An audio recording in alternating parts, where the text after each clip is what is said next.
In the heart of a desolate land, now a sprawling graveyard for countless fallen souls, the remnants of a war that could never be won lingered. Life had been stripped away in the relentless pursuit of victory, leaving the few survivors with a single, primal desire: survival. Beyond this instinct, there seemed little reason to continue in a world so thoroughly scarred by conflict. Yet, among the survivors, one figure had endured through unimaginable hardships, emerging as the protagonist of our tale. Having faced defeat 98 times, he now approached what he believed might be the final chapter of his arduous journey. A brilliant, almost blinding light beckoned him forward as he stepped into a vast chamber, where a formidable cadre of sentinel golems awaited. As he surveyed the towering figures before him, he couldn't help but question whether this was truly his 20th mission. Behind the imposing golems, a dark tunnel stretched into the unknown, suggesting these sentinels guarded something far more significant. His resolve hardened, and with a focused determination, he summoned his weapon. A crimson scythe materialized in his grip, its blade gleaming ominously. The moment the golems caught sight of the weapon, their eyes flared with renewed intensity, as if awakening from a deep slumber. With a unified purpose, these colossal sentinels advanced, their heavy weapons poised to strike. The battle commenced as they launched their coordinated assault, aiming to crush the lone warrior. However, his agility proved to be his greatest asset, allowing him to evade their deadly blows with swift, graceful movements. This was the opportunity he had been waiting for. With unshakable determination, he invoked the insignia of death, a powerful incantation. Above the leading golem, a dark, menacing circle adorned with the symbol of a grim skull appeared, marking the sentinel with a sinister curse. Cloaked in a fiery, dark aura, our hero's speed surged beyond the golem's reach. Seizing the moment, he delivered a devastating strike. The crimson scythe carved through the guardian's massive frame, leaving a gaping wound in its wake. As he stepped back, a satisfied smile crossed his face. The plan had worked flawlessly. Insignia of death had doubled the damage of his attack, ensuring his success. But the victory was short-lived. As the first golem crumbled, the remaining sentinels surged forward, their fury unbridled. They charged at him, intent on tearing him apart, the battle far from over. He was like a mere insect before these colossal monsters, dwarfed by their towering forms.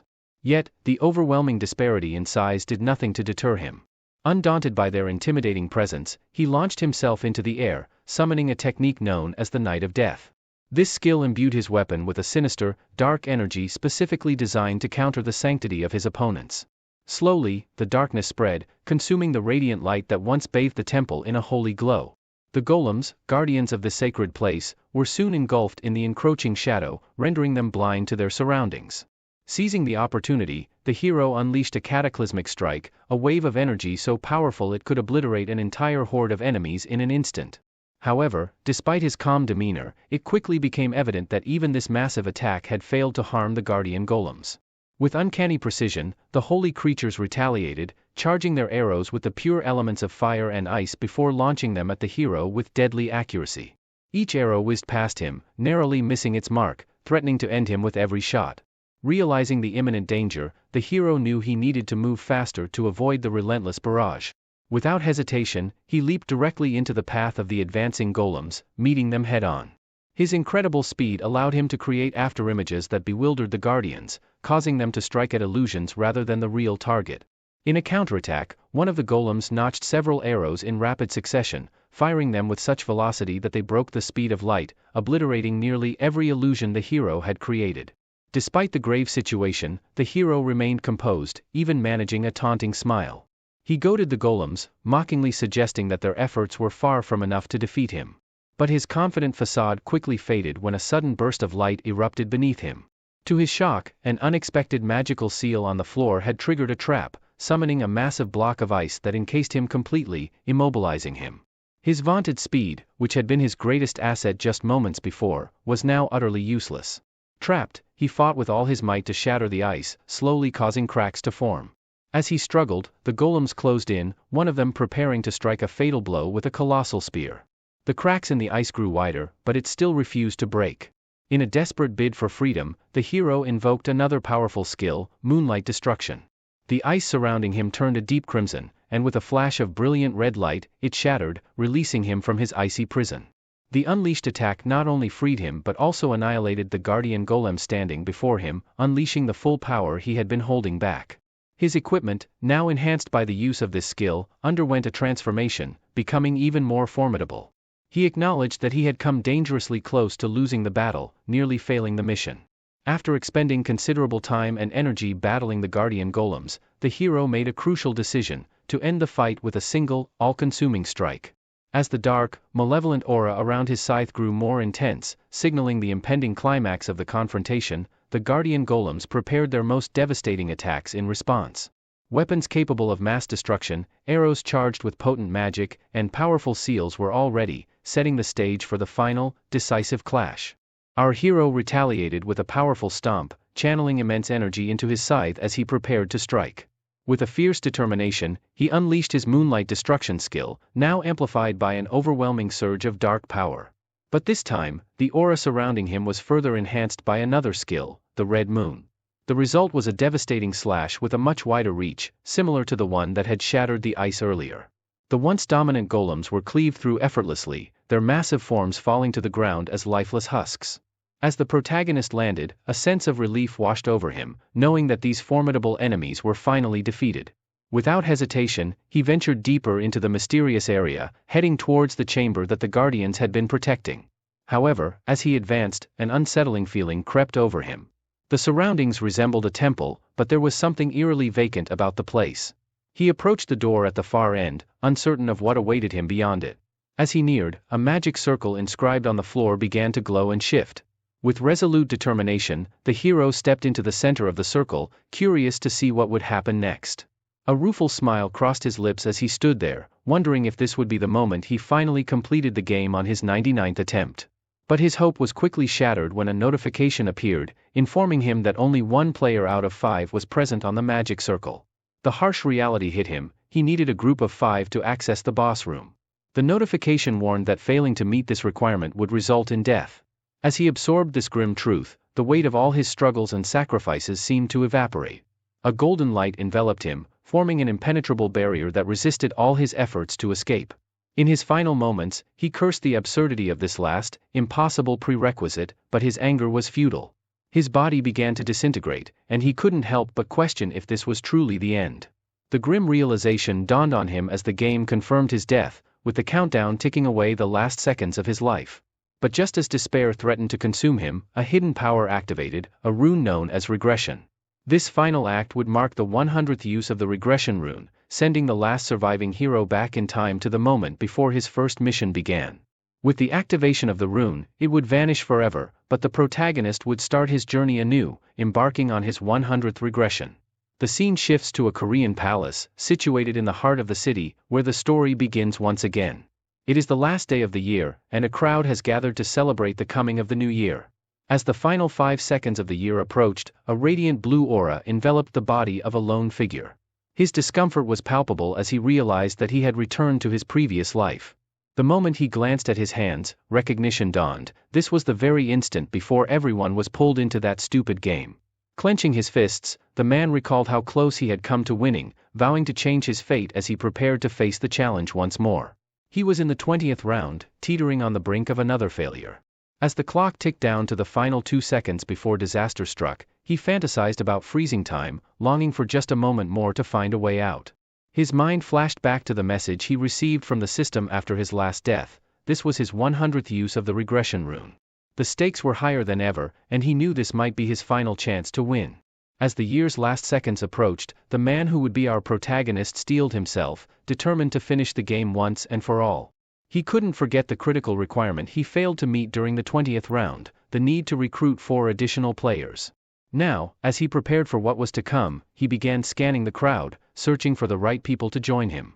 Just moments before the countdown to the new year, another figure came into view, an acquaintance of the protagonist, standing with a group of friends in the bustling city center, ready to welcome the new year. Among them was a bald man who, in the midst of the festivities, wondered aloud about his future after graduation. He jokingly asked his friend if he should take up a job as a delivery driver. The man named Youngman, who would later be revealed as our protagonist's former tormentor, responded with a grin, declaring his ambition to become a mob boss. His friends were taken aback, unsure if Youngman was serious or just joking. But Youngman, with a carefree attitude, argued that life was too short not to live it to the fullest. As his friends pondered the wisdom of keeping their distance from Youngman after graduation, laughter broke out among them. They realized that associating with a would-be gangster might not be the best life choice. The bald man then teased Youngman, asking what would become of his personal shuttle after they graduated, a thinly veiled reference to the person Youngman had bullied throughout high school. The mention of this shuttle conjured an image in Youngman's mind, a downtrodden, defeated individual who had always been at his beck and call.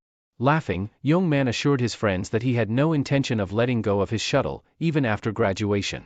The group found this hilarious, and one of them mentioned that he had recently seen the shuttle nearby. At that exact moment, our protagonist was enveloped in a radiant light, regressing back to his 100th and possibly final attempt. As he reappeared, his expression was calm yet resolute, a stark contrast to the timid demeanor Youngman had come to expect. Youngman, now facing his former victim, was struck by the change.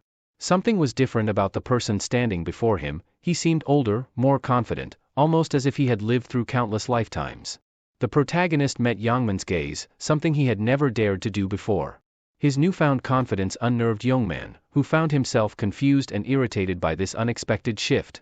Just as Youngman was about to react, his friends intervened, reminding him that there would be plenty of time to settle scores later. After all, today marked the start of a new year. Taking their words to heart, Youngman reluctantly backed down, deciding to let the incident slide for now. The group resumed their celebration, believing themselves to be grown-ups now, and exchanged wishes for a happy new year. Meanwhile, our protagonist silently prepared for the challenges that lay ahead, knowing that this time, he was determined to change his fate. A mysterious voice suddenly echoed through the air, interrupting the celebration. It was a voice that carried an otherworldly quality, filled with both amusement and disdain. The voice remarked on how peculiar humans were, daring to celebrate the new year without any understanding of what was truly happening around them. The crowd, startled, began searching frantically for the source of the voice. Then, from the midst of the confusion, a majestic figure emerged.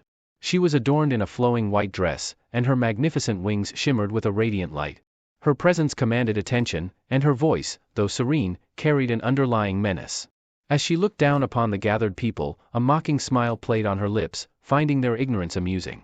She commented on how humans were no better than caged monkeys, oblivious to their fate. The appearance of this celestial being captivated everyone in the city center. Her beauty was so overwhelming that most onlookers were entranced, unable to look away, everyone except the hero. He recognized her immediately and felt a deep-seated loathing rise within him. He had seen this exact scenario unfold 99 times before, and each time, his hatred for this moment only grew stronger. The angelic figure tried to stifle her laughter, but it spilled out nonetheless, laced with contempt. She sneered at the humans, calling them trash for being so easily mesmerized by her appearance. Her time was too valuable to waste on such meaningless admiration, she said. If they could see her so clearly, then surely they could hear her just as well, she mused with a smirk. One man in the crowd, fed up with her mockery, shouted at her, demanding to know who she was. He accused her of merely cosplaying as an angel. The hero remained silent, watching as the scene played out just as it had before. The angel's smile never wavered, but her demeanor darkened. Her eyes shifted to a deep, menacing red, and her voice dropped to a chilling whisper. In an instant, a blood-curdling scream pierced the air. The man who had dared to challenge her was now nothing more than a memory. Yeo Min, one of the bystanders, could only gasp in horror. The angel, her sweet voice now gone, warned the crowd with a deadly seriousness. She declared that no one was to speak to her with such disrespect again. Humans, she said, were far too insignificant to question her or act with any semblance of arrogance in her presence. Those who dared would meet the same fate as the fool who had just perished. She went on, her tone laced with condescension, explaining that humanity had fallen to a pitifully low status. As she prepared to reveal the reason for their current predicament, the hero could only sigh, knowing what was to come. With a twisted smile, the angel announced that they were all now part of a game. From this moment forward, on the 1st of every month, their souls would be transported to another dimension to compete in 20 rounds of this cruel game. This, she declared, was the only way humans would now exist, playing her game, trapped in a cycle of survival and despair. For the next few days, they would be consumed by the tasks they were given, focusing entirely on completing each one. If they succeeded, they would be rewarded and returned to their normal lives. But confusion spread among the crowd as the angel spoke. Many believed that simply finishing the tasks would guarantee their survival, but the reality was far harsher. Even with the completion of every quest, survival was not guaranteed for everyone. The angel, noticing their naive thoughts, laughed softly, her voice tinged with amusement. She explained that only half of them would be allowed to live, reading the unspoken fears in their minds. Our hero remained calm and collected amidst the growing panic, his expression betraying no fear. It was clear to him that most of those around him were terrified, sensing that their lives were hanging by a thread. With a sinister smile, the angel assured them that not all would be taken, only a select few. The MC sighed inwardly, having heard these same words 99 times before. It was then revealed that only those between the ages of 15 and 29 would be forced to participate in this twisted game. As he listened, the hero couldn't help but reflect on how he never imagined he'd be trapped in this cycle, repeating the same game over and over. An older man in the crowd, realizing he was safe from the age requirement, smirked in relief. His smug reaction only fueled the anger of those who were not so lucky, escalating tensions. But before any conflict could erupt, Youngmin warned the crowd not to act rashly, lest they meet the same fate as the man who had defied the angel earlier. Spreading her wings wide, the angel announced that the time had come to begin. She revealed that approximately 1.9 billion people would be participating in this game. Her excitement grew as she declared that the explanation was over, and they would now move on to the actual game. A blinding white light enveloped everything, and the world around them vanished, leaving only the bodies of the participants. The hero was nowhere to be seen, and the angel explained that each participant had entered a space unique to them, a place visible only to the individual. She instructed them to shape their avatars in preparation for the soul transfer, much like customizing a character in a video game. This was a crucial moment, as they only had one chance to make their choices. As for the hero, he knew exactly what he would choose, having done this many times before. He began selecting the same appearance and traits he had used in his previous regressions. His in-game name, Black Scythe, just like before, the same ominous nickname. Moments after finishing the customization, the participants found themselves in a completely different setting, an open field where their avatars slowly came to life. The hero's chosen look was one he had favored time and again. His avatar now had jet black hair and piercing crimson eyes, with a taller, more imposing build than his real self. This form had become familiar to him, the embodiment of the hero he had tried to become in every cycle. This was his 100th appearance in the game. The body he now inhabited felt more like his true form, a mirror of the ones he had used in previous regressions. There was no need for him to acclimate, he knew this body as well as his own.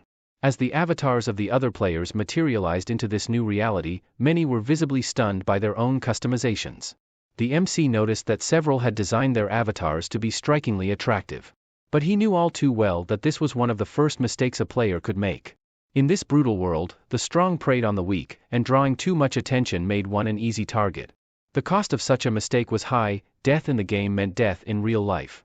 Just then, his gaze fixed on someone he had been anticipating, Hwang Youngmin, the high school bully who had tormented him relentlessly. As the Black Scythe, the MC felt a twinge of disappointment.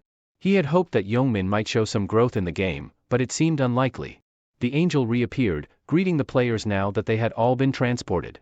She noticed how attached they seemed to their new appearances and mused aloud, her excitement barely contained, about how these pretty faces would fare when faced with true terror and despair. The humans from Seoul had been gathered here, a staggering 1.8 million participants, though some wondered why they only saw a fraction of that number. The angel laughed, delighting in the confusion. She revealed that the participants were spread across multiple spaces, with other angels overseeing different groups. Without further delay, the angel began to unveil more about the game. She explained that players could access a special kind of status window simply by imagining it. She gave an example, and before the MC appeared the familiar Black Scythe status window. But as he scanned it, he sighed in frustration. All his maxed out stats from his previous life had been wiped clean, leaving him at square one. Has everyone seen their status windows? The angel asked, her tone laced with mockery. A reminder of just how worthless you all are, she added with a smirk. The only way to survive and complete the 20 rounds, she told them, was to grow stronger. She then revealed the reward for completing this monumental task, a single wish, anything they desired. And, she added, they wouldn't have to pay any price for winning the game. The promise of such a reward set the players' minds racing, each contemplating their deepest desires. Sensing their eagerness, the angel's smile widened. To get things started, she announced, I've prepared a little gift for each of you today. When the players checked their inventories, they discovered something unexpected, a single item had been added. It was a random rune. The angel explained that this rune could be used only once and was usable even by those who were still at level 1. For now, it was the only item they would receive. The players quickly grasped that they could consume this rune just by thinking about the word use. The first to use the rune was Yongmin, who was visibly stunned by the outcome. The angel let out another chuckle as she noticed that several players seemed displeased with the effects of their runes. With a sly grin, she remarked that fate had dealt them these hands, and they had no choice but to accept them. As the players prepared for what was to come, the angel snapped her fingers after explaining the runes. Suddenly, particles of light began to materialize around them. A notification appeared before every player, detailing their first mission. As expected, the task seemed straightforward. Each player had to kill 100 goblins. However, the stakes were high. After this round, only half of the participants would be allowed to continue. Before long, the first goblin materialized. Some players, seeing the creature, remarked that it felt like they were inside a virtual reality game. But the angel quickly warned them not to get too comfortable. With a darkening expression and a menacing aura, she announced that she had summoned not just a few goblins, but a massive horde. The air filled with beams of light as more goblins appeared, and the initial calm on the players' faces quickly turned to panic. The angel declared that 10,000 humans would face off against 50,000 goblins in a brutal fight to the death. As the goblin horde surged forward, moving with terrifying speed, many players were paralyzed with fear, unsure how to react. Others began to retreat, their footsteps echoing in the tense silence. But not Black Scythe. With a determined expression, he charged headlong into the fray, showing no trace of fear. The players behind him watched in disbelief, wondering what he could possibly be thinking. The goblins were heavily armed and dangerous, yet Black Scythe's calm demeanor gave way to a murderous intensity as the monsters drew nearer. He lunged at the closest goblin, delivering a powerful kick that sent the creature flying several meters away. Black Scythe knew the importance of making a strong first impression, especially in a new group. He wanted to burn the image of his strength into the minds of those around him, and taking down the first goblin was the perfect way to do it. With the goblin down, he quickly snatched the dagger from its hand, knowing there was something even more important he needed to acquire. In his mind, it was crucial to demonstrate his power early on, to keep the other players from underestimating him or becoming a nuisance. The angel overseeing their group watched with growing interest, clearly amused by Black Scythe's display of skill. Realizing that all eyes were on him, Black Scythe knew he had to keep up the act. In a flash, he slashed through 2 more goblins that rushed him, leaving the onlookers in awe of his prowess. Other players began to wonder if Black Scythe was some kind of secret agent. His impressive nickname only added to their curiosity. They figured that perhaps the goblins were just the weakest enemies, given how easily Black Scythe had taken them down. A few of the more confident players even started to believe they could handle these monsters just as effortlessly. However, their overconfidence was short-lived. One player, who had let his guard down, was caught off guard by a goblin. The so-called weakest monster took him down with a single blow, shattering any illusions of an easy victory. Reality set in hard, and the group quickly realized that they were in serious danger. Panic spread as they witnessed the goblin killing the player, and soon, everyone was fleeing for their lives. Black Scythe observed the chaos unfolding around him. He recognized this as one of the many brutal lessons of the game, what he called the greetings of Inferno. By now, it was clear to everyone that this was no mere game. Survival had become the only thing on their minds. The humans who once sat comfortably at the top of the food chain were now the hunted. As panic set in, people began to run aimlessly, driven by the instinct to survive. Black Scythe recalled making the same mistake during his first playthrough, only realizing the harsh truth after his second regression. No matter how fast one ran, there was no escape from this dimension.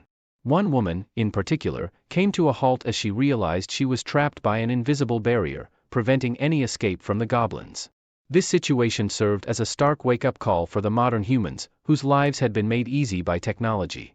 The natural instinct to kill for survival had long been dormant in most of them, making it difficult for some to take their first life in the game. But hesitation could be deadly, as any moment of doubt could give the monsters the opening they needed to strike back. As the battle continued, some players managed to push past their limits, but the situation remained grim. The angel overseeing the scene found it all highly amusing. She remarked that despite goblins being only slightly larger than children, the players were struggling to defeat them, especially since the goblins attacked in groups and wielded daggers. Yet, amidst the chaos, one person caught the angel's attention: Black Scythe. She couldn't understand why this human was so different from the others. When she checked his progress, she discovered that he had already slain 70 goblins. The angel grew irritated, as the system only allowed her to see the number of goblins he had killed and nothing more. But she decided to brush it off, feeling that someone of her noble stature had no reason to concern herself with mere mortals. The battle raged on, and each time a player defeated a goblin, they earned experience points and gold, which would eventually help them level up. As for Black Scythe, his kill count had now reached 75, and he continued to press forward with relentless determination. Black Scythe continued to display his remarkable skills, effortlessly dodging every weapon the goblins hurled at him. A new wave of goblins rushed toward him, but with swift and powerful strikes, he dispatched each one with lethal precision.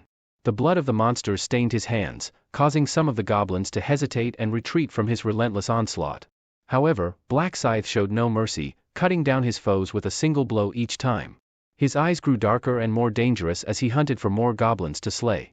Noticing that the goblins were starting to avoid him, he decided to take a momentary break, knowing that no one was currently challenging him. He checked his status window and saw that he had reached level 4, earning 6 extra stat points. Each level up granted him 2 additional stat points, which he allocated entirely to agility. This decision was strategic. Agility would enhance his speed, improve his attack rate, and increase his ability to dodge enemy strikes. In the early stages, agility was crucial. Black Scythe realized that with his rapid progress, the angel would undoubtedly take notice of him soon. He began to strategize the best way to complete the first mission. Suddenly, a circling dagger struck one of the goblins. Turning his attention back to the goblins, Black Scythe taunted them, asking if they really intended to stop attacking him. Despite his provocation, the goblins remained where they were, unimpressed. Sighing in frustration, Black Scythe knew he had no choice but to press on. In a flash, he vanished from his spot and reappeared across the group of goblins, retrieving the dagger he had thrown. The goblins took several seconds to comprehend what had just happened. But before they could react, Black Scythe unleashed a devastating round slash, cutting the entire group in half. With the goblins defeated, he leveled up again, and the system notified him that he had fulfilled the requirements for the first mission. A scythe of dark light enveloped him, signaling the completion of the task. Black Scythe mused that the first round had always been like this, straightforward but demanding. He knew he needed to push himself just a bit more to catch the angel's attention. The system congratulated him for being the first person to finish the quest in their designated zone and for securing the top spot in all zones. It took him a total of 10 minutes and 21 seconds to complete the task. With a satisfied grin, he relished in the achievement of securing rank 1 yet again. The significance of this accomplishment would become evident soon, as the top 3 players in each mission were awarded special prizes. For finishing first in his designated zone, he received a rare weapon selection coupon, the lowest rank of its kind. Moreover, for ranking first across all zones, he was granted a unique reward selection box, items that would undoubtedly provide a significant edge over the other players. Black Scythe decided to use the weapon coupon first. The system presented him with a list of rare weapons to choose from. He couldn't help but feel a bit humiliated at the thought of returning to these lower-grade weapons, yet he was still grateful to have them at the start. After a moment of consideration, he chose the stiletto, a dagger known to be the best for beginners. It boasted an additional agility stat and had an attack power of 15. With his new weapon in hand, he discarded the dagger he had taken from the goblins, deciding to save his other reward for later. Meanwhile, as Black Scythe reviewed his rewards, the goblins continued their relentless pursuit of the other players. When he checked his status window again, something unusual caught his eye. The title, Last Time Regressor, appeared, a title he had never encountered in his previous 99 attempts. Reflecting on this, he realized that the rune he had used earlier was the rune of regression, the very same rune he had received in his first attempt. This rune was what had brought him this far, though it vanished immediately after he consumed it. The only difference was the error that now appeared with the rune. Black Scythe had anticipated this outcome, knowing he couldn't keep rewinding time indefinitely. The rune confirmed that this was indeed his 100th regression, which was what triggered the Last Time Regressor title. Titles in this game were considered superior to runes, and the Last Time Regressor could only be obtained after a person's 100th regression. This title allowed him to spend a minute in soul form, during which he could resurrect with 30% of his health restored, a rare ability, typically only associated with priests. Black Scythe pondered the potential of this new title, realizing it could be crucial in his quest to win the game this time. Recognizing its value, he decided to keep the title hidden, setting it to private so that no other players or entities could see it.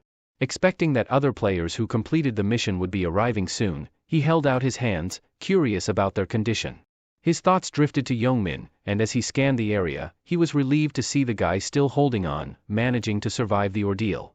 Black Scythe anticipated that Youngmin would likely survive this round as well. A few moments later, golden lights began to illuminate the entire area.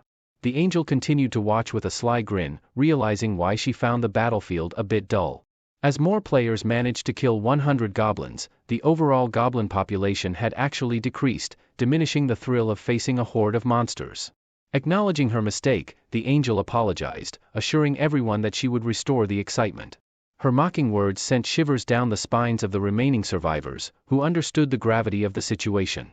Meanwhile, the bodies of fallen players began to vanish, which caught the attention of those still alive. They wondered why this was happening, and their concerns grew as another brilliant light appeared. This time, the sight of golden light offered no comfort, only dread. A new wave of goblins had been summoned, charging toward the weary players. Fear was etched on their faces as they faced this fresh onslaught, already exhausted from the previous battle. The angel, her face twisted with madness, gleefully informed them that she had summoned an additional 50,000 goblins to keep the feast going. With no other choice, the players braced themselves for the fight, and the once peaceful fields quickly descended into chaos. The goblins fought with relentless ferocity, while the players, driven by sheer will, managed to hang on. As time passed, more players completed the mission. Yongmin was among them, though he resorted to using others as shields to defend himself from the goblins' attacks, a desperate measure for desperate times. Eventually, only 1,000 participants remained. Black Scythe, however, simply sat with his eyes closed, bored by the scene. Having played this game 100 times, he had grown numb to the sight of death. Former participants like him were forbidden from assisting those still struggling to complete the mission, and the angel continued to watch the carnage as if it were mere entertainment. After a while, Black Scythe reopened his eyes, prompted by the notification that all 5,143 participants had completed the mission. Although these survivors had managed to stay alive, they had failed to eliminate 1,000 goblins. As they looked around in confusion, they wondered where all the monsters had gone. As the angel declared the mission over, she captured everyone's attention. With a voice full of mock sympathy, she addressed those who had failed, explaining that their fates were simply a matter of the game's rules. Their bodies began to fade, signaling their inevitable demise. Some, realizing they were only a few goblins away from survival, pleaded desperately for another chance. But their cries fell on deaf ears. The angel, now with a satisfied smile, clapped her hands and congratulated the survivors, urging them to be thankful for making it through the first round. She laughed as she praised the remaining humans, wishing them luck on their upcoming challenges. Before the players were sent away, the results of the mission were displayed. Black Scythe, as expected, had claimed the top spot. Each of the other players was also identified by unique nicknames. The system announced that Black Scythe's victory had earned him 1,000 gold, in addition to his previous rewards. He was informed that once he reached level 10, he could use the gold to purchase valuable items. As he received his gold, Black Scythe noticed more players avoiding eye contact with him, exactly as he had intended. His goal was to establish himself as the strongest, and he had succeeded. The angel, somewhat surprised, commented that she never expected the top-ranked player to be within her own domain. She then turned to Black Scythe, curiosity in her eyes, and asked him how he had become so powerful, wondering if he had been granted a particularly strong rune. However, before she could press further, she realized her mistake and cut herself off. Amused, Black Scythe teased her, suggesting she could check his status window to see his rune for herself. The angel, trying to maintain her composure, pretended that she could indeed see his rune. But only Black Scythe knew that she was bluffing. To further unsettle her, Black Scythe stepped closer and made a bold request. The angel's demeanor became increasingly unstable as she listened, unaware that this man had already spent 99 lifetimes in this exact scenario. With a calm but firm tone, Black Scythe expressed his dissatisfaction with the reward he had received for finishing first. He accused the angel of being stingy, a statement that shocked those around him. They couldn't believe someone would dare to demand more from such a ruthless entity. As expected, the angel's mood darkened, and she questioned him sharply about his audacity. But Black Scythe remained unfazed, repeating his request without hesitation. His unwavering confidence left the others in awe, realizing that this was no ordinary player. He desired greater rewards. The angel's irritation with Black Scythe's audacity was growing, but they locked eyes in a tense standoff. In the back of everyone's minds, unease was creeping in. The angel wondered if his victory in the mission had made this human arrogant enough to think he could look down on her. The notion that a mere human would dare to make demands of her was incomprehensible. Raising her hand, she prepared to strike him down, but hesitated as she realized she had already used that power and couldn't kill him. As she glared at Black Scythe, another idea occurred to her, something that should be enough to deal with him. She echoed his demands, slowly moving towards him. For the first time, she descended to walk on the earth, a rare gesture for someone of her stature. She clarified that normally, such requests would be rejected outright, but she hinted that she might consider it, privately. This offer meant they would speak away from the others, who were left watching in awe. Some of the remaining players admired Black Scythe as they moved away, intrigued by what kind of rewards he might receive next. Among them was Youngmin, who watched MC's back with a puzzled expression, unsure of what he was missing. Black Scythe noticed the glance and returned it, leaving Youngmin more confused than before. With a slight smile, Black Scythe continued walking. By now, they had distanced themselves from the other players, venturing deep into the forest. The angel, growing impatient, ordered Black Scythe to come closer. Inwardly, she mocked humanity, thinking they needed to be punished to understand their place.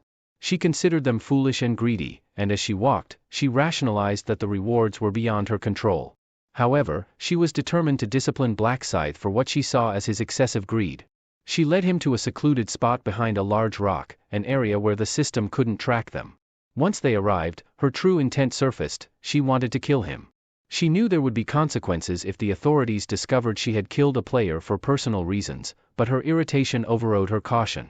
The angel had planned this meticulously, ensuring there would be no witnesses to what she was about to do, believing it to be the perfect plan. The angel's grin twisted into a maniacal smile, convinced that this human should have just stayed silent. She turned to face Black Scythe, asking what kind of rewards he was hoping to receive. But before she could react, she was met with a swift fist aimed directly at her face. The punch landed with a satisfying impact. In that moment, the so-called holy being was reduced to something far less formidable. Her expression darkened as she realized that she wasn't as invincible as she believed.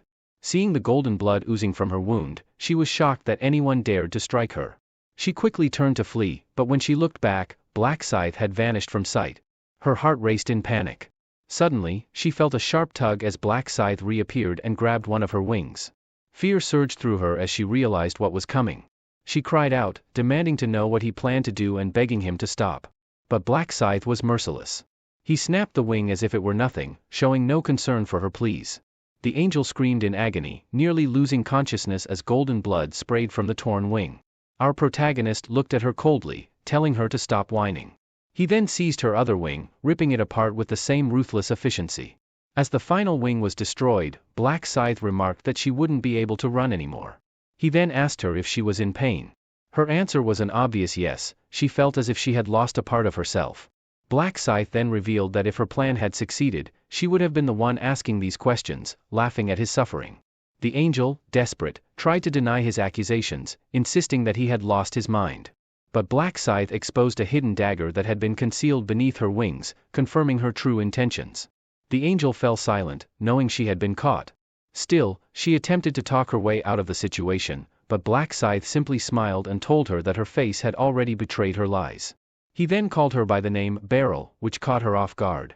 She stared at him in confusion, asking how he knew her name. But Black Scythe merely smirked, dismissing her question. He pulled out his newly acquired dagger from his inventory, and Beryl's face twisted in panic. Her eyes widened as she demanded to know why he'd drawn his weapon. Desperation laced her voice as she threatened to obliterate him with a snap of her fingers, claiming she could end him in an instant. However, Black Scythe knew better. He was well aware that Beryl had already expended her power earlier, rendering her threat empty. This knowledge bolstered his confidence, leaving Beryl with no options. Clenching her teeth in frustration, she tried one last time to bargain for her life. She warned him that if he killed her, other angels would hunt him down for revenge. But Black Scythe wasn't fooled. He knew that angels were self-centered and indifferent to the fate of others, even their own kind. Realizing her threats were useless, Beryl switched tactics, pleading for her life. She insisted that sparing her wouldn't cost him anything, and that killing her wouldn't bring him any real benefit.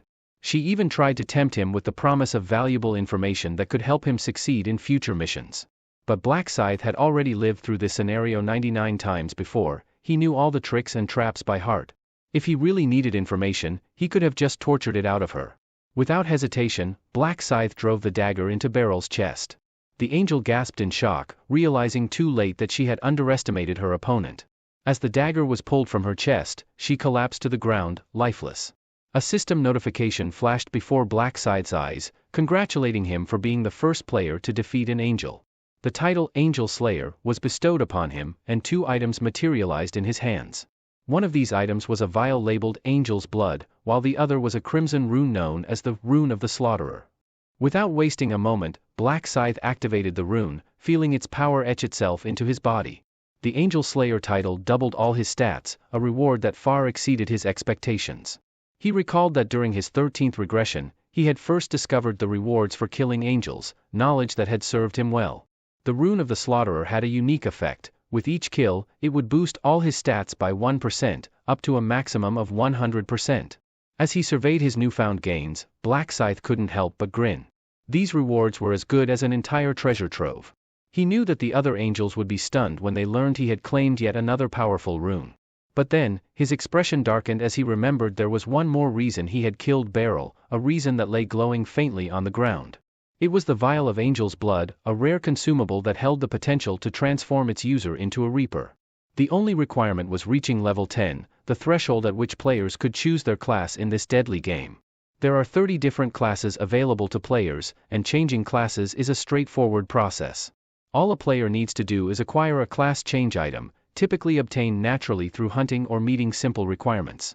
However, special classes, which are available only under specific circumstances and to a single player, are exceptions to this rule. The Angel's Blood, which transforms a player into a Reaper, is a prime example of such a special class. Special classes operate on a completely different level from standard ones, offering extra stats, unique progression runes, skill combinations, and numerous other benefits. Although the first mission was still incomplete, Black Scythe felt a deep sense of relief, knowing that he had secured these powerful rewards. He opened his status window using the special prize he received for being ranked first in his zone. Among the options available, he only needed to choose the one that would enable him to reach level 10 as quickly as possible, allowing him to switch classes. The experience buff, which offered triple experience points, was the clear choice. This bonus would automatically take effect in the second mission. Things were finally falling into place for him. As Black Scythe glanced down at the fallen angel, he realized that this might be his last chance to win the game. He was prepared to do whatever it took to grow stronger and achieve his goal. The first round of the mission finally concluded after a brief delay. Across all regions, around 900 million survivors remained, with roughly 5,000 in Black Scythe's zone. The system then announced that the survivors would be returned to their original bodies in another dimension. The next mission was scheduled for February 1, 2023. When Youngmin woke up, he gasped for breath, instantly looking around in confusion. He had fallen asleep during the New Year's Bell event in the middle of the city and had just experienced what felt like an extremely vivid dream. His expression grew puzzled as he tried to process what had happened. The people around him were waking up as well, all of them complaining of body and head pains. They quickly realized that everyone had shared the same dream, which left them feeling unnerved and confused. As they discussed their experiences, it became clear that this was not merely a dream. More and more people began to realize this unsettling fact, leading them to wonder if they would be transported back to another dimension on the 1st of February. However, some also noticed that not everyone around them was waking up. Youngmin's friend, Taeshik, remained still, unresponsive. The sight of their unmoving friend sent a chill through the group, making them question what they had really experienced and what was yet to come. The man approached his friend, calling out his name. When Taeshik's face finally came into view, it was already pale, the unmistakable sign of death etched upon it. At that moment, denial set in among the group. They couldn't accept what they were seeing. But as the realization sank in, they began to tremble uncontrollably. One of them checked Taeshik for a pulse and confirmed that he wasn't breathing. Youngmin was shocked, unable to process the loss. The thought struck them that perhaps Taeshik hadn't survived the goblin mission. As the bald man scanned the area, he noticed more people who hadn't woken up. The horrifying truth dawned on them: everyone lying on the ground was now a corpse. Fear gripped the group as they realized that only half of them had made it through the assault. Youngmin was visibly shaken, beads of sweat forming on his brow as he grappled with the surreal situation. He understood that, from now on, everyone would be equal, regardless of their social standing or background. The game had erased the distinctions that once defined their lives, leaving no room for complaints about life's unfairness. Youngmin tried to comfort his friends, telling them that their only task was to survive each mission. He reasoned that since they had all gone through the same ordeal, there was no need to feel so disturbed by it. His friends, however, thought he was out of his mind, finding his words bizarre and unsettling. The bald man sighed, explaining that Youngmin seemed unbothered because he was now living out his dream of being a thug, while the others had different aspirations. Despite the bald man's words, Youngmin's mind was elsewhere. He was scanning the crowd, looking for someone in particular, MC, his errand boy. He was certain the boy had been standing near them earlier, but now he was nowhere to be found. This led Youngmin to suspect that the errand boy hadn't survived the mission. He smirked, thinking it was only fitting since the boy had always been too weak to take on 100 goblins. But then something caught his attention. Youngmin noticed a man nearby, carrying strange gear slung over his shoulder. He wondered where on earth the man had gotten those gaudy clothes and what the deal was with him. As the thought crossed his mind, he swallowed hard. Youngmin decided to try using the status window, and to his amazement, it appeared before him just like it had in the game. He discovered that he had reached level 5, with all his stat points allocated to strength. The realization that he could access this feature outside of the game was mind-blowing. After hearing him mention it, his friends attempted to access their own status windows as well. Their faces reflected the same shock and disbelief, just like everyone else who had made it through the mission. They were beginning to understand that these bizarre phenomena could happen in real life too. To test his newfound strength, Youngmin picked up a stone from the ground and, with a simple clench of his fist, crushed the solid rock into dust. The sheer power he now possessed was thrilling, almost surreal, as if he were dreaming. But soon, his fascination with this power began to give way to something darker, an intoxicating sense of superiority. "This is too awesome," he muttered to himself. News outlets across Korea quickly caught wind of the strange events. Reports flooded in about over 10,000 civilians mysteriously collapsing simultaneously. A video clip went viral, showing the moment when the angelic being appeared in the city. It also captured the horrifying instant when a man's head suddenly exploded without warning. As the footage continued, the angel was seen reaching out to embrace bystanders, who then seemed to fall asleep on the spot. According to police reports, most of the collapsed individuals were between 15 and 29 years old. And it wasn't just Korea, this phenomenon was global. Social media was abuzz with panic and speculation. People who hadn't been part of the game were confused and scared, with many demanding answers. Some skeptics dismissed the footage as computer-generated imagery, but there was one person who knew the truth: the events that had just transpired were only the beginning. The MC understood that more was coming, and that the world was about to change forever. This was just the first mission. Soon, death would become a regular occurrence. In just one night, 11% of the population had perished. As he made his way home, the MC realized that the real danger lay ahead. Those who had survived the mission were now known as players, and authorities were scrambling to understand the cause of this phenomenon. What made it even more alarming was that the players' in-game abilities had transferred to the real world. Fortunately, none of the players had yet reached a level where they could drastically alter reality. But as time went on, some of them would grow stronger, potentially becoming transcendent beings. No amount of advanced weaponry would be able to stand against these human weapons. As for the MC, he had no intention of letting the world descend into chaos. He knew that if things continued on this path, the Earth wouldn't last beyond the 20th cycle. His mind was set, he needed to control the players, using overwhelming force if necessary. By the time he reached his 99th attempt, he had already amassed the immense power required to do so. However, the reason Ryu Min failed in his previous attempts was that he fought every battle alone. The final challenge required the help of 4 additional players to succeed. With a renewed sense of determination, he began to consider potential allies, individuals who might prove invaluable in the coming trials. Although he had a few candidates in mind, Ryu Min knew that the timing wasn't right to act. The game had only just begun, and there were more immediate concerns that required his attention. It's also important to note that in this reality, our protagonist goes by the name Ryu Min, and from this point on, that's how we'll refer to him. With his thoughts in order, Ryu Min headed toward his apartment complex. Once there, he unlocked the door to his unit and entered one of the rooms. The first thing that caught his eye was an empty cup of ramen sitting on the table. Shaking his head, he muttered to himself about how someone had eaten that unhealthy food again. Ryu Min walked over to another door and quietly peeked inside. There, he saw a young man who bore a striking resemblance to him, fast asleep. The only noticeable difference between them was their hair. Despite being away from home for so long, Ryu Min smiled softly, feeling a sense of relief that his younger brother was resting peacefully. The sleeping figure was Ruan, Ryu Min's younger brother, who was about to start his 3rd year of middle school. Their family had once been ordinary, but everything changed after their parents died in a car accident. Since then, it had been just the two of them, with Ryu Min taking on the role of guardian at a young age. As Ryu Min looked at Ruan, he noticed the bruises and bandages on his brother's body, something he had been oblivious to before his regression. Determined to change things, Ryu Min turned on the lights, gently waking his brother. "Time to get up," Ryu Min said, greeting him with a smile. Ruan groggily checked his phone and saw that it was only 6 in the morning. He tried to burrow back under the covers, but Ryu Min wasn't having it. He pulled the mattress from beneath his brother, making it clear that going back to sleep wasn't an option. "I'll explain everything on the way, but we don't have much time," Ryu Min said firmly. Still half asleep, Ruan asked his brother why all this was happening. But as he heard the serious tone in Ryu Min's voice, his expression shifted to one of concern. This wasn't the carefree older brother he knew. The change in Ryu Min's demeanor was unsettling. Ruan only knew that his brother had gone out to see the New Year's bells ring in the city. "Did something happen?" he asked, sensing that whatever had occurred was far more serious than he could have imagined. Ryu Min told Ruan to head outside first, promising to explain everything as they walked. After a short while, the two were strolling down the street, with Ruan casting a concerned glance at his brother. It was rare to see his older brother so serious, and Ruan couldn't shake the feeling that something was terribly wrong. Breaking the silence, Ryu Min began to speak. "No one really knows what's happening in the world right now," he said, his tone somber.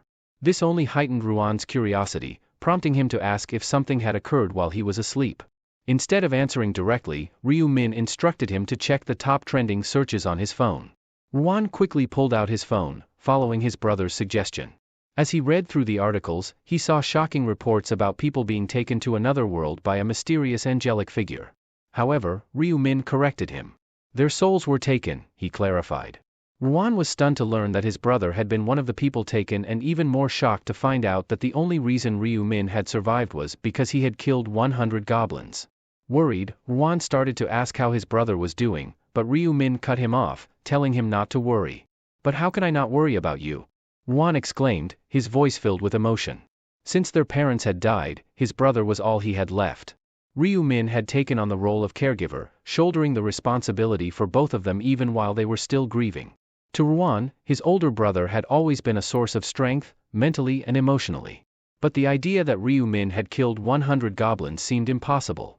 How could the brother he knew be capable of such a thing? Sensing his brother's doubts, Ryu Min interrupted his thoughts. He explained that the game they were thrust into had a system of stats that could enhance a person's abilities. "That's how I gained the strength I needed to complete the mission," he said. Ryu Min then added that Ruan would understand everything once he saw what Ryu Min could do later. Despite Ryu Min's assurances, Ruan couldn't shake the concern that gnawed at him. The world had changed, and so had his brother. But how much, he wondered, had Ryu Min truly changed? Ruan suddenly stopped in his tracks, refusing to take another step until Ryu Min revealed where they were heading. His voice tinged with desperation, he insisted on knowing their destination before going any further. As he stood there, the bruises hidden beneath his bandages became more visible, a stark reminder of his recent struggles. Ryu Min's expression remained blank as he recalled a painful memory from the past. After a brief pause, he spoke a name, Bang Taeju. The mention of this name sent a jolt of fear through Ruan, his eyes widening in shock. He hadn't expected his brother to know about Bang Taeju, the notorious bully in his class who had been tormenting him. Turning to face his younger brother, Ryu Min calmly stated that they were heading to Bang Taeju's hideout.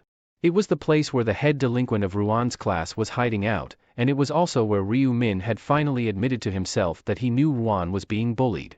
Ruan's alarm grew. He had gone to great lengths to keep this secret from his brother, hoping to shield him from further stress during an already difficult time. But Ryu Min wasn't ignorant of the situation. He had been carrying the guilt of not knowing sooner, of being too absorbed in his own struggles, balancing school, work, and the pressures of life. It wasn't until after his first battle with the goblins that he learned the truth. That day, he had slept for hours, exhausted from the fight, while Ruan slipped out of the house. When Ryu Min finally awoke, he found his phone flooded with missed calls. Reluctantly, he answered, and the voice on the other end told him to rush to the hospital. The shock hit him hard when he learned that Ruan had been involved in an incident. Though his brother survived the brutal beating at the hands of Taeju, he was left severely injured, and when he returned home, he was almost blind.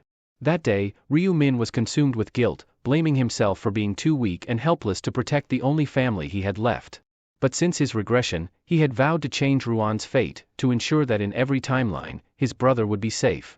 He swore that no one would ever harm Ruan again. Meanwhile, in an abandoned factory near their neighborhood, a different scene was unfolding. A blonde-haired thug was berating three trembling individuals in front of him. They had failed to bring him the $200,001 he had demanded from each of them, and the tension in the air was palpable as they awaited their punishment. The battered trio lacked the strength to voice their excuses, their bodies racked with pain from the beating. Taeju, undeterred, continued his assault, showing no signs of letting up. A few others stood by, simply watching as their friend taught a lesson. They knew Taeju's reputation all too well. He was notorious for his ruthlessness. Even the older students at school were wary of crossing him, and they had no desire to provoke his wrath. These guys are worthless, Taeju sneered, frustrated by their failure to meet his demands. He had been counting on the money to buy the motorcycle he had been eyeing for weeks. Turning his attention to the others, he demanded to know if they had any ideas on how to come up with the cash. The three standing by exchanged nervous glances, racking their brains for a solution. But thinking of a quick and easy way to make money wasn't simple, and they struggled to come up with anything worthwhile. Then, one of them had a sudden idea. He suggested Taeju try hitting up his personal errand boy, Ryuan, for some cash. Taeju's face lit up at the mention of the tall, curly-haired boy. He had already been planning to contact Ryuan, figuring he could squeeze some money out of him while spending the new year together. The others chuckled, encouraging Taeju to just rob Ryuan outright. But Taeju shook his head, revealing that Ryuan was practically penniless. Even if he beat him up, Ryuan wouldn't be able to bring him much money. His house looks like it's about to fall apart, Taeju added, his voice dripping with disdain. Hearing this, the others felt a twinge of pity for Ryuan. They knew he had no parents and that he lived with his older brother, the only family he had left. But their thoughts were interrupted when Taeju suddenly stopped talking, his gaze fixed on something in the distance. Ryuan and Ryu-min had finally arrived at the abandoned warehouse. Seeing Ryuan, Taeju's initial confidence returned, thinking that with Ryuan around, there was nothing to worry about. A sly smile spread across his face as he approached Ryuan, saying, "We were just talking about you." But the moment he noticed Ryu-min standing beside Ryuan, Taeju's demeanor shifted. He tried to intimidate Ryuan, but the presence of Ryu-min made him falter. Apologizing quickly, he turned to Ryu-min, eyeing him with suspicion. Something about Ryu-min's face bothered him, though he couldn't quite put his finger on it. Taeju turned to Ryuan, his gaze sharp, and asked who the newcomer was. Ryuan hesitated, fear evident in his eyes, and couldn't muster a reply. Sensing his brother's discomfort, Ryu-min stepped in, introducing himself as Ryuan's elder brother. Taeju's expression darkened at the revelation, clearly annoyed. He had made it very clear to Ryuan that betrayal wouldn't be tolerated, and now it seemed like Ryuan had brought someone else into their business. Irritated, Taeju warned Ryu-min that he was about to teach him a lesson as well. He gave a nod to one of his henchmen, signaling them to move in. The three thugs approached Ryu-min, smirking as they sized him up. One of them even mocked Ryu-min for being shorter than his younger brother. But their laughter quickly died down when the first thug got close enough and was met with a powerful punch from Ryu-min. The thug dropped instantly, leaving his companions in shock. One of the others rushed forward, eager to avenge his fallen friend. But before he could even launch an attack, Ryu-min countered with a precise strike, sending the thug flying into a stack of metal drums. The final thug, undeterred, also tried his luck, only to be floored by a swift blow to the face. Now, all three of Taeju's lackeys were sprawled on the ground, struggling to get up. Despite the situation, Taeju maintained his menacing grin. He muttered that the display was impressive, assuming Ryu-min had picked up some boxing skills. However, he doubted those skills would be enough to take him down. Taeju moved closer, sarcastically complimenting Ryu-min on his boxing techniques, but also pointed out that he seemed to forget how crucial physical strength was in a fight. Ryu-min only smiled, knowing Taeju was still clueless about the recent global changes. Taeju, sensing something off, asked what Ryu-min found so amusing. But when Ryu-min just chuckled dismissively, Taeju's anger flared. Frustrated by the lack of respect, Taeju lunged at Ryu-min, throwing a punch. Unfortunately for Taeju, his standard attacks were no match for Ryu-min, who had gained abilities far beyond those of an ordinary person. Taeju kept swinging, his frustration mounting as none of his punches connected. The more he tried, the angrier he became, realizing he was completely outmatched. Taeju's vision was starting to blur from exhaustion, and with each swing, he missed his target entirely. He couldn't understand why his punches weren't landing. Meanwhile, Ryu-min calmly gathered a blue aura around his fist, remarking that if Taeju had been paying attention to the news, he wouldn't have dared to challenge him. Before Taeju could react, Ryu-min's fist connected with his face, sending the bulky man stumbling back several meters. Despite his size, Taeju managed to stay on his feet, though it was clear the hit had rattled him. Furious, he charged at Ryu Min, intent on landing a counterattack, but his fist found only empty air. Confused, Taeju scanned the area, only to be blindsided by another powerful punch that lit up the side of his face. Unable to comprehend what was happening, Taeju stubbornly insisted that Ryu Min was no match for him, even as he spat out blood and felt a tooth come loose. Enraged, he screamed that he would make sure Ryu Min paid with his life. He swung again, but Ryu Min effortlessly dodged, grabbing Taeju's arm and twisting it aside, throwing him off balance and leaving him open to another barrage of blows. The other guys, who had been beaten down by Taeju earlier, watched in disbelief as their leader was systematically dismantled. Taeju couldn't help but notice the self-satisfied expression on Ryu Min's face, and it only fueled his desire to land at least one solid hit. Desperate, he lunged at Ryu Min again, but before he could connect, a powerful kick sent him flying into a nearby wall. Taeju was done. He didn't have the stamina to continue, nor could he withstand the relentless attacks any longer. As he struggled to get back up, Ryu Min taunted him, raising an eyebrow and asking if Taeju was mad at him. In that moment, Ryu Min was reminded of the day his younger brother had gone blind, a memory that haunted him through every regression. It was a moment that solidified his resolve, and he wasn't about to let anyone, especially not someone like Taeju, stand in his way. As the situation intensified, the hefty figure pleaded with Ryu Min to stay away, shielding his neck from what he feared would be another brutal kick. However, when Ryu Min simply grasped his hand instead of striking, Taeju was momentarily confused. Despite the fear evident in Taeju's eyes, Ryu Min grinned, his expression cold and unforgiving. With a chilling calmness, Ryu Min reminded Taeju why he should never have meddled with his younger brother. The realization hit like a wave of pain, causing Taeju to cry out in agony.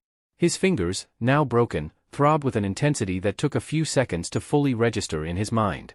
As Taeju continued to wail, clutching his shattered fingers, Ryu Min mercilessly grabbed his other hand. Fear overtook Taeju as he frantically pleaded for mercy, but his cries only intensified as more of his fingers were broken. The sight was too much for Taeju's lackeys, who quickly fled, knowing that staying would only put them in greater danger. Even Ryu Min's younger brother, Ro-won, couldn't bear to watch what was happening and turned away. Ryu Min delivered one final warning to Taeju, making it clear that messing with his younger brother would never be tolerated again. For Taeju, this punishment was more than enough to make him reconsider every choice he had made in his life up to that point. The eerie smile that lingered on Ryu Min's face as he confirmed the broken fingers sent a shiver down Taeju's spine. But Ryu Min wasn't done. He grabbed Taeju's other arm and snapped it as well, ensuring there would be no thoughts of revenge. A scream echoed through the neighborhood, marking the end of the brutal encounter. With the ordeal over, the two brothers walked away as if nothing had happened. Ro-won, still in shock, asked how his older brother had managed to do all of that. He speculated that Ryu Min might have learned martial arts or something similar. But Ryu Min dismissed the idea, instead attributing his abilities to his transformation into a player. He explained that players could use their stats to enhance their real-world skills, and to prove it, Ro-won tried to summon the weapon he had received in a previous round. Slowly, a brilliant golden light began to form, and to his surprise, a dark, sharp dagger appeared. Ro-won stared in disbelief before grinning at the realization that this was indeed possible. Ryu Min then explained that all players could summon their weapons in this way. It was at that moment that Ro-won understood the true source of his brother's incredible speed. Dodging all those attacks had been effortless because Ryu Min's dexterity stat was around 11, a number far above the average person's 3, and even higher than an athlete's 10. When Ro-won asked what would happen if his brother leveled up further, Ryu Min pretended to be clueless, brushing it off as if he was still far from that stage. In reality, he was deliberately withholding information, unwilling to reveal the truth due to the traumatic experiences of his past life. During his 11th regression, Ryu Min had confessed to Ro-won that he was a regressor, but that revelation had put his younger brother in grave danger. Ro-won was kidnapped by other players who sought to use him as leverage against Ryu Min. Though Ryu Min had managed to save him at that time, he vowed never to let Ro-won endure such trauma again. As Ro-won studied his brother, he realized that he needed to be better prepared to protect him from other players. To lighten the mood, he suggested they grab breakfast at the convenience store. Ryu Min agreed, and they made their way to the QS24 store. While Ro-won headed toward the cup noodles, Ryu Min went to the ATM to withdraw some cash. As he punched in the numbers, he saw his savings amounting to 133.21. He withdrew 100,001, equivalent to about $100. Ro-won was surprised by the amount his brother withdrew, knowing the struggles they had faced together. But Ryu Min reassured him that the money was for a future purpose. He then asked Ro-won what he wanted to eat. Ro-won hesitated, mindful of their limited budget, but Ryu-min encouraged him to enjoy as much food as he liked. Ro-won, who had only eaten a cup of noodles the night before, finally decided on pork belly with chili, something he had been craving for a while. Ryu-min smiled, suggesting they treat themselves to hanwoo beef someday. Ro-won, feeling uneasy about the idea, insisted that the pork belly was more than enough for him. Meanwhile, Ryu-min was already envisioning a future where they could afford anything they wanted. Soon, they were enjoying their breakfast, with the pork belly looking especially delicious. Ro-won's face lit up as he took his first bite, savoring the taste. During their meal, Ryu-min excused himself, saying he had something important to do. Ro-won watched him carefully, curious about where his brother was going. Ryu-min returned a short while later, holding a pen and a stack of lottery tickets. Ro-won was shocked to see that his brother had spent all their remaining money on 20 lottery tickets, totaling 100,001. As Ro-won began to panic, Ryu-min calmly checked the numbers on each ticket, confidently selecting the same ones over and over. He then flashed a grin and revealed that these were the winning numbers, explaining that was why he had taken such a bold step. Ro-won was left in disbelief, struggling to comprehend his brother's actions, while Ryu-min remained certain that their gamble would pay off. Later that night, the two brothers returned to their apartment. Ryu-won was glued to his phone, anxiously watching the day's lottery draw. His nerves were getting the best of him. He even started biting his nails, worried they might have just wasted 100,001. As the numbers began to be drawn, Ryu-min lightly teased his younger brother for his behavior, but Ryu-won's focus remained unshaken. The first number announced was 3, followed by 8. When 9 and 38 appeared next, Ryu-won's heart skipped a beat. These were the exact numbers his brother had selected. As the final numbers were revealed, 3, 18, 9, 38, 21, and 1, Ryu-won realized every single one matched. They had won, without even needing the bonus number. Overcome with disbelief, Ryu-won exclaimed in shock, finding it hard to grasp that his brother had been right to purchase those lottery tickets. Tears welled up in his eyes as he began to believe it was all a dream, even asking Ryu-min to pinch him. But Ryu-min just smiled, reassuring him that it was all real. Ryu-won, still in awe, jokingly asked if his brother preferred it to stay a dream. It took several moments for the reality to sink in fully. When it finally did, he jumped up, holding the winning tickets high, and let out a loud shout of joy. His celebration was cut short when Ryu-min urged him to quiet down, concerned that the neighbors might hear. Seeing his brother's excitement brought back memories for Ryu-min. The first time he won the lottery, he had reacted just like Ryu-won, cheering and shouting all night. But after experiencing multiple regressions, it had become a routine event for him. This was all part of a bigger plan. With 11% of the world's population disappearing overnight, global economies had been thrown into chaos. And with the imminent introduction of player-to-player item trading, which would be conducted entirely in cash, Ryu-min knew he needed a substantial amount of money. The next day, after exchanging the tickets, Ryu-won asked his brother how much they would receive. Ryu-min's response was cryptic. His only concern was whether this sum would be enough to shake the world. Later, Ryu-min stood in front of the Manhwa bank building, calm and composed. He had done this many times before. As he approached the teller, he casually mentioned that he was there to collect the first-place prize. The teller congratulated him but grew increasingly curious as he noticed how young Ryu-min appeared, almost like a high school student. The teller then asked where Ryu-min had purchased the winning ticket, and Ryu-min's nonchalant response took the man by surprise. The bank teller suddenly remembered something his colleague had mentioned earlier about the unusually high number of winning tickets in this particular draw, 115 in total. What made it even stranger was that 100 of these tickets had been purchased from a single store, and all on the same day by just one person. The teller recalled that his colleague had told him to treat anyone coming to claim these winnings as a VIP, regardless of the situation. As he stood there, lost in thought, Ryu-min interrupted his reverie. The teller quickly apologized and asked Ryu-min to wait for a moment. Soon after, a man entered the room, introducing himself as Kwon Jun-ho, the president of Manhwa Bank. Recognizing Ryu-min as the winner of multiple lottery tickets, President Jun-ho personally greeted him and extended his congratulations. He then invited Ryu-min to follow him to a more private area. President Jun-ho led Ryu-min to a room where the team responsible for managing lottery ticket sales was stationed. As they entered, a woman greeted them and, noticing Ryu-min, questioned who he was, speculating that he might be the president's son. President Jun-ho quickly clarified, introducing Ryu-min as one of their VVIP clients there to claim his prize. He instructed the woman to ensure Ryu-min's comfort.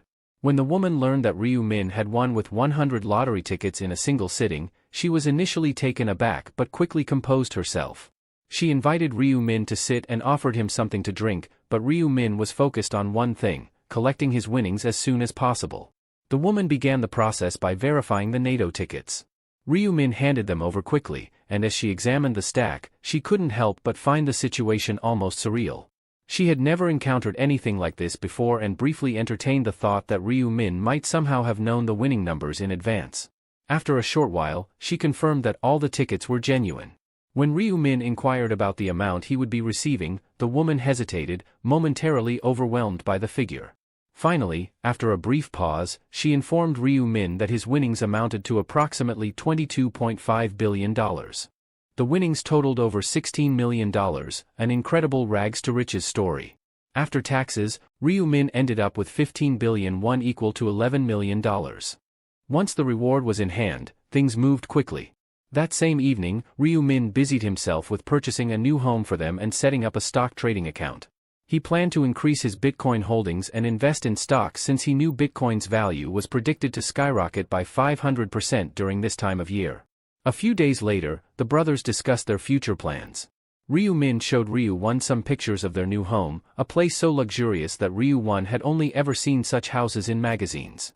However, something puzzled Ryu Won. Despite having more than enough money, his brother had chosen to rent the house instead of buying it outright. Ryu Min explained that they were temporarily low on cash because he had invested everything, $14 million, into Bitcoin. At first, Ryu Won was stunned into silence, unable to comprehend the enormity of the decision. But Ryu Min, confident in his knowledge of future events, assured his brother that this was the right move. He even had a backup plan in case things went wrong, revealing that he still remembered 4 sets of winning lottery numbers from a dream. If necessary, he could simply buy more tickets. Ryu Won's eyes widened in disbelief. He had only seen people dream about winning numbers on TV and had never taken them seriously. He shook his brother, urging him not to forget those numbers. Given the importance of the situation, Ryu Min reassured him that he wouldn't forget. He had already memorized them after all the times he had been through this. Afterward, Ryu Min told his brother it was time to get ready to move into their new home. Ryu Won, still confused, asked where they were going. With a smile, Ryu Min revealed that they were moving in today. Meanwhile, in a distant, isolated location, a powerful punch struck a wall, shattering the point of impact. The one responsible was a man named Young Min. He grinned with satisfaction, knowing that his decision to allocate all his stat points to strength was paying off. The angel had bestowed upon him the rune of strength, which doubled his strength stat, granting him this immense power. As he observed the deep fissures he had caused in the wall, Young Min felt a surge of pride. He believed that even the best fighters would be envious of such a powerful punch. The thought of testing his newfound strength in a real battle excited him, and he couldn't wait to unleash it. Later that day, a young man, seething with anger, knocked on the door of Ryu Min's old home. He was the same person who had a vendetta against Ryu Min, intending to become a fearsome underworld boss. The silence from within the house only fueled his frustration, especially since none of his calls were answered. He had a hunch that Ryu Min had survived their last encounter, and the memory of being looked down upon by Ryu Min, as if he were nothing more than an insect, filled him with rage. He was determined to finish what he had started and kill Ryu Min. The young man assumed that Ryu Min would be hiding inside the house, but despite his aggressive knocking, there was no response. Suddenly, he paused and devised a plan. He loudly declared that he was leaving since no one was inside, hoping to lure someone out by pretending to depart. He waited, listening for even the slightest sound from within, ready to blow the door apart. However, before he could act, an elderly man approached and asked what he was doing in front of his neighbor's door. The young man, annoyed, asked why the old man cared. The elderly man, who turned out to be the landlord, inquired if the young man was there to see a friend. Seizing the opportunity, the young man lied, claiming to be a friend of Ryu Min, and asked the landlord to open the door so he could check on his friend after losing contact. However, the landlord revealed that Ryu Min had moved out, leaving the young man infuriated. He believed Ryu Min had run away without a word, fueling his anger even further. Meanwhile, Ryu Min and Ryu Won stood in awe before a towering, sophisticated skyscraper. "This place is just too tall," Ryu Won remarked, amazed as they walked through the revolving doors. His amazement only grew as he watched his elder brother receive special access passes, reserved for the building's owners. Seeing the security guard verify their identities added to his sense of wonder. It was all so new to him. As they entered the elevator, Ryu-min couldn't help but express how incredible the place was. They were heading to the 43rd floor, where they would be staying. When the elevator doors opened, they were greeted by a spacious and luxurious apartment, a far cry from their previous living conditions. The contrast between their old life and this new beginning was stark, and Ryu-1 could hardly believe they were really here. Inside their new apartment, everything was pristine and brand new. Ryu-1 marveled at the sheer size of the place, realizing it spanned over 330 square meters. As they explored every corner, Ryu-1 couldn't help but comment, "This place might be a bit too large for just the two of us." The terms of the lease were steep, requiring a deposit of 500 million won and a monthly rent of 22 million won, over $16,000. Ryu-1 felt a wave of exhaustion wash over him upon hearing the cost, especially when he recalled how they used to worry about paying as little as 5,001 won at a convenience store. He suggested they consider a smaller, more affordable home, but Ryu-min wasn't swayed. He explained that higher expenditure came with enhanced security, and at this stage, safety was paramount. He revealed that on the first of every month, players suffered from a condition akin to narcolepsy, making them extremely vulnerable. Natural disasters would only heighten the risk, and there were even instances of players hiring assassins. Thus, they needed to be in a secure location when the time came. As Ryu-1 absorbed this information, Ryu-min turned to his younger brother with a warm smile and asked, "So, do you like the house?" Ryu-1 nodded enthusiastically, "Yes, it's amazing." However, despite his words, a shadow of sadness crossed his face. The thought that his brother would soon have to enter the game again, fighting for survival, weighed heavily on his heart.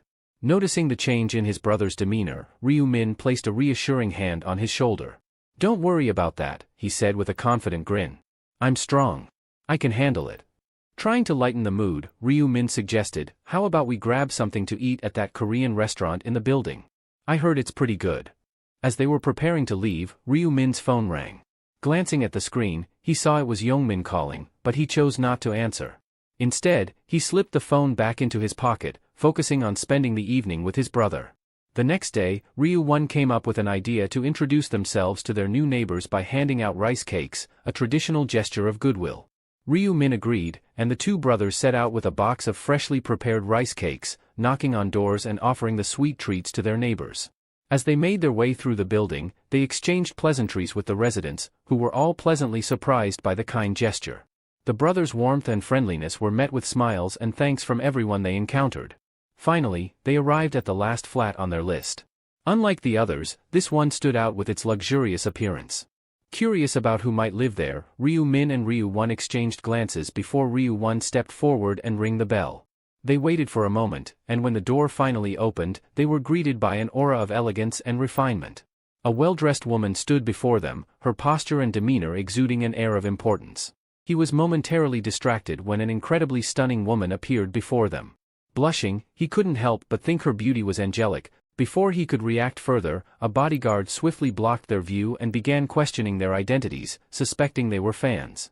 Ryu-1 casually explained that they were Co Aaron's new neighbors, living one floor below.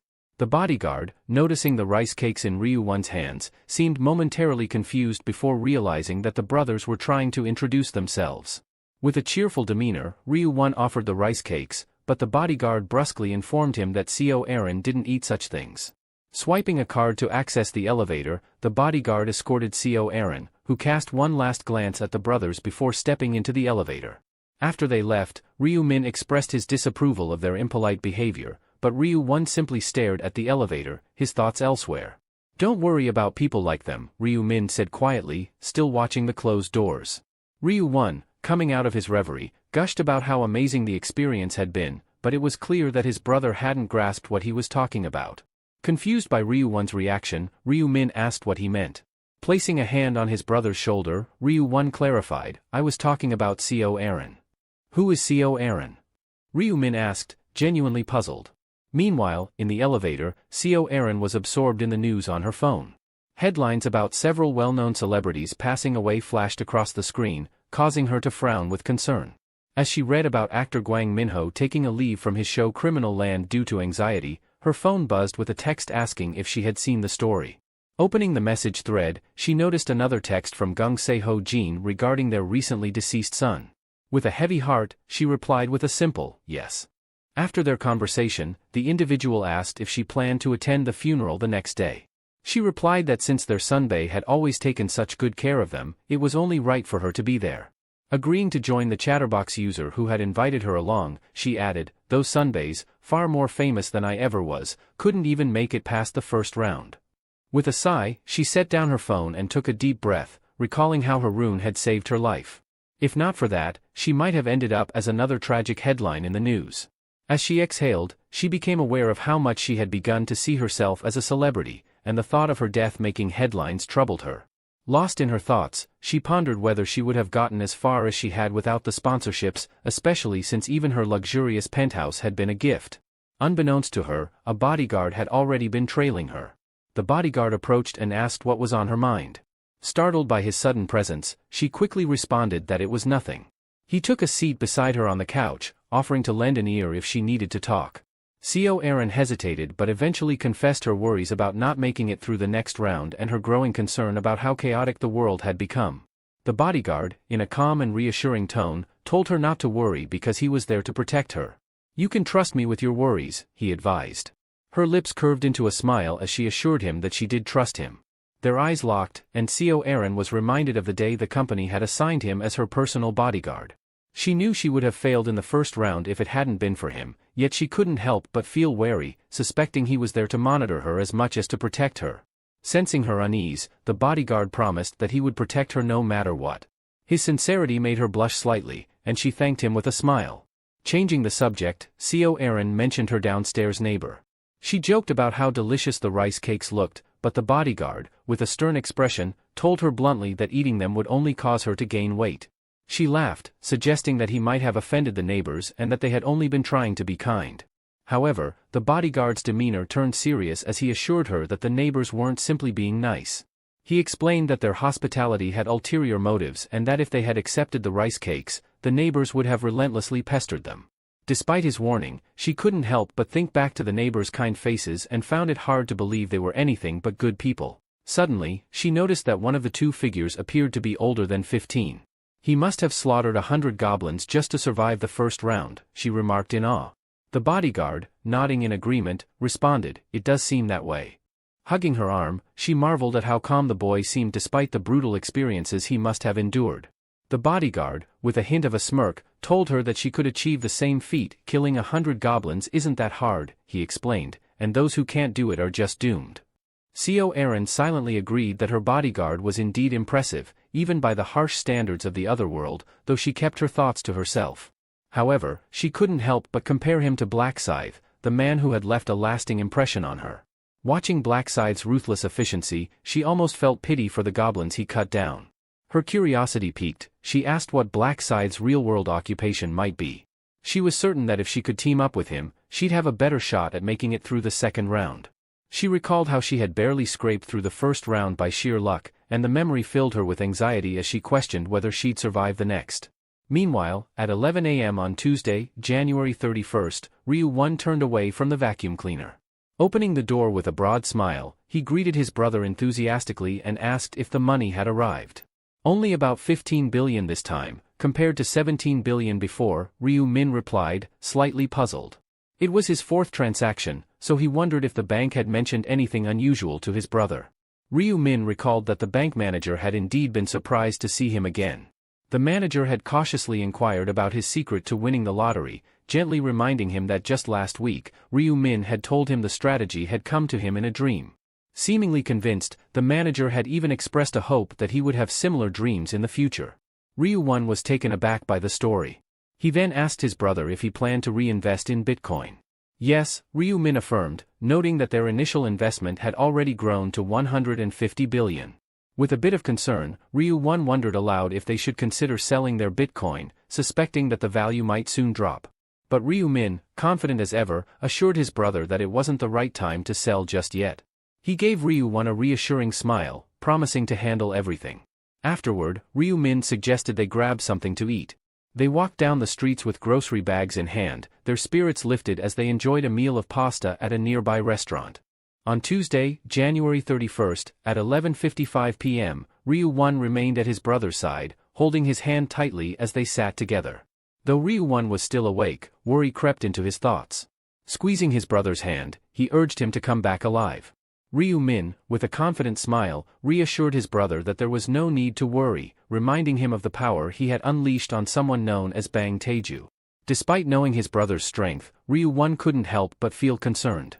Patting his brother gently on the head, Ryu-min advised him to stop worrying and get some rest. He promised that they would see each other later, assuring him that by the time he woke up, he would have already returned from the other world. Just in time, Ryu-min was transported to another realm, his soul glowing with a radiant light. Meanwhile, other players began to arrive under a gloomy, overcast sky. One player asked if they had arrived successfully, while another remarked with amusement at the speed of their travel. While some players cowered in fear, others took a moment to assess their surroundings, realizing that they were in a new location. One of the players, who had achieved the highest rank in the previous round, noticed a black sign and paused. As Ryu-min scanned the area, he saw that many people recognized him and deliberately kept their distance. Among the players, he spotted Youngmin, which made him grow impatient, wondering when the angel would make her appearance. Suddenly, the angel descended from the sky, her gaze fixed on Ryu-min, who stood with a fierce expression. She asked if everyone had arrived, her presence causing a stir among the players. The players quickly realized that this was not the same angel they had encountered before, and a wave of anxiety spread among them as they questioned what might have happened. The angel explained that the angel who had overseen the first round had been involved in an accident and couldn't make it. She urged everyone to remain calm. With a menacing expression, she announced that she would be their guide for the second round. As the details of the second round's quest appeared on the screen, the players focused intently. Their task was to choose a zone representative within the next 3 hours. However, the instructions seemed vague, and the players began to discuss various interpretations while staring at their screens. One player suggested that they might have to battle monsters again, but the uncertainty lingered among them. One player speculated that perhaps everyone could survive this round, while another expressed surprise at the number of people who had failed before. Sensing the players' confusion, the angel decided to provide some clarity. She explained that in the second round, all they needed to do was choose a zone representative. It wasn't a combat round. The chosen representative would hold significant power, able to command others to perform tasks or even order their deaths. She reiterated that they had 3 hours to select their representative. The players were impressed by the authority granted in this round. Curious, one player asked if that was all there was to it. The angel confirmed that since this round was more of a rest period, once they voted, they would be marked as having passed and sent home. The players felt a wave of relief at the prospect of completing such a simple task without facing any life-threatening danger. As the timer started, the angel urged them to discuss and decide who they wanted as their zone representative. The players, grinning, joked with one another, wondering if they'd all still be alive after voting in 3 hours. They found humor in the easy task and the potential power the representative would wield. However, Hwang Yongmin felt disappointed that he wouldn't get to use his combat skills this round. One of his friends tried to console him, suggesting he let it go since they would all survive after voting. But Yongmin couldn't shake his frustration. He had invested heavily in his strength stat, and now it seemed wasted. Overhearing the conversation, Ryu-min quickly realized that Yongmin must have obtained the rune of strength. He surveyed the situation, noting how Yongmin's rune and the current circumstances were unfolding just as they always had. Deciding that the debate over who to support wasn't his priority, Ryu-min moved away from the group. He knew that if there was a main quest, there had to be a side mission as well. He recalled that the hidden quest for the second round involved obtaining a class. Tightening his grip on his dagger, Ryu-min was eager to level up quickly, knowing this was essential for class enrollment. When a goblin appeared, he lunged forward, and with a loud, unsettling noise, the creature moved to attack. Ryu-min swiftly countered, managing to decapitate the goblin. A notification screen appeared, informing him that he had defeated a hobgoblin. His triple XP buff was active, and he had 1 kill out of 100. Additional notifications revealed that his experience level had increased to 9%, and he had earned 15 gold. The Rune of Slaughter also boosted all his stats by 1%. Ryu-min decided that venturing into the forest to hunt was a smart choice. He knew that where there was one goblin, there would surely be more, and he was right. Soon enough, a group of sinister-looking goblins emerged from the shadows, causing a grin to spread across his face. Standing confidently in the center of the forest, he waited for the goblins to make their move. With a swift and precise strike, he smashed one goblin in the head and swiftly followed up with a slash of his dagger, maintaining his calm demeanor throughout. A notification flashed on his screen, informing him that he had slain another hobgoblin, bringing his total to 5 out of the 100 required kills. The bodies of the fallen goblins were scattered across the forest floor. Another notification indicated that the Rune of Slaughter was now enhancing all his stats by 50%. He had leveled up again. The countdown displayed that there were still 2 hours, 29 minutes, and 24 seconds left before voting closed. Wiping his chin, Ryu-min opened his stat window, curious if only 30 minutes had passed. It showed that he had reached level 9. He decided to focus on increasing his agility. While Hwang Yongmin's Rune of Strength was advantageous in boosting power, Ryu-min understood that it wouldn't be effective in every situation. His agility stat rose from 18 to 24. He knew that no matter how strong a player was, they would be vulnerable if they couldn't dodge a critical attack quickly enough. The game's stats were divided into 4 key categories: strength, intelligence, agility, and luck. Strength affected defense power, endurance, and physical damage, while intelligence influenced mental fortitude, calculation speed, and magical damage. After another glance at his stat window, he saw that his agility had now increased to 30. Agility improved both movement and attack speed and enhanced the ability to dodge. Luck influenced critical damage, item drops, and additional gold rewards. As a Grim Reaper class that dealt both magical and physical damage, Ryu-min knew that balancing all his stats was crucial. Each one was important in its own way. Just then, he sensed something behind him. Pivoting swiftly, he scanned his surroundings to identify who or what was there. He was startled that someone had been following him. He had been so engrossed in the battle that he hadn't noticed earlier.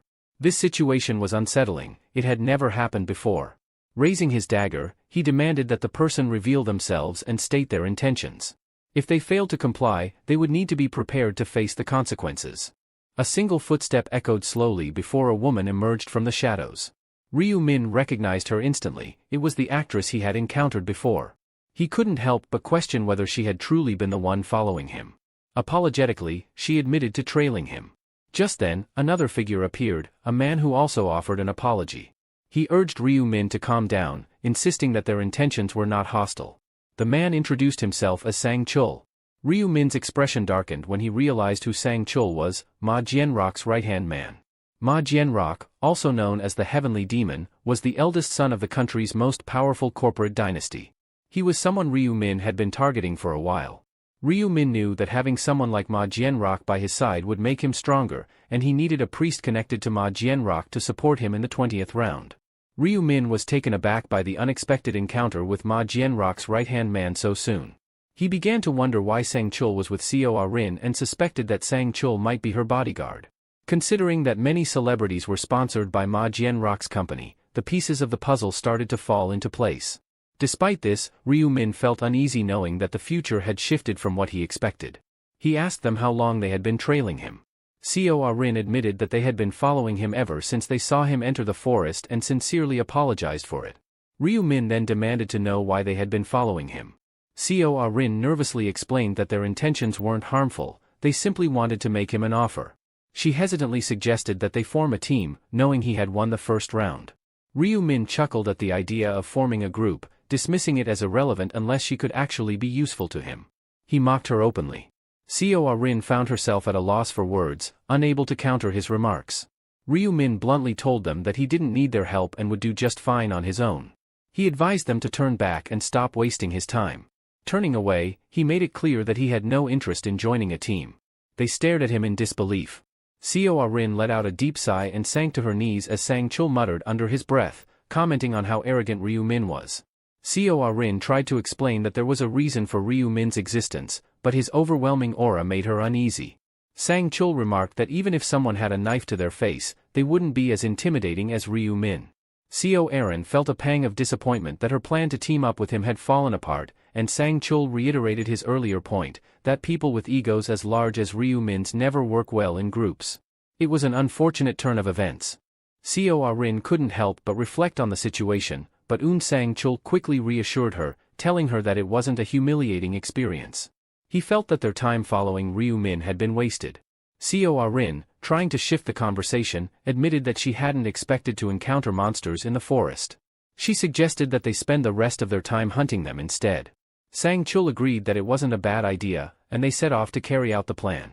The forest was dense with towering trees and thick underbrush. Meanwhile, Ryu-min, hearing noises from the bushes, instinctively attacked a goblin that emerged. He found it infuriating that, despite his tight schedule, they had the audacity to ask him to collaborate. With swift precision, his dagger sliced through the goblin's flesh as he remained focused on his primary goal, leveling up. A notification popped up, confirming that he had defeated another hobgoblin. His current kill count stood at 60 out of 100, and the effects of the Rune of Slaughter had boosted all his stats by 60%. Suddenly, a pack of wolf-like creatures, gnolls, appeared. Ryu Min felt a rush of satisfaction at the sight of so many gnolls approaching at once. They lunged at him in unison, weapons poised for attack. Ryu Min stood his ground confidently, gripping his dagger tightly. Using both the fallen bodies of the gnolls and his dagger, he quickly dealt successive blows to the advancing creatures. Another notification confirmed the defeat of a gnoll, bringing his kill count to 65 and raising his stats by 65% thanks to the Rune of Slaughter. He had now reached level 10. His hard work paid off as a series of notifications informed him that he had met the requirements for class advancement. With his newfound level, Ryu Min could now access the store and a hidden subquest. The subquest window indicated that in order to obtain a class and advancement items, players needed to level up before the voting period ended. Success in this quest would also reward them with a daily item sale ticket, offering a 50% discount. Many players who were unaware of the subquest often found themselves confused, not knowing how to select a class or where to find the necessary advancement items. While everyone agreed that obtaining a class was crucial, the challenge lay in understanding the specific requirements to acquire the advancement item. For example, warriors needed to defeat monsters within an hour and increase their strength stat to at least 10. Berserkers had to hunt while sustaining injuries for a certain period. Assassins needed to successfully deceive monsters multiple times. Quick advancement was key, otherwise, players risked remaining beginners indefinitely. Ryu Min activated the Angel's Blood, and immediately, a status window appeared before him, offering a choice: do you want to select the Reaper profession? Without hesitation, he clicked yes. As a reward for his decision, he received the Reaper's Rune, a powerful artifact that significantly reduces the chances of being detected by enemies during the night. Wasting no time, Ryu Min activated the Reaper's Rune.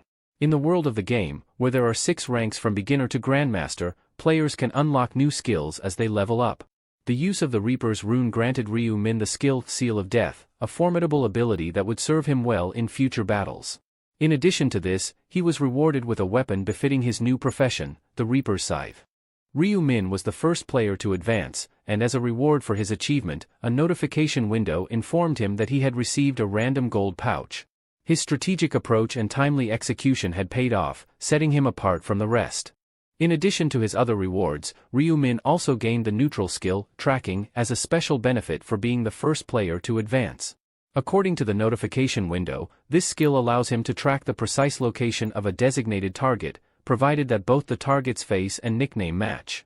This valuable skill could be purchased for 20,000 gold. A grin spread across Ryu Min's face as he reviewed the details on his screen. With enough gold in his possession, he decided to put the tracking ability to the test by targeting Yongmin. The tracking system confirmed a match between Yongmin's face and nickname, indicating his exact location as 190 meters away from Ryu Min. Following the instructions on the notification window, Ryu Min saw a glowing line appear on the ground, guiding him directly to Yongmin's location. He deduced that Yongmin must have also entered the forest, considering how much closer he was now compared to their last encounter, where Yongmin was 2 kilometers away. This piqued Ryu Min's curiosity as he contemplated whether or not to confront Yongmin. Elsewhere in the forest, Seoa Rin and Un Sang Chul were struggling, their breath coming in ragged gasps. Suddenly, Seoa Rin cried out in pain and collapsed face-first onto the ground. She informed Sang Chul that she had injured her leg and couldn't continue running. Sang Chul, with urgency in his voice, reminded her that they had to keep moving or risk being discovered. Despite the pain, he urged her to stand up. Seoa Rin apologized, describing the searing pain where an arrow had struck her earlier. Sang Chul's face darkened as he considered the possibility that injuries sustained in this world might affect their real bodies. Nevertheless, he tried to encourage her, assuring her that if they could survive this, they would be able to return home. Seoa Rin, gritting her teeth, resolved to push through the pain. Suddenly, a voice interrupted them, asking, "Where do you think you're going with an injury like that?" Startled, they quickly turned to face the source. It was Yongmin, standing with 3 menacing figures behind him, all wearing sinister smiles. Yongmin mocked Seoa Rin, sarcastically commenting that her injury didn't seem to be painful enough yet. Un Sang Chul felt trapped and fury welled up inside him. He clenched his teeth, cursing under his breath at the situation, especially at the acquaintance he bitterly referred to as a stupid woman in his mind. Realizing that they might have no choice but to fight, he drew his weapon and assumed a battle stance. His readiness to fight seemed to catch Youngmin off guard, momentarily impressing him. A sly grin spread across Youngmin's face, mirrored by his lackeys. With a mocking tone, he addressed Sangchul as old man and asked if he was actually thinking about fighting them. The four men wore expressions of arrogant confidence. Youngmin then told Sangchul to use his eyes and count how many of them there were, clearly enjoying the intimidation. Sangchul's anger flared as he demanded to know why they were being treated this way when they hadn't done anything to provoke him. Youngmin, maintaining his taunting demeanor, denied any wrongdoing. Confusion etched across Sangchul's face as he questioned why they had suddenly decided to attack. Youngmin, still smirking, revealed that they needed something only Seo Rin could provide. Seo Rin and Sangchul exchanged bewildered glances. Youngmin then admitted that his interest lay solely in the girl standing next to Sangchul. He made it clear that they had no interest in Sangchul himself, emphasizing that their attention was focused entirely on Seo Rin. As they conversed, the three men with Youngmin speculated whether the girl was indeed the famous Seo Rin. One of them noted that her face and nickname confirmed it was her. Another suggested that perhaps someone was merely imitating her, trying to take on her identity. They continued discussing how little it mattered to them, given that appearances could be so deceiving. Seo Rin's face paled in horror as she listened to their conversation. Meanwhile, Youngmin turned back to Sangchul and offered him a deal: leave Seo Rin behind, and he could walk away unharmed. This only fueled Sangchul's rage. In his mind, Youngmin should have made that clear from the beginning. If he had, Sangchul might have left Seo Rin without a second thought. He glanced sideways at her, inwardly cursing the situation. He had no intention of risking his life for her, yet he was faced with a significant dilemma. If he failed to protect Seo Rin, he would surely disappoint his employer, Director Ma Jiangak. Determined not to back down, Sangchul assumed a fighting stance, signaling that he had no intention of abandoning Seo Rin. Youngmin, visibly entertained, asked if Sangchul was seriously considering a fight. Sangchul, gritting his teeth, warned them that what they were doing was against the law. Youngmin burst out laughing at this, finding it utterly ridiculous. He sarcastically asked what laws applied in this world and whether Sangchul planned to report him once they returned to reality. Youngmin taunted him further, questioning what evidence Sangchul could possibly provide and daring him to try. He even joked that their appearances in this world might be entirely different from their real-life selves. Sangchul, seething with frustration, couldn't deny that Youngmin had a point. He knew that reasoning with Youngmin wouldn't work and that, despite his injuries, he had no choice but to fight. Youngmin wasn't going to be swayed by words alone. Just then, Youngmin's attention shifted. He was startled to see an old acquaintance, Black Scythe. The figure was casually leaning against a tree, observing the scene with a calm demeanor. Youngmin was visibly taken aback by Black Scythe's unexpected appearance. "What's going on here?" Black Scythe asked, his voice cutting through the tension. His gaze fixed directly on Sangchul, and he interrupted Youngmin before he could respond. "I wasn't talking to you," he said, dismissing Youngmin's attempt to interject. Annoyed, Youngmin told him to mind his own business and leave them alone. Ignoring Youngmin, Black Scythe turned his attention back to Sangchul. "Tell me what's happening," he demanded. Without hesitation, Sangchul explained the situation, revealing how they were ambushed by Youngmin and his men, who were after Seo Rin. Desperate, Sangchul pleaded for Black Scythe's help, promising to owe him a favor in return. Black Scythe's gaze shifted to Youngmin. "Is what he said true?" he asked, his tone sharp. Youngmin, brushing off the accusation, told Black Scythe that it didn't concern him and that he should move on. But Black Scythe wasn't deterred. He stepped closer, noting the menacing red aura that surrounded Youngmin. Youngmin and his lackeys, sensing the growing tension, nervously questioned what Black Scythe intended to do. As his weapon began to materialize in his hand, Black Scythe coldly informed them that he wouldn't abandon someone who was injured. Seo Rin and Sangchul felt a wave of relief, while Youngmin's anger flared. Black Scythe knew that helping them wasn't just an act of kindness. He calculated that by assisting Sangchul, he could gain favor with Ma Jiangak, and having someone like Ma Jiangak indebted to him would be a valuable asset. Moreover, he simply didn't like Youngmin. Youngmin and his men grew increasingly anxious as Black Scythe's intentions became clear. In a desperate attempt to regain control, Youngmin ordered Black Scythe to back off, threatening to kill him if he continued. But Black Scythe only smiled, taunting them with the question, "Do you really want to fight me? What's the problem?" Youngmin's fury reached its peak. To him, Black Scythe's question was absurd, almost laughable. He wondered if Black Scythe would be so confident if he truly understood the kind of monster he was dealing with. The memory of Black Scythe effortlessly defeating goblins and claiming the top rank in the last encounter flashed through Youngmin's mind, and his eyes widened in shock. Black Scythe lowered his scythe to the ground and, with a calm yet menacing tone, told Youngmin to let him know if he wanted to end the fight. The four men watched nervously as the scythe's blade moved, their fear evident in their eyes. Youngmin, visibly shaken, asked if Black Scythe would really let him go. Black Scythe crossed his arms, a hint of amusement in his voice, and replied that he might consider it, if Youngmin got on his knees and begged for his life with sincerity. The realization that Black Scythe was trying to humiliate him in front of his friends and Arin twisted Youngmin's expression from smug triumph to despair. Despite his rising irritation, he had no desire to engage in a fight if it could be avoided. He scoffed at Black Scythe, but as he did, a thought crossed his mind: he had the power to shatter a wall with just his bare hands. Maybe, just maybe, he could take down Black Scythe with a single strike. A smug smile crept onto his face as he entertained this possibility. He glared at Black Scythe and spat out, "You've crossed the line." He clenched his fists, preparing for a fight, and taunted Black Scythe, asking if he really wanted him to kneel and beg. With a menacing tone, he added, "Do you want to die?" Youngmin planned to close the distance between them and land a devastating punch. In his mind, there was no way Black Scythe could survive a blow strong enough to crush a brick wall. But just as he was about to strike, Black Scythe calmly set his weapon aside. Youngmin was baffled. Why would he discard his weapon? Black Scythe, exuding confidence, explained that it wouldn't be fair to fight an unarmed opponent while he was armed. Winning like that, he said, would be too boring. Enraged by the perceived arrogance, Youngmin cursed Black Scythe's foolishness. He moved into attack, but before he could react, Black Scythe suddenly shifted behind him. Youngmin, thinking this was his chance, swung with all his might, ready to land a powerful punch. But to his shock, Black Scythe effortlessly dodged his blow and retaliated with a powerful kick to his stomach. The force of the kick sent Youngmin flying, crashing into the distance, leaving him stunned and gasping for air. Black Scythe watched impassively as Youngmin's body sailed through the air, one foot still raised from the powerful kick. Youngmin landed with a thud, groaning in pain as he knelt on the ground, his curses directed at Black Scythe. With a cold expression, Black Scythe warned him to stop cursing, saying, "Your foul mouth will rot my ears," before delivering another brutal kick. Youngmin gasped as the force of the blow sent him sprawling, his hand instinctively reaching up to soothe his aching face. Without hesitation, Black Scythe grabbed Youngmin by the collar, hoisting him up with one hand while keeping him at arm's length.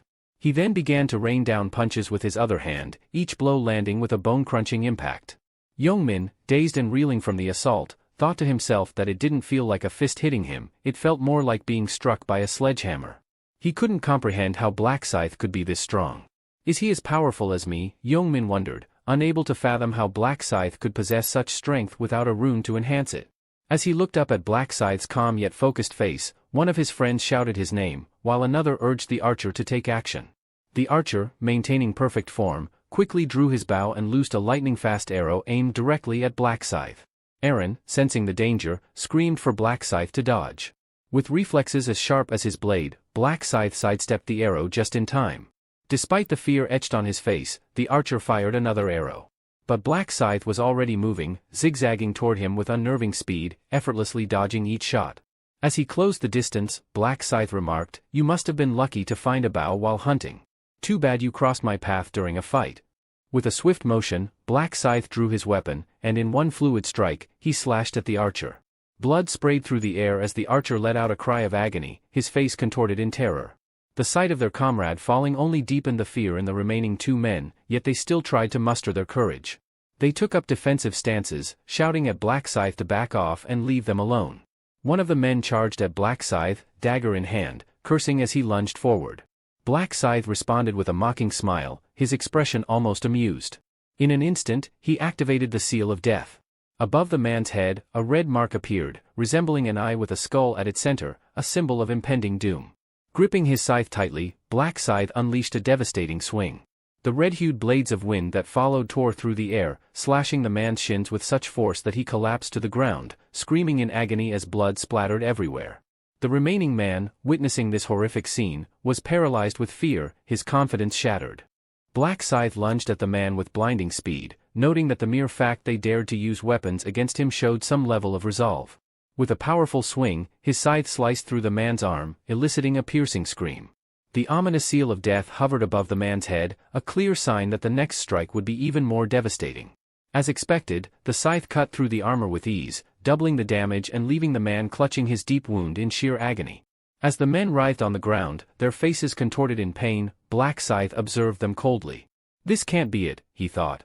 He knew he had to instill fear so deep they would never dare to cross his path again. When he approached, they whimpered and pleaded for mercy, begging him to spare them. Without a word, Black Scythe flicked his scythe, sending blood splattering with the movement. Another scream tore through the air. Taking a deep breath, Black Scythe decided he was finished with these men, ready to move on to the next target. His sharp gaze fell on a figure hiding behind a tree. "Hiding won't help you," Black Scythe called out, his voice chilling. In a flash, a blade of wind sliced through the young man's arm, causing him to cry out in pain as blood spurted from the wound. "Stop acting like a child," Black Scythe admonished, his tone devoid of sympathy. The young man's pain barely scratched the surface of what he had inflicted on others. Black Scythe's scythe struck again and again, each blow drawing a scream from the boy as he was mercilessly cut down. Sangchul and Arin watched in stunned silence, witnessing the brutal efficiency of Black Scythe's assault. Sangchul was particularly struck by how Black Scythe could so ruthlessly dismember an opponent who had already lost the will to fight. As Black Scythe severed the boy's arms and moved on to his leg, Sangchul couldn't help but admire the cold precision. It might seem extreme, Sangchul thought, but I appreciate that level of decisiveness. In his mind, Black Scythe rivaled even his director. Finally, Black Scythe turned to Sangchul and Arin. "Are you two all right?" he asked, his voice steady. Sangchul nodded, acknowledging that they were safe because of him. "You don't have to worry about Yongmin and his crew anymore," Black Scythe assured them, his tone leaving no room for doubt. Black Scythe suggested they should go and vote, seeing as the four men were too battered to move. In unison, Sangchul and Arin bowed deeply, expressing their gratitude. Arin hesitated, then asked, "Will they die?" Black Scythe shrugged. "Does it matter if they die? They aren't even worth calling animals," he replied coldly, his bluntness catching Arin off guard. Observing her troubled expression, he realized she was far too sensitive. He wondered why she seemed to care so much about the lives of these men as if she were some saint. Perhaps she was concerned about her public image as a celebrity, he thought. Turning to Sangchul, Black Scythe asked, "Do you have a question?" "Yeah," Sangchul responded confidently. "Why did you decide to spare them? Even if you killed them, there wouldn't be any repercussions in the real world." The young man's face paled at the question. Black Scythe replied calmly, "If you're asking whether there was a specific reason I let them live, there wasn't." He continued, "But the real reason I didn't finish them off is simple, there's nothing to gain from killing them." Sangchul was puzzled by the notion of there being no benefit. "But even so," he insisted, "it's not wise to leave any potential threats alive." "Threats?" Black Scythe echoed, glancing at the trembling men. "If these guys are still capable of causing trouble, then I'd say the game's already in a poor state. Besides, reducing the number of players doesn't benefit anyone. The more, the merrier." After a moment, Sangchul nodded, understanding his reasoning. "Makes sense," he admitted. Sangchul considered that fewer players meant fewer available spots for those who completed each round. He found himself admiring Black Scythe's unique perspective on the game's mechanics, realizing that Black Scythe saw things differently from most players. "I get it," Sangchul nodded. "From now on, we'll stop thinking about the humanity of this game." With that, Black Scythe turned to leave, but Sangchul quickly called out, "Wait. Give me your account number, and I'll make sure you're compensated in the real world." Black Scythe waved it off. "Forget about it," he said, continuing on his way. Sangchul was stunned by his refusal to accept any reward. Helping without any expectation of payment was rare in their world. He resolved to report the encounter to the president as soon as he returned to reality. A groan from behind caught his attention. It was one of the young men they had fought. Sangchul felt a surge of anger, his gaze turning lethal. But he remembered Black Scythe's words, it wouldn't benefit them to finish them off. Holding back, he spat in their direction and urged Arin to leave with him. Back in the main field, the atmosphere was tense. Players were campaigning fiercely to be chosen as the region's representative, each claiming they were the best choice. The heated arguments escalated into a physical altercation, with one player grabbing another by the collar. As the crowd tried to intervene, another participant stepped forward, declaring that anyone with such a quick temper shouldn't be representing them and offering herself as a better candidate. Then, a young man joined the fray, boasting about his father being a congressman and insisting he deserved the position. Many in the crowd eyed him with skepticism, doubting the truth of his claims. Amid the chaos, a voice rose from the crowd, commanding everyone's attention and halting the argument. The speaker, known by the nickname Mint Chocolate Boy, grabbed everyone's attention and reminded them that the voting would end in just 2 hours. He urged the players not to waste time arguing and to cast their votes as soon as possible. One of the players asked him how they should decide who to vote for. Mint Chocolate Boy confidently replied that he had a practical solution. Curious, everyone focused on him, eager to hear his idea. He smirked inwardly, pleased at how easily the crowd hung on his every word once again. With a dark grin, he thought about how the players had once more fallen for his persuasive tactics. At first, he had been disappointed when he received the persuasion rune as his random rune fragment. He had looked at it with disdain, noting that the rune increased his chances of persuasion only if the target was particularly talkative.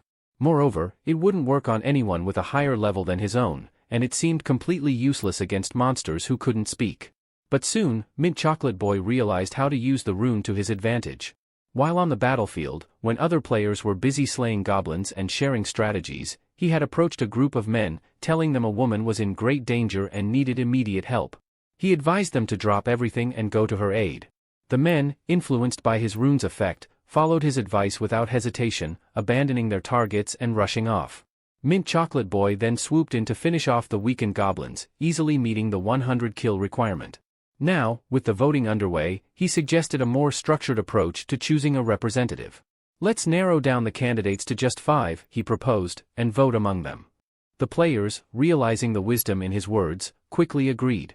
They understood that if everyone continued campaigning for themselves, they would never reach a decision. Mint Chocolate Boy took the lead in organizing the nominations, relishing how smoothly his plan was unfolding. If everything went as expected, he would soon position himself as the representative of the region. He asked the crowd to raise their hands and nominate anyone they believed should be recommended. One of the players, who had been advocating for himself earlier, eagerly shot his hand up. However, Mint Chocolate Boy quickly pointed out that nominating themselves was against the rules and would just repeat their earlier mistakes. The audience began murmuring in agreement, with many voices echoing, "Mint Chocolate Boy is right." Inwardly, Mint Chocolate Boy felt confident, thinking it would be a simple task to manipulate this group. Most of the attendees were strangers to one another, caught up in their thoughts and unsure whom to nominate. Meanwhile, a few others were hesitant to suggest anyone but themselves, worried about losing their chance. Sensing the growing uncertainty, Mint Chocolate Boy remained patient, understanding that this silence would ultimately lead to only the most notable names being suggested. At last, a participant raised his hand and proposed Mint Chocolate Boy as a candidate. Excellent, he mused silently. The person who nominated him justified the choice, stating that having a rational and capable leader would be in their best interest. Mint Chocolate Boy pretended to be surprised by the nomination, even as another player jumped in to commend his ability to manage the situation effectively. He accepted the compliments with a gracious smile while inwardly laughing at how easily he had won them over. Then, another participant nominated Black Scythe. Mint Chocolate Boy's grin widened. He knew Black Scythe's recent victory made him a logical contender. Next, a player named Life is a Documentary put forth the second-place finisher, followed by someone else suggesting Black Dragon in My Right Hand as a third candidate. Mint Chocolate Boy tallied 4 names and asked the crowd if there were any more nominations for the 5th spot. When no one else volunteered, he announced that the 4 candidates were confirmed. He suggested that each nominee should speak to the crowd before the final vote and offered to go first, confident in his ability to sway the masses. Winning over these fools will be a breeze, he thought smugly. Suddenly, a voice cut through his thoughts, openly challenging him. It was Life is a Documentary, the player ranked second in the region, who seemed visibly annoyed. "I can't listen to another word this Mint Chocolate Boy is spouting," he declared. Mint Chocolate Boy turned to him and asked what his issue was. "Do you seriously think life is easy?" came the sharp retort from Life is a Documentary, his gaze filled with a menacing intensity that seemed to challenge Mint Chocolate Boy's entire stance. Life is a Documentary asked Mint Chocolate Boy if people always followed his instructions without question. As Mint Chocolate Boy pondered this, a concerned expression crossed his face. He began to realize the extent of his influence, but quickly brushed the thought aside, convincing himself it wasn't entirely true. When Mint Chocolate Boy was asked to nominate someone for the regional representative, Life is a Documentary grew visibly agitated and accused him of being a manipulator. "You're crossing the line," Mint Chocolate Boy retorted sharply, defending himself. He reminded everyone of a proverb, a person's face and demeanor reflect their true nature. He questioned why such harsh language had to be used in what was meant to be a discussion about leadership. For a moment, he seemed satisfied with his response, feeling that he had made his point. However, Life is a Documentary didn't back down. He sneered, asking whether Mint Chocolate Boy had the nerve to preach to him about life. "You're playing a dangerous game," he warned, his tone threatening. The situation escalated quickly, and Mint Chocolate Boy found himself taken aback by the intensity of the challenge. He realized that his usual methods of persuasion were failing, and the tension in the room grew palpable. Seeing his influence slip away, Life is a Documentary desperately appealed to the crowd, urging them to vote for him and ignore the other candidates. "Support me, or face the consequences," he threatened, his voice tinged with desperation. But Mint Boy mocked him openly, asking if he genuinely believed people would listen to his threats. He advised him to stop embarrassing himself and leave. The atmosphere grew colder as Life is a Documentary, his expression serious and menacing. Then, in a flash of violence, he lunged forward, striking Mint Boy. Blood sprayed, and the crowd felt a chill run down their spine as they realized the victim had been stabbed in the neck. The wounded player crumpled to the ground, blood flowing freely. The gravity of the situation hit Mint Chocolate Boy hard. He was witnessing a deadly turn of events. Life is a Documentary glared at him, reminding Mint Chocolate Boy of the earlier warning: he would kill anyone who crossed him. As Mint Chocolate Boy's eyes widened in shock, he let out a strangled cry. His body trembled, and then he collapsed to the floor, lifeless. Panic erupted among the crowd as they grasped the brutal reality of what had just happened. The label of killer seemed to hang in the air around Life is a Documentary, whose weapon still dripped with the blood of Mint Chocolate Boy. He turned to the crowd, his eyes cold, his voice challenging. "So what?" he snarled. "If anyone has a problem, step forward." A player, terrified, called him insane, pointing a trembling finger. Life is a Documentary only grinned wider, declaring that if no one confronted him, he would come to them instead. He moved like a blur, cutting down everyone in his path with swift, ruthless precision, as if fueled by some dark, burning passion. With each strike, he seemed more exhilarated, shouting that this was the best scenario: no cameras, no reporters, no restrictions. He reveled in the violence, delighted that he could kill as many as he wished without consequence.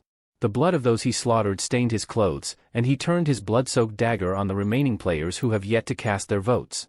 "Support me," he demanded, "or face death." Fear gripped everyone's faces, their expressions twisted in horror. Seeing this, Life is a Documentary gave a wicked grin. He knew that fear was now his ally. The crowd, terrified of what he might do, realized they had little choice but to support him. Life is a Documentary had set his sights on Black Scythe, plotting his demise to clear his path to the top. Meanwhile, in the depths of the forest, Ryu Min continued to hone his skills, wielding his scythe with relentless determination. His goal was to grow stronger with every swing. As he fought on, a notification flashed before him, revealing he had just defeated Knowles. The tally of his kills now stood at 265, far surpassing the original target of 100. With this achievement, the Butcher rune he possessed activated, doubling all his stats by 100%. In addition, he was granted a threefold experience buff, accelerating his growth. Ryu Min had reached a new milestone, level 16. Yet, when he glanced at his status window, he realized that his leveling pace was beginning to slow. Despite having slain over 200 monsters, he had only managed to gain 2 levels in the past 2 hours. While the progress was slowing, hunting had become noticeably easier, likely due to the powerful combination of the Butcher and Reaper runes. These runes not only enhanced his weapon's attack power but also amplified all of his stats. Feeling satisfied with his gains, Ryu Min decided it was time to head back. Sheathing his weapon, he turned to make his way back to the starting point. Suddenly, the countdown reached 0, and a notification window appeared, signaling that the voting period had begun. A radiant golden light enveloped Ryu Min's body, signifying that all players in the vicinity were being summoned back to the starting point. The time had come to cast their votes. As the local players gathered, 4 wounded figures emerged, those who had earlier fought against Black Scythe. Their battered appearance caught everyone's attention, leaving the other players in shock at the sight of their injuries. Then, Aaron, Sangchul, and a group of additional players arrived at the scene. As they surveyed their surroundings, they were stunned by the sight before them, a field strewn with player corpses. Shocked, they immediately began to ask what had happened. Aaron quickly assessed the situation, his eyes narrowing at the figure standing among the bodies, covered head to toe in blood. He assumed that the blood-soaked individual must be the one responsible for the carnage. Ryu Min, observing the situation, noticed that it looked like Cho Young-sik had regained control. Cho Young-sik was known as the leader of the Young-sik gang and was widely regarded as the second-best fighter in the region. However, his personality was infamous for being aggressive and domineering. Young Sik's face was smeared with blood, and his expression was disturbingly intense, his eyes darting around suspiciously. Ryu Min understood that this was a volatile situation, like a ticking time bomb waiting to go off. He quickly calculated that it wasn't the right moment to act just yet. As he assessed his options, Young Sik slowly approached him, clearly waiting for some kind of reaction. With a calm demeanor, Ryu Min decided to bide his time and wait for the perfect opportunity. Meanwhile, Young Sik called out to him, asking where he had been. This caught the attention of both Aran and Sangcheol, who turned their focus to Black Scythe. Ryu Min, maintaining his composure, responded to Young Sik's question with a steady gaze, asking what he wanted. Young Sik, with a haughty smirk, stated his demand outright. He wanted Black Scythe to serve him as a subordinate. Ryu Min, known as Black Scythe, replied with a cold, "And why would I do that?" Undeterred, Young Sik spun his dagger in a menacing manner, threatening to spare Black Scythe's life only if he submitted to him. Instead of fear, Young Sik was met with the sound of Ryu Min's laughter. Amused by the audacity of the demand, Ryu Min asked if Young Sik intended to start a fight immediately. Still smiling, he added, "If you want me to spare you, you'll have to kneel before me." This bold statement caught Young Sik off guard, making him view Black Scythe as utterly insane. Young Sik accused Black Scythe of not grasping the gravity of the situation, his frustration evident in his voice. He continued speaking, but Black Scythe swiftly cut him off, tauntingly asking if Young Sik was having trouble understanding what he had just said. With a cold smile, Black Scythe unsheathed his weapon and casually suggested that dying on the spot might be more satisfying for Young Sik. Caught off guard, Young Sik stared at the weapon in Black Scythe's hand, bewildered. He had no idea where such a powerful weapon had come from and could feel his confidence begin to waver. Panic crept into his mind as he realized he may have underestimated his opponent. Sensing his discomfort, Black Scythe taunted him further, asking, "What's the matter? Cat got your tongue?" Young Sik gritted his teeth, frustrated by his own hesitation.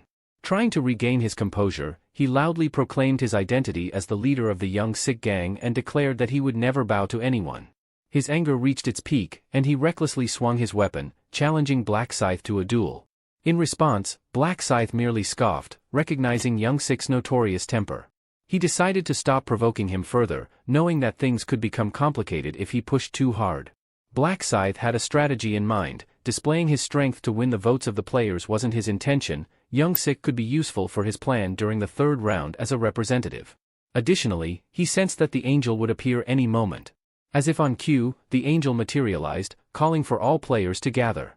Young Sik, momentarily distracted by the sudden arrival, shifted his focus away from Black Scythe. Seizing the moment, Black Scythe remarked on Young Sik's good fortune and calmly advised him to choose his battles more wisely next time if he wished to avoid an untimely end. With that, Black Scythe turned to leave, leaving Young Sik standing there, his anger simmering just beneath the surface. Young Sik stood frozen in place, his face a mask of rage, but beneath the surface, he felt a wave of relief. Though he appeared fierce and resolute, a part of him was worried that the tension might trigger a heart attack. Still, he silently vowed that Black Scythe would one day witness his true power.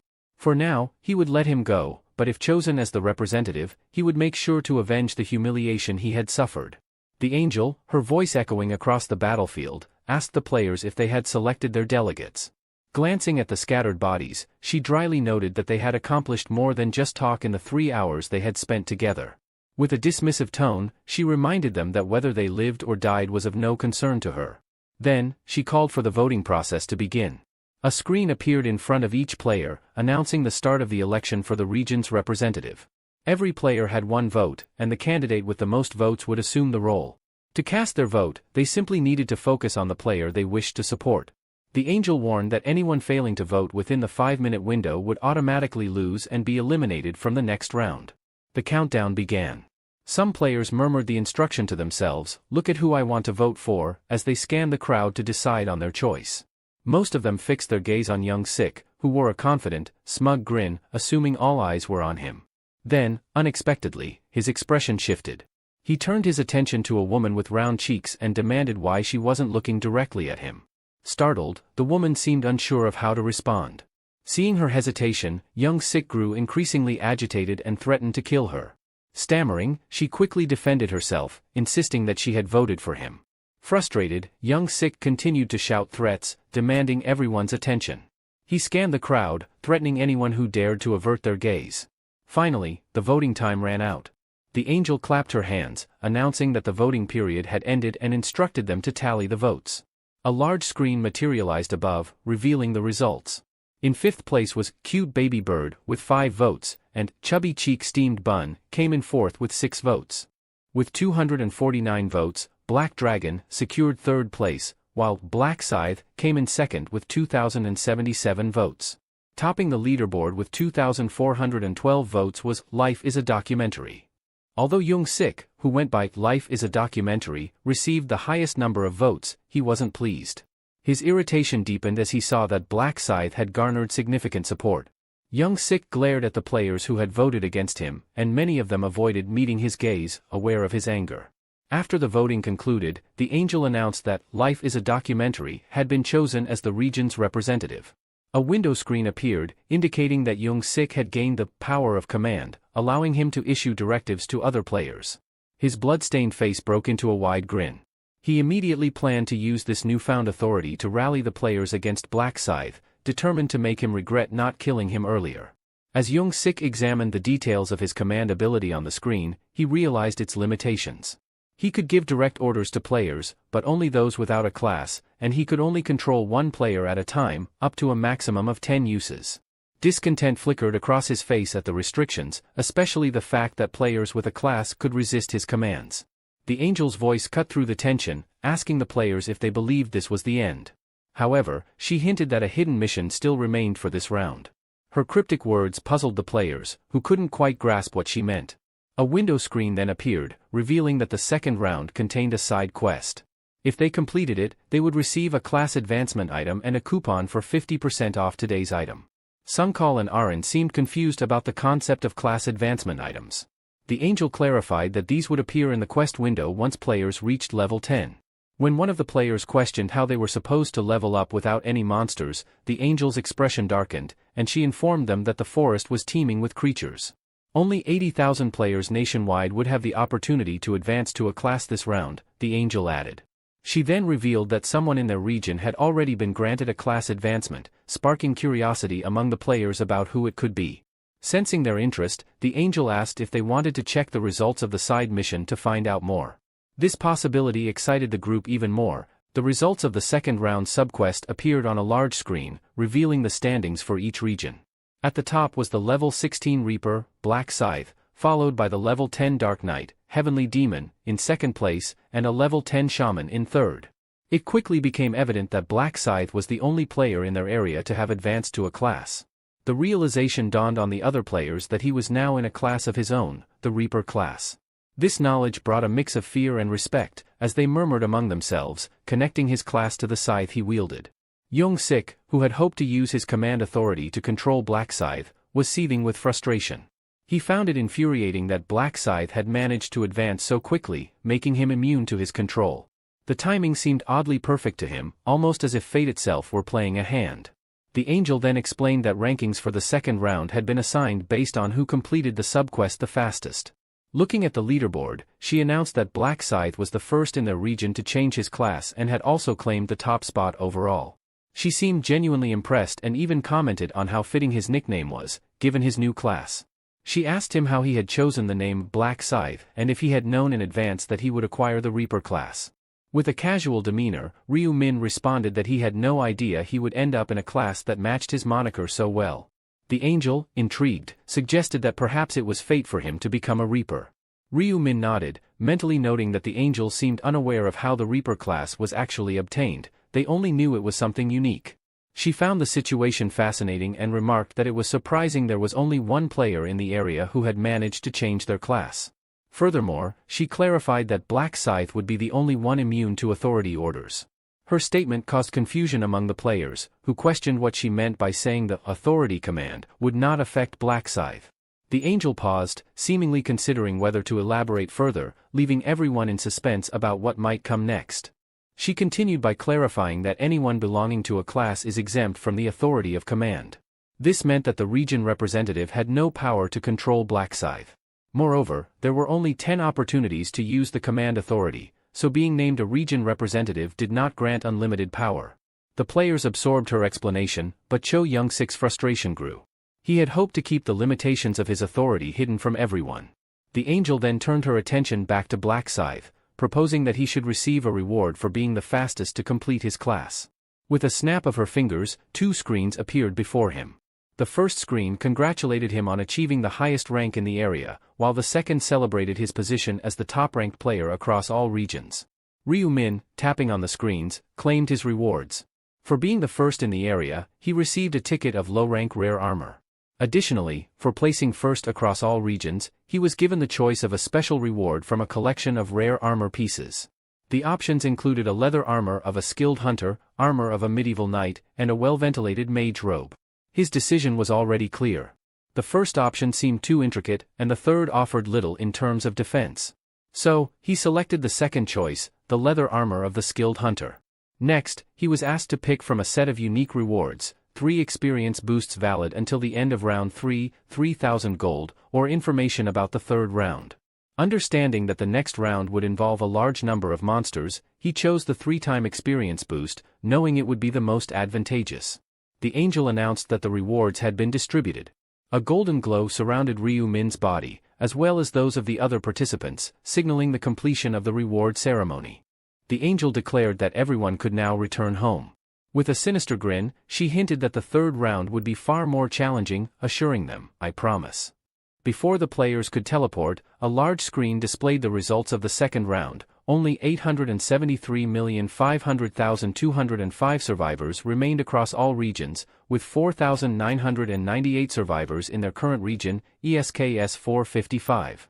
The screen then flashed another message, announcing that their souls would soon be transferred to their physical bodies in the current dimension, with the next round set to begin on March 1, 2023.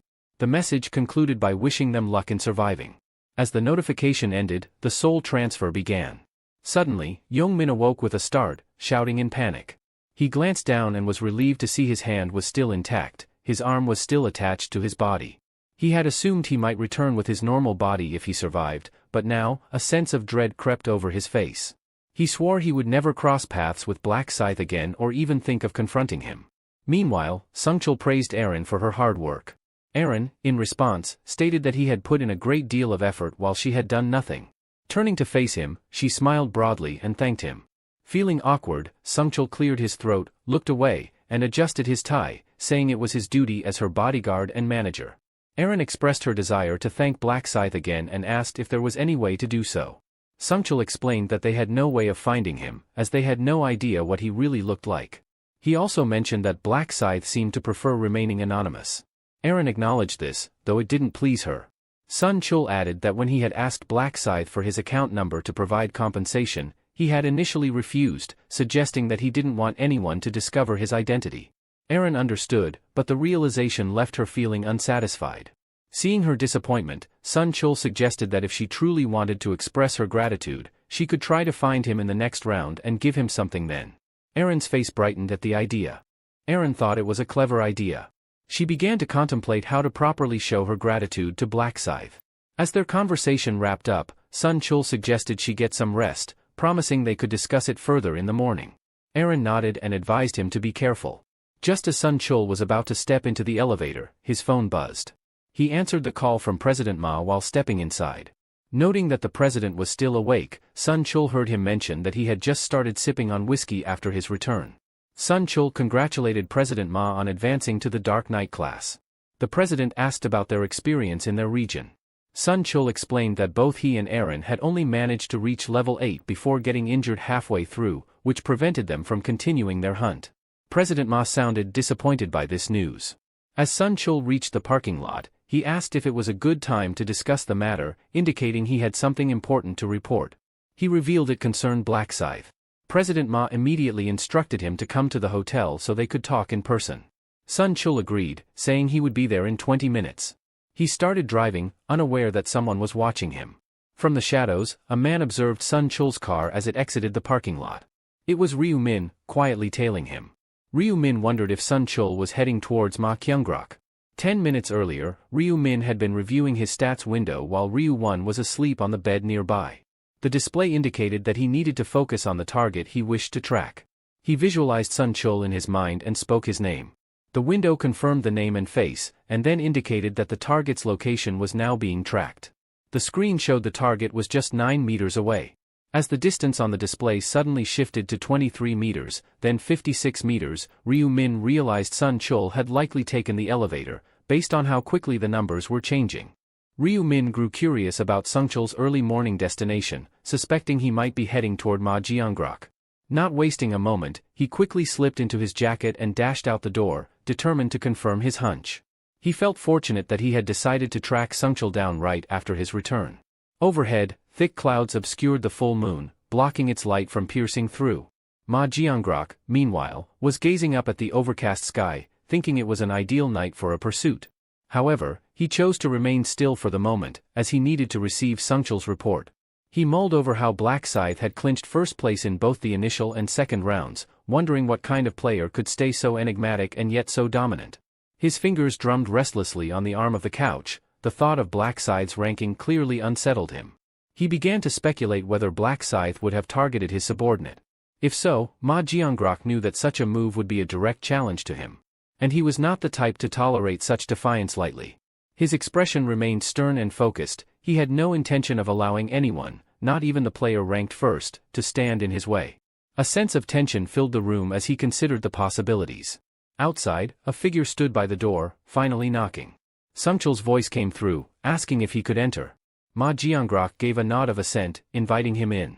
Rising to his feet, Ma Jiangrok greeted Sun Chul, who immediately expressed his gratitude. "It's all thanks to you, President Ma, that we're even meeting again," Sun Chul said respectfully. President Ma, wearing a faint smile, replied, "I've done nothing, we weren't even in the same region." Sun Chul bowed slightly, his tone earnest as he added, "Just knowing you're out there inspires me." President Ma chuckled softly, amused by Sun Chul's flattery. "You have a talent for saying the right things," he observed. "It's not flattery," Sun Chul replied with sincerity. "It's the truth." He then congratulated Ma on making it through the round. President Ma shrugged, brushing it off. "Round 2 was a breeze, a walk in the park," he said.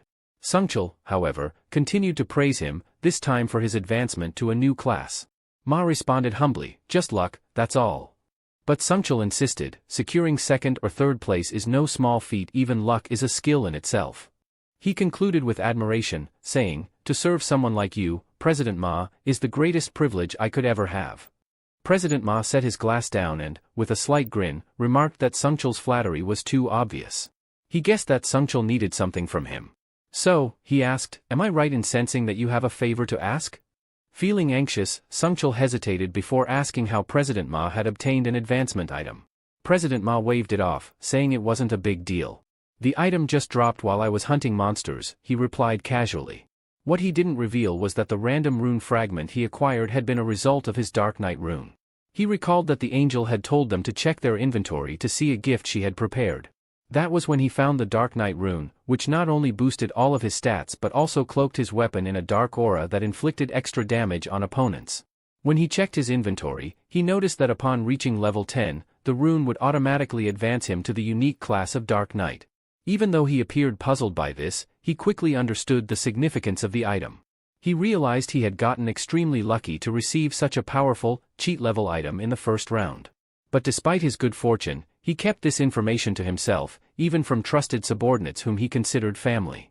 He knew well how quickly people could change when it came to matters of power and advantage.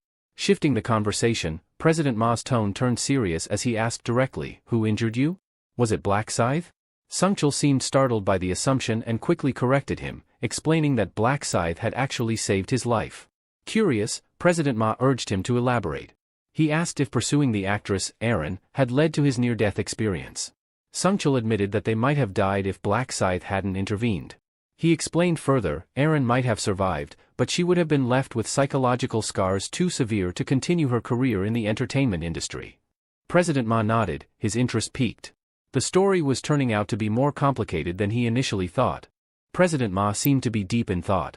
He had nearly lost a valuable subordinate, and it had almost jeopardized his business interests. Breaking the silence, President Ma asked about the fate of the thugs involved, assuming they had been killed. Sun Chul clarified that while Black Scythe had inflicted agonizing pain on them, it wasn't fatal. Curious, President Ma asked why Black Scythe had spared them. Sun Chul explained that, according to Black Scythe, there was no point in killing them. His logic was simple: as the overall population dwindles, so does the pool of those who survive. President Ma acknowledged that the reasoning made sense, though he remained concerned about what these individuals might do in the future. Taking a thoughtful sip of his whiskey, he reflected that both his assets and subordinates were only alive because of Black Scythe. He felt indebted to him for that and remarked that he should offer some financial compensation. Sungchul mentioned that he had already brought up the topic, but Black Scythe had refused and left immediately afterward. President Ma was slightly surprised to hear that the offer of compensation had been declined. He speculated that perhaps Black Scythe wanted to avoid revealing his identity.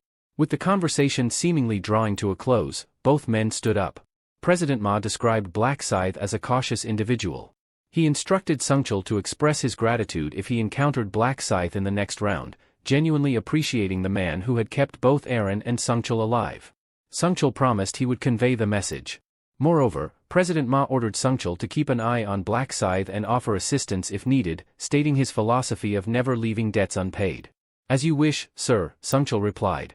Just before Sungchul could leave, President Ma remembered something crucial and made a bold request. With a menacing glare, he demanded to know the nicknames of the thugs involved. Meanwhile, outside the hotel, Ryu Min was concealed behind a tree, silently observing. He glanced around, thinking to himself how fiercely loyal a dog Sungchul truly was. Even though it was late at night, Sangchul made his way directly to Ma Jiangrok's location as soon as he returned to reality. Having already confirmed the place, he decided to leave quickly, knowing that staying there too long might arouse suspicion. He called a cab and, while waiting, couldn't help but notice a peculiar coincidence. CO Aaron, a celebrity backed by Jiangrok, happened to live in the same apartment complex as he did. He recalled to himself that he needed to thank his younger brother. If they hadn't handed out rice cakes, he would never have crossed paths with Aaron or uncovered the connection between Sungchul and her. Just as he was about to open the taxi door, he had a sudden thought: perhaps he could use this neighborly relationship to his advantage to gain Jiangrok's trust. Still, he needed to decide whether bringing Jiangrok into the fold for the 20th round was the right move. He was well aware of Jiangrok's possession of the Dark Knight rune, a powerful item that essentially functioned like a cheat. However, he also knew its limitations. Without an advancement rune, Jiangrok would have to progress as a basic knight first.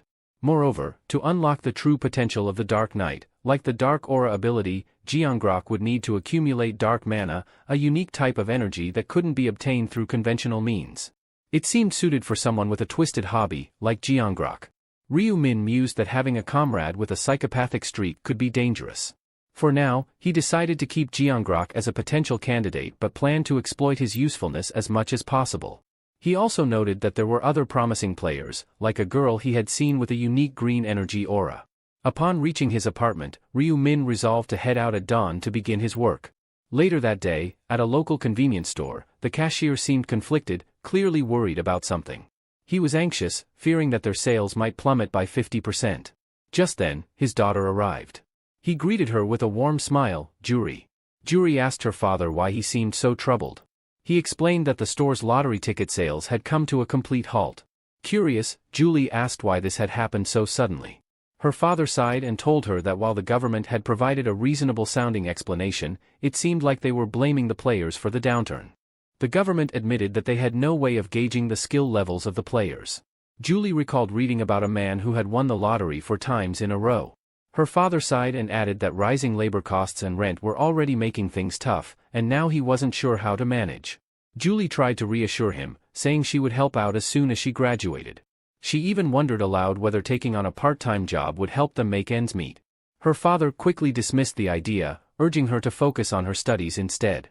He promised to handle the financial worries himself, reminding her that her goal of becoming a doctor was more important. Praising her for her good grades, he asked if she still planned to go to college. Julie hesitated, then confessed that she had given up on that dream. She explained that, in light of the current situation, education seemed pointless. Her father, seeing her determination, gave in. He admitted that the uncertainty of the next round was weighing heavily on him and that money was not the main concern. Apologizing for being so distracted lately, he admitted he had a lot on his mind. Julie squeezed his hand and assured him there was no need to apologize. She smiled warmly and told him she was okay, saying, "Guess what? I made it through the second round and even got myself a class." Her father looked at her with surprise and curiosity. Julie raised her hand in front of his forehead, and suddenly, green circles of light began to glow around her. Her father stared in astonishment as his body started to emit a faint green glow. He asked, bewildered, "What did you just do?" Julie grinned and explained, "It's a skill called Bless that I got when I earned the buffer class. It slightly boosts your stats and has a refreshing effect." Her father's face lit up with joy as he felt a rush of energy coursing through him. He praised her for her skills, saying he truly did feel more invigorated. Julie promised she would use this skill on him regularly to help him feel better. Encouraging him to lift his spirits, she gave him a playful nudge. Just then, the door to the convenience store swung open. A man stepped inside. Julie noticed the recognition in her father's eyes. She leaned in closer and whispered, "Dad, do you know that man who just walked in?" Her father nodded slightly, his expression a mix of curiosity and caution. The man was none other than Ryu Min, who had just entered the store, seemingly aware of the attention he was drawing. Julie's father informed her that the man who had just walked in was the first-place winner, the one who accurately picked the winning numbers on every tickets. As he approached the counter, Ryu Min greeted him with a familiar smile, asking if he remembered him. He continued, mentioning that he was the person who had bought 101 lottery tickets. Recognizing him, the man at the counter nodded and asked why he had come back.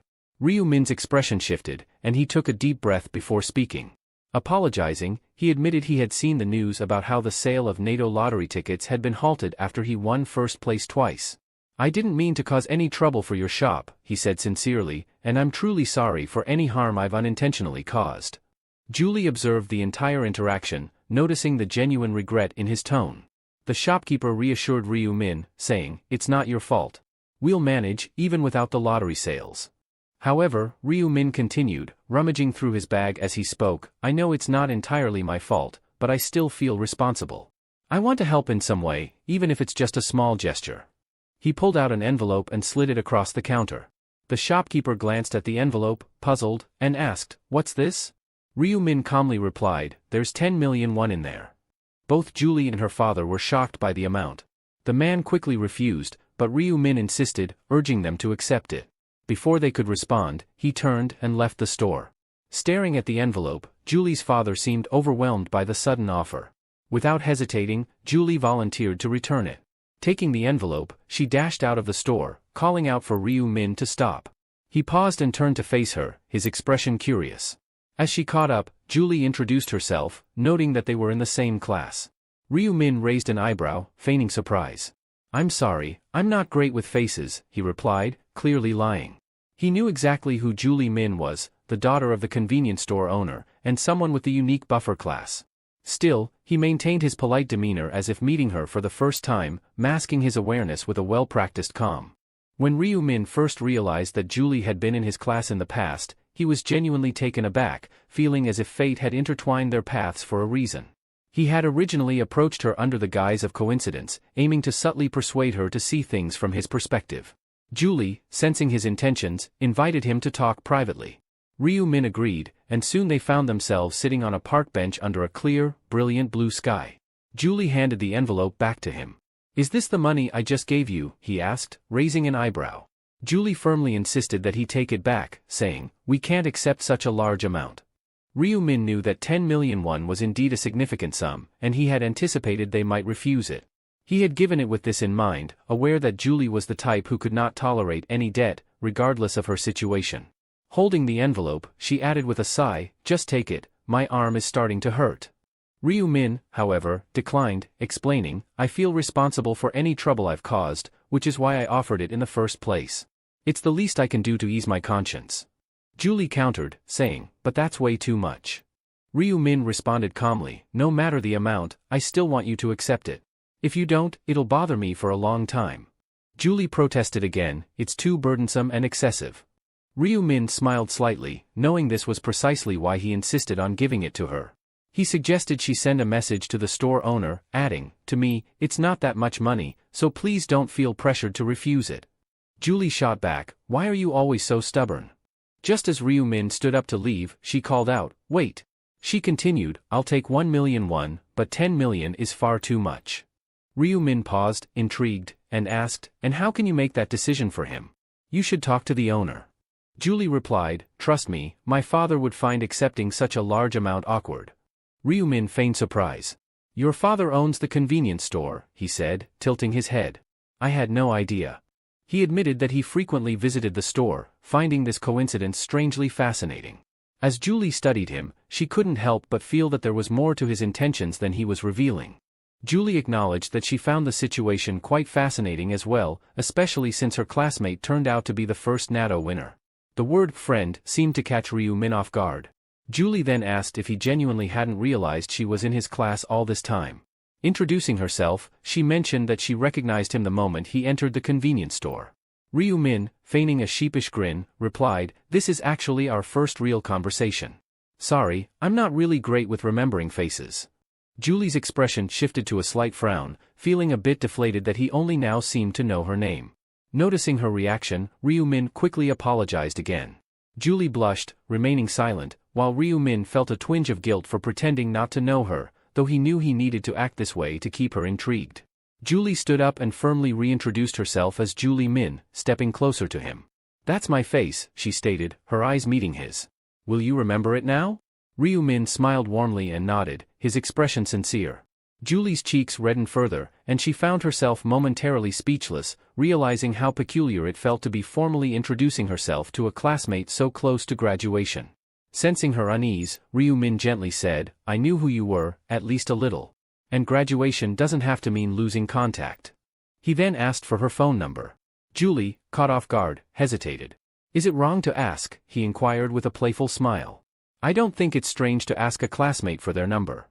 Blushing, Julie nodded and reached for his phone, quickly typing in her number before handing it back. "Thank you," Ryu-min replied, adding, "It seems like fate brought us together, so we should stay in touch." Julie stammered a bit before agreeing. Ryu-min then mentioned he needed to leave, explaining that he had something urgent to attend to. As he walked away, Julie realized she still held the envelope. She called after him, "Wait," but he simply waved back, continuing on his way without turning around. In the end, Julie couldn't bring herself to return the envelope. Her thoughts drifted to how Ryu-min had asked for her number, causing her face to flush as she clutched her chest, her heart still racing. She knew he only intended to be friends, but her feelings for him were too overwhelming to control. She thought back to when they had first met by chance. She had witnessed something involving him and had reported it to the police, feeling compelled to see the matter through, unsure whether she had done the right thing. Wanting to ensure he got home safely, she had decided to follow him. But when she saw him carrying on with his part-time job as if nothing had happened, she realized he was much stronger than he appeared. That was the moment she first became intrigued by him. However, she lacked the courage to approach him. As time passed, her feelings grew stronger, making it even harder for her to confront him directly. She never expected that they would meet again like this. Julie decided to be brave this time, considering it a rare opportunity that fate had handed her. With the envelope of 10 million won still in her pocket, she could no longer pretend she didn't know him. She wondered if she should invite him to dinner and smiled to herself. Meanwhile, Ryu-min was lying in bed, texting. Julie had just invited him to lunch. He replied that he was free and offered to cover the cost, but Julie insisted on paying. He hadn't expected her to be so quick to offer to buy him a meal. He had assumed she might feel indebted to him. This development was promising. It would be easier to make her an ally if they naturally became friends. He decided that, come the 20th round, he would make sure to save her. As Ryu-min emerged from his room, Ryu-won was sitting on the couch. "Where are you headed?" Ryu-won asked. Ryu-min replied, "I'm meeting a friend." "A friend?" Ryu-won watching TV. "Is this friend a woman?" Ryu-min smirked and asked, "Why, can't I meet women?" Ryu-min casually mentioned to his younger brother, Ryu-won, that he would be heading out for lunch. Ryu-won, surprised, quickly realized that his brother might be going on a date. Later, at a steakhouse, Ryu-min and Julie met up. As they settled down, Ryu-min asked if she liked steak. When Julie replied that she did, he encouraged her to eat plenty, causing her to blush. She found it hard to believe that she was sharing a meal alone with him, one of the best days she could remember. For a while, they ate in silence, and Julie felt the atmosphere growing awkward. Feeling the need to break the ice, she asked about his 4 consecutive natto lottery wins. Ryu-min casually replied that he had gotten lucky after seeing the numbers in a dream, a claim she found hard to believe. Curious, she asked how much money he made from his lucky streak. He joked that he wouldn't have to worry about money for the rest of his life but added more seriously that his real concerns were more about survival than wealth. Julie then shifted the conversation to their experiences in the first round of the game. She asked how difficult it had been for him to kill goblins. He replied that it had taken quite a while. When she asked which region he was in, he confessed he couldn't remember much but thought his region ended in the number 5. Julie told him her region ended at 7 and lamented that they couldn't cross into each other's territories in the other world. Ryu Min reassured her, explaining that as the number of survivors decreased, the regions would eventually merge. She then asked about his level, and he revealed he was at level 10, which she noted matched her own. Curious, she inquired about his class. Ryu Min responded that he didn't have a class yet. Julie mentioned that she was fortunate enough to acquire a class change item. Feigning ignorance, Ryu Min asked, "A buffer? Is it like giving buffs in a game?" Secretly, he was pleased to hear she was a buffer, it fit perfectly with his plans. Julie excitedly offered to show him her skill, explaining that her buff, Bless, boosted all stats slightly. Ryu Min, intrigued, said he would love to see it. With a smile, Julie activated her buff, eager to impress him. When Julie extended her hand, a green pattern appeared in the air before her, glowing softly. A notification window popped up, indicating that the blessing would last for 3 hours and that all of Ryu Min's stats had increased by 50%. He expressed his admiration for her skill, thinking to himself that it was a remarkable effect for a special talent. He also realized that once Julie reached her maximum level, the effectiveness of her ability could double, enhancing the buff to a total of 100%. That is, of course, if she managed to level up to the highest point. Regardless, he was pleased to have the buff, especially since meeting her had served that exact purpose. Ryu Min remembered the random gold pouch he had won as a reward for completing his first-class change subquest. The pouch contained a random amount of gold, determined by his luck stat. The higher his luck, the more gold he would receive. He thanked her, stating that the effects of the buff were impressive. Julie beamed and said he only had to ask if he ever needed another buff, reassuring him that casting it was effortless for her. Sensing there was more she wanted to say, he asked what else she had on her mind. Julie hesitated briefly before thanking him again for the 10 million won he had offered. She added that her father was also grateful and wanted to convey his thanks. However, Ryu Min sensed there was something more, so he probed gently, "Is that really all you wanted to say?" She shook her head slightly and explained that she had been thinking of something else. Reaching into her bag, she pulled out a glowing object. Curious, Ryu Min asked what it was. Julie explained that she had found the item while hunting, and since he refused the money, she wanted him to at least accept this as a token of her appreciation.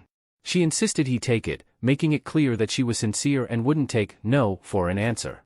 They finished their meal, and Julie suggested they meet again sometime. Ryu Min nodded in agreement, advising her to stay safe in the upcoming round. She eagerly agreed, saying they should continue surviving and meeting at the park. After she left, Ryu Min was alone. He pulled up his inventory screen and inspected the object Julie had given him. It was a low-quality purple magic crystal, not particularly valuable but potentially useful. The crystal Julie gave him was a delicate, stunning purple stone with a faint mana aura. Ryu Min hadn't expected her to gift him something like this. When he removed it from his inventory, he noted the brief description, which didn't offer much insight into its properties. He had no idea what the crystal could actually do. However, he knew that at level 20, the combination function would unlock, allowing players to fuse magic crystals with weapons, and he suspected that this particular item would be of great value at that point. The combination feature would not only allow him to merge the crystal with a weapon, but also grant additional enhancements. There were 7 types of magic crystals, each with a different color representing a specific attribute: red for damage, orange for strength, yellow for luck, green for dexterity, blue for intelligence, dark blue for damage reduction, and purple, the rarest of all, for boosting all stats. The purple crystal had the lowest chance of appearing, making it incredibly valuable.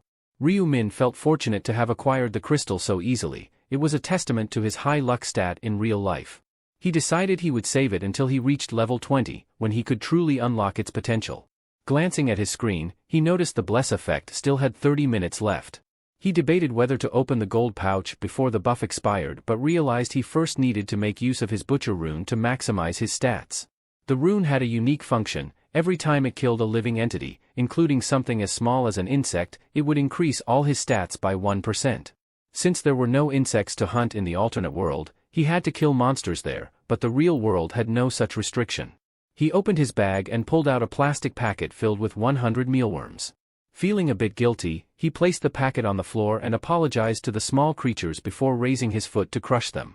A notification appeared, displaying a kill count of 45 out of 100, which resulted in a 45% boost to all his stats from the Butcher rune.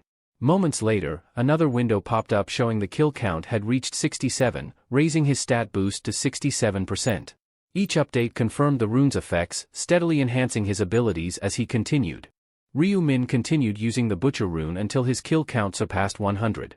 With that, the rune's effect maximized, boosting all his stats by 100%.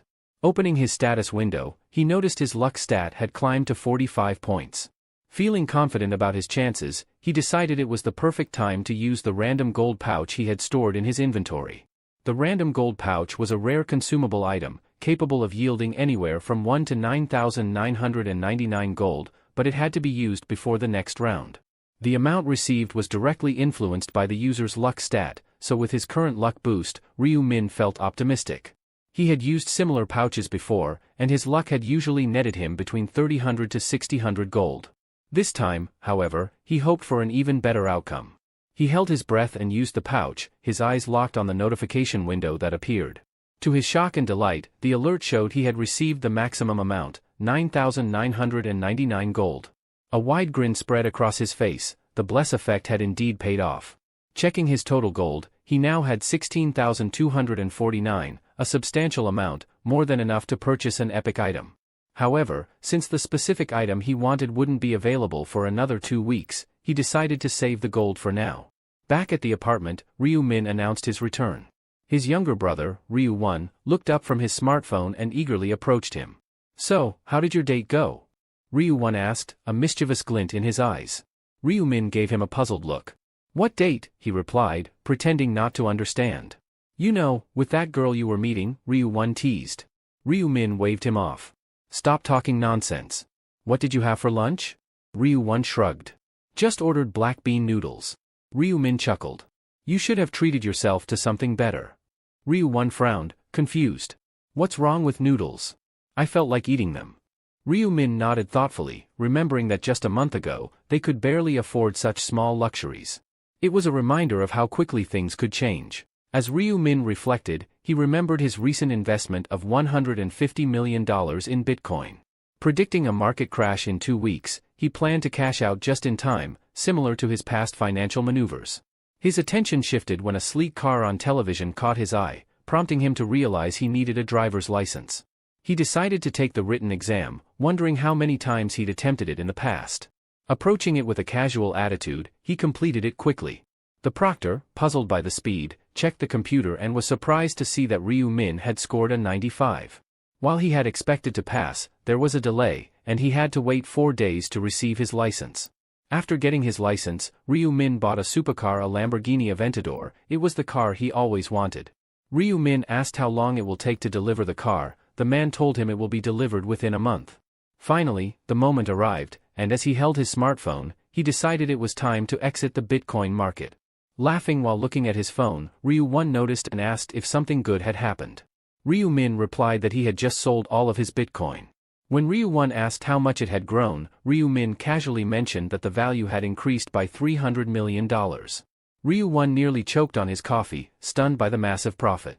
He could hardly believe it. His brother's initial investment of $60 million had multiplied so dramatically. Just a month ago, he had tried to discourage him, and now the return was beyond his imagination. Ryu Min admitted he hadn't expected it to grow so large, though he had estimated it might reach around $280 million, based on his previous experience. When Ryu 1 asked if he was withdrawing everything, Ryu Min confidently confirmed his decision. Ryu 1 agreed that it was a wise move, though he seemed to anticipate something else. But then Ryu Min revealed it was time to start investing in stocks. Ryu 1's face fell, as he felt uneasy about his brother's new plan. He asked what his strategy was, given his lack of knowledge about the stock market. Ryu Min reassured him not to worry, saying he had seen it in a dream. Doubtful, Ryu 1 asked if his brother had experienced another premonition, this time about stocks. Ryu Min described how his dream showed him that investing immediately would yield great returns. With no choice but to trust his brother's instincts, Ryu 1 reluctantly agreed to support him. Although Ryu Min felt confident in his predictive abilities, he couldn't help but feel slightly annoyed by his brother's constant nervousness. Determined to proceed, Ryu Min decided to venture into the stock market. He chose a company valued at around $900 million, ranked 85th on the Kostak Index, Heavenly Demon Consulting Corporation, a subsidiary of Jeongrok. Despite its current obscurity, he knew that by the fourth round, the company would develop a unique system and experience rapid growth. Ryu Min reasoned that with such a high chance of success, there was no reason not to invest. He figured that securing shares and potentially gaining operational control as a major shareholder would allow him to exert significant influence. Confident in his strategy, he decided to invest $280 million to acquire a 31% stake in the company. Just as he was about to finalize the transaction, he heard his brother muttering a prayer, hoping the dream would come true. Amused by the sight, Ryu Min proceeded and completed the investment with a smile. As the sun had already set, Ryu Min realized he needed to go shopping. Even though it was past midnight, he opened the storefront window from his bed and began scrolling through the available items. Knowing he had some gold set aside for this purpose, he navigated to the equipment tab. He remarked on the convenience of using gold to purchase common skills and items. While most of the skills and items listed were of normal rank, he knew there was a way to obtain rare and epic items. The Today's Item feature allowed players to purchase a randomly rotating item daily. Typically, this unpredictability made it hard to get what one wanted, but Ryu Min's unique knowledge of the future gave him an advantage. He was aware that the legendary item he sought, the skeletal necklace, would be available that day. The skeletal necklace would remain active until the end of the round, providing a 3% boost to intelligence and a 1% increase in attack speed per enemy defeated, with a maximum of 25%. Priced at 4,600 gold, the item offered excellent benefits at a reasonable cost. Feeling a surge of excitement, Ryu Min quickly made the purchase, satisfied with its ability to enhance his attack speed. After confirming that the item he wanted was indeed available, Ryu Min decided to use it after completing his advancement quest. He retrieved a 50% discount voucher from his inventory, planning to use it on the purchase of the skeletal necklace. Upon clicking buy, he was stunned to find that his remaining balance was still 13,949 gold. Sitting up in surprise, he realized he had far more gold left than anticipated and started planning his next purchase. Initially, he had intended to use the leftover gold to buy a set of standard equipment, but then he considered a better option, purchasing another common skill with the extra 6,000 gold he had saved. After all, common skills were more useful than basic equipment. Motivated by this new goal, he resolved to quickly gather the 6,000 gold needed. Fortunately for him, the third round promised to be filled with plenty of monsters. As time passed, March 1, 2023, arrived. The moment had come when all players were transported back to the alternate world. Their bodies began to emit a yellow glow as their souls were pulled into the other realm. As expected, the day had finally come. Upon arrival, the players found themselves not in the familiar forest, but in a desolate village area. One player voiced their frustration at being drawn back into the strange world. Looking around, they noticed the village was in ruins, its structures reduced to rubble. Another player pointed out that this wasn't just a village but rather the remains of one. In the center, they noticed a glowing purple crystal surrounded by fortress-like walls, sparking curiosity and speculation about the nature of the third round. Ryu Min observed the tense atmosphere around him. Everyone seemed uneasy, sensing the strangeness of this place. He mused that at least one person, Cho Young-sik, would probably stay calm under these circumstances. Soon, murmurs about Young-sik started to spread among the players. They talked about their regional representative, a notorious gang leader known as Life is a Documentary. They recalled how he had intimidated everyone in the region into voting for him, waving a dagger to ensure no one dared to oppose him. Another player spoke up boldly, saying that instead of that murderer, Black Scythe should have been chosen as the representative. The player next to him quickly warned him to keep his voice down, pointing out that if Life is a Documentary overheard, he could use his authority to command. But the bold player shrugged it off, feeling there was nothing to fear since the authority of command could only be used 10 times. Life is a Documentary heard the remark and began shouting curses at them. The other players mocked him, saying he was acting as if swearing was prohibited and questioning why he was so upset. This only aggravated Life is a Documentary more. He waved his hands furiously, demanding that the crowd listen to him, but the players continued to talk over him, pretending not to notice his rage. His anger grew, knowing that the angel had revealed the power of command to everyone, and the events he had hoped to control were slipping from his grasp. Suddenly, a figure bowed and said, "Nice to meet you, sir," with polite gesture toward him. Recognizing the person, Life is Documentary asked Hwang Yong-min what he was up to. Yong-min addressed Life is a Documentary enthusiastically, but then called him by his real name, Jangsik, leader of the Jangsik gang. Jangsik, confused, asked Yong-min about his intentions. Youngmin responded cheerfully that he do not belong to any gang yet. He introduced himself as a young man in his 20s with dreams of becoming a mob boss. What did you say? Jangsik asked, bewildered by Youngmin's bizarre declaration. But before Jangsik could fully process it, Youngmin passionately proclaimed that he admired Jangsik and truly wanted to join his gang. Just as Jangsik was about to ask him why, Youngmin suddenly bowed deeply, pledging his lifelong loyalty and begging to be taken in. Jangsik smirked, amused. He had encountered many kinds of lunatics in his time, but this one was new to him. He appreciated Youngmin's spirit, so he ordered him to stand up. Then, with a hint of mockery, he asked if Youngmin was sure he still wanted to serve him, even knowing his reputation was tarnished. Youngmin responded with unwavering respect, saying that he didn't care about any of that. He declared that he wouldn't give a damn what others thought, as long as Jangsik accepted him into the gang. Jangsik, looking quite pleased, decided to take responsibility for the young man and raise him as his own. Youngmin, full of anticipation, bowed deeply, expressing his gratitude and sense of honor at the acceptance.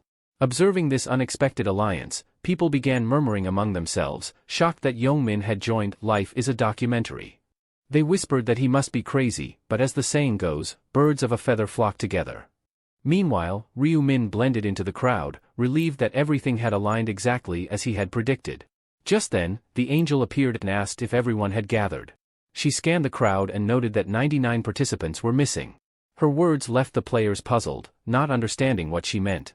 Suddenly, a notification screen appeared, outlining the details of the third round. The primary objective was to protect the relics for 3 hours. The players quickly realized there were now only 4,900 participants in their region, and only 1,225 of them would be able to complete the quest. Confused, they began murmuring among themselves, wondering how so many people had disappeared. The angel clarified that those players had not simply vanished, it seemed there had been some conflict in the real world. She even confessed that she found the concept of human conflict terrifying. A concerned player urged everyone to check how many could still finish the round. As they saw the numbers, anxiety spread through the crowd. Only a quarter of the original group could now complete the round. One player suggested there might be a system error. The angel chuckled when she heard this, assuring them it was no mistake. She pointed out that they seemed shaken by the fact that fewer participants would be able to finish this round and hinted that they might be overlooking something crucial. She explained that in each round, only half of them might make it, but since everyone survived the previous round, it made sense that only a quarter would make it through this time. The players' faces showed a mix of fear and frustration. Before they could voice their complaints, the angel cut them off, insisting it was not unfair. She emphasized that all they needed to do was work hard and rank in the top 25%. She then continued to explain the specifics of the third round. The angel continued, explaining that every 30 minutes, waves of monsters would pour through the castle gates, with the relic at the center of the village as their primary target. To protect it, the players would need to work together through 5 waves. If they successfully defended the relic for the full 3 hours, they would receive an additional reward. However, failure would result in severe penalties. Regardless of whether the relic was protected, each player would be ranked based on the number of monsters they defeated. She warned them that the nature of this round meant there would be far more monsters than usual, though at only a third of their usual strength. But that also meant any experience points and gold gained would only be at a third of the normal amount. Jangsik grinned to himself, thinking that all he had to do was defeat as many monsters as possible. Holding the authority of command, he felt confident that this round would be straightforward. The angel then mentioned one more critical point she had almost forgotten. In the previous round, Life is a Documentary had been chosen as the representative. She explained that he could continue to use his authority moving forward. However, she sensed the crowd's curiosity about what would happen if he died. She clarified that if he were to perish due to natural causes, his position would become vacant. But what if another player were to kill him? She paused, letting the question linger. With a sly smile, the angel revealed that in such a case, the player who killed him would immediately become the region's new representative, inheriting his full command authority. At this revelation, several players began eyeing Jangsik with open hostility, their true intentions becoming clear. The angel clapped her hands, announcing that the first wave of monsters would arrive in 10 minutes. She encouraged the players to cooperate if they hoped to survive for 3 hours, adding with a grin, "Though I'm not sure if any of you will make it." Jangsik cursed loudly, feeling the threat of enemies lurking behind him. He was furious that the angel had exposed his precarious position. Sensing danger all around, he shouted for anyone loyal to him to get ready for battle. Jangsik pulled out his dagger, daring anyone to come at him. "I'll face you all head on," he shouted defiantly. The players around him seemed ready to attack. But one of them pointed out, "He can only use the command authority 10 times. He's not as powerful as he thinks." Another player added, "If I understood the angel correctly, the person who kills him takes his place as the representative." A third player argued that maybe keeping him as their leader would be more beneficial, and the group hesitated. Then, they noticed Black Scythe stepping forward boldly. Jangsik, feeling uneasy, demanded, "What do you want, Black Scythe?" Black Scythe approached calmly, "Relax, I'm just here to talk. No need to be afraid." Jangsik scoffed, "I'm not afraid. Say what you came to say, but don't think I'll bow my head to you." Black Scythe nodded. "I have a proposal for you," he began. "I understand you're in a tight spot right now. Let me protect you." Jangsik was confused. "Protect me?" Black Scythe clarified, "I'll guard you, stop anyone who tries to kill you. Consider it a personal escort service, one-on-one." The players around them began to murmur, realizing that to take down Jangsik, they'd now have to face Black Scythe too. It left them unsure of their next move. Jangsik, noticing the change in their demeanor, was tempted to accept the offer. He knew the reputation of Black Scythe alone could make people think twice. However, he was aware that there was always a price. "What do you want in return?" he asked cautiously. Black Scythe smiled slightly. "Nothing much. Just that you follow my orders, all of them." The demand stunned Jangsik. "You want me to be your subordinate?" "Think of it as a partnership," Black Scythe replied, his tone even. Jangsik, still suspicious, questioned, "Why are you offering me this deal? What's in it for you?" Black Scythe gave a shrug. "I can't say. Just know that you'll need to obey without question." Jangsik didn't like the sound of that. He realized he'd be putting himself under Black Scythe's control without knowing his motives. Inside, he cursed the man, frustrated by the impossible choice he was facing. Jangsik hesitated, wondering what would happen if he refused the offer. He feared that rejecting it might provoke Black Scythe to attack him. Black Scythe, sensing his indecision, reminded him that others were waiting for his answer and pressed him to make a choice. After a moment of uncertainty, Jangsik finally declared that he would not accept the offer. Ryu Min had expected this outcome. He knew that someone like Jangsik would never swallow his pride so easily. The players around them began to mock Jangsik for his decision. He could have hunted in peace if he just accepted, one of them jeered. Another guessed that Jangsik had refused because he felt insulted at being asked to obey. They joked that his pride was worth more than his life, or maybe he just had no regard for the rest of the players. Everything was unfolding just as Ryu Min remembered from his past life. He knew Jangsik would always draw a clear line and refuse to submit. Black Scythe, appearing indifferent, replied, "Very well, your choice is made. I won't concern myself with whether you live or die." The players' excitement grew at the news that Black Scythe wouldn't interfere. Now, they could target Jangsik freely, and the prospect seemed to thrill them. For a brief moment, Jangsik felt a pang of doubt. Maybe he should have accepted the offer after all. But before he could dwell on it, a notification window flashed. Wave 1 was about to begin. Another message followed, instructing the players to guard the relic and prepare for the arrival of monsters. It also revealed that Wave 2 would start in 30 minutes, regardless of how many monsters were defeated. Someone in the crowd shouted for everyone to protect the relic. As the countdown began, Jangsik realized he couldn't rely on anyone here. They were all potential threats. He knew he had no choice but to fight alone. Jangsik noticed Black Scythe moving away from the crowd and wondered where he was headed. He watched as Black Scythe continued walking toward a deserted alley, prompting Jangsik to follow. He questioned whether Black Scythe planned to fight alone or head straight to the entrance. The first wave started almost immediately. The doors began to creak open slowly, revealing 49,100 players and 9,800 weakened goblins waiting on the other side. As the goblins, each with a fierce appearance, started pouring through the narrow doorway, a notification window displayed their numbers. Upon realizing the sheer number of monsters swarming into the village, Jangsik felt a surge of panic. The window also noted that, due to the nature of the round, the goblins' strength was reduced to just 1/3 of their usual power. The final message read, "Good luck to you all." Jangsik found the situation absurd. Deciding to observe from a safe distance, he quickly hid and ran up the stairs to get a better view. He wondered why Black Scythe wasn't moving. It seemed that Black Scythe intended to fight the goblins at the entrance alone. Jangsik noticed that the entrance, while narrow, was still wide enough to fit at least 10 goblins side by side. He questioned how confident Black Scythe must be to face them all by himself. Reaching the top of the stairs, Jangsik opened a door and peered down. As the goblins approached, he watched Black Scythe remain in position, seemingly unfazed. Jangsik thought the man must be insane. His level was certainly high, but facing so many enemies alone seemed reckless. He assumed Black Scythe was bluffing and that he'd retreat after a few moments of fighting. But then, to his surprise, Black Scythe charged forward and met the goblins head-on. With a swift swing of his scythe, he cut down several goblins in a single blow. Jangsik's attention was drawn to the ferocity of the attack. More goblins leapt towards Black Scythe, but he stood his ground, preparing to strike again. With incredible speed and agility, Black Scythe leapt into the air, slicing through the goblins with a precise counterattack. Jangsik finally understood the extent of Black Scythe's power. Seeing this, he wondered if it was because Black Scythe had already reached level 16. That strength certainly made sense now. Realizing this wasn't the best time to simply watch, Jangsik decided to focus on leveling up as quickly as possible to grow stronger himself. He turned his gaze toward the opposite side of the village, where he expected to see a fierce clash between the goblins and the players. Near the relic, the players had gathered, working together to protect it. They communicated with each other, shouting which entrance had been breached and where reinforcements were needed. Jangsik, emerging from his hiding spot, decided it was time to start taking down goblins. He viewed them as a way to gain experience points.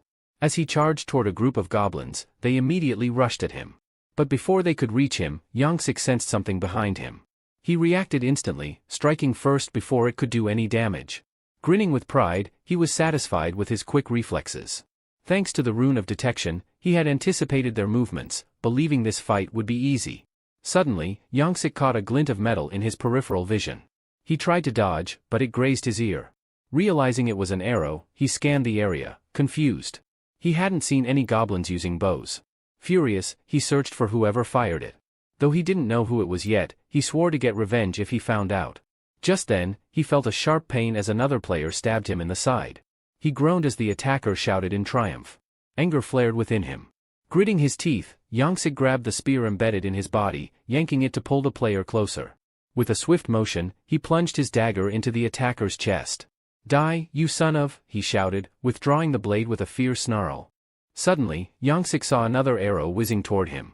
He froze momentarily, then turned to spot the archer who had fired it.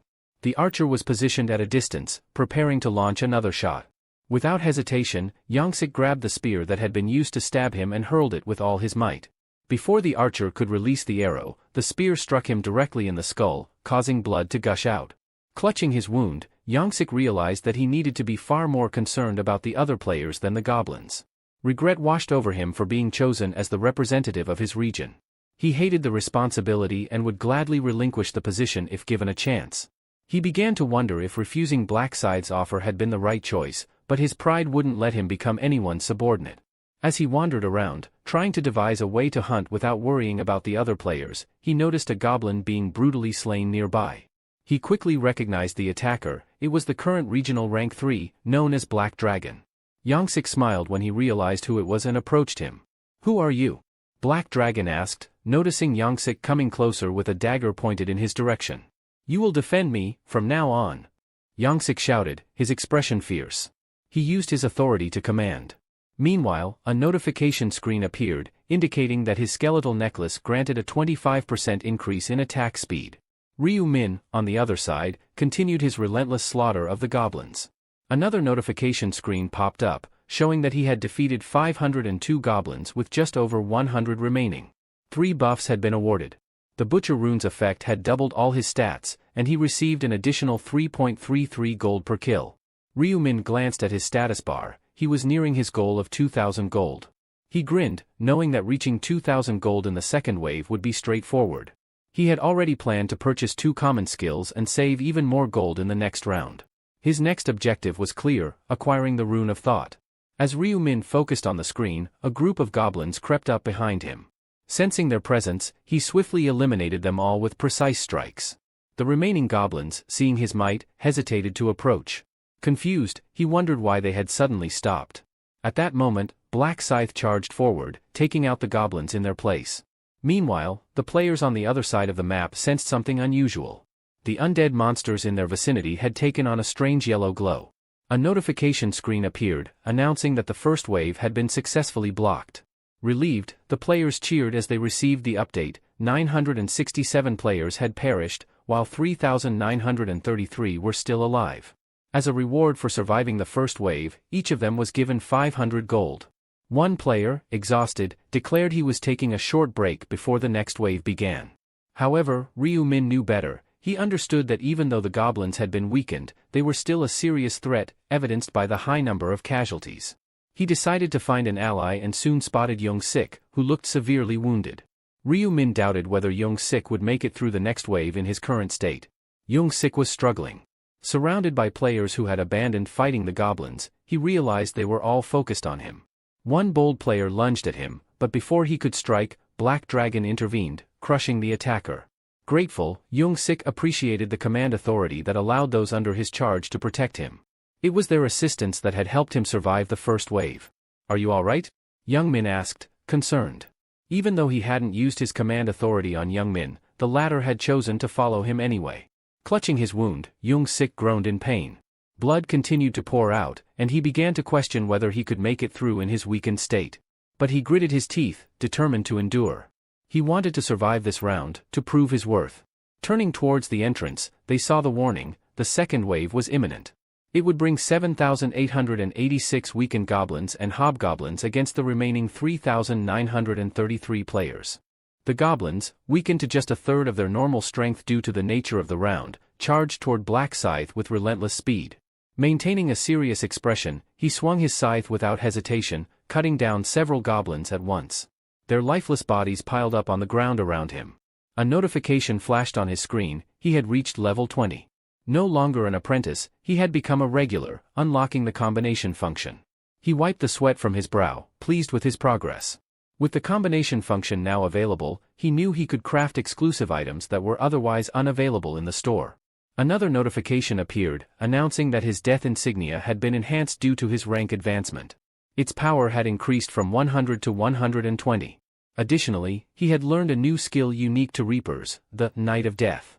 The skill allowed him to cast darkness energy, summoning an artificial night within a 500-meter radius. He noted that another skill would be unlocked at level 40. Ryu Min was delighted with the additional damage from the Death Emblem and intrigued by the synergy between the Night of Death and his Reaper rune, which became more potent at night. The Reaper rune doubled weapon attack during the day and increased attack speed by 50% at night. It also reduced the chance of detection by enemies if he remained motionless after dark. As he finished reviewing the new abilities, the goblins launched themselves at him again. Grinning, he welcomed the opportunity to test his newfound powers. He quickly cast the Night of Death, enveloping the area in darkness and halting the goblins in their tracks. They staggered, unable to see or understand what had attacked them. One by one, he dispatched them with rapid, lethal strikes. By the time they realized what had happened, it was too late. Ryu Min's foot touched the ground with a graceful landing after a series of swift and calculated blows. The ground was littered with the bodies of dead goblins, stacked one atop another. A notification appeared on the players' screens, confirming they had successfully repelled the second wave. Out of the initial group, 590 players had perished, leaving 3,343 survivors. Those who remained were awarded 500 gold each. As Ryu Min rested, he contemplated acquiring some common skills to better prepare himself for the coming waves. He opened the shop interface and searched for a particular skill: presence detection. This skill allowed a player to detect any target within a 30-kilometer radius. Upon activating it, he confirmed that only he and the goblin corpses were left in the vicinity. He also considered saving an additional 20,000 gold for future purchases.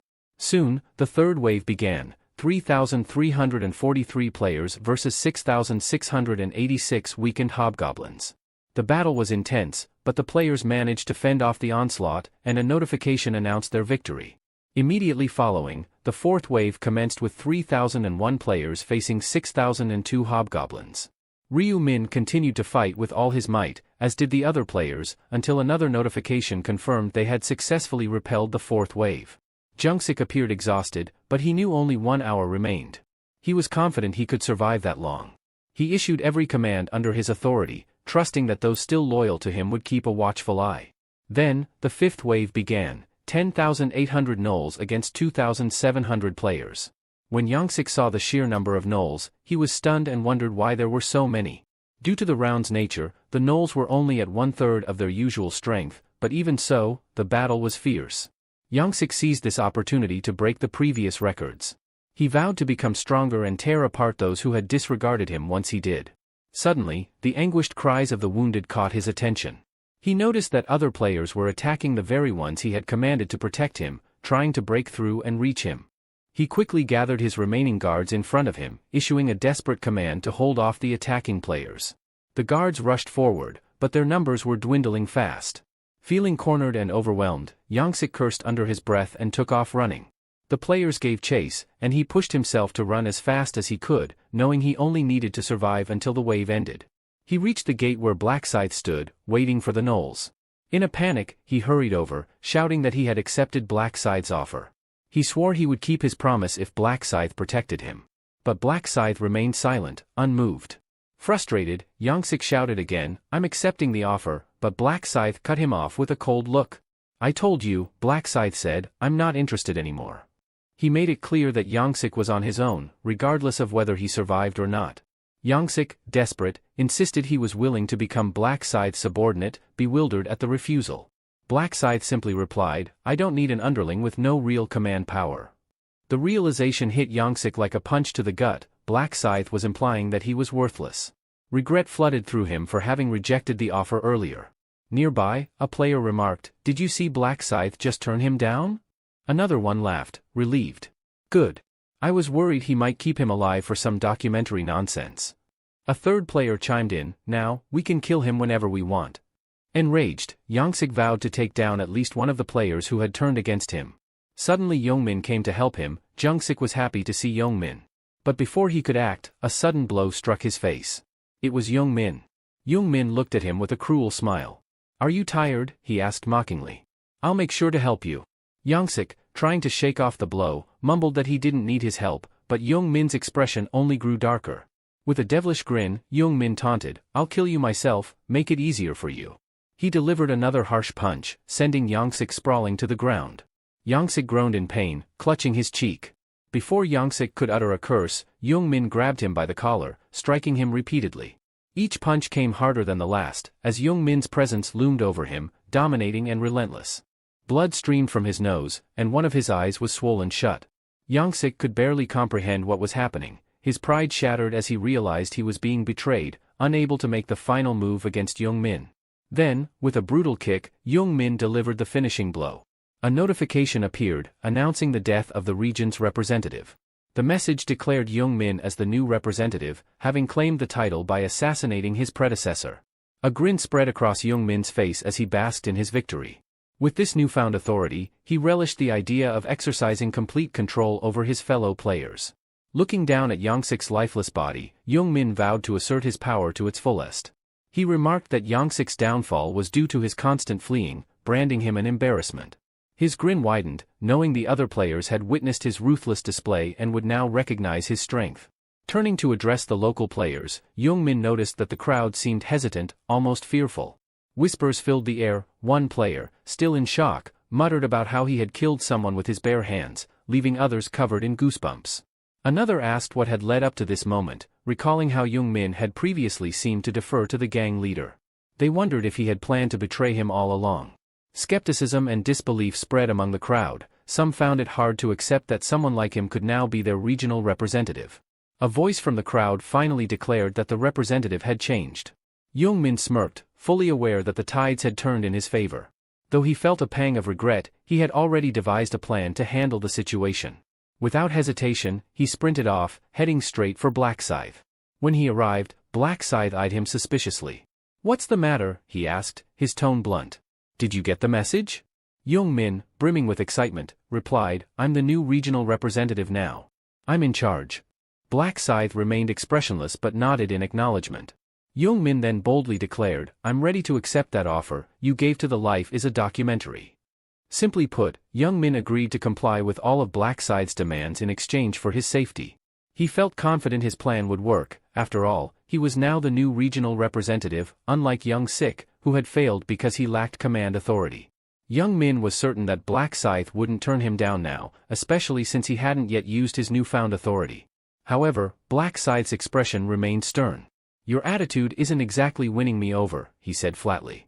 He then added, "If you want me to consider your offer, get on your knees." Youngmin blinked in confusion, not fully grasping what Black Scythe meant. "But I'm in a position to give orders," he protested. Black Scythe shook his head. You're mistaken. You think you have something to offer, but you're the one who lost here. I don't care about titles or positions. If you want my protection, you're going to have to earn it, so kneel. As the other players began to draw closer, Young Min felt a wave of panic. He had to make a decision quickly. Swallowing his pride, he dropped to his knees before Black Scythe.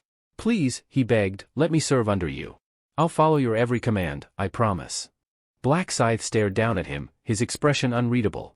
Deep down, he was tired of this pitiful display. He had seen it too many times before. Yet, unlike Young Sik, he recognized potential in Young Min. After a tense pause, Black Scythe nodded. Fine. I accept, he replied. Young Min sighed in relief, thanking him profusely. But Black Scythe cut him off with a dismissive wave. Stop groveling, he snapped. I don't want to see you like this again. Young Min understood. Rising to his feet, he stepped aside as Black Scythe moved past him to face the players who had been pursuing. The group exchanged uneasy glances, unsure of their next move. One player nervously suggested attacking immediately, but another quickly objected. He can take on multiple enemies at once, the player whispered. We don't stand a chance against someone like that. Sensing their hesitation, Black Scythe decided to offer them a choice. Listen up, he called out. You have two options, you can either die by my hand, or you can abandon this pointless quest for power and go back to hunting monsters. He pointed at them, his eyes cold. Personally, I'd recommend the first option if you're looking for a quick end. The players froze, realizing just how serious he was. The gravity of the situation weighed heavily on them as they contemplated their next move. However, Black Scythe was also fine with the latter option. He made it clear that anyone who raised a sword against him would no longer be considered human. The players gulped nervously, their fear palpable. A number of them began to back away, deciding to abandon their pursuit. Young Min was surprised by the sudden retreat. Black Scythe had managed to intimidate them all into standing down. Despite his fierce demeanor, Young Min thought, Black Scythe could be a reliable ally.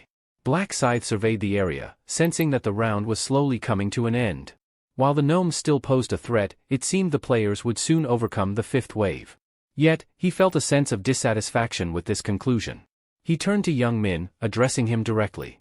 Young Min responded with a warm smile, ready to fulfill his promise. All right, Black Scythe said, it's time to make good on your word. With confidence, Young Min agreed and asked for his first command. Black Scythe's eyes narrowed. Break the relic, he instructed, and use all 10 of your commands of authority. Young Min's smile faltered, replaced by a look of shock. He knew breaking the relic would have dire consequences for everyone involved. His earlier eagerness turned to frustration and doubt. Why would you want that? He asked, feeling a surge of anxiety. Even with all his power, he feared he might not be able to handle the fallout. But Black Scythe cut him off sharply. Stop questioning and follow orders, he demanded. Young Min tried to negotiate, asking if he could use just 9 of his 10 commands instead. But Black Scythe's patience wore thin. Don't repeat yourself, he warned. Decide quickly, or face death. Reluctantly, Young Min nodded. I'll do it, he conceded. Black Scythe began to list the names of the individuals on whom Young Min was to use his authority. Shim Sung Yu, Little Chili Pepper, Spring, Summer, Autumn, and Don't Bother Me. He ordered Young Min to command these 10 people to destroy the relic. Young Min's eyes widened in disbelief. The list was full of his closest friends. Was Black Scythe doing this on purpose? His friends begged him not to go through with it, but he could only shrug and offer a quiet apology. I'm sorry, he said, but it's Black Scythe's orders. With a heavy heart, Young Min gave the command to his friends, destroy the relic. After Young Min called out the names given by Black Scythe, a notification blared across all screens, alerting every player that the relic was under attack. Instantly, all eyes turned to the relic, and disbelief rippled through the crowd as they saw 10 players relentlessly striking it. Panic erupted, and frantic shouts filled the air, urging them to stop. A surge of players rushed forward, desperate to prevent the destruction of the relic, fearing the severe penalty that awaited if it shattered. One player screamed orders to halt the attackers, while another tried to physically pull away a player hitting the relic. A third suggested taking extreme measures, even killing the attackers if necessary. But before anyone could intervene, the relic cracked wide open and shattered completely. A notification flashed, relic destroyed. Primary mission failed. A new message announced that in 30 minutes, a divine retribution proxy would be summoned. Another screen popped up with urgent instructions for all players to survive the impending divine retribution. The round would continue until the countdown ended. The players glanced at each other in confusion, wondering if they were about to face a new kind of boss battle. Then, a notification for a subquest appeared, and Ryu Min's grin widened. The subquest's objective was to survive the Divine Retribution proxy, with a timer counting down and a prize of 3,000 gold for those who succeeded. The sight of the prize seemed to change the mood among the players. Although the primary quest only offered 2,000 gold, many began to calculate that completing the subquest would net them even more, an additional 3,000 gold. Suddenly, what seemed like a failure now offered a more lucrative opportunity. Black Scythe had anticipated this turn of events. He had instructed young Min to destroy the relic, knowing full well that he didn't want to do it himself. As the notification confirmed the relic's destruction, another message appeared, confirmed, relic was broken by the players who attacked it. A penalty was immediately imposed on those 10 players, a permanent 50% reduction in all their stats. The 10 players, who had only followed young Min's orders, stood in shock and disbelief, unable to accept the harsh consequences for their actions. The 10 players, furious at young Min, turned on him. Young Min, visibly shaken, stammered out an apology, insisting he had no idea about the punishment. But before he could finish, another notification flashed across their screens: region representative penalized, stats permanently reduced by 50% for failing to protect the relic. The reality sank in hard. Young Min let out a scream of rage, cursing loudly and kicking the wall in frustration. Meanwhile, Ryu Min watched them closely. Understanding the severity of permanent stat reductions, a near-death sentence in a game where survival depended on every advantage, Ryu Min decided to prepare himself for the upcoming battle against the Divine Retribution proxy. He quickly accessed the shop and spent his extra gold on some essential items. First, he chose the Assassin's Hood, a standard helmet for assassins that added 3 points to agility and 20 to defense. He knew that even minor improvements could make a difference. Then, he purchased the Agile long boots, which, despite their tight appearance, were surprisingly comfortable, offering 15 defense, plus 2 agility, and a 5% speed boost. Ryu Min knew that every little stat increase could aid him in the upcoming subquest. He began crafting, carefully combining various items with a mana stone. One successful attempt created a skull and bones necklace that boosted all stats by 1. Determined to enhance all his gear, he attached a mana stone to each piece, resulting in a seasoned hunter's leather armor with improved damage reduction. Another combination yielded a Grim Reaper's scythe, which granted an additional 2 points to strength. Although he understood that low-grade mana stones wouldn't offer much of an advantage, he figured any boost was better than none. Meanwhile, the players gathered in the center of the village, sensing an ominous presence around them. Anxiety filled the air as they questioned whether this was the beginning of the Divine Retribution. The tension grew as they braced for what was to come. One of the players urged everyone to hold out for the next 30 minutes. Another suggested that their best chance for survival might be to keep running away. Ryu Min listened to them and knew they were underestimating their opponent. In his past life, out of the original 2,700 players, only around 500 had managed to survive. Escaping wouldn't be easy. The proxy of divine punishment was not something they could outrun. Even at level 40, it was a formidable monster, swift and merciless. But Ryu Min had a different plan. He wanted to defeat it and claim the substantial reward that came with it. Suddenly, a burst of yellow light pierced through the darkened sky. The source of the light was the Divine Retribution's messenger. As it approached, most of the players looked up, thinking all they had to do was evade it until time ran out. Meanwhile, Ryu Min felt an unusual calm settle over him as he observed the enemy. He held a unique advantage, the title of First Ever Angel Slayer, earned after defeating the Angel Brielle. This title doubled his stats against divine-type enemies, and the proxy of divine punishment fit that category perfectly. The divine entity descended from the sky, its appearance marked by an aura of light. In its hands, it wielded a staff with a bell embedded in a circular end. It struck the ground with the staff, sending a loud, resonating sound across the village. A barrier of radiant light formed, encircling a section of the village, and notifications flashed before the players. The proxy of divine retribution had cast a restriction field. Panic set in as players realized they were trapped. Another alert confirmed their stats would be reduced by 50% while inside the barrier. Several players desperately tried to break the barrier, striking it repeatedly, but it held firm. Ryu Min quickly assessed the situation. Around 300 people were now caught within the field. He knew there was little he could do to save them all. As he watched, the divine entity spread its angelic wings, releasing a flurry of needle-like blades that filled the sky. Ryu Min recognized this as the signal to begin. He closed his eyes, not wanting to see the massacre. The proxy of divine punishment unleashed a flurry of gleaming blades that shot through the air like streaks of light. The players, caught in its relentless assault, scrambled in every direction. Panic spread among them as the blades cut through the air with an eerie whistling sound, slicing through armor, skin, and bone alike. Cries of pain and alarm filled the air as several players fell to their knees, clutching at their wounds. Others desperately tried to dodge, but the speed of the blades made them almost impossible to evade. More blades rained down, their numbers multiplying, creating a deadly downpour that left no room for escape. Trapped within the restriction field, the players realized they were cornered. The light arrows fell like a storm, and those who had managed to dodge the initial wave were quickly overwhelmed by the unending barrage. Fear gripped them, there was no way out, no safe place to hide. Ryu Min, however, saw this as his chance. As the others frantically looked for cover, he moved with calculated precision. While the proxy was focused on the chaos it was creating, Ryu Min used the distraction to his advantage. He silently moved closer, his eyes never leaving the proxy. Every muscle in his body was tense, ready for the perfect moment to strike. He noticed the barrier beginning to weaken, its edges flickering and losing their solidity. This was his moment.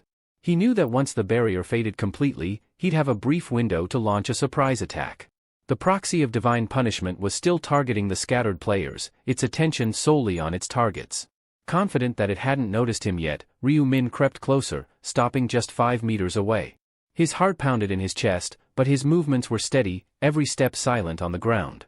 He activated the death emblem on his scythe, feeling its dark energy surge through the weapon, making it hum with power. This was going to be a decisive blow, he needed it to count. The proxy's senses seemed to flicker with awareness, but it was already too late. With a swift, powerful motion, Ryu Min swung his scythe, the blade glinting with a deadly light. It cut through the air with a sharp whistle and struck the proxy directly in its face. The blade dug deep into its eye, and a violent scream erupted from the proxy, echoing across the battlefield. The impact was brutal. The proxy staggered back, clutching its wounded eye as dark energy crackled around it. Its health bar dropped significantly, the single blow reducing it by a staggering 40%. For a moment, the battlefield fell silent, as if even the world itself was stunned by the attack. Ryu Min didn't waste a second. He knew the proxy would retaliate and try to trap him again. As he predicted, it began casting another restriction field, its remaining eye blazing with fury. Without waiting for it to complete, he dashed to the side, narrowly avoiding the expanding barrier. Watching for his next opening, Ryu Min noticed a gap in the proxy's defense. He could see the energy gathering around its hands, preparing to raise the field. He charged forward, his movements swift and agile, aiming for the other eye. His scythe gleamed with a dark sheen as he launched himself into the air, his body twisting mid-leap. "I'll take the other eye," he muttered under his breath. Just as he was about to strike, the proxy let out a deafening cry, sensing the imminent danger. But Ryu Min was faster, his scythe already descending in a deadly arc. The proxy of divine punishment continued to scream in rage as Ryu Min landed gracefully a short distance away. With its restriction field now in place, every player inside found their stats reduced to 50%, but Ryu Min didn't seem bothered in the slightest. To him, the proxy, now blinded, was nothing more than a glorified sandbag. Even as it continued to howl in pain, the proxy fired light arrows wildly in all directions, hoping to strike him down. Ryu Min remained behind the proxy, shrouded in darkness, having activated his Night of Death ability. The light arrows, obscured by the surrounding shadows, failed to find their mark. The proxy seemed utterly disoriented, flailing blindly in its attempts to hit him. Ryu Min understood the mechanics of this world well. In a place like this, darkness often triumphed over light. Seizing the moment, Ryu Min leapt into the air, his scythe poised for another strike. His expression was focused and determined. "Time to finish this," he declared, his voice cold and resolute. He swung his scythe with all his might, aiming for the proxy's wing. The blade sliced through the air, connecting with a solid impact. One of the proxy's wings was severed, crashing to the ground with a heavy thud. The proxy let out a guttural cry, its body racked with pain. Refusing to relent, the proxy raised its staff, preparing for a counterattack. But Ryu Min, now fully engulfed in battle mode, reacted swiftly. He slashed again with blinding speed, catching the proxy off guard. The blade struck true, eliciting another pained moan from the proxy. It stumbled, struggling to maintain its balance and composure. Ryu Min stepped back, his movements fluid and precise, as if dancing in the air. He hovered for a moment, calculating his next move.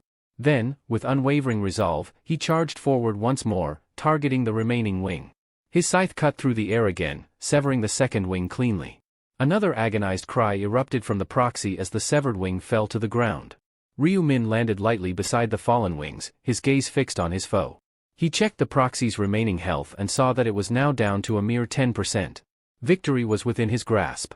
The proxy of divine punishment was about to play his last card, and Ryu Min knew it.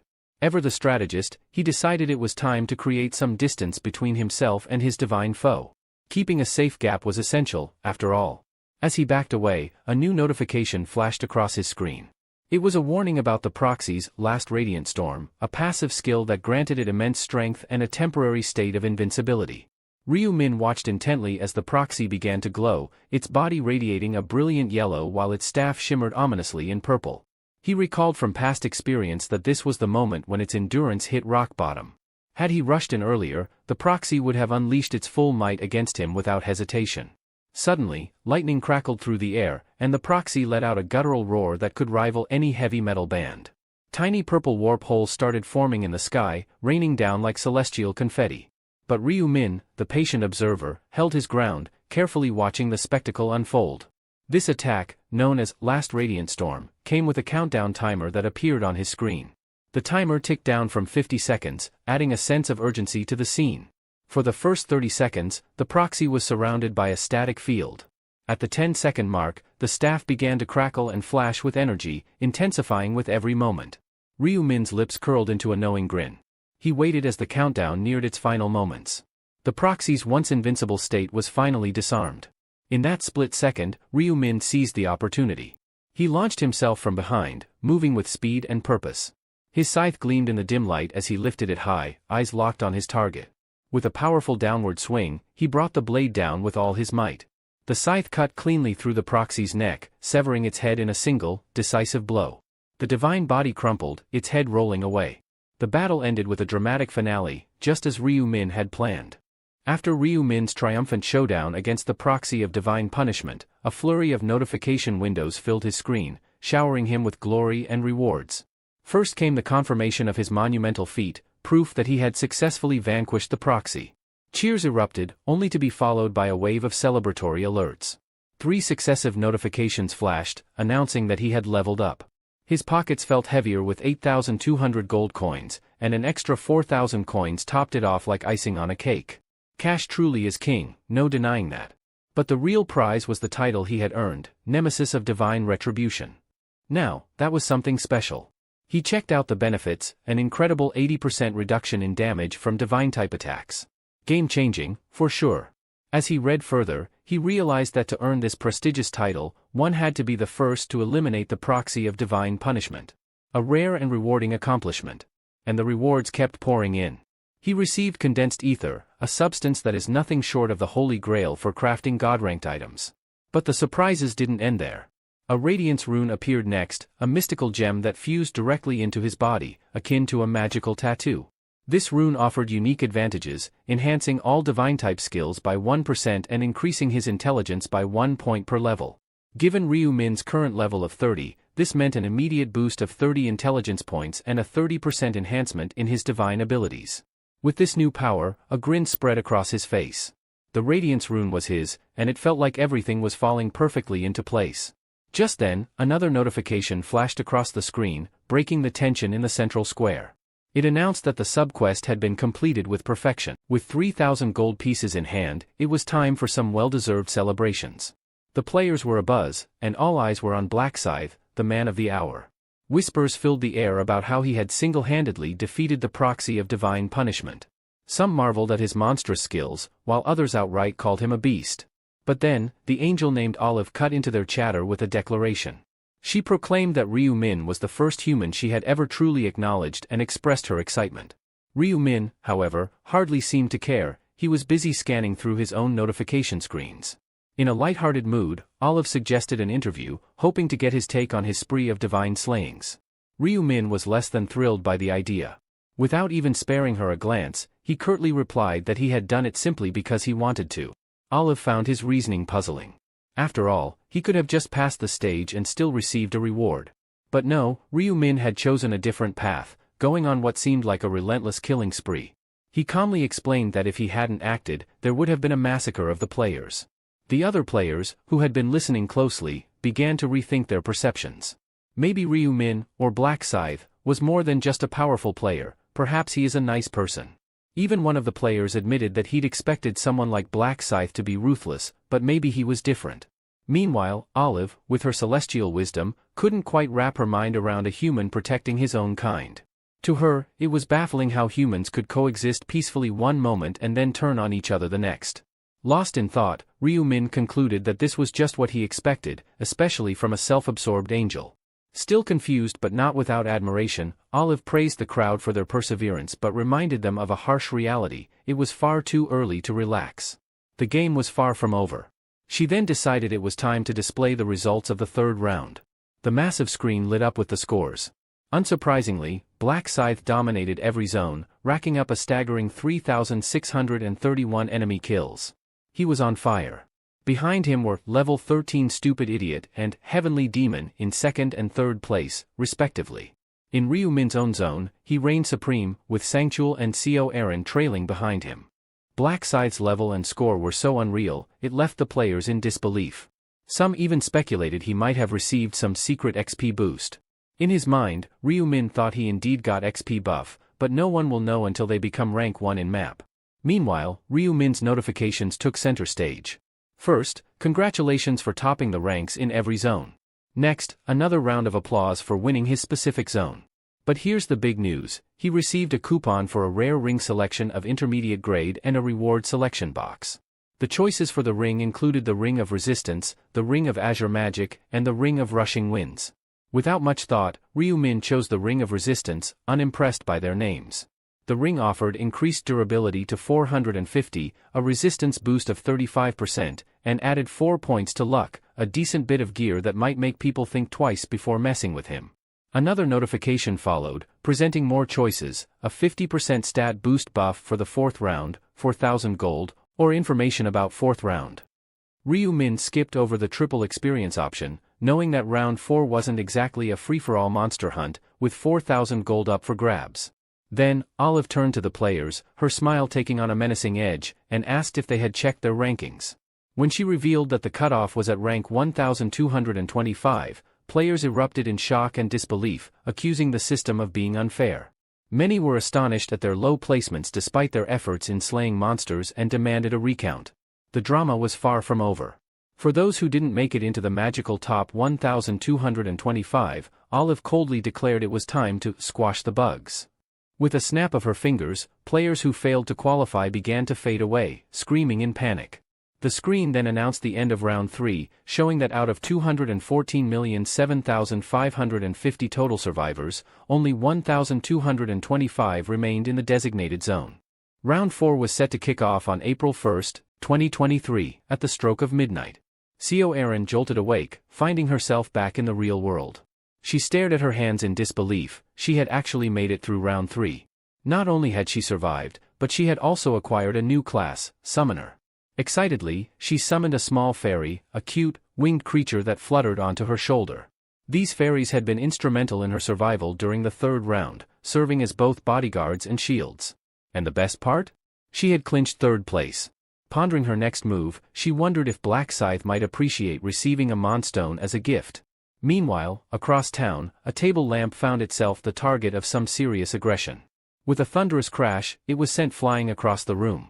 Wang Yongmin, fuming with rage after receiving a penalty that slashed his stats by half, cursed Black Scythe vehemently. He regretted discarding a valuable artifact in his frustration. But then, his phone buzzed, and the message he read caused his mood to swing from fury to dread. This is bad, he thought, anxiety building for round 4. When Wang Yongmin saw an incoming call from Kim Song-han, his heart sank. "I'm in serious trouble," he muttered to himself. Reluctantly, he answered the phone, trying to sound composed. Song-han's voice, however, was anything but calm. "Have you lost your mind?" he shouted, his words laced with expletives. "Do you even understand the mess you've caused?"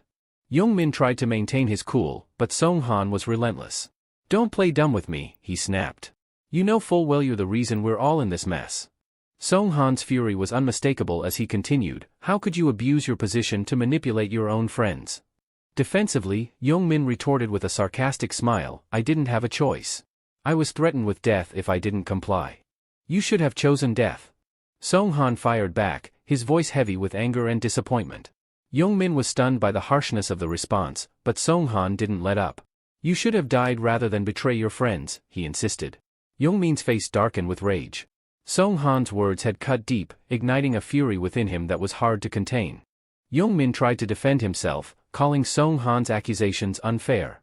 He argued that, as the zone representative, he too had suffered, with his stats reduced just like everyone else's.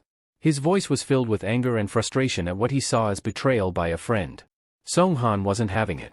He bluntly accused Yongmin of being the source of all their problems, driven by greed to claim the position of zone representative.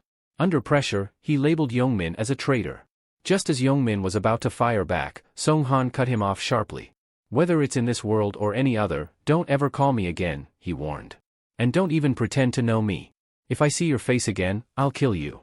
With that, Songhan ended the call abruptly. Fuming, Yongmin tried to call back, insisting that he was the real victim and had done nothing wrong. But when he tried to reach Songhan, all he got was a message that the number was currently unavailable. Frustration boiling over, he vowed to his remaining friends to crush Songhan for his insults. He dialed again, only to be met with silence. Furious, he cursed loudly and tossed his phone onto his bed. As his anger festered, Yongmin began to convince himself that he didn't need friends, that true meaning in life could only be found in solitude. He remembered Songhan's threat to kill him if they ever crossed paths again, and his rage grew even hotter. In his fury, he swore that he would kill all his former friends if he ever saw them again. Meanwhile, at the Imperial Hotel, the department head was permitted to enter a room. He bowed to the figure in front of him, who acknowledged that the Sangchul had successfully survived the round. Sangchul responded modestly, claiming it was all just luck. Ma Jiangrok noted that the third round had been a bit tough and asked how Sangchul was holding up. In reply, Sangchul modestly suggested that perhaps the monster was just weaker this time, which made him feel less anxious. Jiangrek then inquired about Sangchul's class and level. Sangchul responded that he was a level 11 knight and mentioned that Co Aaron was at the same level. He explained that Aaron belonged to the summoner class, which was quite rare. Jiangrek found it impressive, especially since the summoner class was considered uncommon. Sangchul admitted he was also surprised by it and recounted how Aaron, after her class change, could summon fairies and create protective shields. He credited her with allowing him to hunt safely. Jiangrek agreed, saying it was indeed remarkable. Then, he jokingly told Sangchul to keep his distance from Aaron but added that he could still date her if he wanted. Sangchul looked puzzled by Jiangrek's suggestion. Jiangrek clarified, saying he meant that dating could make it easier to see a person's flaws, but he didn't think Sangchul should become too serious with her. Confused, Sangchul asked if he should actually pursue a romantic relationship with her. Jiangrek laughed, amused to see Sangchul so flustered. It had been a while since he had seen him like this. He reassured Sangchul that it wasn't necessary, especially if it might lead to complications. Sangchul seemed relieved and said that Aaron probably wouldn't feel anything for him anyway. Jiangrek questioned why Sangchul, who was dependable and manly, would think that way. Sangchul explained that Aaron always addressed him as Mr. Bodyguard, maintaining a strictly professional relationship. Shifting gears, Jiangrek reminded Sangchul about the urgent report he needed to deliver. Unexpectedly, Sangchul began his report with an apology. Jiangrek asked what he was apologizing for. Sangchul clarified that he had failed to deliver the message he was tasked with or follow orders to assist Black Scythe. Jiangrek had a feeling there was a good reason for this and waited for Sangchul to explain. Sangchul began detailing the situation, and Jiangrek listened closely. When he heard about the Divine Punishment proxy, Jiangrek guessed it must have been a formidable opponent and asked if Black Scythe had managed to defeat it. Sangchul confirmed that Black Scythe had indeed taken down the enemy with such skill and precision that it seemed as if he already knew exactly how to win. He also mentioned that Black Scythe appeared to be entirely self-reliant. This made Jiangrek suspect that Black Scythe possessed extraordinarily powerful stats, far beyond what he could imagine. He even felt a pang of guilt for having once believed his own strength, bolstered by the Dark Knight's rune, was enough. His expression turned serious as he contemplated what it would be like to meet Black Scythe, if that was even possible. Jiangrek reassured Sangchul that he wouldn't be held accountable, acknowledging that his reasons were valid. Sangchul apologized again, but Jiangrek shifted the conversation to the criminals they were hunting and the current status of the investigation. Sangchul explained that there were many people with the name Yongmin in their country, assuming that it was his real name. He added that they had managed to narrow the list down to 5 individuals. If they assumed that he was a sole resident in his 20s, Jiangrek asked about their addresses. Sangchul replied that finding the residential addresses of those individuals would take about a month. Jiangrek was a bit disappointed to hear that they wouldn't be able to locate the culprits until after the 4th round, which Sungchul confirmed. However, he added that since they still had some time, there was no need to rush. Jiangrek then asked about Sungchul's gold collection. Sungchul reported that he had accumulated 10,000 gold pieces. Jiangrek informed him that he was already halfway there and gave him instructions on how to acquire the tracking skill, which could be purchased for 20,000 gold from the shop. Sungchul responded that he understood. Then, Jiangrek was informed by him that a shareholder had purchased a substantial amount of his company's stock the previous month. Jiangrek took a moment to think what this meant for the company. It's Heavenly Demon Consulting, Sungchul clarified, referring to the company that the director was currently focusing on. Jiangrek asked how much of the stock had been purchased. Sungchul warned him not to be shocked before revealing the answer, an astonishing 31%. Jiangrek could hardly believe that a single person had bought that much of the stock. Seeing Jiangrek's reaction, Sungchul admitted that he, too, had questioned his vision when he saw the figure on the monitor. Jiangrek's mind raced, considering the implications for Heavenly Demon Consulting, which had a market value of 900 billion won. The 31% stake amounted to 280 billion won, an enormous sum. He found it hard to believe that anyone would have that kind of money to spend. Was it a move by his brother, or was there a wealthy individual he didn't know about?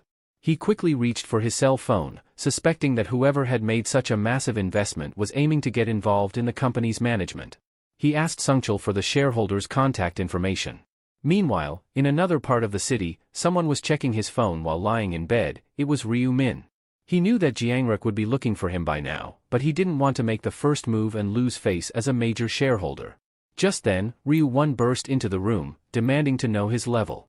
Startled, Ryu Min dropped his phone, which smacked him right in the face. Annoyed, he asked why Ryu Won was suddenly asking about his level. Ryu Won, clearly frustrated, explained, "There's this kid who's always bragging about how great his brother is, like he's some big deal. He's been saying his brother is already level 11. Upon hearing this, Ryu Min smirked and told Ryu Won that he was above that level. Ryu Won, eyes wide with admiration, immediately asked what his level was. Ryu Min hesitated, wondering how much he should reveal. He didn't want to cause unnecessary trouble, so he calmly replied, level 12. Ryu Won's face lit up with admiration, and he eagerly asked if Ryu Min had a special class. Ryu Min just responded with a nonchalant, yes. This only made Ryu Won more curious, and he pressed for more details, but Ryu Min shook his head and said, "That's a trade secret." Pouting, Ryu Won remarked that there shouldn't be any secrets between brothers. Ryu Min replied with a sigh, telling his younger brother he needed to sleep and that Ryu Won should leave. With a disappointed expression, Ryu Won left the room, closing the door behind him. The moment Ryu Won was gone, Ryu Min's phone rang. It was the call he had been waiting for. He picked up, and with a calm demeanor, asked, "Who's calling?" The caller introduced himself as Jiangrek, the CEO of Heavenly Demon Consulting. This was exactly what Ryu Min had anticipated. Playing his part, he made his voice sound innocent and slightly clueless. After all, the more naive he appeared, the more likely Jiangrek would underestimate him. Jiangrek asked if Ryu Min had indeed made a substantial investment in his company last month. Ryu Min confirmed, adding a touch of curiosity to his voice as he asked if something was wrong.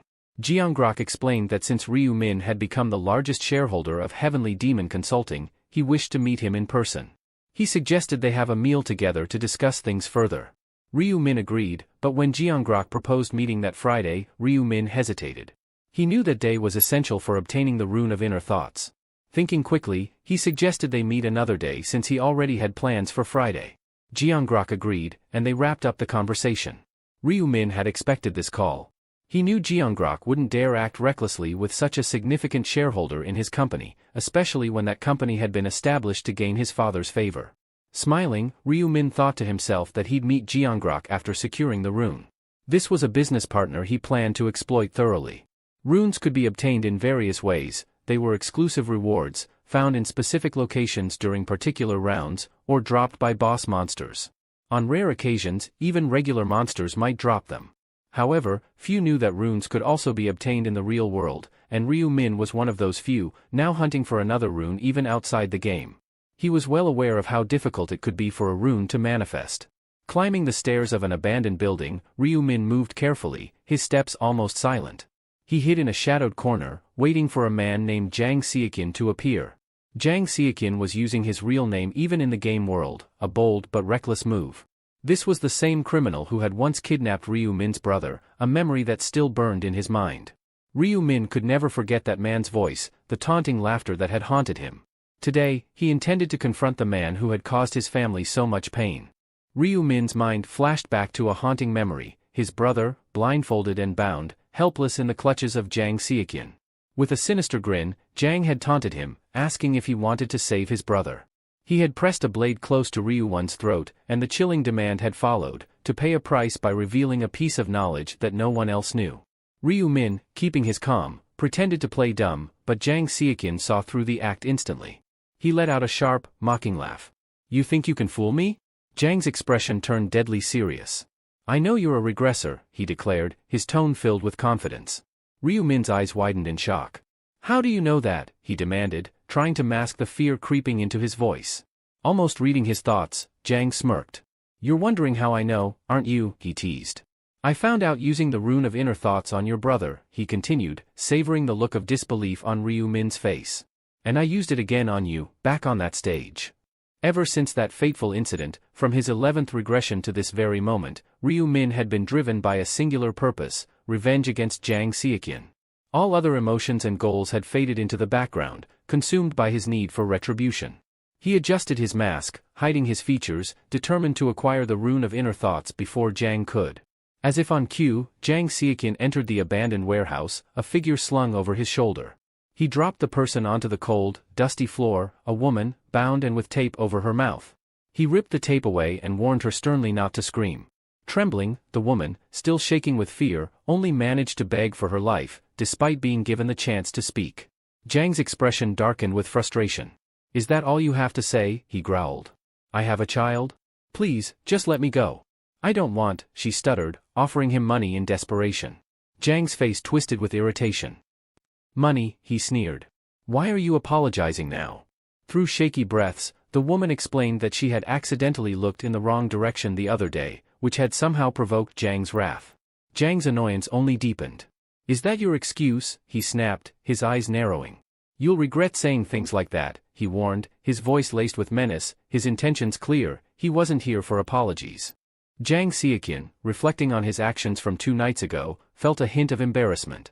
He had been wandering around the city, searching for a girl to pick up, believing that finding just one could somehow solve all his problems. Spotting a woman engrossed in her phone, he immediately noticed her attractive figure and decided she was the one. The woman continued down the street, completely unaware of his presence. When she turned into a dimly lit alley, Jang seized the opportunity and followed her quietly. Sensing his moment, he rushed toward her, his entire body emitting a strange, glowing light. The woman turned in surprise, her vision suddenly blurred by the intense brightness. A sharp pain shot through her eyes, causing her to cry out, "Who are you?" In her panic and disorientation, she dropped her phone. Jang continued his assault, ignoring her screams, until he finally left the scene, glancing back briefly to see her on her knees, still blinded and in pain. Feeling a surge of satisfaction, Jang reveled in the power he had to cause chaos whenever he wanted. He lived recklessly, uncaring if he met his end, finding his life otherwise dull and meaningless. Before his journey to the other world, he had been a frequent visitor to correctional facilities. He had acquired the rune of luminescence, which allowed his body to emit a blinding light that disoriented his opponents. To him, it was the perfect tool for his twisted sense of fun. Later, Jang walked into a local cafe. He was immediately greeted warmly by a female employee whose beauty caught his attention. After placing his order, she informed him that his total was 50,000 won. Handing over the money, Jang casually asked if she worked part-time there. The employee seemed confused by his question, so Jang clarified, mentioning that while he was a regular at the cafe, this was his first time seeing her. The woman explained that she hadn't realized he was a regular and added that all the part-timers had left recently. She commented that strange changes were happening in the world. Jang nodded as it all started to make sense to him. The part-timers likely had no intention of continuing their jobs, knowing the dangers of the world around them and the constant threat of death looming over them. Jang Seokyeon continued probing the cafe employee, pressing her about whether she was the owner. She replied affirmatively. He then began asking more personal questions, like her age. Though visibly uneasy, she responded that she was 32. From this, Jang deduced that she wasn't a player. She confirmed this with a hint of relief, admitting she was happy not to be involved in the game world. Emboldened, Jang asked for her phone number and bluntly confessed that he liked her, his expression earnest but intense. The woman, clearly uncomfortable, said nothing in response. Sensing her unease, Jiang demanded to know what was wrong. The woman hesitated. Jiang assumed that she didn't like his face. Jiang's mood shifted instantly to anger. He shouted, asking if the few blemishes on his face repulsed her. His fury mounting, he slammed his fist against the counter, refusing her earlier offer of coffee and instead demanding his money back. With shaking hands, she returned his money, and he snatched it away, fuming. He stormed out of the cafe, swearing under his breath about her. He was enraged that she seemed to be judging him solely based on his appearance. Seething with resentment, he swore she would pay for what he perceived as her disdainful look. Waiting for her to leave the cafe, Jiang struck her on the back of the head with a bat as soon as she stepped outside. Back in the present, the woman was trembling as she apologized to him, her voice wavering with fear. Jiang reprimanded her, accusing her of believing that people should only be judged by their looks. She desperately promised never to do it again, but Jiang was far from satisfied. He sneered at her, pushing her down onto a mat on the ground. Grabbing her wrist tightly, he asked if she truly thought he wouldn't see through her act of fear, her attempt to escape the situation. The woman screamed for him to let her go, but his expression grew more twisted as he loomed over her. His voice cold, he taunted her, saying that if she were truly sorry, she ought to be ready to face the consequences. The woman, desperate to free herself, pleaded, "It's all my fault," and tried to pull away from Jiang Xiaqian. He tightened his grip and sneered, "Stay still. You brought this on yourself." Neither of them noticed that Ryu Min was approaching. Suddenly, a voice cut through the tension, instructing Jiang Xiaqian to freeze. The command startled him. Thinking he was alone, he began to panic, wondering if a detective had stumbled upon them. Swearing under his breath, he turned to see who had spoken. Ryu Min, wearing a white mask and wielding a large scythe, stood before him. Jiang Xiaqian called him a madman, but Ryu Min calmly warned him against swearing, hinting that he'd need those curses later. Observing the masked figure with the scythe, Jiang Xiaqian mocked him, calling his weapon a toy. Ryu Min remained composed, pointing out that Jiang Xiaqian clearly didn't understand the situation. "Does this look like a toy to you?" he asked, lifting the scythe. Realizing the scythe was real, panic flickered in Jiang Xiaqian's eyes. "Are you a player?" he stammered. Ryu Min replied, "What does it look like to you, idiot?" Turning to the woman, Ryu Min told her, "You can leave now. This is your only chance." Jiang Xiaqian snapped his head toward her and shouted, "Who said you could go?" Terrified, the woman hesitated. Seizing the moment, Ryu Min dashed toward Jiang Xiaqian. Caught off guard, Jiang Xiaqian failed to react in time and felt a sharp pain as Ryu Min delivered a swift kick to his groin. He crumpled to his knees, clutching himself and cursing in agony. "Didn't I tell you to save those curses?" Ryu Min taunted with a grin. Turning to the woman, he calmly told her, "Go. Leave him to me." She muttered a quick "thank you" and fled towards the door. Now alone with Jiang Xiaqian, Ryu Min's face darkened. "Let's start the real game," he said menacingly. Jiang Xiaqian, still clutching his groin, seethed in pain and anger. "I'll kill you," he bellowed, his voice hoarse with rage. Ryu Min, unbothered, smiled. "I like your spirit. It wouldn't be fun if you gave up so soon." Enraged, Jiang Xiaqian hurled more curses at him, his eyes burning with fury. He lunged at Ryu Min with his blade, striking over and over, but Ryu Min dodged each attack effortlessly, moving with a fluid grace that seemed almost inhuman. Each failed attempt only fueled Jiang Xiaqian's frustration. His strikes grew more frantic, his breathing more ragged, while Ryu Min remained calm and poised, like a predator toying with his prey. Jiang Xiaqian was baffled, his frustration mounting as he struggled to comprehend how Ryu Min could evade his relentless attacks so effortlessly. Ryu Min dodged yet another swipe of the blade and glanced at the weapon, smirking. "Really? You're still swinging around a goblin's dagger," he mocked. Before Jiang Xiaqian could react, Ryu Min moved in a blur, slashing his hand with a swift, precise motion.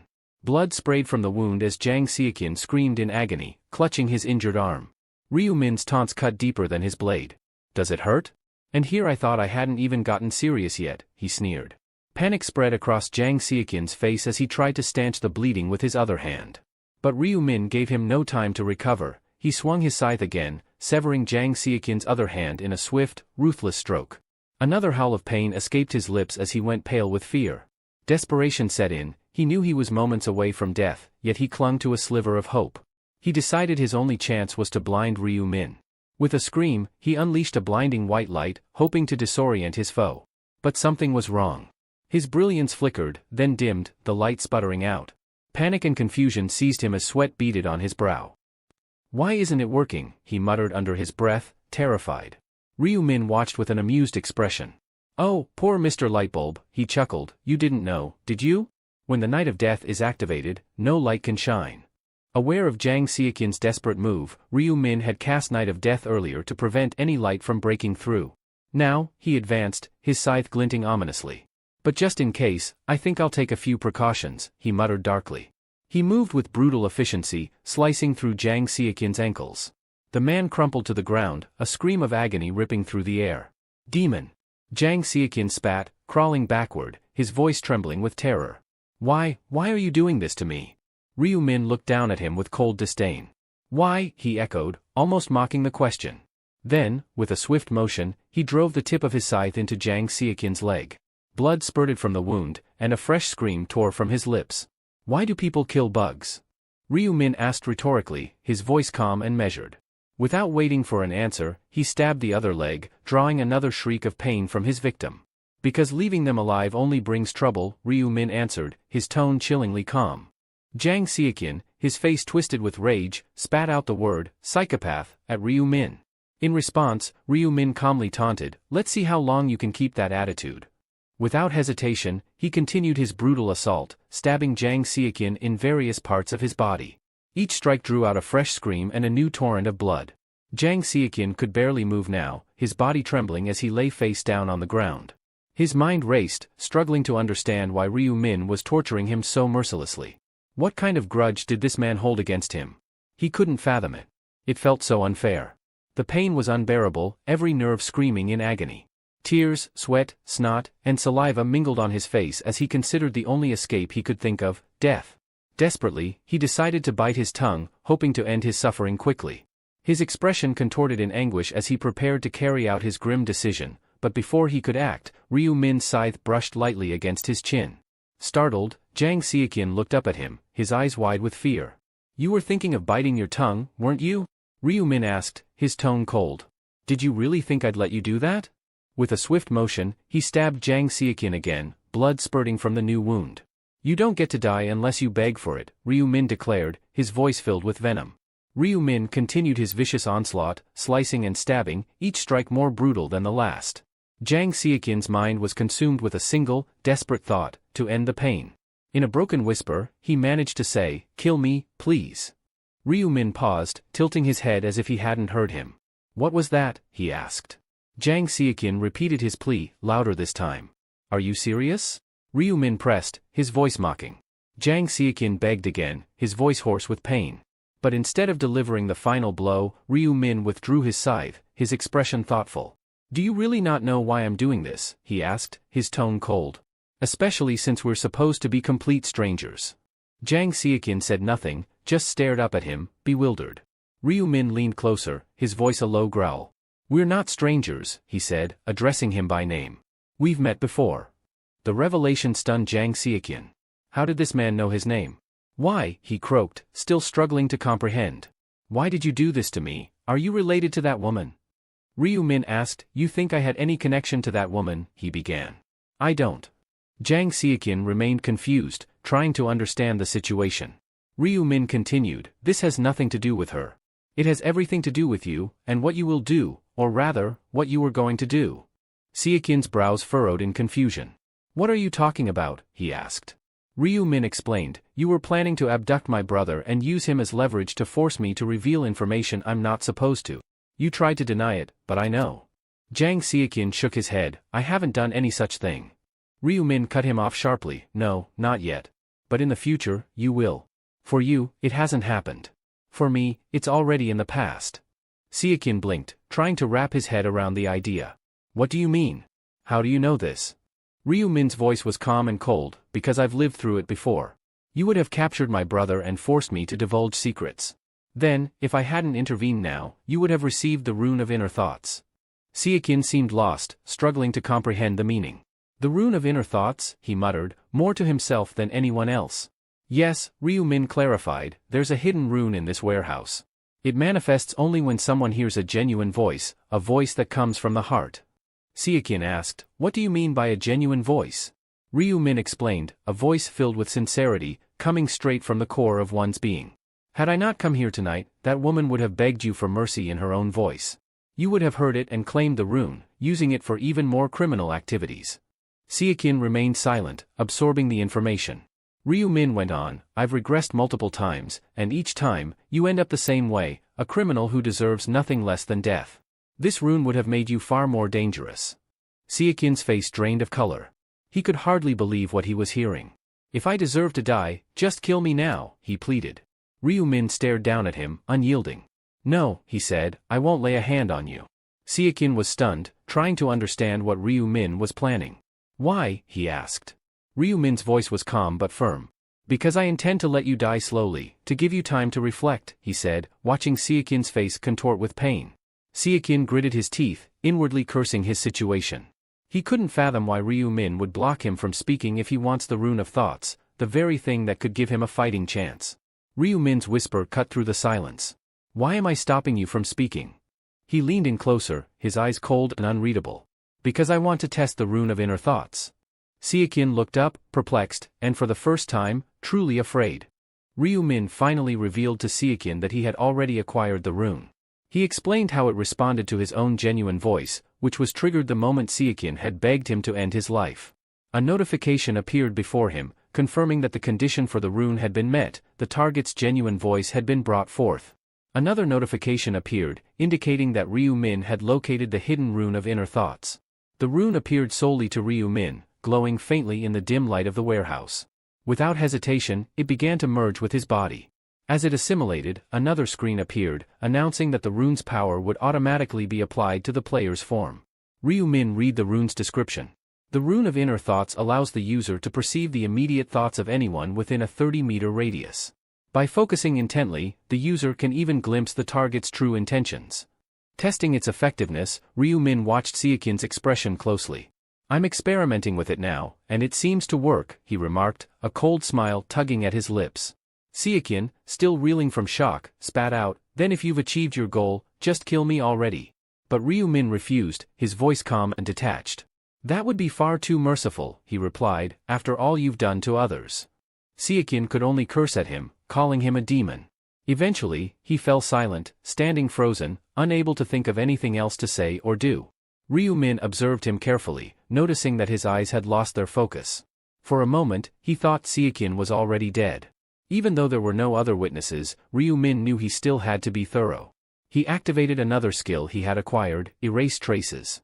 Almost instantly, a faint green light enveloped the scene, wiping away every bit of evidence, blood, footprints, fingerprints, and even the body itself. When the light faded, it was as if nothing had ever happened there. Ryu Min watched the area carefully, satisfied that the skill had worked perfectly. It's always better not to leave a mess behind, he muttered to himself. He removed his mask, feeling the cool air on his face as he began to leave the warehouse. Having accomplished what he came for, Ryu Min made up his mind to pay a visit to Ma Jiangrok the next day. The next day, Ryu Min dressed in a sleek black suit, radiating sophistication and style. Wow, what's the occasion? Ryu Won asked, clearly impressed, his tone curious. Got a hot date or something? Ryu Min chuckled, shaking his head. No, nothing like that. I have an important meeting with a potential business partner. Ryu Won blinked in surprise. Business partner? Are you getting into something new? Yeah, you could say that, Ryu Min replied calmly, adjusting his cufflinks. Ryu Won's mind raced. He couldn't help but feel a twinge of concern, remembering Ryu Min's past foray into stock trading. Now, Ryu Min was diving into the business world? Ryu Won quietly worried about the possibility of his brother facing disappointment. He wondered what would happen if this venture didn't go the way Ryu Min expected. Noticing the worry etched on his younger brother's face, Ryu Min smiled. It warmed his heart to see that Ryu Won was more anxious about his emotional state than the potential financial fallout. With a confident grin, Ryu Min reassured him, don't stress. I'll tell you everything after the meeting. Just trust me, alright? Won nodded, still slightly uneasy but reassured by Ryu Min's words. I trust you completely. You know that, he said sincerely. Ryu Min ruffled his brother's hair. Good. Now, just stay home and be safe. The streets are dangerous, especially with all these players running wild. I know, Ryu Won agreed, recalling recent news reports. It's getting crazy out there. Players are abusing their abilities, committing all kinds of crimes. I even heard about criminals escaping from prisons overseas. Yeah, Ryu Min acknowledged grimly. The moment someone reaches the right age, they can become a player. That's just fueling the chaos. Every month, the number of people is shrinking, and players are only getting stronger. I can see where this is headed, and it's not good. Ryu Min's thoughts drifted to the future he feared. He imagined a world where players ruled, and non-players might be persecuted, possibly even enslaved by those who had no regard for the law. Determined to avoid that dark future, Ryu Min continued, "That's why I need to build Black Side's reputation, before things fall apart completely." Concerned for his brother's safety, he added, "And remember, be extra careful when you go out, alright?" One nodded. "Okay, I will. But hey, what's your class, anyway?" he asked with a playful glint in his eye. Ryu Min smirked. "That's a secret." One pouted, his expression adorable. "Come on, I really want to know." With a playful grin, Ryu Min pinched Ryu One's cheek, teasingly promising to reveal his class soon. "Now, focus on your fancy lunch instead of craving those black bean noodles, alright?" Ryu Min joked. Ryu One, rubbing his cheek, replied with a light-hearted, "Ow, got it." Standing by the grand entrance of the building, Ryu Min reflected, knowing that Giant Rock would pick this place for their meeting. It made sense to operate on familiar turf. As he walked into the luxurious hotel, Ryu Min noted that the location, an Osang Group property, was actually owned by Giant Rock, though this was a well-guarded secret, likely known only by Giant Rock's closest circle, and now Ryu Min. Ryu Min knew he had to use this insider knowledge to his advantage, but first, he had to establish the right impression. Playing the role of an unassuming, slightly naive businessman was key. With that in mind, he approached the front desk, nervously introducing himself and explaining his meeting arrangements. The receptionist asked if he was there to meet with the CEO of Heavenly Demon Consulting. Ryu Min confirmed, and she informed him that the CEO would be arriving shortly, directing him to the lounge to wait. Thanking her, Ryu Min moved to the lounge, deliberately adopting an absent-minded air as he glanced up at the impressive chandeliers. Acting as though he were new to such an extravagant setting was all part of the plan. Then, someone approached him and asked, "Are you Ryu Min?" Finally, he's here, Ryu Min thought to himself. He turned to greet the newcomer but stopped when he saw the bodyguard standing in front of him. The guard asked if they had crossed paths at the Galleria Forest, and Ryu Min confirmed, recalling the encounter with a subtle smile. Ryu Min recalled seeing the bodyguard during moving day when he had been handing out rice cakes with the actress Erin. Suddenly, the bodyguard bowed, acknowledging the encounter and apologizing for any previous disrespect. Inside, the bodyguard was puzzled by Ryu Min's youth. This kid didn't even look 20, yet he was supposedly the major investor with 280 billion won at his disposal. Doubt simmered in the bodyguard's mind about how someone so young could wield such vast wealth. Ryu Min, using his mind-reading rune, picked up on these thoughts but kept his expression calm. He brushed off the apology, explaining that the bodyguard had acted out of ignorance, and mentioned that he hadn't known the CEO of Heavenly Demon Consulting lived in the building either. The bodyguard quickly corrected him, explaining that he wasn't the CEO. "Huh?" Ryu Min responded, confused. The man then formally introduced himself as On Sang-cheol, head of the department. He added that Giant Rock, the CEO, was running late, and that was why On had arrived early. On then invited Ryu Min to wait inside until Giant Rock arrived. Nodding, Ryu Min followed him into the building and sat down, settling into a comfortable chair. After ensuring Ryu Min was seated, On excused himself, stepping outside to discreetly send a text. He informed Giant Rock about meeting with the shareholder but expressed doubts about whether this young man was truly the one behind the massive investment. He suspected there might be someone else pulling the strings and urged Giant Rock to be cautious. Back in the room, Ryu Min picked up on the bodyguard's suspicions, unsurprised. He knew Giant Rock was the type to send someone ahead to size up his guests. Moments later, Giant Rock entered with a warm greeting, introducing himself as the CEO of Heavenly Demon Consulting. With a friendly handshake, Giant Rock met Ryu Min's gaze, his tone respectful yet guarded. Ryu Min returned the handshake as Giant Rock gestured for him to sit back down, inviting On Sang-cheol to join them as well. Ryu Min understood the subtle move. It was Giant Rock's way of taking control of the meeting while maintaining an air of hospitality. As the food arrived, Giant Rock suggested they enjoy the meal before diving into the business discussion, setting the stage for their conversation. Giant Rock mentioned that a variety of traditional Korean dishes had been prepared and hoped they suited Ryu Min's taste. The table was laden with an array of tempting dishes, meats, vegetables, fish, and chicken, all beautifully presented. He added that, with such gourmet food from a high-end hotel, it was bound to be a treat. After savoring a few bites, Ryu Min smiled and complimented the meal. "This is really delicious," he remarked, clearly impressed. Giant Rock was pleased by the compliment and nodded, happy that Ryu Min was enjoying the food. But beneath the surface, Giant Rock was scrutinizing Ryu. The bodyguard's earlier comments about Ryu Min's youth echoed in his mind. Giant Rock found it hard to believe that someone so young could be responsible for an investment as significant as 280 billion won. He wondered if there was someone behind Ryu Min, someone from my family. Like his brothers or an uncle. He was determined to find out. With a friendly grin, Giant Rock complimented Ryu Min again, saying, "It's impressive to see someone so young holding such a significant stake." Curious, he casually asked Ryu Min's age. "I'm 20, Ryu Min replied. Giant Rock paused briefly before responding, "I see, I'm 29 myself. It's refreshing to meet someone in their 20s at your level."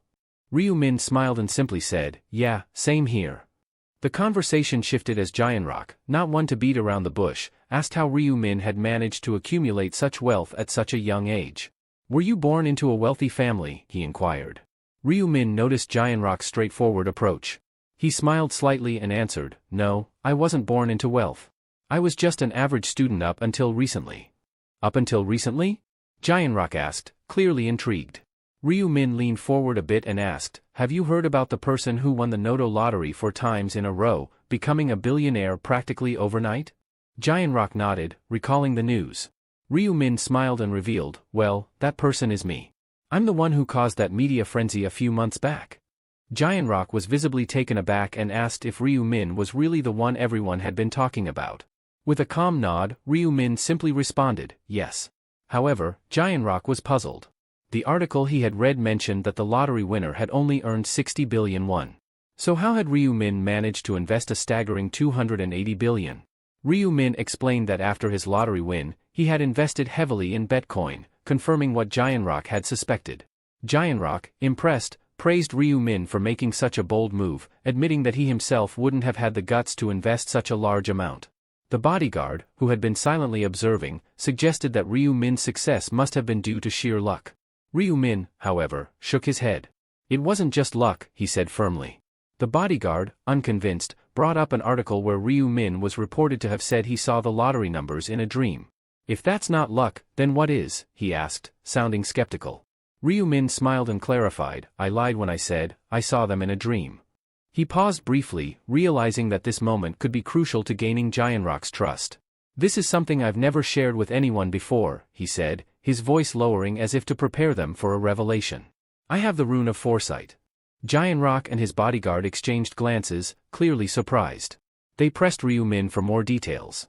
With confidence, Ryu Min explained that the rune of foresight allowed him to see glimpses of the future, several years ahead. "In other words," he continued, "it's like being a seer who can predict what's to come." Giant Rock and the bodyguard were taken aback. The bodyguard, particularly, found it hard to believe. "Is this guy serious?" he thought. "A seer? What kind of explanation is that?" Ryu Min remained composed, his expression unwavering as he was surrounded by a faint, almost mystical, cerulean aura.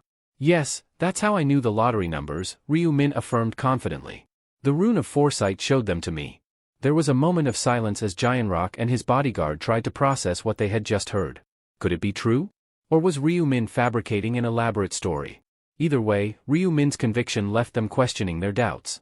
Ryu Min went on to explain that his success with Bitcoin wasn't a gamble, but a calculated move based on his ability to foresee the future. He had staked everything because he believed in his power to see what was coming. But then, Giant Rock, still skeptical, asked if Ryu could demonstrate it. Could he predict his next action, for example? Ryu Min thought about it. He could easily guess Giant Rock's next move by reading his thoughts. But, Ryu Min decided to put limits on his ability to make it more believable. After a brief pause, Ryu Min apologized, explaining that his powers didn't work on command. "They activate randomly," he said, trying to downplay the full extent of his abilities. Giant Rock took a sip of his drink, considering the response. That makes sense, he thought. A power like seeing the future should have limits, otherwise, it would be too overpowered. "Is that so?" he muttered aloud, still processing. Then, something clicked for Giant Rock. He needed to know, did you invest 280 billion in Heavenly Demon Consulting because you foresaw its success? He asked. Ryu Min smiled slightly and nodded. Exactly. I invested because I saw the company's potential for rapid growth. But how far will it go? Giant Rock asked, pressing for more information. It'll join the Korean Composite Stock Price Index within 6 months, Ryu Min said confidently. Giant Rock was stunned. If that actually happened, it would be monumental, not just for the company, but for him personally. His father would finally acknowledge his abilities, and he could very well be the next chairman. The thought filled him with excitement, but doubt crept in. Could this really be true? It seemed almost too good to be real. The room fell into a heavy silence, with Giant Rock deep in thought, until Ryu Min spoke up again. But to succeed, you'll need to completely revamp your industry. What do you mean by that? Giant Rock asked, confusion breaking through his excitement. Before Ryu Min could respond, the bodyguard stood up abruptly, visibly angry. Change the industry? Are you serious? He exclaimed. Why would we do that? You might as well be asking us to change the company's name. If they're going to change the entire industry, it's only natural the company's name will change too, Ryu Min stated calmly. The room went silent, with everyone staring at him in disbelief. Is he serious? Giant Rock wondered. Did Ryu come all this way just to crack jokes? But Ryu wasn't joking. He was sitting firm, treating the conversation as seriously as the business at hand. In this room, everyone was a player, fully aware of the risks of casually revealing one's rune. And yet, Ryu Min had taken that risk, disclosing his ability without hesitation. Why? Because, as a major shareholder and someone intending to become a key player in the company's management, he needed them to understand the value he could bring. His 280 billion won investment wasn't just for profit, it was to push the company toward success. To make that happen, they needed to cooperate with him. The bodyguard's skepticism broke the silence. Mr. Giant Rock, you can't actually believe this, right? But Giant Rock remained quiet, his expression unreadable. Ryu sighed, realizing they still didn't trust him. Honestly, I get it, Ryu said. You don't believe in my abilities. He turned to the bodyguard. Have you ever wondered why I moved into the house on the lower floor? The bodyguard froze, caught off guard. Wait, the lower floor, the thought clicked.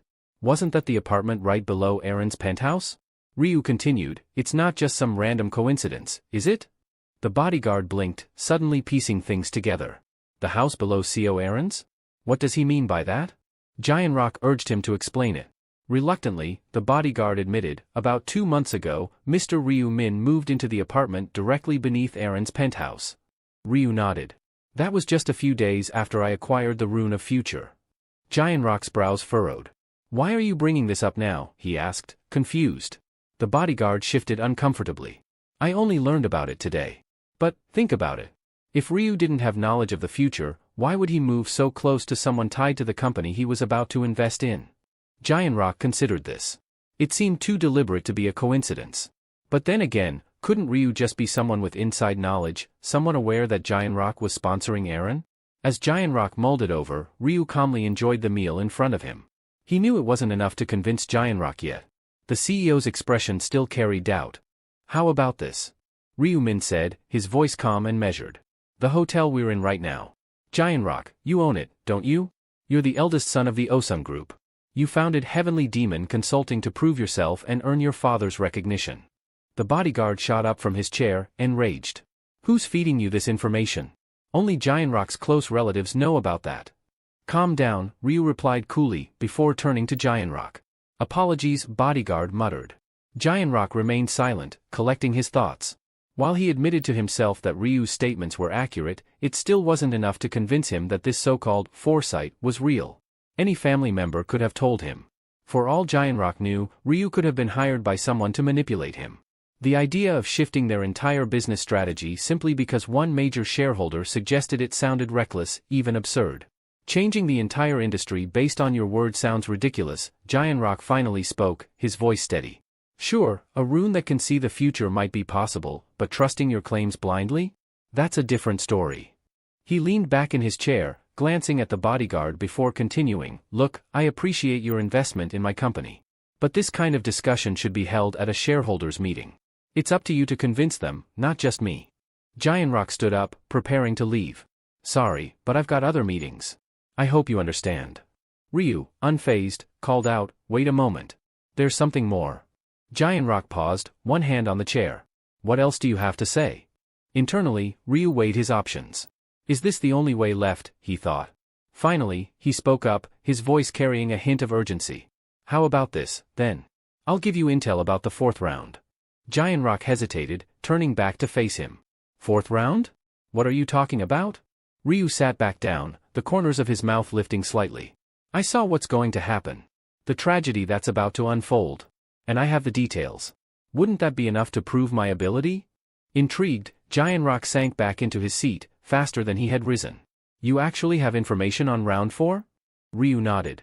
I do. And if you listen, it'll be enough to show you what I'm capable of.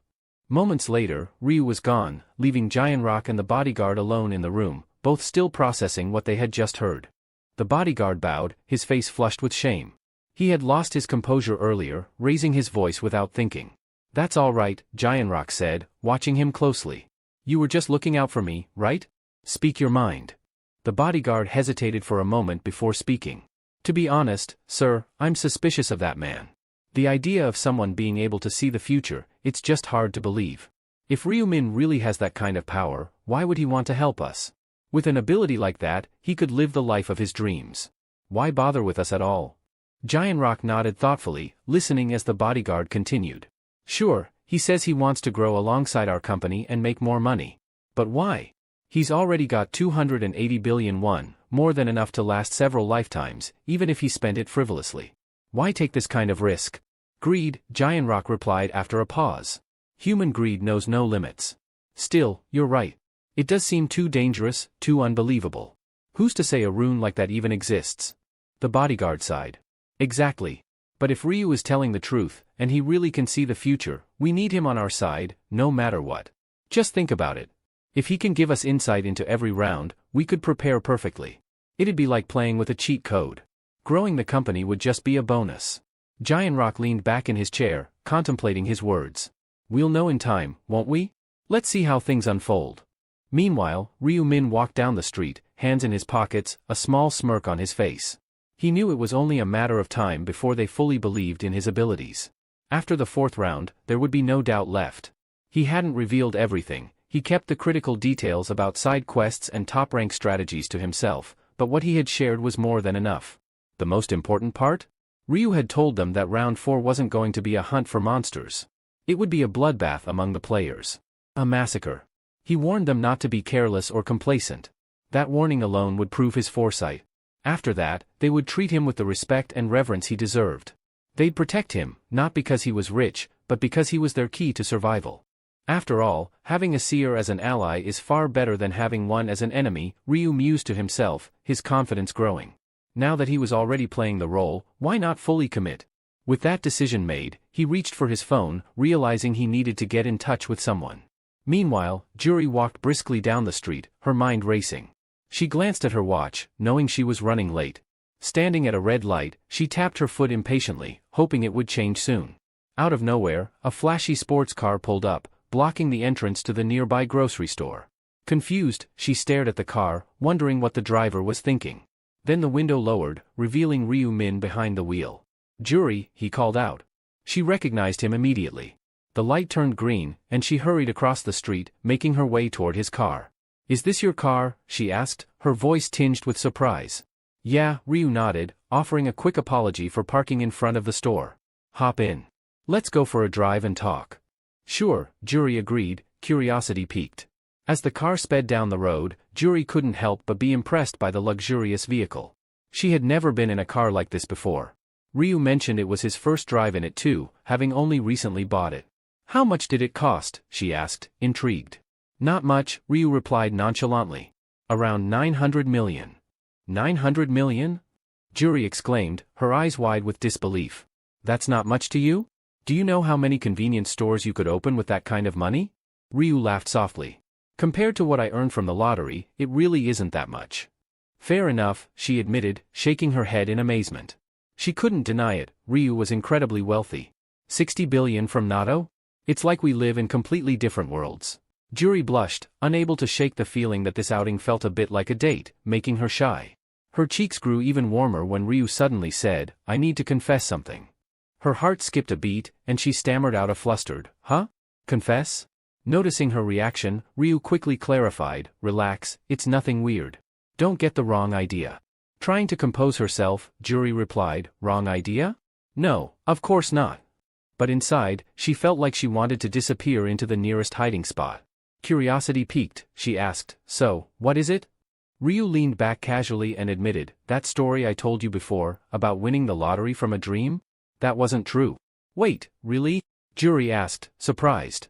"Yeah," Ryu explained. "I actually knew the lottery numbers because of my rune of future.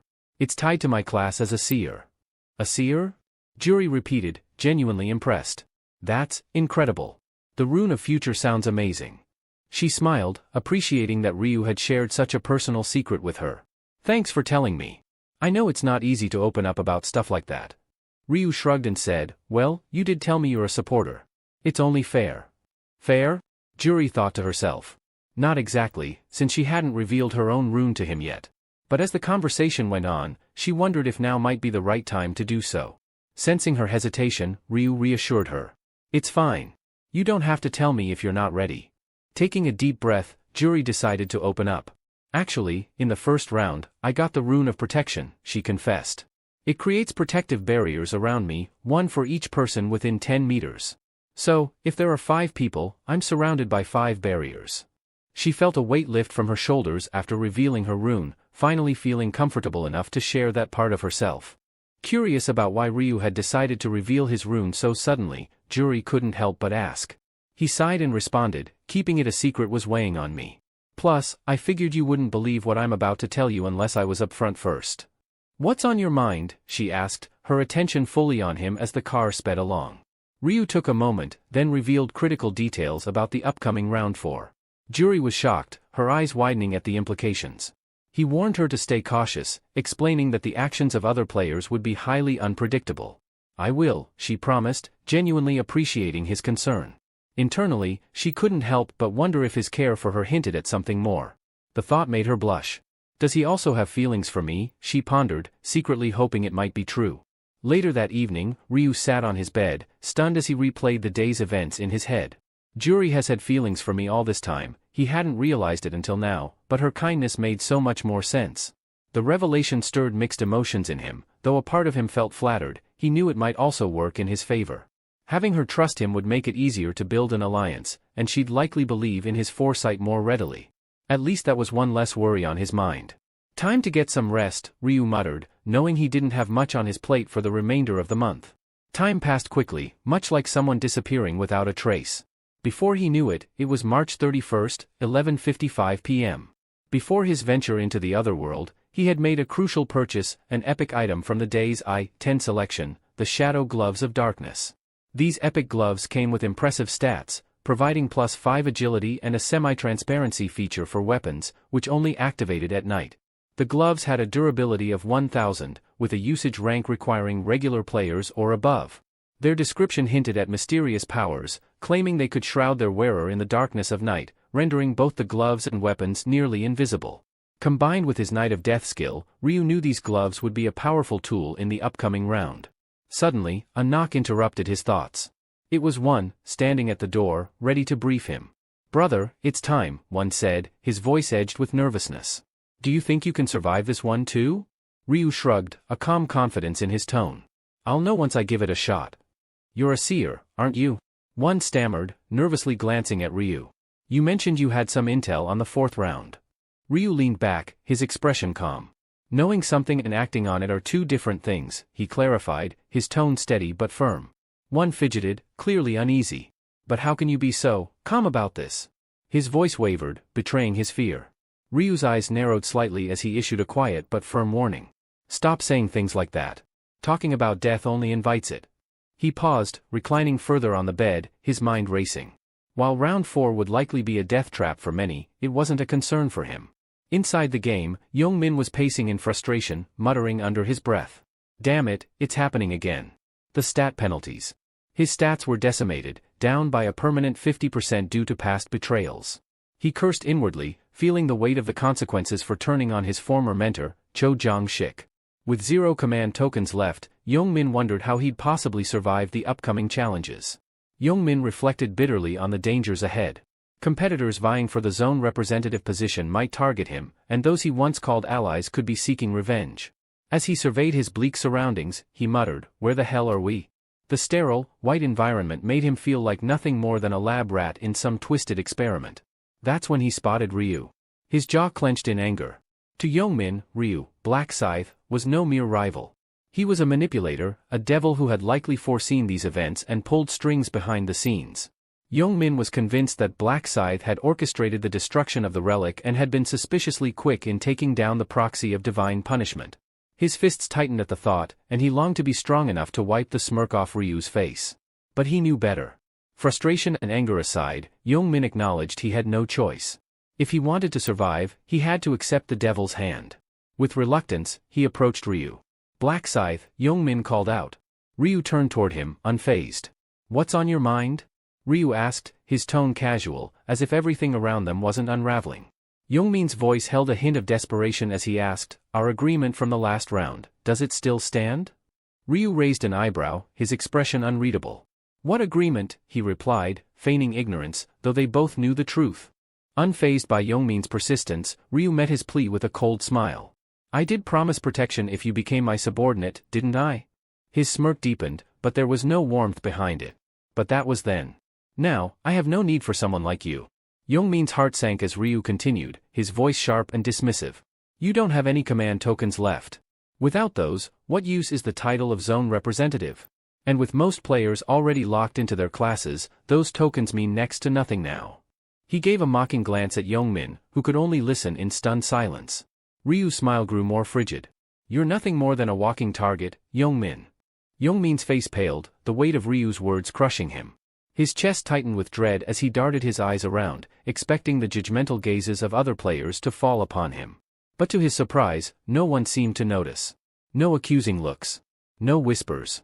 Ryu, seemingly amused by Yongmin's unease, gave a reassuring smile, though it did little to ease the tension. Relax. You're only a target in theory, he said smoothly. In reality, no one's paying attention to you right now. Yongmin, still confused, stammered, why aren't they? I thought. Ryu cut him off, his tone now laced with the wisdom of experience. The zone representative position isn't what it seems. People are beginning to realize that. The higher you climb, the harder you fall. He paused, his eyes narrowing. The role paints a target on your back, and with players switching classes, those command tokens won't hold much value. The risk far outweighs the reward. A bead of sweat trickled down Yongmin's temple as he absorbed Ryu's words. He couldn't deny the truth behind them. He would give up the command tokens in a heartbeat if it meant survival. Before he could dwell on the thought, something caught his attention. Erin and her bodyguard, both draped in regal armor that gleamed with authority and power, were approaching. Startled, Yongmin wondered why they were coming toward Ryu and him. The sight of them only added to his confusion and fear. As Erin and her bodyguard approached, Ryu turned to greet them. The bodyguard acknowledged Ryu first, asking if he remembered them. With a slight nod, Ryu confirmed, of course, I remember. What brings you here? The bodyguard shot a quick glance at Yongmin before casually remarking, not much. Just wanted to thank you again for saving us from those thugs last time. The word thugs was a clear jab at Yongmin, who had been the aggressor in that situation. Yongmin's face reddened with anger. Thugs, he shouted, his voice filled with indignation. But before he could say more, Ryu calmly raised a hand, silencing him instantly. The unspoken threat of Ryu's black scythe hung in the air, forcing Yongmin to hold his tongue. Turning his attention back to Erin and the bodyguard, Ryu spoke politely, there's no need to keep thanking me. Once was more than enough. However, the bodyguard wasn't ready to let it go. We really are grateful, our CEO also wants me to thank you. Before the conversation could take a different turn, Ryu cut in, clearly uninterested in prolonging it. But before he could steer it away, Erin hesitantly pulled out a purple crystal, offering it to him as a token of their gratitude. Please, take this, she urged, her voice a little shaky. Ryu's eyes narrowed slightly as he inspected the crystal. A low-grade purple mana stone, he thought, surprised by the unexpected gift. He hadn't anticipated receiving something so valuable.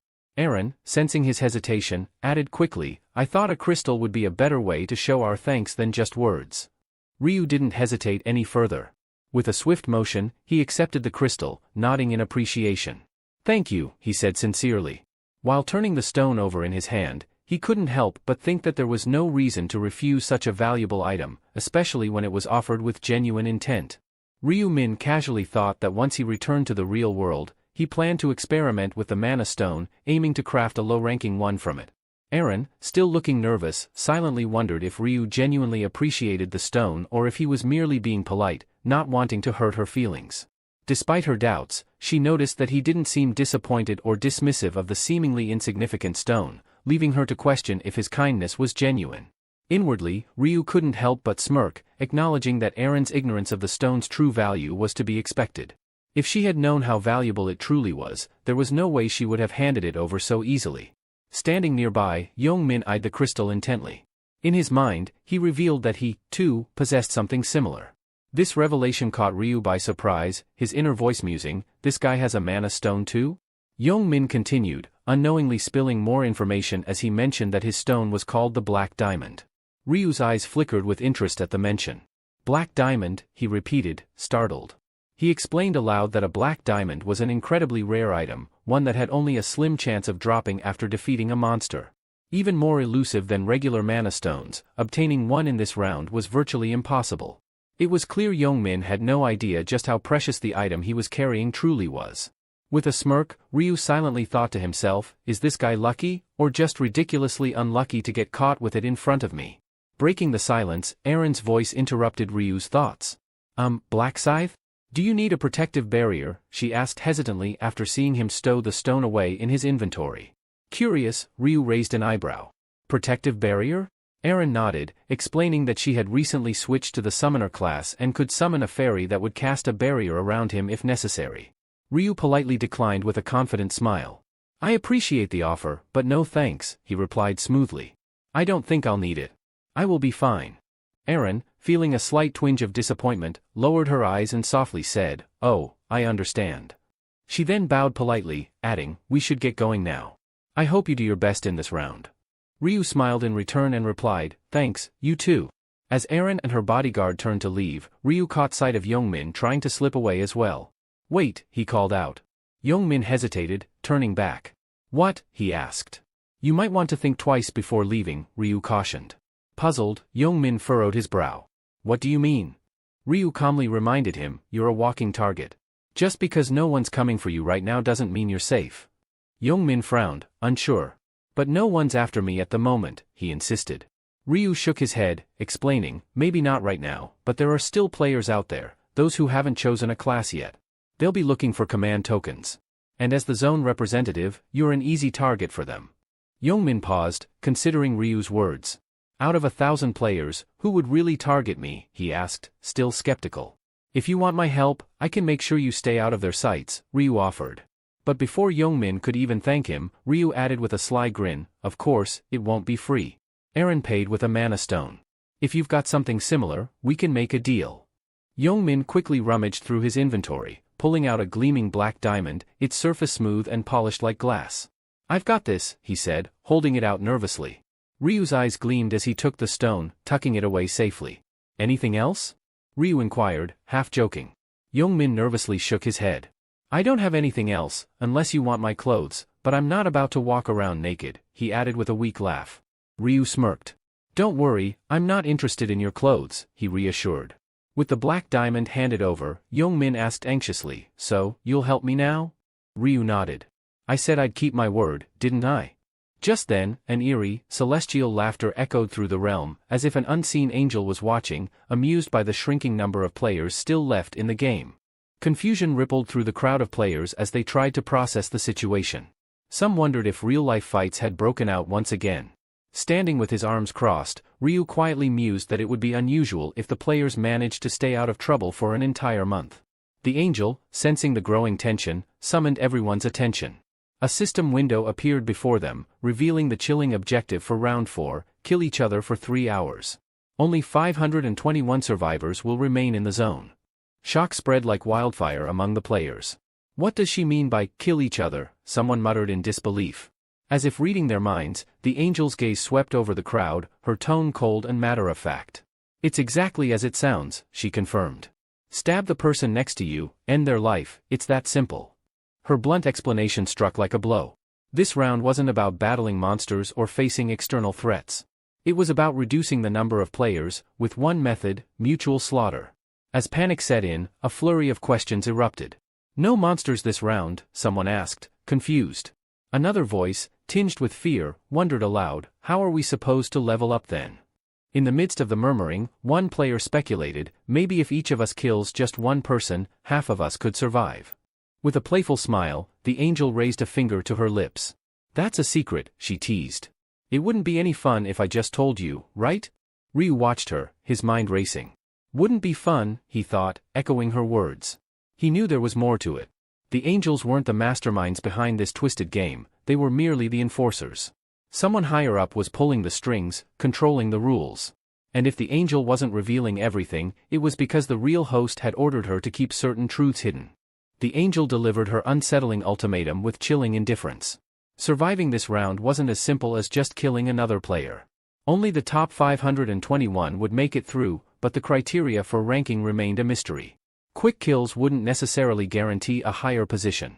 With a cold smile, she abruptly ended the briefing, urging them all to kindly eliminate each other. The countdown started, ticking away at 2 hours, 59 minutes, and 59 seconds. Fear and confusion gripped the players. Most stood frozen, grappling with the horrific dilemma. Should they really start killing each other? They didn't bear any grudges, but this round was bound to turn chaotic. Amidst the growing panic, Young-min stood out. A mischievous grin spread across his face as he hid his inner thoughts. Killing had served him well in the past, and now he had a clear target in mind.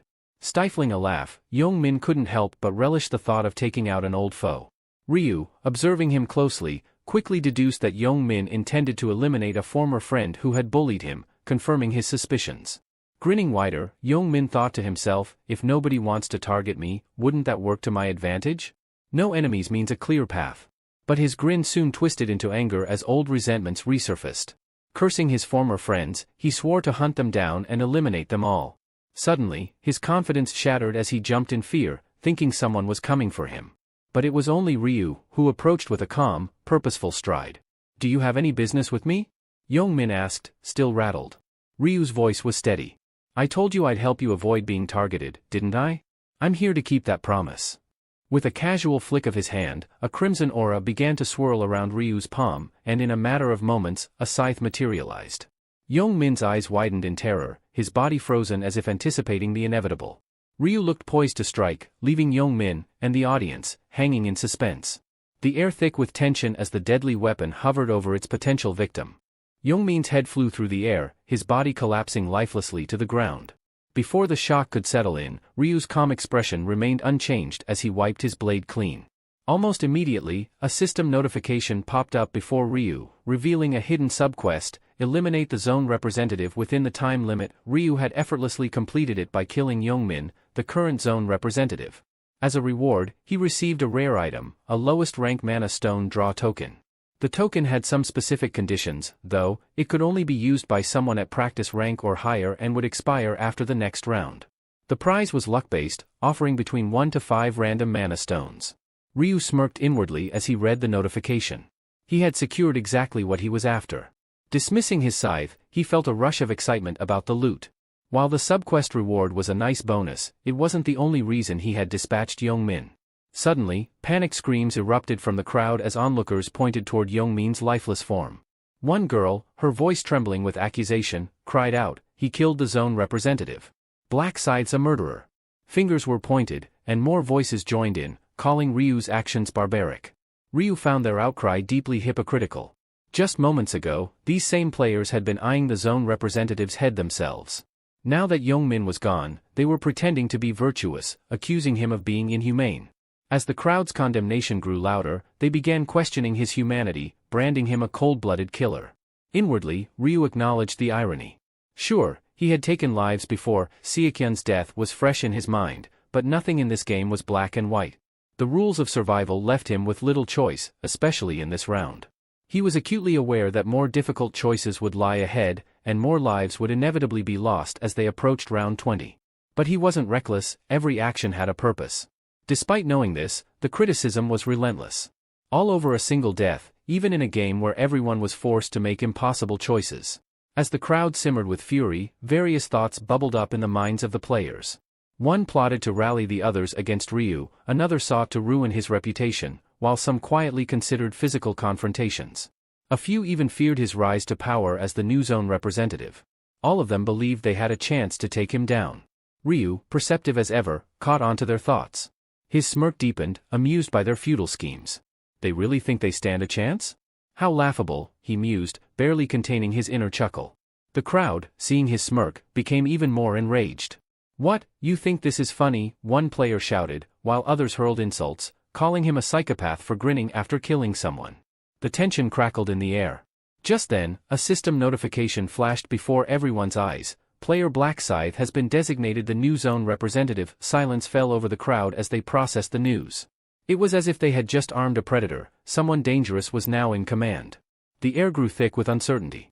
No one knew what their next move should be. Ryu, still wearing his smug grin, mocked the crowd's sudden quietness. "What's wrong?" he asked, his voice dripping with sarcasm. "Why aren't you all shouting anymore? Scared now that I'm the zone representative?" His gaze swept over the uneasy faces. He taunted them further by casually mentioning command tokens, suggesting that those who hadn't undergone their class change were especially vulnerable. His words caused visible discomfort. Nervous murmurs rippled through the group. "What are you talking about?" one player finally stammered. Then, someone pointed at Ryu's name, noting that its color had shifted. "Look! Black Scythe's name has changed," they exclaimed. More players began to notice it as well, their confusion mounting. How had his name color changed, while theirs remained the same? Ryu stayed calm, his demeanor betraying his extensive experience. He knew exactly what was happening.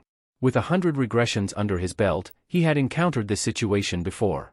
He inwardly confirmed that his name had likely shifted from neon to red, a sign of the bloodshed he had caused. Breaking the silence, he explained the mechanics. "In rounds like this," he began, "your name turns red when you kill someone. The more people you take out, the darker the shade gets." His voice was matter-of-fact, as if discussing the weather. He continued, "The system separates those who've killed from those who haven't. Funny thing is, players tend to target killers first. It makes them feel better, like they're not the bad guy. But the irony is, once they kill a killer, they become one themselves. It's a vicious cycle, encouraging everyone to spill more blood." The crowd's fear deepened as his words sank in. They realized that by eliminating Ryu, they'd only be setting themselves up for the same grim fate, trapped in a spiral of violence. Ryu thought that their hesitation to kill now would only result in more deaths later. Frustrated by their inaction, he asked, "What are you all waiting for? There's no time to waste." Yet, instead of acting, the crowd remained angry, accusing him of being a murderer and demanding he stay put. Ryu couldn't help but marvel at their audacity, talking down to the #1 ranked player in the world like that. He decided to be blunt. "You're all making it sound like I'm the only one who ever planned to take out the zone representative. What about last time when everyone rushed to Jongshik? Were you planning to give him a hug?" His voice hardened. "This is survival. It's kill or be killed." Ryu found it baffling that they had made it this far without grasping such a basic truth. He urged them to drop the pretense and face the harsh reality. "If your life was on the line, you'd be pulling out a weapon to defend yourself too," he said, his gaze cold and serious. "This isn't the time for idle talk. If you've got a problem with me, let's settle it like we did last time, with a vote. But stop wasting time." Turning away from them, Ryu mused silently. Even if he kept quiet, they would inevitably start arguing amongst themselves. But by the time they realized what needed to be done, it might be too late. If he didn't push them to act now, they'd keep squabbling, and fewer than 521 would survive. He knew it was a gamble, stirring up conflict in the group, but it was the only way to save more lives in the end. His words, harsh as they were, might be the wake-up call they needed. Suddenly, a girl spoke up, agreeing with him. "Yeah, Black Scythe is right. We can't just sit around. We need to do something," she urged. A man quickly countered, challenging her. "Then what do you suggest? If you've got an idea, let's hear it." The tension in the air thickened as the crowd waited for someone to take the lead. The girl, clearly annoyed by the man's sarcastic tone, shot back, asking, "Why do you have to be so snarky? I'm just saying we need to figure something out." The man, undeterred, suggested they settle things with a one-on-one duel. However, another voice immediately challenged the idea, asking how fighting to the death could ever be considered fair. "You think this is just some game?" the person added, clearly frustrated by the lack of urgency. This sparked an argument between them, the tension rising rapidly. Nearby, Erin stood with her bodyguard, anxiety etched on her face. "What should we do?" she whispered, her voice shaky. "Do we really have to kill someone, like Black Scythe said?" The bodyguard, eyes cold, nodded without hesitation. "If we don't, someone else will kill us," he replied firmly. "It's them or us. I don't care who they are." Erin hesitated, her kind-hearted nature conflicting with the brutal reality before her. She remained silent, torn between survival and her conscience. The bodyguard, seeing her hesitation, turned to her with a serious look. "Listen, Erin. You need to toughen up. Taking a life isn't easy, but in this game, it's necessary. If you hesitate, you're dead. Nervously, Aaron asked, "You talk like you've done it before, have you?" The bodyguard shook his head, though his voice was resolute. "No, I haven't. But I've thought it through. You need to get ready. This isn't going to be easy." Aaron glanced at him uncertainly. "Who should we go after?" "Let the situation decide," he replied. "When the time comes, you'll know." Meanwhile, tensions within the group continued to escalate. One player snapped, urging someone else to stop wasting time and pick a target. But instead of complying, the person fired back, asking, "What about you? Who are you going to target?" Another player interjected, arguing that the best strategy was to focus on those with red names, since they'd already killed someone. "They're the real threats," he reasoned. But this sparked more dissent, as someone else questioned who had the right to make such a decision. Fingers started pointing at Blackscythe, with accusations flying about how his red nickname only confirmed his reputation as a killer.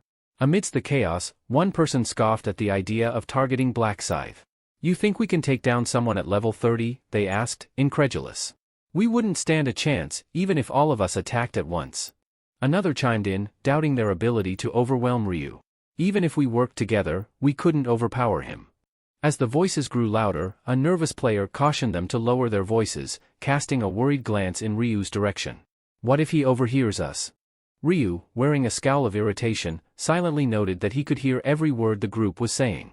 As his sharp gaze swept over them, a palpable wave of unease washed through the crowd. Some of them visibly tensed, avoiding his stare as if it burned. The tension was briefly broken by another player who, fed up with the heated chatter, spoke up. "Is this really what we're doing? We can't just kill people, even if they've done wrong.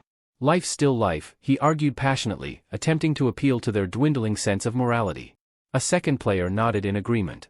"If we start killing murderers, what's the difference between us and them? We'd just be creating more killers." But another, more pragmatic, voice cut through the moral debate.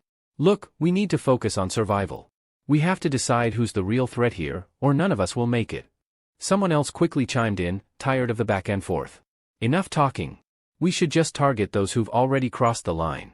They're the ones we need to take out." A girl, standing near the back, scoffed. "And how exactly do you plan to do that? Line up all the criminals and ask them to raise their hands," she asked sarcastically, drawing a stifled laugh from a joker in the corner. One of the men, clearly irritated by her comment, turned to her with a sneer. "Who the hell are you to make jokes? Either say something useful or shut up." He spat out a curse under his breath. The girl's face twisted in anger at the insult. "Why are you swearing at me? Maybe I should kill you first," she snapped. The man smirked, unfazed.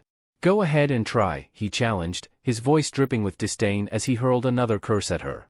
Before things could escalate further, the clown who had laughed earlier decided to jump into the fray.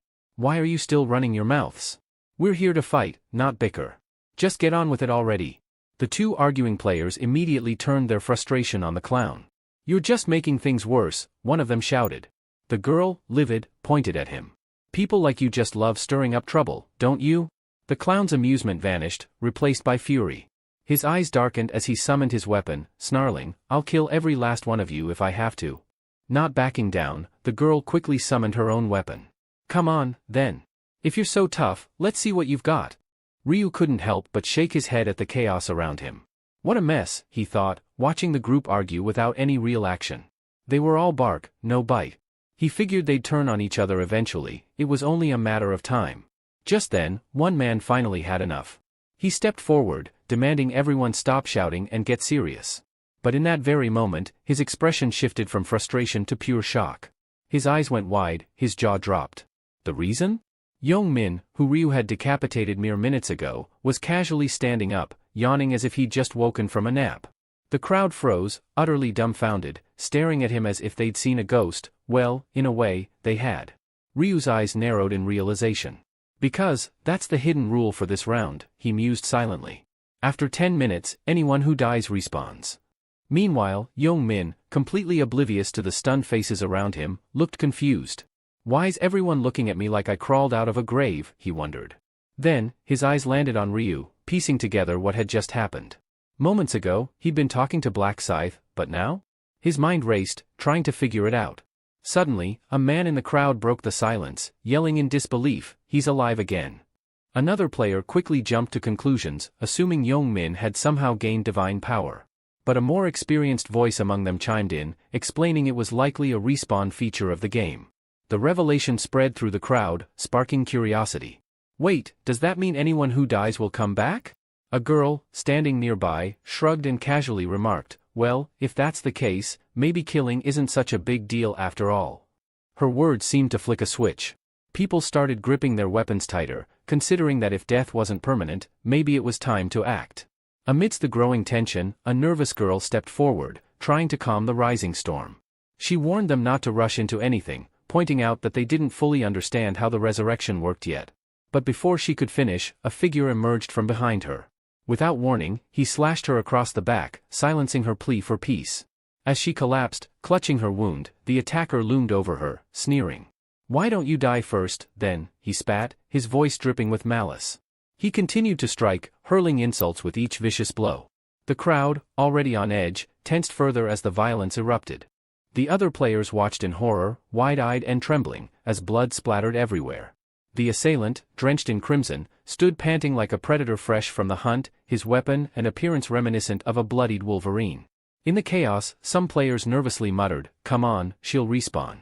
We need to regroup," hoping that the girl's body would miraculously revive. But as the seconds dragged on, the unsettling realization hit them, she wasn't coming back. One jittery player, biting their nails in growing anxiety, whispered, "She's not respawning." Another nervously suggested that maybe it was just taking time. Yong-min took about 10 minutes, right? Let's give her a little more time, someone else added, clinging to hope. The group agreed, anxiously waiting. After what felt like an eternity, a soft, golden light began to surround the lifeless girl. Her clothes and wounds were restored, as if she'd never been touched. In a matter of moments, she stirred and slowly stood, stretching as if waking from a deep sleep.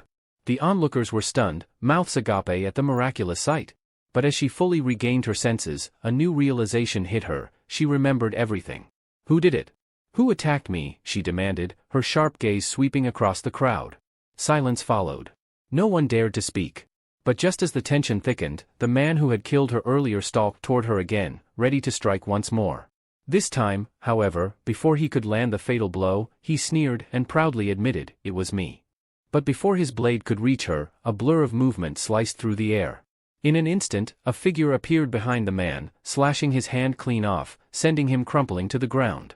Blood sprayed as the killer fell lifeless, his arrogant grin frozen on his face. The victorious figure, grinning widely, pointed at the fresh corpse. "So, they really do come back after 10 minutes, huh?" he said, almost mockingly. Yet, despite knowing this, the group couldn't hide their disgust. Some players looked visibly sick, their stomachs turning at the carnage unfolding around them.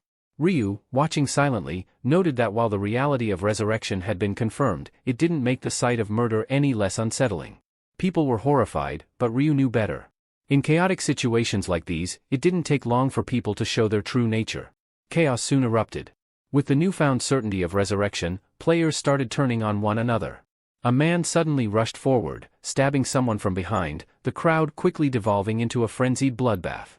In the midst of the frenzy, another player, apparently having given up on any sense of morality, sliced through someone from behind without hesitation. The chaos around them only intensified as players turned on each other. Amidst this, a heated confrontation broke out, with one man managing to block an incoming attack. "You've all lost your minds," he shouted in disbelief. One player, recently stabbed, hurled insults at his attacker, but the stabber, oddly calm, apologized, claiming he had no personal vendetta. However, in a twist, the wounded player immediately retaliated, slashing at his attacker.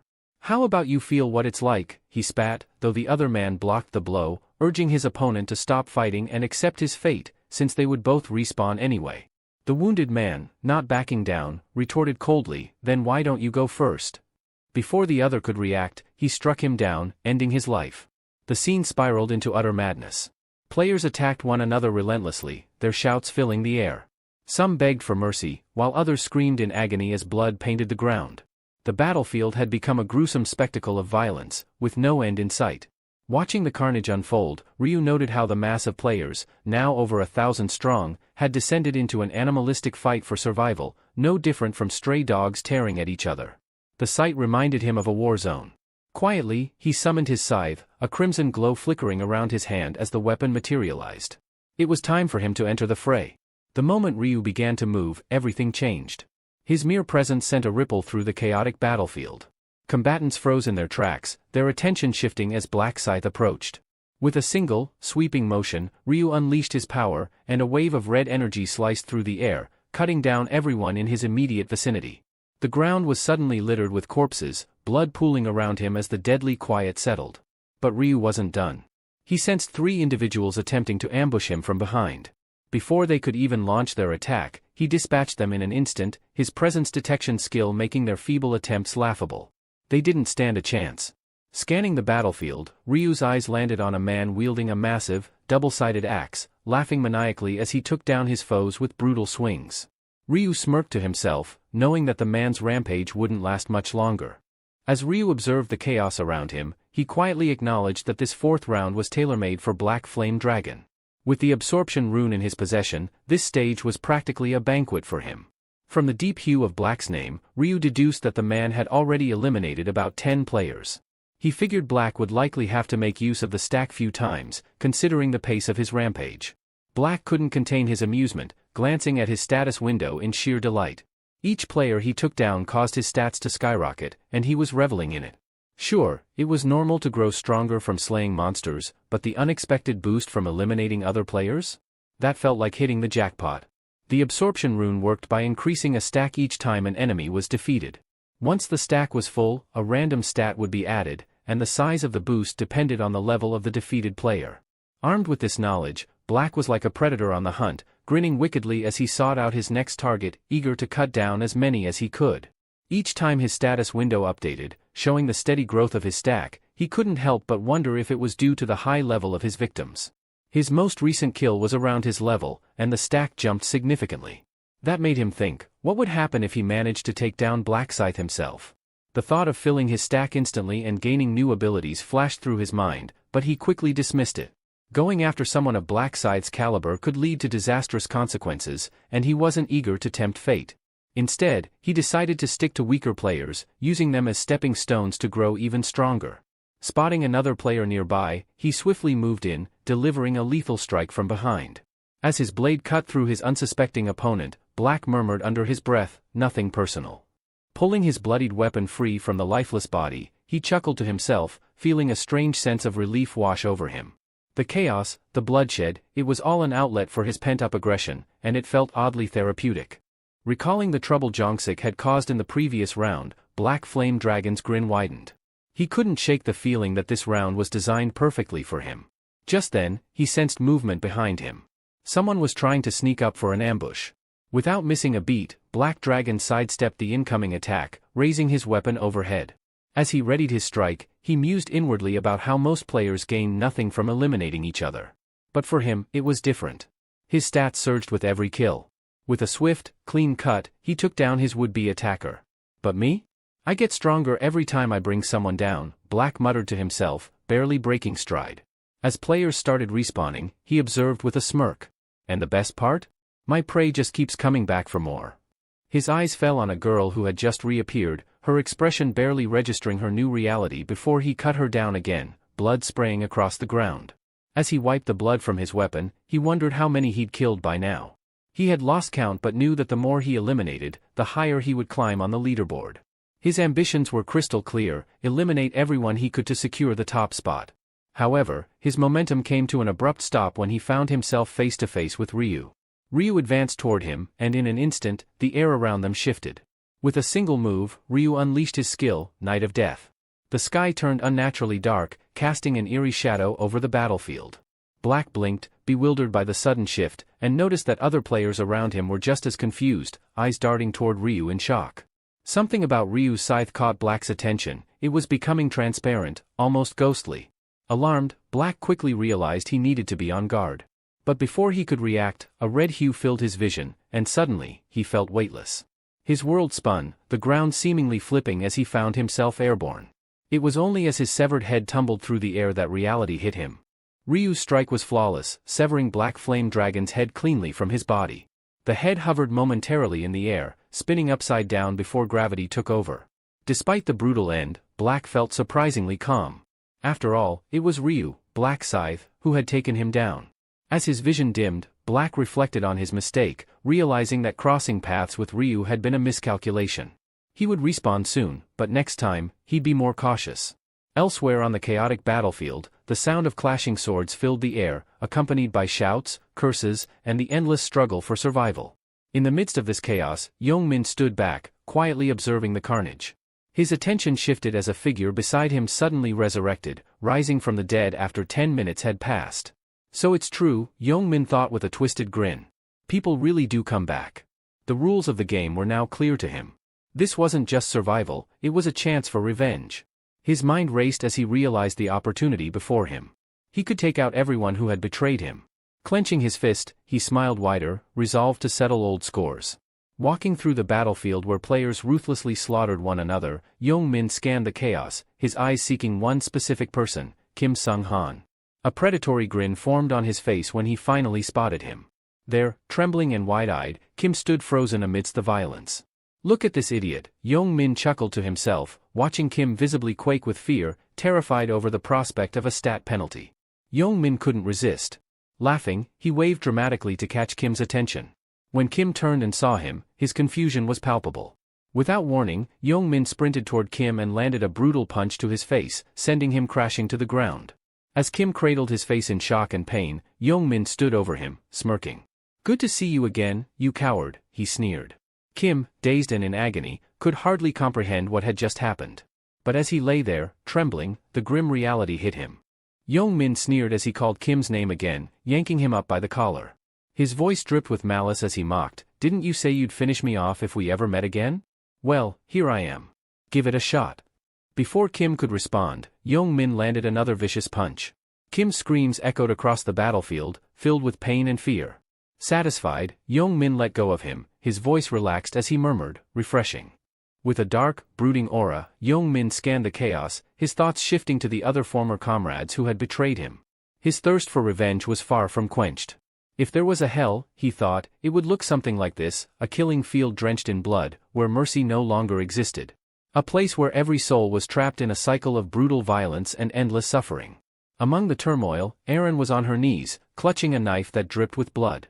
Her breathing was ragged as she watched bodies fall around her, but her eyes were distant, her mind on the verge of collapse. The bodyguard, dispatching enemies with grim efficiency, noticed her fragile state. Walking over, he asked with mild concern, "You tired?" Erin shook her head weakly. "Not tired," she replied, her voice trembling. "Just struggling." It wasn't her body that was exhausted, it was her mind. She was barely holding on.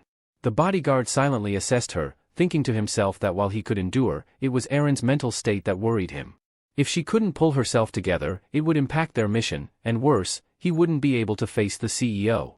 Just then, something caught his attention. A man had crept up behind Erin and grabbed her by the hair, yanking her head back. He raised his weapon, ready to strike. Without hesitation, the bodyguard sprang into action, closing the distance in an instant.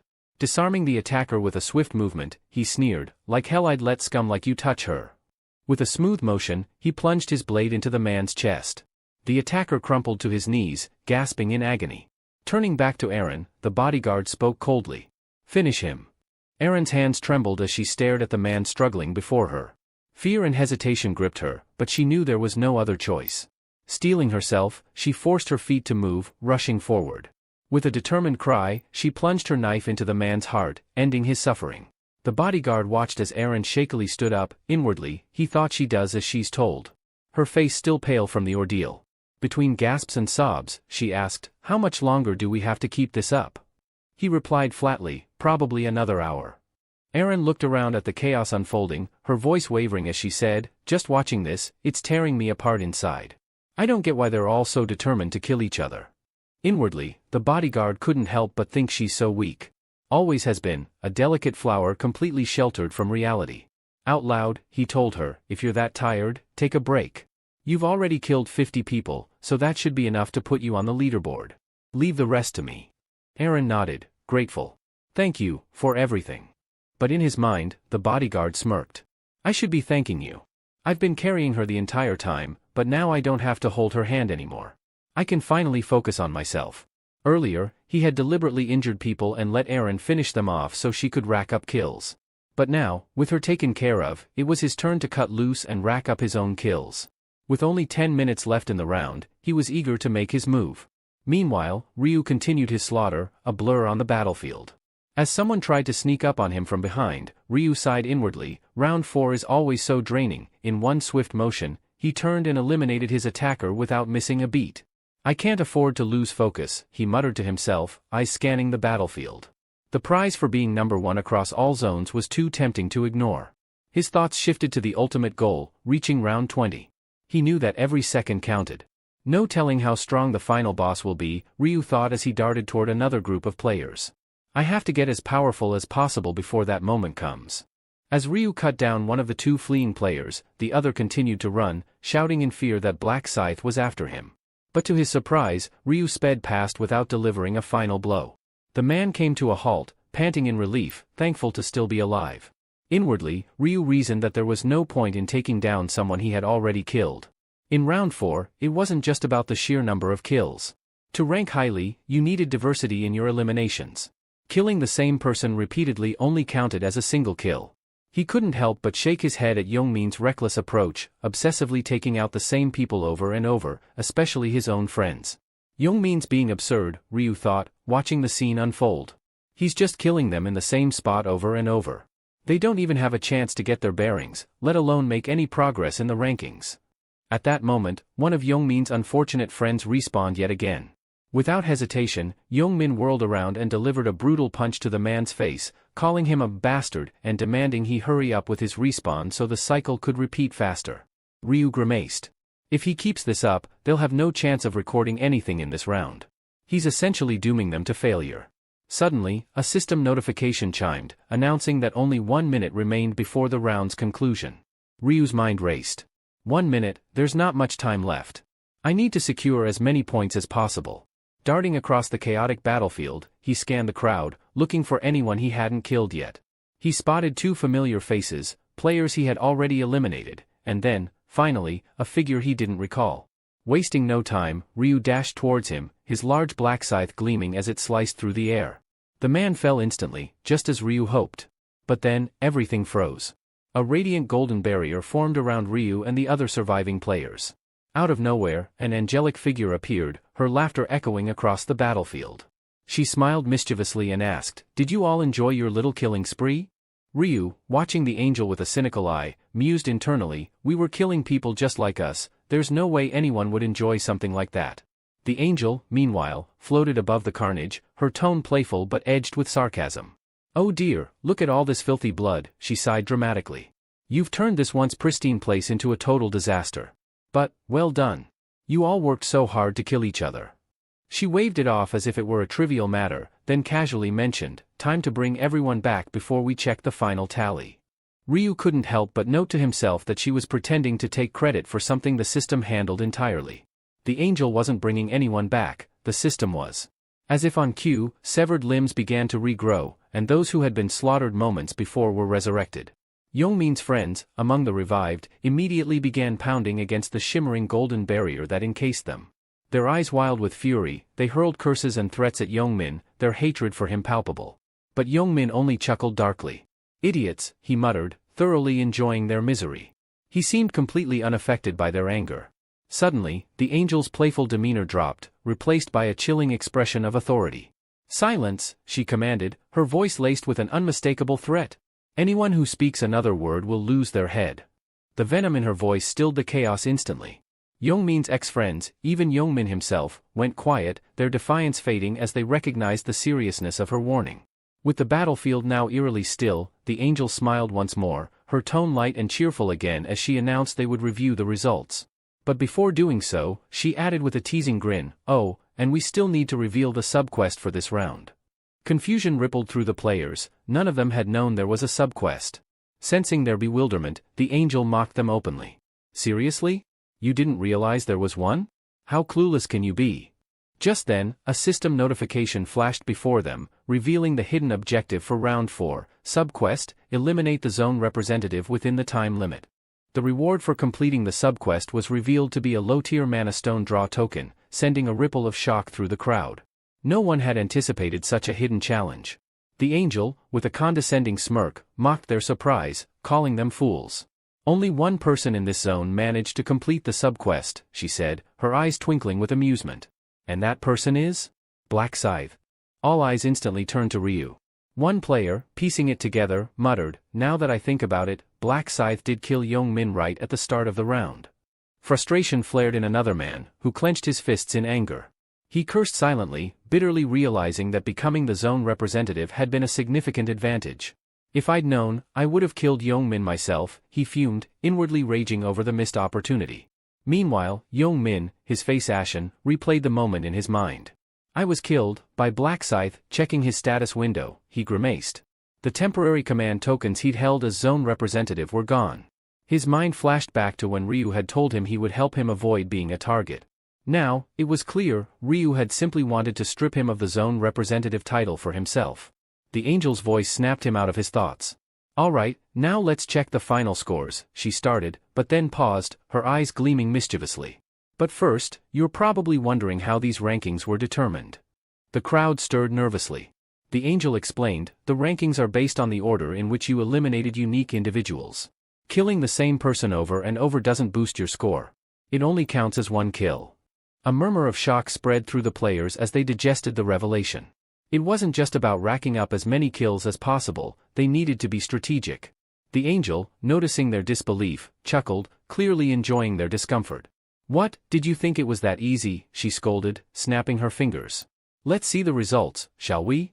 Suddenly, the results of round 4 flashed across the screen. Ryu, or Black Scythe, stood at the top with an astounding 722 kills across all zones. In second place was Stupid Idiot, trailing with 521 kills, while Heavenly Demon took third with 433. Within Ryu's own zone, he maintained first place as well, with Cute Baby Bird securing second with 211 kills, and the Bodyguard following closely at third with 209 kills. The angel, still sporting her signature grin, remarked, well, it seems Black Scythe claims first place again. Ryu stood there, arms crossed, his expression calm and unaffected. Inwardly, he knew the truth, it was only natural that he dominated.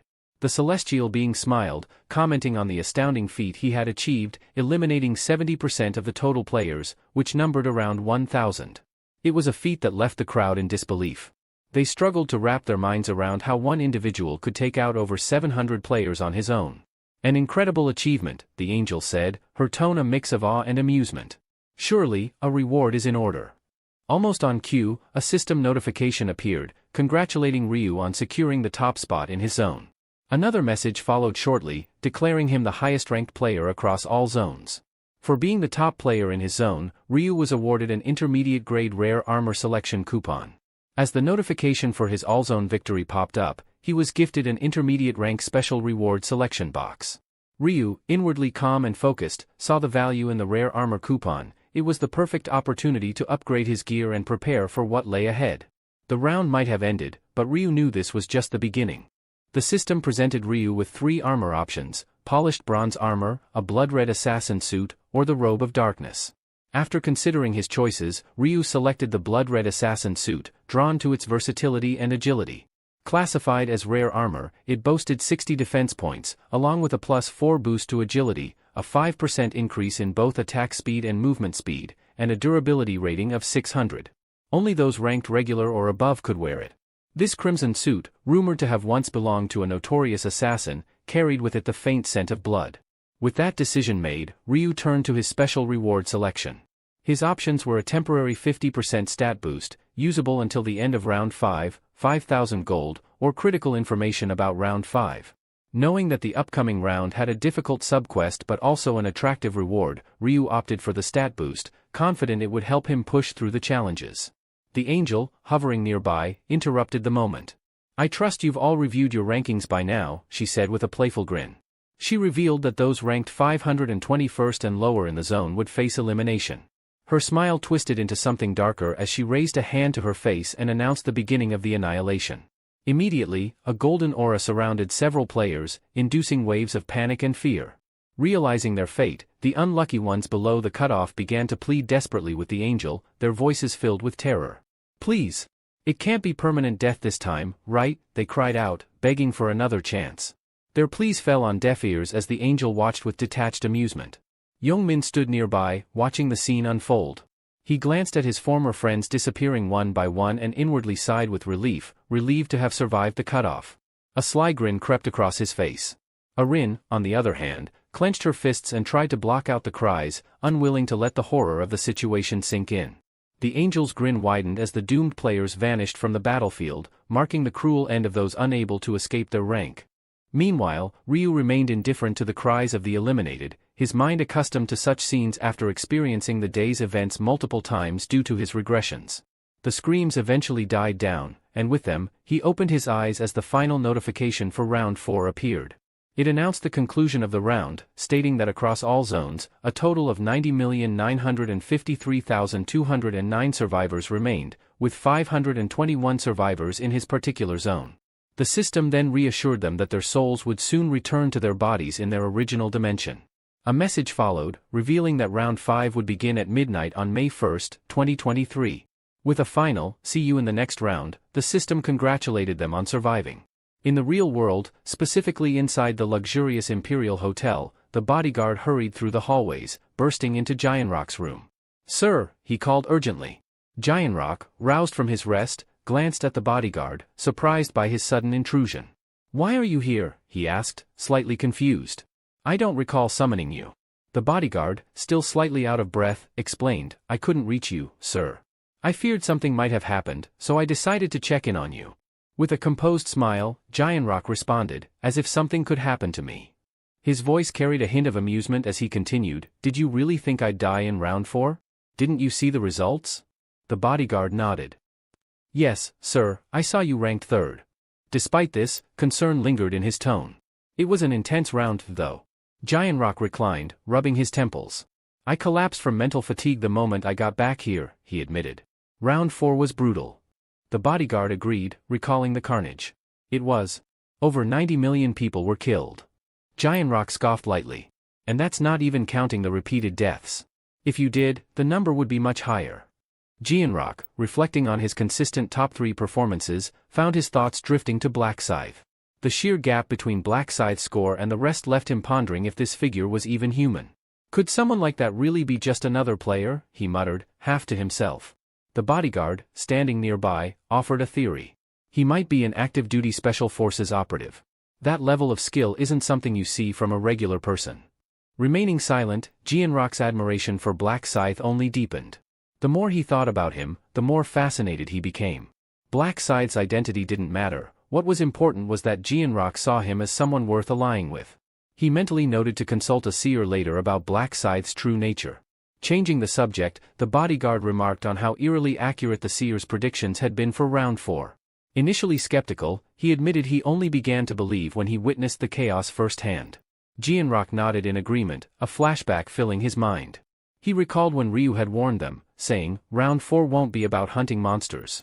It's going to be a slaughter, a massacre among players." When Gianrock had asked for clarification, Ryu explained it was a fight to the death between competitors, urging them to stay sharp. The bodyguard snapped him out of his reverie with another question. "What's our next move?" he asked. Gianrock, slightly confused, sought clarification. "What exactly are you asking?" "About Ryu Min, the seer. Do you plan on partnering with him in business?" the bodyguard pressed. Gianrock gave a firm nod. "Yes. Ryu Min holds 31% of the company's shares, which effectively puts the future of our company in his hands." The bodyguard's eyes widened. "So, we're going to pivot the entire industry, just like he suggested?" "Exactly," Gianrock replied, his tone resolute. "With Ryu's foresight, the possibilities are limitless." As Gianrock rose from his bed and slipped on his coat, he questioned the need for further discussion. He stressed that the company had immense potential for growth in this direction, and aligning with Ryu Min was essential. "We need him on our side," Gianrock remarked. He advised the bodyguard not to let pride or Ryu's youth cloud his judgment. "Even if you don't like his behavior, you should praise him and play along. Only then can we truly benefit from the insights of this seer," he added, his tone firm. The bodyguard nodded in understanding. "I'll be more cautious when dealing with Ryu Min from now on." "Good," Gianrock responded. "Now, give Ryu a call. Tell him we should celebrate surviving Round 4 today, and ask if he'd like to bring his family along." The bodyguard hesitated for a moment before asking, "What should I say to him?" Jianrock grinned, explaining, just tell him it's a small gathering to mark our survival. And see if Aaron should come along too. The bodyguard raised an eyebrow. Aaron? Why her? With a knowing smile, Jianrock replied, we need a celebrity at these sorts of things. The scene then shifted to Café Scala, where Ryu stood beside his car, waiting. Spotting someone, he waved with a smile. Hey, Yuri, he greeted warmly. Yuri smiled back. Ryu, you're looking sharp. Not as sharp as you, he quipped with a grin. She raised an eyebrow playfully. What's up with you? Making lunch plans all of a sudden? Ryu chuckled. I thought it'd be nice to celebrate surviving round 4. My treat. Yuri laughed softly. Well, if you're paying, I won't say no to taking advantage of my rich friend. The two got into the car, speeding off down the road. As they drove, Yuri thanked him. Because of you, I was able to prepare for round 4. Ryu glanced at her with a half-smile. But what if I was lying all along? Did that ever cross your mind? Yuri responded with a light laugh, saying, you would never lie to me, Ryu. What would you even gain from that? Ryu smiled softly. Thanks for trusting me. She quickly replied, no, I'm the one who should be thanking you. If you hadn't told me about the round, I would have had to kill dozens of people. I'd be dead by now. Internally, Ryu knew that her gratitude wasn't necessary. Even without his warning, Yuri would have survived, thanks to the rune of protection she possessed. She wasn't as helpless as she believed, in fact, she was quite capable.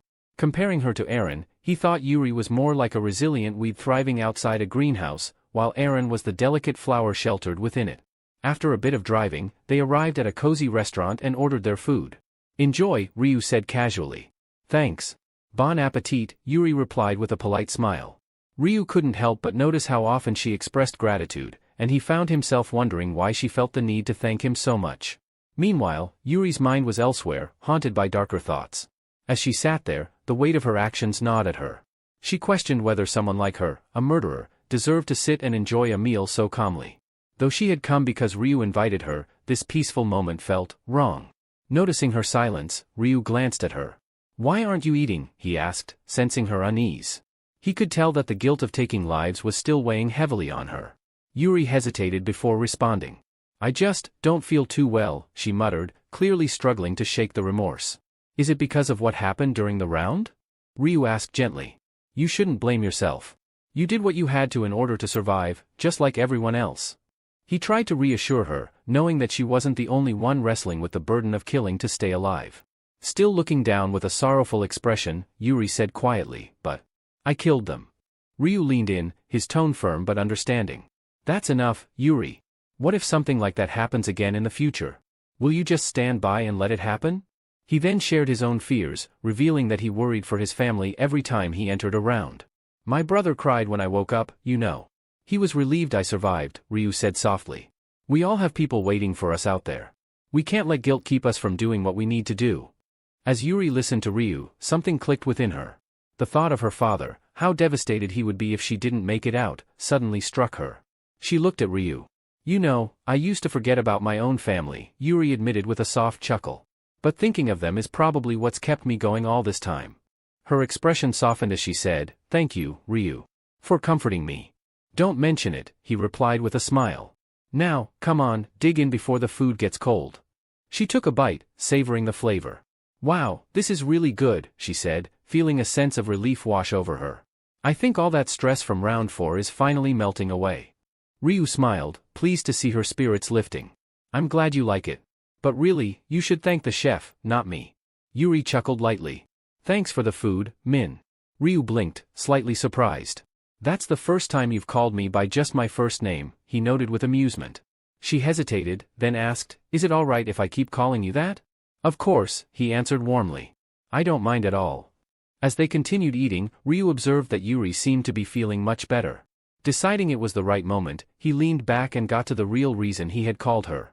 Actually, I wanted to share something important with you about round 5. Yuri paused mid-bite, her expression shifting to one of shock. Wait, do you know what's going to happen in round 5? She asked, her voice full of surprise. Ryu nodded. Yeah. I've seen the future. Round 5 is going to be the toughest one yet. She leaned in, clearly concerned. What do you mean? What makes it so difficult? There's going to be a zone merger, Ryu explained. That means all the split zones will be combined into one massive battlefield. Yuri's eyes widened in disbelief. Does that mean we could meet in the game? Ryu took a sip of his drink before replying, yeah, but not in round 5. Internally, though, he knew the truth. They would meet in round 5, but if he told her that outright, she'd want to see him immediately. He couldn't risk exposing his true identity just yet. Setting his glass down, he leaned forward, his tone more serious. You're going to have to be careful about a few things. Pay attention to what I'm about to tell you. Yuri nodded, now fully focused as Ryu continued. Round 5 is going to be incredibly challenging, he said, choosing his words carefully. You need to be prepared for anything. Ryu leaned in, his voice calm yet firm.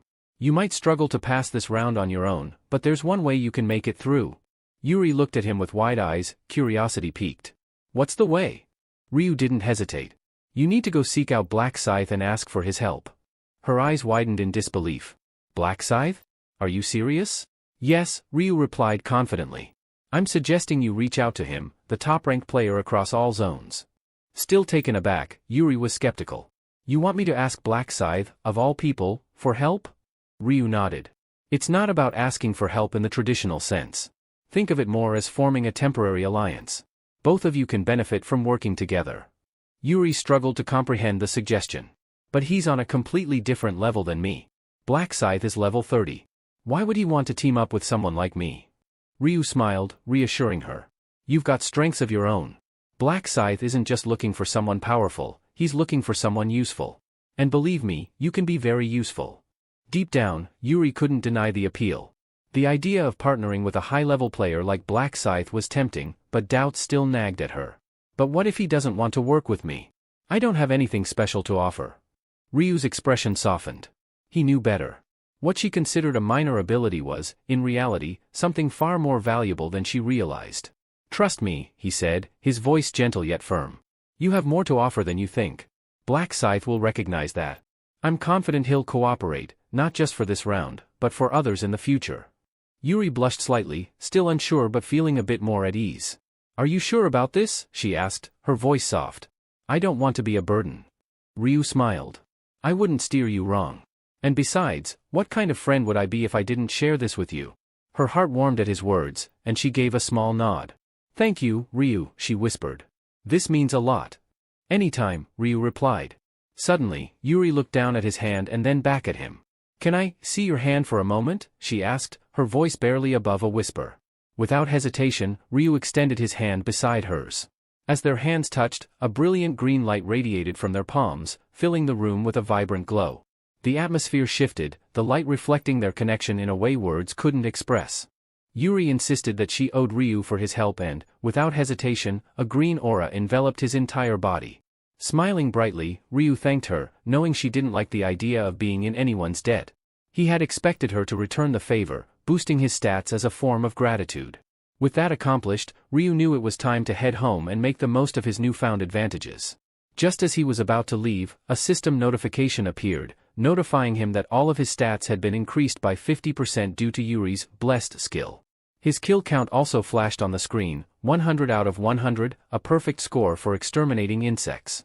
Thanks to the Butcher Runes effect, this gave him an additional 100% stat boost. Sitting back on his sofa, Ryu reflected on his current strength. His stats were now significantly higher, boosted by both Yuri's blessing and the Butcher Runes enhancement. He opened his status window, noticing his luck stat had shot up to an impressive 84.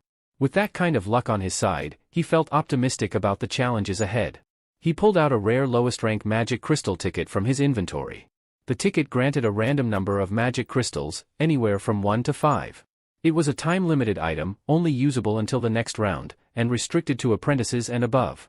The description reminded him that it was an item with unpredictable rewards, dependent entirely on luck. If he were an ordinary person, Ryu thought, he might have prayed to some higher power for a good result. But he scoffed at the idea, muttering under his breath, praying to some god? No thanks. Ryu couldn't shake the feeling that someone, or something, was pulling the strings. After all, what kind of force could gather 1.8 billion people and pit them against each other in this twisted game? There had to be a divine being at work, a deity who was treating human lives like mere playthings. And whoever it was, Ryu intended to survive, no matter what god might be watching. With a serious look, Ryu declared that if he ever reached the point where he could make a wish after clearing the final round, his one desire would be the complete annihilation of the deity responsible for this cursed game. Resolute in his mission, he activated his lowest rank mana stone draw token. The system flashed a congratulatory message, revealing that he had received 5 lowest rank magic crystals, 2 red, 1 yellow, 1 green, and 1 purple. Ryu was taken aback. 5 crystals was the maximum possible outcome. Smirking, he mused that rather than praying to a god, it was his disdain and curses that seemed to bring him the best fortune. Luck, it seemed, had favored him today. He quickly got to work, starting by merging the 2 red crystals into a low-ranked red magic crystal. Ryu explained aloud that combining magic crystals of the same rank and color results in a higher-tiered crystal. Using both the purple crystal he'd received from Aaron and the one from the ticket, he synthesized a low-rank purple crystal. Satisfied with his new materials, he began enhancing his gear. First, he infused the assassin's hood with the red crystal, gaining a 2% damage increase. Next, he applied the purple crystal to his Shadow of Darkness gloves, enhancing all his stats by +2. Moving on, he merged the yellow crystal with his Ring of Resistance, which granted him an additional +2 in luck. Then, he enhanced his Swift Log boots with the green crystal, boosting his dexterity by +2. Finally, he imbued his Blood Assassin suit with the deep blue crystal, which provided him a 1% reduction in damage. As he surveyed his upgraded equipment, Ryu grinned, knowing every enhancement was worth it. With his magic crystals now spent and his gear optimized, Ryu turned his thoughts to the next step. He needed to prepare for his upcoming meeting with Jianrock. Before he left, Ryu had a conversation with One, informing her that the company he had invested in was led by none other than the heir of the Osum Group. One's eyes widened in disbelief at the news, clearly astounded by the magnitude of Ryu's connections. Ryu calmly explained to One that he'd been invited to a party as a business partner, signifying their future collaboration with Jianrock. Nervous, One asked if Ryu should even attend such an event. Ryu reassured him with a smile, adjusting his slightly crooked tie, and mentioned that Jianrock had specifically told him he could bring family. "Don't worry about it," Ryu said confidently. Just then, a knock echoed through the room, causing One's anxiety to spike. Ryu opened the door to reveal a familiar figure, the same bodyguard they had encountered at the penthouse on their first day. The sight of him, stern and imposing, made One even more tense. He remembered how the man had refused their offer of rice cakes back then. The bodyguard looked at them both before asking about Ryu's companion.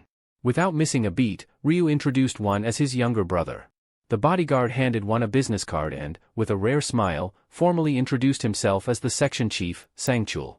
Apologizing for his earlier cold behavior, Sangchul explained that the party was also an effort to make amends. He assured them that they were not expected to feel pressured and suggested they leave soon since the limousine was waiting.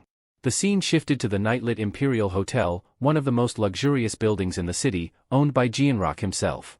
As they entered the grand lobby, One remained visibly on edge. Just then, Jianrock spotted them and called out Ryu's name, his smile wide and welcoming. "Good to see you're alive and well," Jianrock said, shaking Ryu's hand warmly. Ryu responded in kind, and soon Jianrock turned his attention to One, asking if he was Ryu's brother. Ryu introduced him as his younger sibling, and in his nervousness, One extended his left hand instead of his right for the handshake. Jianrock didn't seem bothered by it, chuckling slightly before introducing himself as Ma Jianrock, the president of Heavenly Demon Consulting. Ryu quietly leaned over and advised One to use his right hand next time, prompting a flustered "hello" from the young boy. Jianrock then inquired if One was also a player, to which the teenager, still feeling uneasy, quickly denied, stating that he was only 14 years old. With a light-hearted grin, Jianrock commented on One's luck, narrowly missing the deadly game by just 1 year. He joked about being a bit envious before leading them to the room where their meeting was set to take place. "Though it might not be grand, we've prepared something special for tonight," he said as they entered a lavishly decorated space. The room was filled with an array of gourmet dishes, a personal chef, and an assistant standing by. One's face lit up the moment he saw the feast before him. Jianrock, noticing his excitement, remarked, "You must be hungry after everything. Though it's a small spread, I trust it will satisfy you both." Internally, One couldn't help but think Jianrock was joking. There was nothing small about the abundance of food on display. With a welcoming smile, Jianrock invited them to help themselves. However, Ryu's focus was suddenly diverted by the sound of footsteps approaching. His eyes widened slightly as Aaron entered the room, elegantly dressed in a stunning outfit. He hadn't expected her to be invited to this gathering. Once Aaron stepped inside, Jianrock stood and greeted her, asking why she was late and if anything had happened. Apologizing, Aaron explained that she had been held up by attending a fellow actor's funeral. Jianrock, understanding her situation, reassured her kindly. Shifting to a more formal tone, he asked Aaron to greet the major shareholder he had mentioned earlier. Turning toward Ryu and One, Aaron introduced herself with a graceful nod, saying, "Hello, I'm CO Aaron, an actress." But then, her eyes widened as she recognized them. "Wait, you're the new neighbors who gave out rice cakes, aren't you?" she exclaimed, pleasantly surprised. Ryu nodded with a slight smile, confirming her realization. Aaron's face brightened as she warmly greeted them again, expressing her delight. "What a surprise! It turns out the shareholder is my neighbor after all," she said with genuine enthusiasm. Despite her outward composure, Aaron couldn't help but note that Ryu looked younger than her. The idea that someone so young could hold the majority of shares struck her as improbable, making her momentarily wonder if the CEO was playing some kind of prank on her.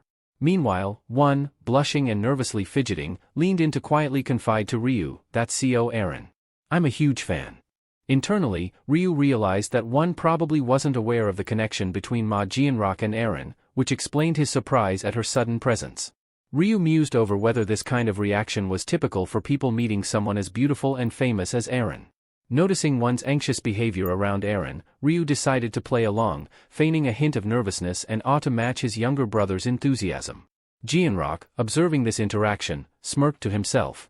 He didn't know that Ryu was faking it, but he figured it was natural for any man to be flustered in the presence of someone as stunning as Aaron. Reflecting on his decision to invite her, Jianrock felt confident it had been a good idea. With a casual wave of his hand, he invited them all to dig in. "You must be hungry, please help yourselves." As they settled down at the table filled with an array of exquisite dishes, One's eyes sparkled with delight. He eagerly took a bite of the food and leaned over to Ryu, whispering in amazement, "The meat, it just melts in my mouth." Encouraging One to enjoy the meal further, Ryu joined the conversation as Jianrock asked if they were satisfied with the food, mentioning that he had personally instructed the chefs to pay extra attention to tonight's menu. Ryu complimented the meal, expressing how delicious it was. Jianrock, with a grin, turned his attention to One, asking for his thoughts. Still a bit nervous, One admitted, "It's incredible. I've never tasted anything like this before." Jianrock beamed, satisfied that their efforts had paid off. Internally, he recalled how he had pressured the chefs the previous night, insisting they perfect each dish until they met his exacting standards. After a moment of silence, Jianrock asked another question, this time directed at Ryu. "Why is it just the two of you tonight? No other family?" he inquired, curious about the absence of their parents or other relatives. Ryu's expression darkened slightly as he responded, "One is all the family I have left. Our parents, they're gone." The room fell quiet for a moment as Jianrock registered Ryu's words. His eyes widened briefly, and he quickly offered his condolences. Internally, he scolded himself for being so thoughtless, realizing too late the impact of his question on the now somber atmosphere. Seeing the sadness wash over One's face, Jianrock resolved not to speak further on the subject.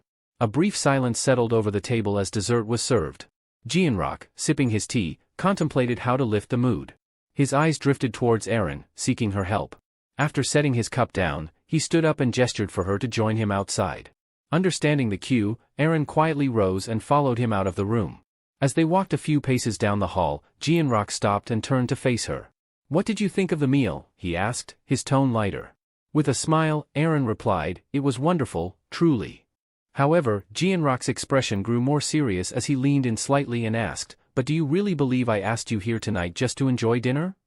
Jianrock gently scolded her, explaining that he hadn't invited her simply to attend a gathering.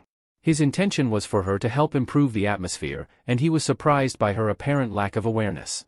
Aaron, taken aback, apologized for her misunderstanding, admitting she had assumed it was just a social event. With a sigh, Jianrock questioned her reasoning and then asked whether her bodyguard had neglected to inform her of Ryu Min's true identity. Aaron, still confused, replied, "Isn't he our majority shareholder?" Jianrock's expression turned more serious. "Yes, but he's also something far more significant. He's a seer," he revealed. Aaron's eyes widened in shock, and she stammered, "A seer?" "Exactly," Jianrock confirmed. "A seer is someone with the rare ability to glimpse into the future." He then pointed out the value of someone with such power, explaining how important it was for them to keep Ryu satisfied. "Imagine how beneficial it would be if he were to share information about the next round," he emphasized. He advised her to use her charm and make an effort to please Ryu, even suggesting she smile and act accordingly to win his favor. His tone became more firm as he encouraged her to do whatever it took to keep Ryu happy. Aaron, however, respectfully refused, explaining that she couldn't simply comply with such demands. At this, Jianrock's expression hardened. He reminded her that he had helped propel her career as an actress and that it was only fair she return the favor by creating a pleasant atmosphere for Ryu Min. Seeing her hesitation, Jianrock pressed her for an answer. Reluctantly, Aaron agreed with a nervous, "Yes, sir." When they returned to the room, Jianrock casually apologized for their brief absence, stating that their business discussion had taken longer than expected. Meanwhile, Ryu and Wonnie sat in awkward silence, unsure of what had transpired. The tension in the room was palpable as Jianrock glanced at Aaron, making it clear that he expected her to follow through on his instructions. Aaron, maintaining her composure, gave a polite smile, while Jianrock observed her closely, intent on seeing how she would handle the situation. As the meal came to an end, Jianrock suggested they move the gathering to a different location. While preparing to leave, he couldn't help but internally question why Aaron seemed reluctant, despite his clear instruction to charm Ryu. However, before he could dwell on it further, one excitedly interrupted, showering Aaron with praise and confessing that he was a big fan of hers. Blushing slightly, he complimented her, saying that she looked even more stunning in person than in her photos. Aaron smiled warmly and thanked him for his kind words. One, still visibly nervous but eager, politely asked if they could take a photo together when she had the chance. She responded enthusiastically, which caused his face to light up with joy, and she graciously thanked him in return for being such a dedicated fan. Meanwhile, Jianrock was secretly messaging Aaron on his phone, noting to himself that one seemed far more enthusiastic about her presence than Ryu. This prompted him to reconsider his initial plan. Moments later, Aaron received a text from Jianrock, informing her of a change in strategy. He suggested that, instead of focusing on Ryu, she should now focus her efforts on getting close to one. Internally, Aaron felt conflicted. She couldn't believe she was being asked to manipulate an innocent fan like one. Despite her discomfort, she remained composed, unsure of how to respond to this new request. Meanwhile, Ryu, who had been quietly observing everything, was fully aware of Jianrock's scheming. Thanks to his mind-reading ability, he had been following the man's thoughts throughout the entire exchange. Jianrock, unaware of Ryu's special powers, was confident that once Aaron won over one, Ryu would naturally follow, making it easier for them to extract valuable information for the upcoming round. As they reached their next destination, Jianrock led the group to an exclusive, private room reserved for double VIPs. The room was lavishly decorated, with a rich, deep red color dominating the interior. It exuded an air of opulence, and the space offered unlimited access to premium drinks, snacks, and music.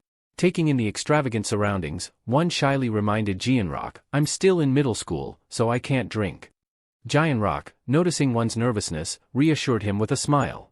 "Don't worry, there are plenty of non-alcoholic options. You're not missing out." He then directed the bodyguard to arrange for the double VVIP special course and ensure one had suitable beverages. The bodyguard nodded in acknowledgement and exited the room. Ryu chimed in, casually mentioning his own dislike for alcohol. Jianrock, trying to lighten the mood, encouraged him to at least give it a try, reminding Ryu that he was of legal drinking age. Ryu simply shrugged, then turned to Aaron. "Would you mind stepping outside with one for that photo?" he asked. Aaron agreed without hesitation, and the two excused themselves, casting curious glances back as they left the room. Once alone, Ryu's demeanor shifted. His tone turned sharp, and his gaze grew intense as he spoke. "Do you think I'm easily fooled, Jianrock?" His voice carried an underlying threat, instantly putting Jianrock on edge. The CEO's confident facade faltered as he asked, "What do you mean by that?" Ryu leaned forward slightly, eyes locked on Jianrock. "You seem to have forgotten that I'm a seer," he stated coldly. "Did you really believe I wouldn't know about your little conversation with Aaron?" Jianrock was visibly startled, his mind racing to piece together how much Ryu knew. Could Ryu have foreseen it in one of his visions? Before he could respond, Ryu continued, his tone unwavering. "You crossed a line, Jianrock. You tried to manipulate my brother to get to me." The weight of Ryu's words hung in the air as Jianrock processed the accusation, his expression one of shock. He realized Ryu wasn't merely bluffing, he knew exactly what had transpired. Jianrock quickly bowed his head, the tension in the room rising. "I apologize, Ryu," he said earnestly. "I acted out of line. I only wanted to help foster a good relationship with Aaron, but I never intended to offend you or your family." His voice faltered as he realized how deeply he had miscalculated. "It was foolish of me, and I sincerely regret it." Ryu's eyes never left him, scrutinizing every word. After a long pause, Ryu finally spoke, his tone still firm but less harsh. I'll let this slide, Giant Rock, since you've acknowledged your mistake. But let this be a warning, don't ever try to use my brother like that again. Giant Rock nodded quickly, his expression filled with genuine remorse, silently grateful that Ryu had decided to forgive his lapse in judgment, at least for now. Giant Rock felt a wave of relief wash over him after Ryu decided to give him another chance. But before he could fully settle into that comfort, the door swung open, and the bodyguard returned. Giant Rock quickly straightened his posture, trying to hide any sign of weakness in front of his employee. With a calm but firm tone, he told the bodyguard, "Leave us for now. I have something important to discuss with Ryu." The bodyguard nodded, understanding the gravity of the situation, and quietly exited, closing the door behind him. As soon as they were alone again, Giant Rock inwardly cursed his missteps. He had thought that everything was progressing smoothly, especially with Aaron's presence, but instead, he found himself offending Ryu.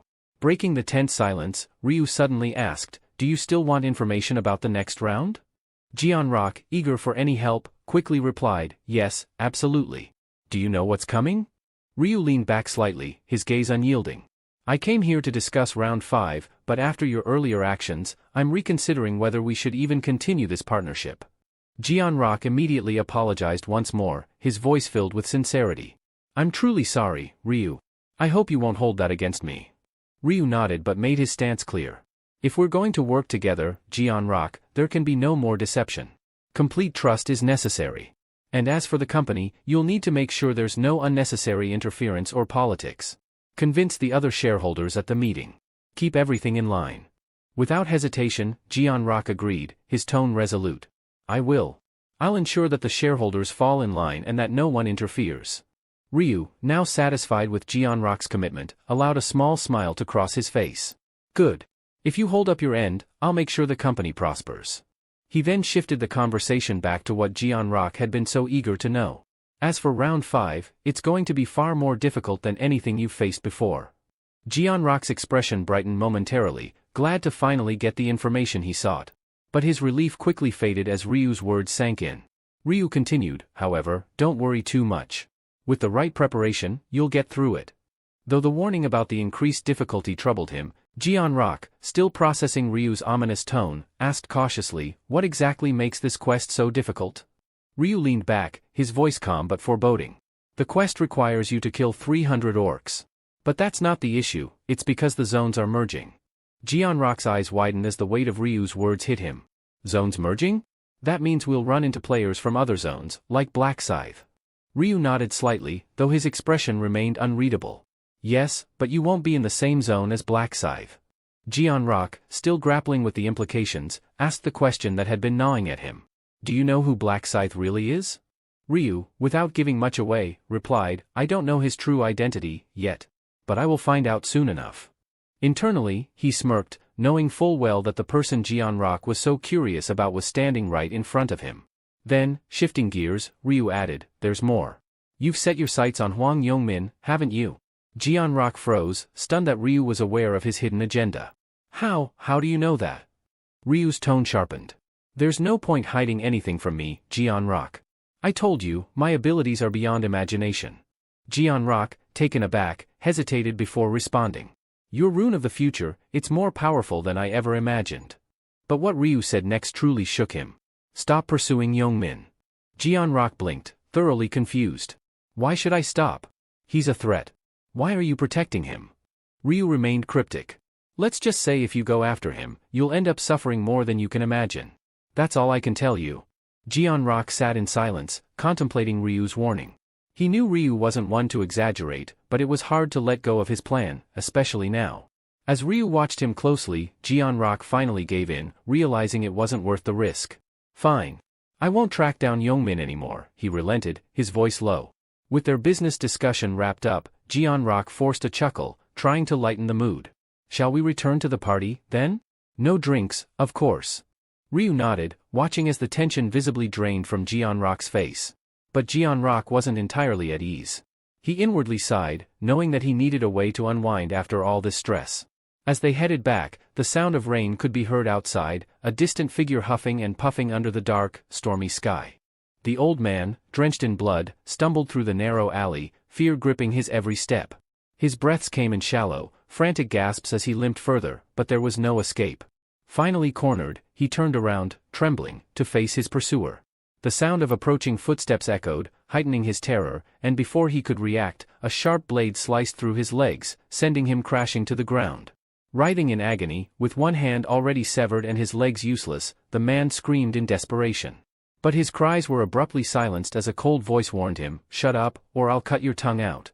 His predator, Giant Rock, stood over him, the gleam of his sword reflecting the dim light.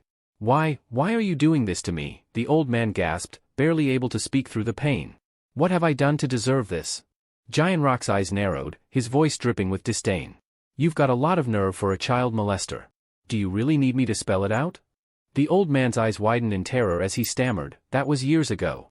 I already served my time, I'm just an old man now." Without a word, Giant Rock lifted his sword and brought it down with brutal force, impaling the man's shoulder.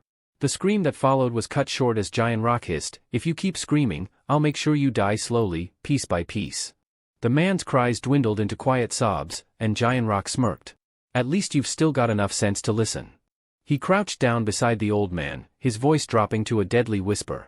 "For someone like you, breathing is a sin. Don't you agree?" As Giant Rock spoke, the blade in his hand began to pulse with a sinister, dark energy. Tendrils of shadowy aura snaked from the sword, wrapping around the old man's body. His eyes widened in horror as the darkness crept over his skin, suffocating him, silencing him before he could beg for mercy. The black aura surged, seeping into the man's body, consuming him from within. Giant Rock watched in eerie silence, feeling the surge of dark magic flow into him as the old man's life force was drained. Though part of him wished for a quicker end, he knew the ritual was necessary. The dark magic he wielded required the souls of the living, and each death recharged his power. As the old man's body was enveloped entirely in darkness, Giant Rock's expression remained cold and detached. "Your life was nothing but filth," he muttered as the last of the man's form vanished into the void. He stood tall, the dark aura fading as it returned to his sword.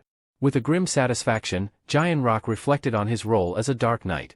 Executing scum like the old man felt like a twisted sense of duty, a calling. As much as he loathed the necessity of sustaining his magic, there was an undeniable thrill in dealing judgment to those he deemed unworthy of life. Giant Rock let out a breath, feeling the tension slowly ebb away. He summoned his sword, intending to let it feed, but nothing happened. The sword, steeped in dark energy, required living souls, not the lifeless corpses in front of him. Realizing its limitations, he sheathed it with a resigned sigh. A sudden rustle came from behind a nearby trash can. Giant Rock quickly moved to investigate, only to find a stray cat staring back at him. He exhaled in relief, silently reassuring himself that his actions had gone unnoticed. After all, he had carefully lured the victim into this isolated alleyway in the early hours of the morning, where no one would see him. But then, a troubling thought crossed his mind: Ryu Min, the seer. If Ryu had glimpsed this moment through his rune of the future, that meant he knew the truth about Giant Rock's secret life as a killer. Rather than feeling threatened, Giant Rock found the idea strangely exhilarating. Did Ryu approach him, fully aware of his dark deeds? Grinning to himself, Giant Rock called his bodyguard over. "Clean up the mess," he ordered, before leaving the alley with his usual composure. 2 weeks after that night, following the tense meeting with Giant Rock, Ryu spent a quiet day at home. He had no pressing tasks to attend to, and he welcomed the opportunity to rest and gather his thoughts.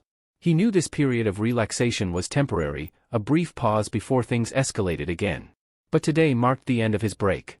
While scrolling through a discussion board where players were exchanging information about the rounds, something caught his attention. A new development was on the horizon, and Ryu knew it was time to act.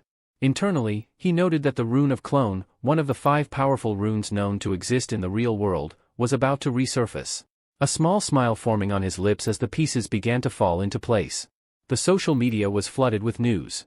1.8 billion people who had been drawn into another world were reduced to just 90 million in 3 months. The economy was in danger due to the deaths of the younger generation, and schools across the nation were shutting down. In a corner of the city, a fat man sat reading the news on his phone. His clothes were stained with blood. He was furious because only the 4th round had concluded, and so many players had already died. It felt like a loss to him. According to breaking news, after the 4th round, the number of players killed by other players had suddenly increased. Thousands of security cameras had been destroyed, and the city was now completely lawless. At night, players united and formed an online community against the government, which was increasing anxiety among the citizens. The fat man smiled because he knew that if other players had been in his position, they would have done the same. He picked up his phone, put it in his pocket, stood up, and said, "What's wrong with doing what you want before you die? That's why people shouldn't be pressured so much by rules and restrictions." Then, in anger, he picked up a glass and smashed it on the ground, shattering it into pieces. The anger he had been suppressing exploded because now no one could stop him. With an arrogant smile, he declared himself better than all the other players. The room was filled with corpses, and the fat man began to laugh. Who should I kill next? He asked himself. He was a bit nervous but also happy because, for the first time, he had killed someone in real life. However, the feeling he had expected didn't come. Perhaps it was because he had already experienced all of this in the 4th round, he thought. But he was angry because killing ordinary people only gave him 1 stack, whereas hunting players in the 4th round was more efficient, he reasoned. Then he smiled again because he had acquired a new skill called absorption. Whenever he killed enemies, his bar would fill up, and once full, he would receive a random stat boost. The points he gained were proportional to the level of the enemy he killed. The fat man opened the door of the room. He was restless and wanted to kill players because they gave him more stacks. Curious, he took out his mobile phone and remembered that they had mentioned a forum for players. Suddenly, a sinister smile appeared on his face when he got the idea to join the forum and kill players there. This way, he could earn even more stacks. He opened the forum. It was the first online forum in the country created to help players and change the world. The PCW forum was conducting interviews for membership to ensure that only real players could be part of this community. Before joining, the fat man had to fill in personal information, level, class, nickname, zone name, and round number. Only after filling this out would he be accepted for an interview. The fat man found all this very strict because, apart from providing information, he also had to give an interview. But he had no other choice, so he filled out the form. He was confident that no player would even think that a player was killing other players. The next day, following the instructions, the fat man arrived at a place for the interview. According to the interviewer's message, he had to reach the Welcome Cafe by noon, and he could wear anything he wanted. He saw the cafe's signboard, which read, "Welcome Cafe," but he started to get angry because the place was in the middle of a forest, and no buses even came here. He didn't think much and opened the cafe door. In the back of his mind, he thought that if the interviewer turned out to be a fool, he would kill him too. Inside, the cafe was luxurious and more sophisticated than he had expected. 2 people were sitting at a table, talking. One had green hair, and the other was wearing a pink hood. They were the only customers in the cafe. Seeing the fat man, one of them stood up and asked, "Are you here for the PCW interview?" The fat man walked towards them and said, "Yes." The interviewer asked in a soft tone, "What's your nickname?" The fat man replied, "Black Flame Dragon." They shook hands, and the man introduced himself as the interviewer. The fat man started sweating. He was about to ask in surprise when the interviewer asked, "Are you a player?"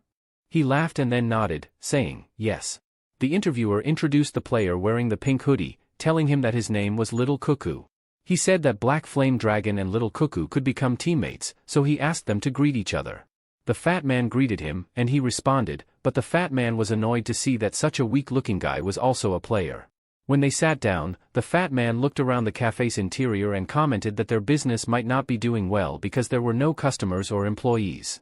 The interviewer confidently smiled and replied that the place was isolated, so they had rented it for interviews. The fat man became curious and asked where the cafe owner was. The interviewer calmly replied that food was also served here, and the owner was preparing food in the kitchen. The fat man's curiosity grew, and he started observing his surroundings more carefully. He noticed that there were no cameras anywhere in the cafe. The overweight man shifted impatiently in his seat before finally asking, "So, when are we starting the interview?" The interviewer glanced at him and replied in a composed tone, "We'll begin shortly. There's still one more participant on the way." Moments later, the sound of footsteps echoed through the room. A tall figure in a sleek black suit entered, exuding an air of quiet confidence. His movements were measured, his expression unreadable. The interviewer immediately straightened up and greeted him politely. "Welcome. May I have your name?" The suited man met his gaze and replied in a calm, steady voice, "Black Scythe."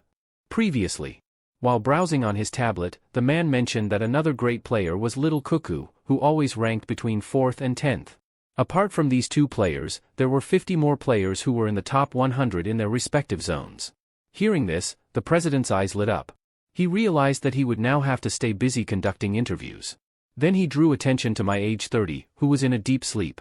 Hearing the president's voice, he woke up with a start and for a few seconds couldn't understand where he was. The president got angry and asked, "Were you sleeping?" What were you doing last night that you're so sleepy now? He refused to listen to any excuses and directly ordered him to complete 50 interviews by the next meeting. If he failed, someone else would take his high-level candidate position. Still half asleep, my age 30 promised to complete the task. After that, the president asked Lost Yak if he had contacted the Black Scythe. Lost Yak took out his phone and calmly said that if that had happened, he would have informed him immediately. The president took a deep breath. For him, this was a big loss because if the Black Scythe had joined, he would have directly gotten an executive position. Then he asked Yamti if she could get more articles written by journalists. We'll need more marketing to bring the Black Scythe into our team, the president said. Yamti smiled and replied, if there's money, everything is possible. The president confidently said, don't worry about money. I'll reward your hard work properly. Yamti was happy to hear this and thanked the president. Just then, Lost Yak's eyes widened in surprise. He immediately said, wait, president. A new user has just sent a request to join the forum. The president became curious and asked, who? Lost Yak stammered and softly said, Black Scythe. The entire hall fell silent. Back to the present, the interviewer greeted Black Scythe with an excited smile and asked, did you have any trouble getting here? Black Scythe nodded and said, yes. The interviewer scratched his head nervously and apologized, explaining that this was the most private place they could find. Then he gestured for the others to sit down. The interviewer noticed that Black Scythe was very handsome and thought that he must be quite popular with girls. He pulled out a chair for Black Scythe, and as soon as he sat down, the interviewer explained that they had also come for the interview just like Black Scythe. The fat man clenched his teeth and filled with anger. Just then, Little Cuckoo coughed and greeted everyone. Black Scythe appeared slightly annoyed, yet a subtle glint in his eyes and the faintest smirk on his lips betrayed his amusement. Ryu Min introduced himself as Little Cuckoo. The overweight man standing nearby flinched, his expression laced with unease. Fear gripped him. After all, Black Scythe was the same player who had killed him 5 times before. His fists clenched involuntarily, a surge of frustration boiling within him. He wanted to demand answers. Had they ever crossed paths in real life? What had he done to earn Black Scythe's hatred? Yet, the words remained trapped in his throat. The interviewer, oblivious to the fat man's inner turmoil, looked at him expectantly. Is something wrong? He asked. Aren't you going to introduce yourself like the others? Lowering his head slightly, the fat man finally muttered, Black Flame Dragon. At that moment, Black Scythe shot him a sharp, irritated glare. The fat man's heart sank. Did Black Scythe truly not recognize him? He had been convinced that revealing his username would instantly jog the other's memory. But the realization hit hard. Despite being killed by him multiple times, he had never even been significant enough to be remembered. Ryu Min, meanwhile, sipped his milkshake in silence, though his thoughts ran deeper. He wasn't sure why Black Scythe was playing up this whole act, but he knew one thing for certain, this so-called Black Scythe wasn't who he claimed to be. His real username was Ki Rubing Bang, a notorious con artist who had swindled his way through the game, amassing wealth through deception and fraud. He wasn't a well-known figure yet, but in time, he would rise to infamy upon acquiring the cloning rune, a skill he would later abuse to orchestrate countless crimes. Ryu's eyes remained fixed on the man. The harsh reality was that even criminals had gained power in this new world. But in a way, that was a good thing. It meant they were easier to track. He had introduced himself as a fund manager, but in truth, he was nothing more than a fraudster. His real plan? Using the username Black Scythe to manipulate other players into lending him money, only to vanish without a trace. The interviewer then placed a tablet on the table, scanning through the gathered information. Once their identities were confirmed, he leaned forward slightly. All right, he said, let's begin the interview. Turning his attention to Ryu Min, he asked, why do you want to join PCW? Feigning nervousness, Ryu responded, the world isn't safe anymore. I don't feel comfortable going out alone, so I figured it would be best to stay with other players for protection. Satisfied, the interviewer nodded before shifting his focus to the fat man. And you? The fat man hesitated for a moment. He couldn't exactly admit that he had come here with the intent to kill other players. Clenching his fists, he forced out a response. I have the same reason as Ryu, he said, choosing his words carefully.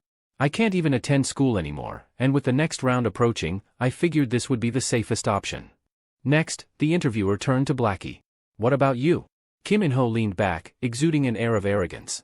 I saw a post on a forum and got curious. That's all, he said dismissively. The interviewer forced a nervous smile. Meanwhile, Ryu instantly saw through the act. Whatever Blackie said was meaningless, he was already in. Then, clasping his hands together, the interviewer's demeanor shifted. A wicked grin spread across his face as he revealed the true purpose of this meeting. "There's one final requirement," he said, his voice laced with amusement. "To pass this interview, you need to kill someone." Ryu widened his eyes, pretending to be shocked. The interviewer, falling for the act, took the opportunity to explain further. "The government has already started cracking down on players. They fear us, which is why they've turned their backs on us. But soon, we'll be the ones in control."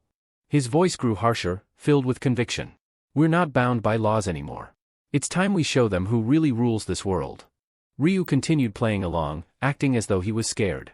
The interviewer studied him carefully before adding, "If anyone here isn't willing to go through with this, you're free to leave. But understand this, if you walk away now, don't expect any help from us in the future." Ryu wiped the cream from his milkshake off his lips, his mind processing the situation. It was clear, anyone who refused would be blacklisted. This entire setup was designed to push them into committing murder, trapping them in this ruthless organization. The fake Black Scythe and the Fat Man remained silent, lost in thought. Seeing their lack of resistance, the interviewer smirked. "But, there's no one here to kill," the Fat Man finally pointed out. The smirk widened into something far more sinister. "Oh, don't worry," the interviewer said. "I've already made the necessary arrangements." Outside, the rain poured heavily, drumming against the windows like a rhythmic warning. The interviewer rose from his seat, gesturing for the others to do the same. The cafe owner, noticing their movements, spoke up. "It's still pouring. You've rented the place, you're welcome to stay longer." The interviewer merely offered a polite smile. "We appreciate it, but we're in a bit of a hurry." Then, as if suddenly remembering something, he turned back. "By the way, where's the restroom?" The woman pointed toward the far end of the cafe. "In the corner." And with that, the real game began. The interviewer retrieved his car keys from his pocket, his fingers idly tapping against the metal before he turned toward the cafe owner. "Could you do me a favor?" he asked, his voice smooth and casual. The woman, oblivious to the hidden intent behind his request, offered a polite smile. "Of course. What do you need?" "I'm in a bit of a hurry. Could you bring my car around from the parking lot?" Without a second thought, the woman nodded. "Don't worry, I'll take care of it," she assured him before grabbing a red umbrella and heading outside. The heavy rain drummed against the pavement as she stepped toward the parked car, water splashing beneath her feet. She flicked the umbrella closed and reached for the door handle. But just as she opened it, multiple hands shot out from the darkness behind her. A gasp barely left her lips before a powerful grip clamped around her throat. She struggled, her fingers clawing at the unseen attacker's arm, but her efforts were futile. Within moments, her body went limp. The one who had orchestrated this attack was none other than the interviewer himself. A cruel smirk tugged at his lips as he watched her fall unconscious in his grasp. His plan had worked flawlessly. Inside the cafe, both Ryu and the Fat Man were left stunned by what they had just witnessed. Ryu's voice broke the silence. "What the hell are you doing?" His tone was calm, but his sharp gaze betrayed his simmering anger. The Fat Man, visibly shaken, took a step back. Why did you do that?" Without acknowledging their questions, the interviewer effortlessly lifted the woman's unconscious body and turned toward them. "Quit standing around. Get in the car." His voice carried an unmistakable authority, as if their compliance was expected. Raindrops slid down the woman's limp fingers as he placed her in the back seat. The Fat Man hesitated, shifting uncomfortably, but ultimately followed Ryu into the vehicle. As the car weaved through the rain-drenched streets, silence filled the air, thick with unspoken tension. The only sound was the rhythmic drumming of raindrops against the windshield. The destination? A desolate, abandoned building on the outskirts of the city. Upon arrival, the interviewer stepped out first, lifting the woman over his shoulder as though she were nothing more than a sack of grain. The others trailed behind as he led them into the dimly lit structure, their footsteps echoing against the cracked concrete floor. He unceremoniously placed the woman on the ground and straightened up, his expression turning cold. "Now," he said, his voice sharp as a blade. "Who's going to kill her?" His gaze landed on the fake Black Scythe, a sinister smile creeping across his face. "How about you?" Fake Black Scythe barely hesitated before nodding. "Fine." But before he could move, another voice cut through the tension. "Wait." All eyes turned toward Ryu, who had remained silent until now. The interviewer's brows lifted in curiosity. "What is it?" Ryu took a slow step forward, his gaze unreadable. Then, in a calm voice, he asked, "Can I do it?" The interviewer's face lit up with intrigue. He hadn't expected this. "Oh?" He turned to fake Black Scythe. "Would you be willing to give up your turn?" Fake Black Scythe merely shrugged. "Do whatever you want." As Ryu moved past him, Kim gave a smug grin. "Do a good job," he sneered. You're doing me a favor. Ryu turned his cold gaze on him and replied in an emotionless voice, thank you. I'll make good use of the cloning rune. The smirk on Kim's face wavered. A flicker of confusion crossed his features, but before he could react, Ryu's hand shot out, gripping his throat with unrelenting force. There was no warning. No hesitation. A sickening crack echoed through the empty building as Ryu twisted Kim's neck with brutal efficiency. His body crumpled to the ground, lifeless. Black Flame Dragon and the interviewer were frozen in place, their faces drained of color. The interviewer stumbled back, his voice shaking. You killed him? His eyes darted between Kim's corpse and Ryu, sheer disbelief flooding his expression. Do you even realize what you've done? That was Black Scythe. A legend. His voice wavered with shock and fear. Have you lost your damn mind? Ryu slowly lifted his head, his expression as cold as the grave. His piercing gaze met the interviewer's trembling form. You talk too much, he said flatly. The interviewer felt his heart hammering against his ribs. Those eyes. His breath hitched as a chilling realization settled in. It wasn't just the look of a killer, it was the gaze of a predator. It felt as though an apex beast had just marked him as prey. He instinctively stepped backward, but Ryu was no longer looking at him. Instead, his focus was on something unseen, until, suddenly, a translucent system notification flickered into existence before his eyes. You have killed another player while impersonating them. Activation conditions met. You have acquired a hidden rune, Doppelganger Rune. This rune will automatically bind to your body. A small, satisfied smile played at Ryu's lips. He had obtained the Doppelganger Rune.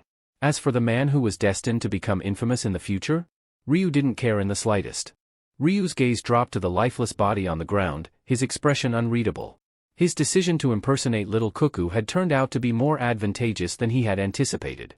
The interviewer, now seething with rage, stormed toward him, his voice trembling with fury. Little Cuckoo. Explain yourself. Why did you kill Black Scythe? Ryu, unbothered by the outburst, reached into his coat and retrieved a pristine white mask. With slow, deliberate movements, he secured it over his face. As a strange gleam flickered in his eyes, he replied in an icy tone, Kim was a fool who dared to steal my identity. The interviewer stiffened. His breath hitched as confusion clouded his mind. His thoughts raced, trying to make sense of Ryu's cryptic words, but nothing added up. Meanwhile, Ryu's attention had already shifted. His gaze fell upon the unconscious cafe owner lying motionless on the cold floor. The interviewer's rage flared even hotter. His teeth clenched as he pointed at the woman, his face twisting with frustration. If you were so desperate to kill someone, then it should have been her. Not Black Scythe, he roared. Unfazed by his outburst, Ryu silently walked toward the woman. He crouched beside her, reaching for something discarded on the ground, a crumpled trash bag. With a detached expression, he slowly unfolded it, his voice devoid of emotion as he muttered, Fake Black Scythe was just as worthless as you are. The interviewer's fury boiled over. His chest heaved as he took a deep breath, his fists tightening until his knuckles turned white. His glare burned with pure hatred. Say that again, he snarled, his voice laced with venom. Ryu didn't respond. He simply rose to his feet, his movements steady, calculated. The interviewer, his patience snapped, reached for his weapon. In an instant, a radiant golden sword materialized in his grip, its gleaming blade humming with energy. Still, Ryu remained unfazed. Without a hint of concern, he extended his hand. A deep, ominous energy began to swirl around him, its presence thick with an unnatural darkness. Slowly, the energy coalesced, taking form, his weapon emerging from the shadows. The interviewer's eyes locked onto it, and for a brief moment, hesitation flickered across his face. His body tensed as a wave of unease crept up his spine. Ryu calmly slid his weapon back into its sheath, his gaze still sharp and piercing. Then, in a voice as cold as the void, he repeated, the interviewer and Kim, both of them were trash. A chill ran down the interviewer's spine. He swallowed hard, his throat suddenly dry. But what truly sent fear coursing through his veins was the weapon Ryu wielded. His breath hitched, his pulse racing. It wasn't a sword. It wasn't a dagger. It was a massive, menacing scythe. Something he had never seen in the hands of any player before. Ryu rested the enormous scythe on his shoulder, his piercing gaze locked onto the interviewer. He didn't speak, but his silence alone was suffocating. The interviewer's breath hitched as realization struck him like a lightning bolt. His mouth hung open in shock, his eyes widening with terror. And then, it all made sense. There was only one player who wielded such a colossal scythe as their primary weapon. A shiver ran down his spine as he pieced everything together. Now, he understood why Ryu had said Kim was impersonating him. The weight of the truth settled in, twisting his stomach with fear. Ryu's voice, as cold as death itself, cut through the silence. Now do you understand? He asked, his words carrying an undeniable finality. Now you realize who the real Black Scythe is? The interviewer stumbled back, his legs nearly giving out beneath him. His chest rose and fell rapidly as sheer panic overtook him. He had been toying with a monster all along, completely oblivious. Ryu's lips curled into a faint, mocking smile. I'm sorry, he murmured, tilting his head slightly. I lied. The interviewer's hands trembled violently. His grip on his sword slackened, and before he knew it, the weapon slipped from his fingers and clattered onto the floor. His knees buckled, and he collapsed onto the ground, overcome with terror. Tears welled up in his eyes as he frantically pleaded for his life. Please, have mercy. I didn't know. If I had understood sooner, I would never have. His desperate cries were cut short. Ryu's eyes remained emotionless as he uttered a single word. No. Before the interviewer could process what was happening, his world tilted. A sharp pain, then nothing. His severed head tumbled across the floor, rolling aimlessly until it came to an eerie stop at Black Flame Dragon's feet. A deep chill crawled up Black Flame Dragon's spine. His breath hitched as he stared at the decapitated head, its lifeless eyes still frozen in shock. The gruesome sight sent a shudder through his entire body. This is the real Black Scythe, he thought, dread settling deep within his chest. He's on a completely different level. What terrified him even more was that he hadn't even seen Ryu make a move. All he had witnessed was the interviewer's head hitting the ground. By then, the swing had already been executed. Ryu slowly lifted his gaze, locking eyes with Black Flame Dragon. His voice carried an icy finality. Now, it's just the two of us. Any idea what happens next? A sinister gleam flickered in his eyes. If you have anything left to say, now's the time. Your moment has come. Black Flame Dragon forced himself to breathe. His instinct screamed at him to beg for his life, but the memory of the interviewer's swift demise held him back. He knew pleading would be pointless. Instead, he clenched his fists, steeling himself. I won't waste time begging, he declared, forcing confidence into his voice. Ryu smirked. Good. Then, as if amused, he added, really? Black Flame Dragon hesitated, then took a steady breath. There is something I want to ask before I die. Ryu tilted his head. Go ahead. Black Flame Dragon's voice was steady but filled with curiosity. Back when we first met, why did you kill me 5 times in the 4th round? I just want to know. Ryu's response was immediate and blunt. To keep you in check. Black Flame Dragon blinked. Keep me in check? His brows furrowed. But why? Ryu's expression remained unreadable. Because out of all the people there, you showed potential. I had to make sure you didn't interfere with my plans. Something in Black Flame Dragon loosened. He hadn't realized it before, but hearing that answer brought an odd sense of relief, as if a burden had been lifted off his shoulders. So that's why. For a moment, he almost felt at peace. Ryu's voice broke through his thoughts. Any other questions? If I end you now, will you have any regrets? Black Flame Dragon hesitated. Fear clawed at his throat, but he had already decided, begging was pointless. Instead, he swallowed his terror and mustered the courage to ask one last thing. Why do you want to kill me? He asked. What have I done? Ryu's expression turned ice cold. Because you're garbage. Black Flame Dragon stiffened. Me? What did I do? Ryu's gaze darkened. Weren't you here to kill that woman? Black Flame Dragon hesitated before answering. Yes, but I haven't actually done anything yet. A flicker of irritation crossed Ryu's face. His voice turned sharper. You think that changes anything? Ryu's expression darkened, his voice cutting through the silence like a blade. You haven't done anything? You just stood there and watched, like some useless bystander. Do you think that makes you innocent? Standing idly by while a crime unfolds is just as condemnable as committing it yourself. That's why you don't deserve to walk away from this. Black Flame Dragon clenched his fists, his lips pressed into a tight line. He wanted to argue but found himself at a loss for words. His silence only confirmed his guilt. Ryu exhaled sharply and, after a moment, spoke again. Fine. I'll give you one chance. Unlike the others, you're not entirely beyond saving. Your biggest crime is your inaction. So, tell me, do you understand what that means? Black Flame Dragon hesitated before nodding. I understand. Ryu tilted his head slightly. Good. Then let's make a deal. If you want to walk away from here alive, empty everything you have. Right here, right now. For a moment, Black Flame Dragon stared at him, confused. But when he realized Ryu was dead serious, he hurriedly began withdrawing items from his inventory. His survival meant more to him than any treasure. Ryu's gaze swept over the growing pile of loot, his interest piqued. Not bad, he mused. Orange marble stones, yellow marble stones, and even some sellable equipment. Not as valuable as black gold ore, but still a decent haul. Black Flame Dragon, feeling the weight of the situation, quickly added, "That's everything. Even the equipment I was wearing. I swear, I don't have anything left." Ryu eyed the pile and smirked. "If I sold all this, I could easily get 2,000 gold. More than I expected from him." Yet, instead of taking everything, he casually picked up a few marble stones and some equipment, storing them in his inventory. Black Flame Dragon blinked in confusion. "That's it? You're not taking more?" Ryu shrugged. "No need. Keep the rest." It was a calculated move. The gear stripped from the corpses around them wasn't worth looting, it wouldn't sell, and Ryu had already decided not to waste time on insignificant scraps. He had already killed them without hesitation because he knew they had nothing valuable. Still processing what had just happened, Black Flame Dragon cautiously asked, "So, does this mean you're letting me go? You're keeping your word?" Ryu gave a small nod. "Yes. A promise is a promise." Relief flooded Black Flame Dragon's face, and he exhaled deeply. "Thank you. Seriously, thank you." Ryu's tone remained cold as he delivered his final words. "Live differently from now on. Whether you clean up this mess or leave it as it is, that's your problem, not mine." Black Flame Dragon nodded solemnly. "I will." However, Ryu had already decided, he would deal with the woman himself. Black Flame Dragon hesitated before speaking. "I can help." But Ryu immediately cut him off, his voice as cold as ice. "Forget it. How could I possibly trust someone like you? Just leave." Black Flame Dragon lowered his head in submission. "Understood." As he turned away and took his first steps to leave, a deep sense of relief flooded his entire being. "I'm alive," he thought, barely believing it. "I was certain I'd die today, but he actually let me go."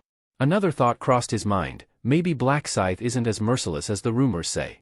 I expected him to strip me of everything, yet he only took a few stones and some gear. Losing a couple of shop-bought items to keep my life? That's a fair trade. Yet, as he walked further, an unsettling emptiness settled in his chest. It twisted and churned, slowly transforming into anger. Was this really fair? Just because I stood back and did nothing, I had to suffer this kind of humiliation? His hands clenched into fists, his frustration growing with each step. Then, almost involuntarily, his gaze drifted back toward Ryu. From behind, the infamous Black Scythe didn't look nearly as intimidating. He seemed vulnerable. Even if he's strong, he's just a person like me. If I attack him from behind, wouldn't he die like anyone else? The thought took root in his mind, spreading like wildfire. Black Flame Dragon felt his grip tighten around his axe, his pulse quickening with anticipation. This is my chance. If I manage to kill him, imagine how much stronger I'll become. His level must be insanely high. My stats will skyrocket. His heart pounded as he took slow, deliberate steps forward, closing the distance between them. He whispered under his breath, "Don't turn around. Just stay still." Then, with a burst of reckless determination, he raised his axe high above his head. "Die, you bastard," he roared, swinging with all the force he could muster. The weapon struck true, and Ryu's body collapsed lifelessly onto the ground. For a brief moment, Black Flame Dragon stood frozen in disbelief. Then, realization dawned, and a euphoric grin spread across his face. He burst into laughter, his voice echoing through the battlefield. "I did it. I actually did it," he howled with joy. The great Black Scythe, taken down by a mere level 10 player. "You let your guard down, fool. How could you trust someone so easily?" But his victory was short-lived. Something felt off. His triumphant grin wavered as a creeping unease clawed at his mind. Why haven't I received any system notifications? He wondered. Normally, the moment he killed a player, the game would alert him to his stat increases. But now, there was nothing, no messages, no stat boosts, nothing at all. Dread pooled in his stomach. Slowly, he turned his head, searching for any clue as to what had gone wrong. Then, he heard a voice, one that made his blood run cold. "Why do you look so shocked?" His body stiffened. Heart pounding, he turned back toward the voice, only to see Ryu standing a few steps away, completely unharmed. A smirk played at his lips, his piercing gaze locked onto Black Flame Dragon. The sweat drained from Black Flame Dragon's face. His throat felt dry as he stammered, "How? I just killed you." His mind raced. Does he have some kind of resurrection ability? Or, am I losing my mind? Desperate for answers, he spun around to look at the ground where Ryu's body should have been. But there was nothing, no corpse, no blood, no sign that a fight had ever taken place. It was as if his attack had never happened. Ryu's smirk widened. "What you killed," he said coolly, "was just my clone." Black Flame Dragon's eyes went wide with horror. A clone? Ryu gave a small nod. That's right. The doppelganger rune allows me to create an identical copy of myself. It can't fight, but it serves other purposes, and this little experiment has been more valuable than I expected. Black Flame Dragon's face contorted with rage. His fists clenched as he trembled. You tricked me, he shouted, his voice filled with fury. Ryu's expression darkened. His sharp gaze locked onto Black Flame Dragon. Tricked you, he repeated, his tone laced with cold amusement. Are you really trying to play the victim here? Let me remind you, I was the one who nearly got his skull split open by an axe. Who's the real victim? Black Flame Dragon spat, his frustration boiling over. Victim? You were the one who robbed me blind. You threatened me and took everything I had. Ryu remained silent for a moment, his icy stare unyielding. Then, without warning, he raised his scythe. A sudden sense of dread washed over Black Flame Dragon.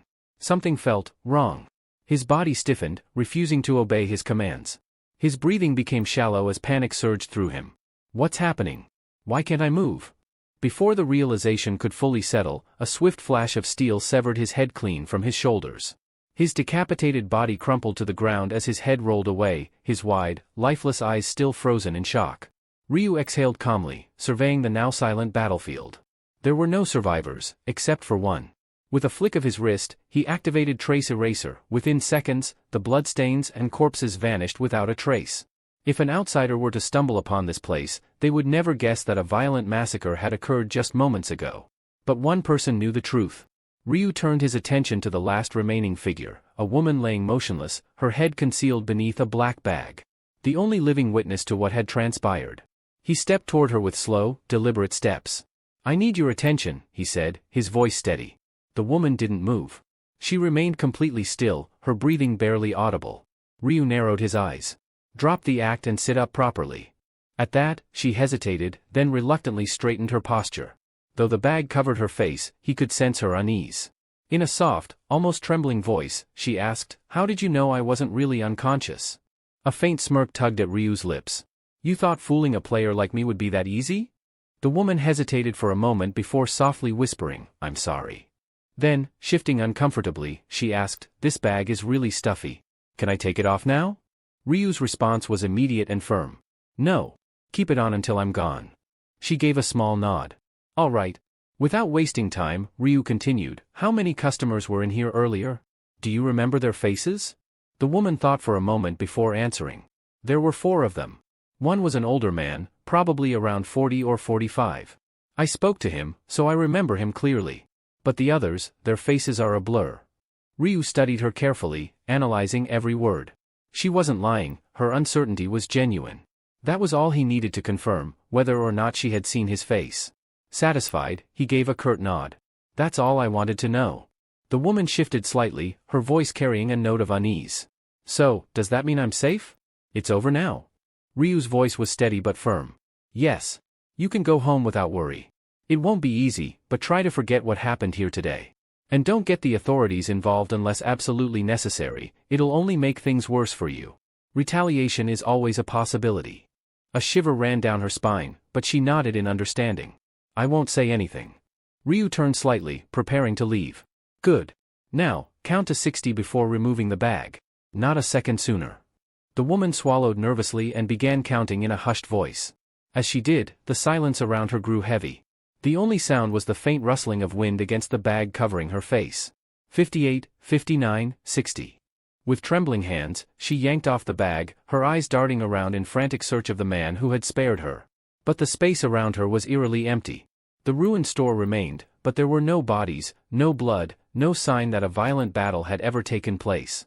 It was as if everything had vanished into thin air. Her breath hitched. Was it all a dream?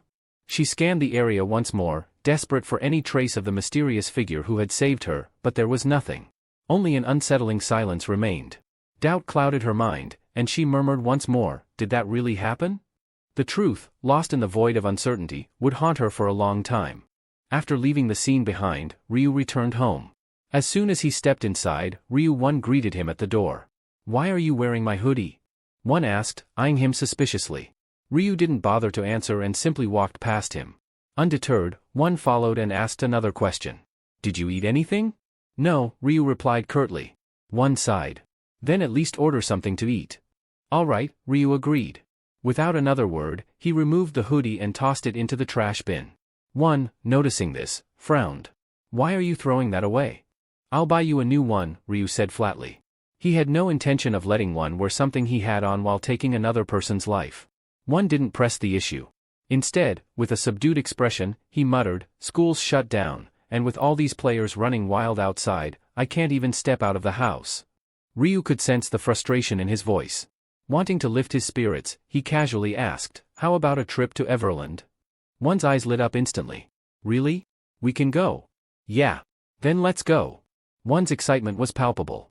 The next day, the two brothers arrived at Everland. It had been ages since their last visit, and seeing one's genuine happiness made Ryu feel at ease. "This place is still running," Ryu remarked as they walked in. "Most places like this have shut down, but Everland is still operating."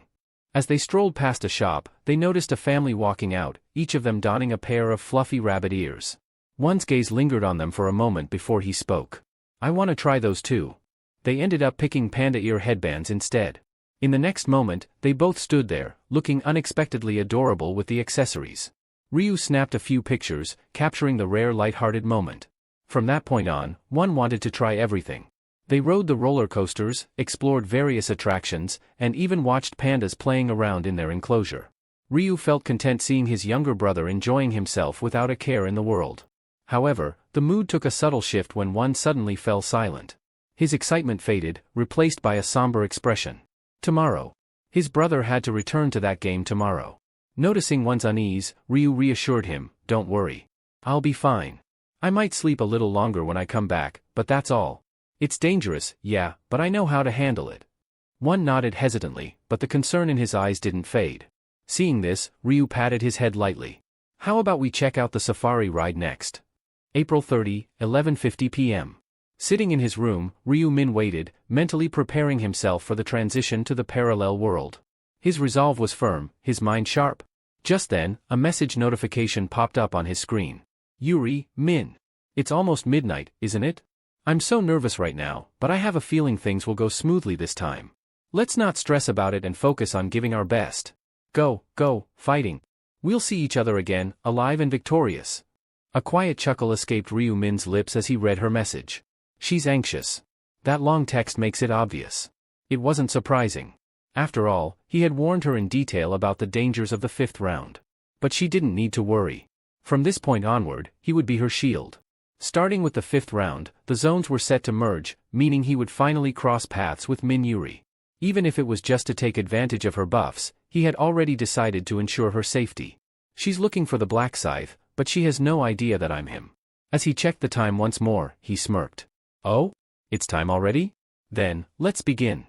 As the clock struck midnight, Ryu-min's eyes slowly closed. In the blink of an eye, his consciousness was pulled away, plunging him into the parallel world once more. As Ryu-min's eyes fluttered open, he was met with a familiar sight. A vast stretch of open grassland spread before him, eerily reminiscent of the battlefield from the very first round. One by one, figures materialized around him, avatars of the remaining players, summoned onto the plains just as before. For Ryu-min, this scene was nothing new. He had witnessed it unfold multiple times. But for many of the others, it was different. The air was thick with tension, and it wasn't just because of the round ahead. The crowd had thinned considerably. Is this really all of us?" someone muttered. "There's no way. More players must be arriving soon." "Don't kid yourself. Last round, we had about 500 left. Now that I think about it, yeah, the numbers do seem right. It's too quiet, something feels off." As murmurs of unease spread through the group, a familiar presence descended from above. A figure suddenly appeared, a radiant being with gleaming wings, its smile twisted with amusement. "Welcome once again, humans. Congratulations on making it to the 5th round. Kihihihi." The angel's tone was light-hearted, but not a single player returned the enthusiasm.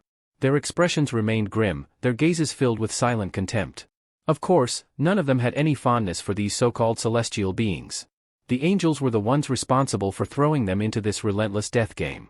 "Oh my, what's with the long faces? Cheer up, will you?" the angel chuckled.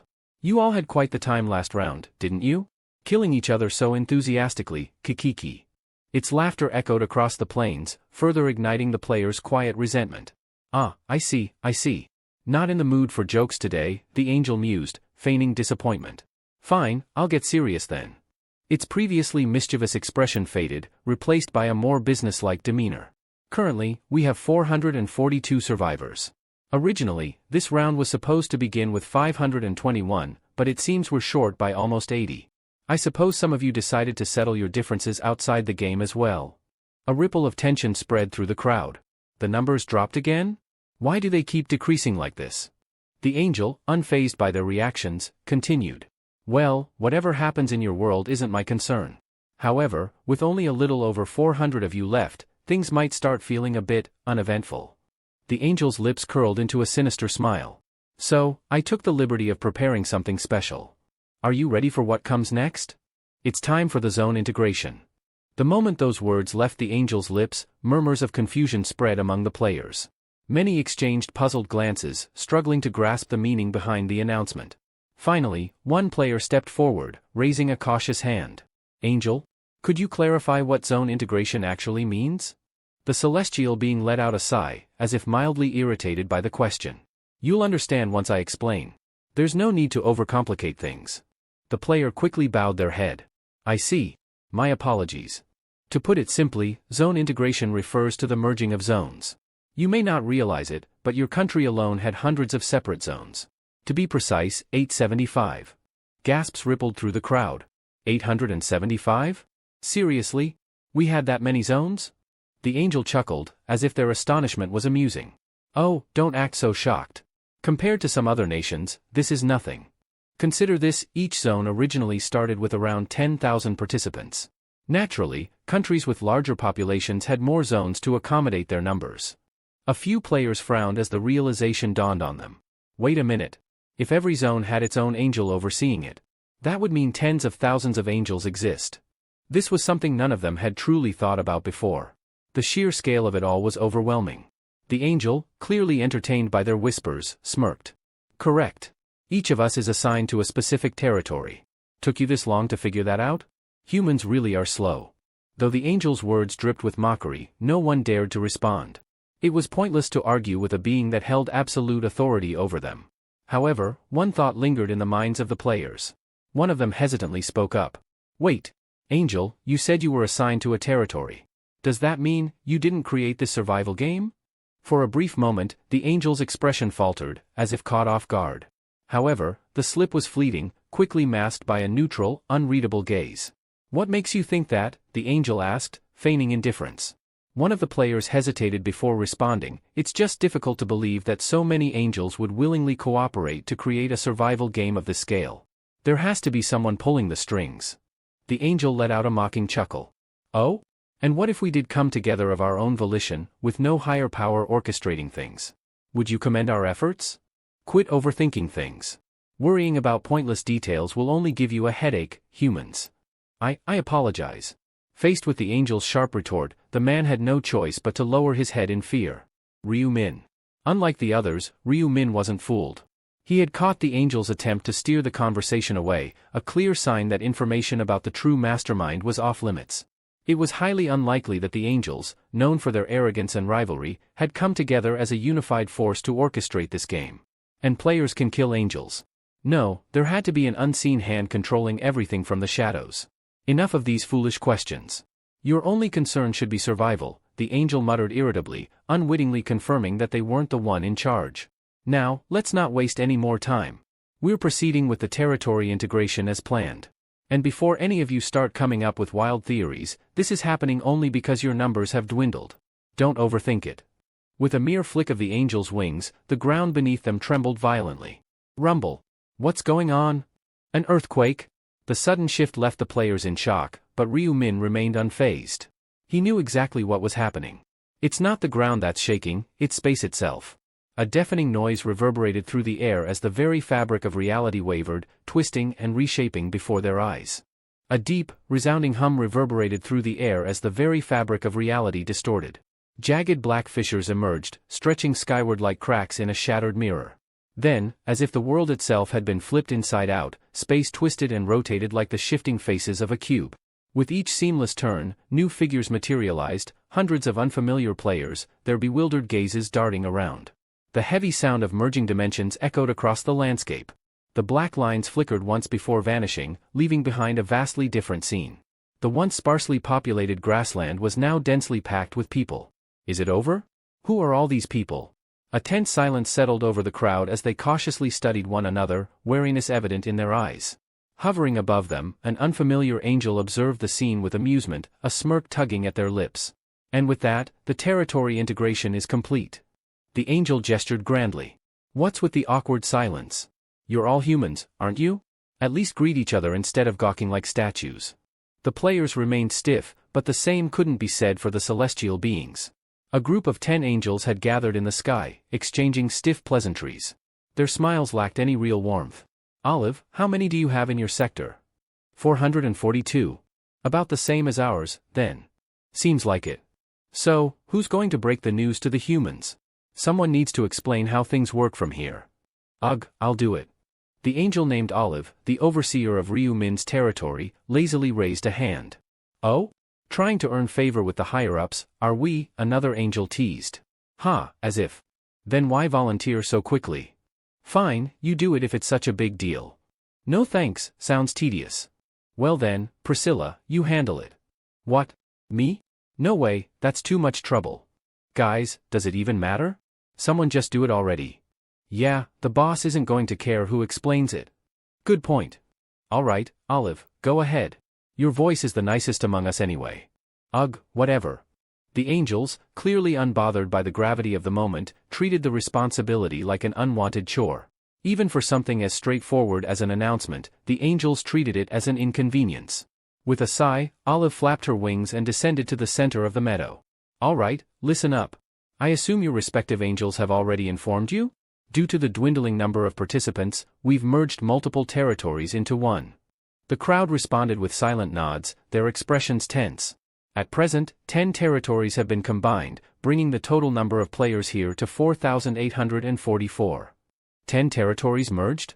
Nearly 5,000 people? The realization dawned on them, explaining why the area suddenly felt so crowded. Glances were exchanged, unease creeping in. With unfamiliar faces all around, the thought of continuing the competition alongside complete strangers made their hearts pound. This isn't an isolated case. Other territories have also undergone integration to ensure a sufficient player count. Naturally, that means your territory name has changed. From now on, this region will be designated as CESKS007, consisting exclusively of South Korean players. Ah, so everyone here is from South Korea? At least we won't have a language barrier. But what happens when we merge with other countries? Indeed, this was only the beginning. As the number of survivors dwindled to 500 or fewer, further integrations would take place. Eventually, South Korean players would find themselves competing against challengers from other nations, a scenario some had already anticipated. It's inevitable, Ryu Min thought. And he knew exactly when that moment would come. By round 11, the second zone integration would take place, forcing players to battle against participants from other regions. But that wasn't the only thing Ryu Min expected. He was well aware that the angels had something extra planned for this round. And sure enough. Before we dive into the main quest, let's mark this occasion with a little side game. A side game? The players murmured amongst themselves, intrigued by the sudden change of pace. Each territory had its own representative, correct? But now that we've merged, that system no longer works. So, what do? Simple, we select a new representative for this integrated territory. A new zone representative? Since only one person could hold the title, it meant a competition was inevitable. The rules are straightforward. The 10 former representatives will step forward and battle each other. The last one standing will be declared the leader of this newly unified region. A death match. To claim leadership, they had to eliminate each other. So they have to fight until only one remains? That's brutal. Yet, despite the harsh nature of the challenge, most players didn't seem concerned. In fact, amusement flickered across their faces. This should be fun to watch. I wonder who'll come out on top? The spectacle was about to begin, and for the onlookers, it was nothing more than entertainment. This calls for some popcorn. Since the battle only involved territory representatives, who had no emotional ties to one another, the onlookers treated it as casual entertainment. Of course, the actual participants didn't share that sentiment. Damn it. So we have to fight to the death just to decide on one leader? I never even wanted to be a territory representative in the first place. Hold on? If we die here, do we get resurrected like before? Is there no way to just forfeit? I don't care about being the representative. Expressions of reluctance and frustration were evident on the faces of the 9 representatives. Only one among them remained composed, Ryu-min. Unlike the others, he knew exactly how valuable this position would become. The angels, noticing their hesitation, chuckled. Come now, representatives. No need for such long faces. It's called a death match, but that doesn't mean you'll actually die. Just like before, anyone eliminated will be resurrected once the match concludes. Oh, so we'll be revived again this time? Of course. Despite the angels' reassurances, the representatives still seemed unenthusiastic. The role of territory representative had felt meaningless up to this point, offering no real advantages. However, the angels weren't finished yet. Judging by your reactions, it seems you think this position holds no real benefits. But are you sure about that? Wait, are you saying there's an actual advantage to becoming the integrated representative? Absolutely. The new representative won't just have command authority anymore. Instead, they'll gain domination authority. Domination? What's that? A significant upgrade. Unlike before, where representatives could only issue commands, domination grants direct control over any player within your territory, so long as their level is lower than yours. Regardless of their job class, you can manipulate them however you see fit. As long as their level is lower? That means I could control anyone beneath me. No matter their class. The representatives, who had initially been indifferent, now looked intrigued. Up until this point, most players had transitioned into their job classes, rendering the old command authority practically useless. But this new ability? It erased that limitation entirely. Of course, there are still some restrictions. Domination can only be used 10 times, and if the representative is killed, their authority transfers to their killer. But tell me, isn't it tempting? The ability to control fellow humans as you wish. There was no need for a verbal answer. The gleam in the representative's eyes spoke volumes. They wanted this power. They were willing to fight for it. And Ryu-min was no exception. Up until now, being a territory representative wasn't worth much. But from this round onward? That changes. I must win this match and claim the title. His decision to eliminate Hwang Yongmin in the previous round had been intentional. He knew this moment was coming. Starting from the 5th round, the representative's authority would evolve into something truly useful. And then there was the hidden subquest. Regardless, Ryu-min's goal was set in stone. With my current level and combat prowess, even a 9-on-1 fight isn't a concern. Before the extra game could commence, the angels gathered in a tight circle, their voices buzzing with animated discussion. Not only did this newly integrated zone require a single representative, but it also needed a new angel to oversee and guide its players. Now that the territories have merged, we need to appoint a guiding angel, one of them pointed out. Right? We can't afford to bicker over it like last time, another added. However, despite recognizing the necessity, not a single angel appeared eager to take on the role. It seemed that whether human or celestial, no one was particularly keen on accepting unwanted responsibilities. So, is there anyone bold enough to volunteer? Elu asked, scanning the group expectantly. Silence. Not a single hand was raised. The lack of response was almost comical. Well, I guess I shouldn't have bothered asking, Elu sighed, shaking his head. All right, back to the real issue, Ellen interjected, steering the conversation back on track. Since no one wants to be the guide, what do we do? Any suggestions? The angels exchanged glances before offering their ideas. What if we leave it to chance and roll a die to pick? A game of luck, huh? It's not the most exciting method, but it's fair. Or we could take turns, rotating the role every now and then. Wouldn't that be unfair? The ones at the end might never get their turn. Besides, these zones will probably merge again soon anyway. As the angels mulled over their options, numerous ideas were thrown into the mix. What should have been a straightforward decision had taken on an air of gravity, their expressions growing more serious with each passing moment. Then, breaking the silence, Priscilla spoke up, her tone laced with amusement. Instead of resorting to a dull game of chance, why don't we tie it to this extra round?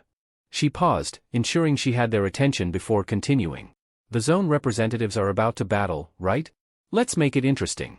The angel overseeing the first player to fall will automatically be assigned as the new guide, consider it a penalty for their bad luck. A ripple of intrigue spread through the group. Oh, that sounds exciting. Now that is a fun idea. I like Priscilla's proposal. Anyone else in favor? Count me in. Me too. A smirk played on Priscilla's lips as support for her idea grew. But just as it seemed settled, Olive raised her hand, her expression unwavering. Hold on. Instead of punishing the angel responsible for the first eliminated player, why don't we do the opposite? What do you mean? Someone asked. Simple, Olive said, tilting her head slightly. Rather than forcing the loser's angel to take the role, let's reward the one who oversees the last player standing. The winning angel would be granted a special title, how about Queen? That way, instead of a penalty, it becomes a position of prestige. The decision was made. Rather than selecting an angel at random, the one assigned to the human who emerged victorious from the deathmatch would be crowned queen. Unsurprisingly, it was Olive, the angel responsible for the protagonist's region, who had pitched this bold suggestion.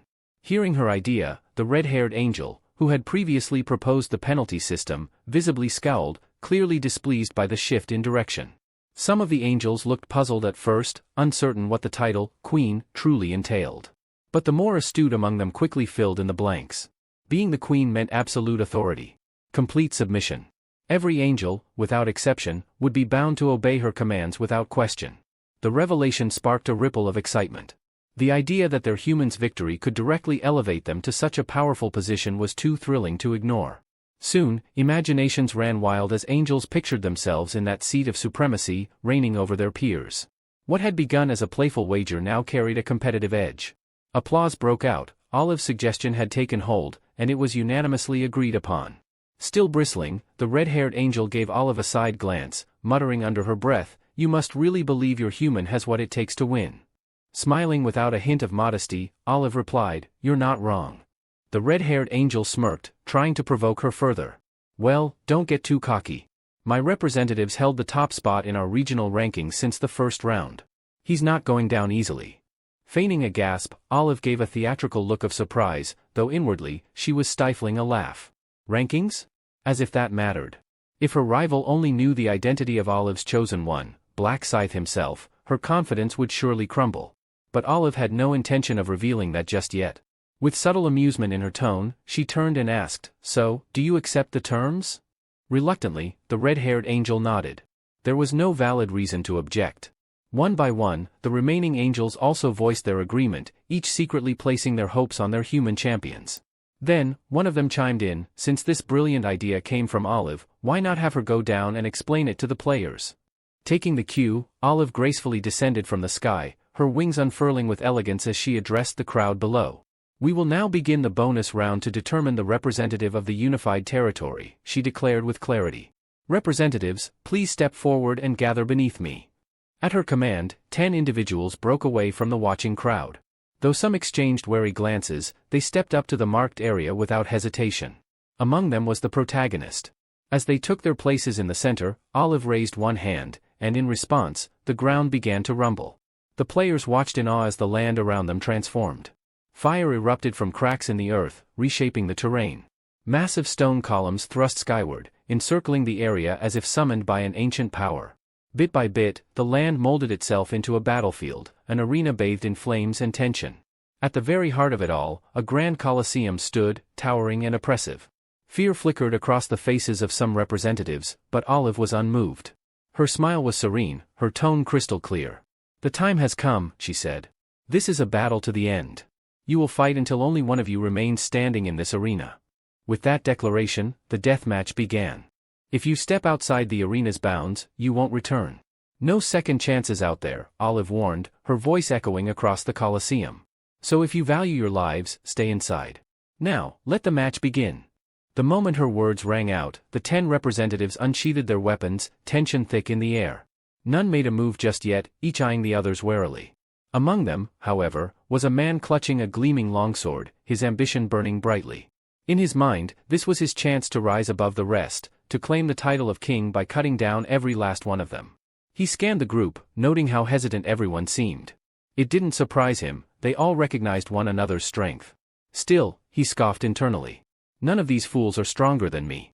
He had reigned supreme in his region's rankings from the very beginning and had no intention of surrendering that top spot. What gave him even more confidence was the powerful rune engraved on his weapon, a dismantling rune. Just one slash, one graze even, and the rune's effect would tear through the target like a curse. It wasn't an exaggeration to say that his blade practically guided itself. It always knew the right point to strike. Thanks to that alone, he had annihilated over 300 players in the 4th round, 312, to be exact. Up in the sky, a few angels watched the standoff with mixed reactions. One of them let out a bored sigh, clearly unimpressed by the delay in action. Another hovered beside her, attempting to hype things up by shouting encouragements. The man with the rune wondered if the angels had some sort of bet going, based on how restless they looked. Regardless, he had waited long enough. This was the perfect moment to put on a show. With slow, deliberate steps, he strode confidently to the center of the arena, sword resting on his shoulder. He turned his gaze from one opponent to the next, searching for someone to serve as his opening act, the first kill that would set the tone for his dominance. His goal wasn't just to win. He wanted everyone, angels and humans alike, to remember his name and fear it. He planted himself in the middle of the battlefield, openly inviting an attack. His expression made it clear, "Come at me if you dare." Then, from the crowd, a lone figure began walking toward him. It was a man wielding a massive, dark scythe, an ominous sight that made the sword wielder's confidence falter for a moment. That weapon, it's not ordinary. Scythes weren't exactly common. Plenty of players had edgy nicknames with "scythe" in them, but the number of people who actually used one was close to none. It was far too large, far too unwieldy, unless someone had the skill to make it dance like a dagger. He squinted to read the other player's nickname. Black Scythe. His heart skipped a beat. No. It can't be. He tried to rationalize it, convincing himself that it was just a coincidence. Maybe someone else had chosen a similar name. But then he remembered, the system didn't allow duplicate nicknames. Each one was unique. There was no mistake. The man standing before him wasn't just some scythe-wielding lunatic. It was the Black Scythe. And in that instant, for the first time since the match began, the confident swordsman felt a chill crawl down his spine. It finally dawned on the swordsman, this wasn't just some skilled opponent. The man standing before him with that ominous Black Scythe was none other than the top-ranked player across every region, Black Scythe. The only player known to have reached level 30. The shift in the representative's demeanor was visible to all. The confidence he'd worn so arrogantly a moment ago crumbled into disbelief and fear. The angels, observing from above, were left stunned by the sudden change in mood. One turned to Priscilla, the red-haired angel responsible for that player, and asked hesitantly, "Wait, isn't that your representative?" Priscilla didn't respond right away. Her eyes were locked on the scene below, and her teeth dug into her nail out of sheer frustration. Her human wasn't moving, he just stood there, frozen, and she couldn't for the life of her figure out why. What the hell was he doing? Then, out of nowhere, Olive burst into laughter, an uncontrollable, almost mocking cackle that echoed through the sky. Priscilla's head snapped toward her. "What's so damn funny, Olive?" she growled. Wiping a tear from her eye, Olive grinned. Forgive me, really. But it's just too good. Look at your little champion down there, he's trembling while staring at my representative dragging a scythe like he's mowing the lawn." Following her gaze, Priscilla finally took in the sight of the man approaching her representative. The scythe he carried was massive, elegant, and dangerous looking. It made an impression, no doubt. But even so, Priscilla frowned. She couldn't feel any menacing aura coming from him. "So what?" she snapped. "Are you saying my representative is terrified just from looking at yours? Isn't that what it looks like?" Olive replied smoothly, her grin widening. Priscilla's irritation only deepened. "You're talking nonsense. You really think someone who's held the #1 spot in my region since the very first round would be scared of some flashy scythe? Don't make me laugh." Olive tilted her head, almost amused. "In your region, huh? Well, unlike yours, my representative hasn't just been #1 locally, he's never once dropped from the top of the global rankings." A few angels nearby immediately voiced their disbelief. "Come on, you expect us to believe that? Is she making stuff up now?" But Olive didn't flinch. She calmly pointed down at the scythe wielder's name hovering in the air. If you'd been paying attention to the ranking boards, you'd recognize that name in a heartbeat. Their eyes followed her gesture. Black Scythe. Gasps filled the air. It was him, the name that appeared at the top of every leaderboard every single round. The one no one had been able to dethrone. Silence fell over the angels as they processed the realization. Priscilla, meanwhile, shook her head in disbelief. No. This couldn't be real. If he was truly Olive's representative, then her own player didn't stand a chance. And then it happened. Without a word or warning, Black Scythe moved. His scythe cleaved through the air in a single fluid motion, and before the red-haired representative could even react, he fell, defeated in an instant. There was no struggle. No resistance.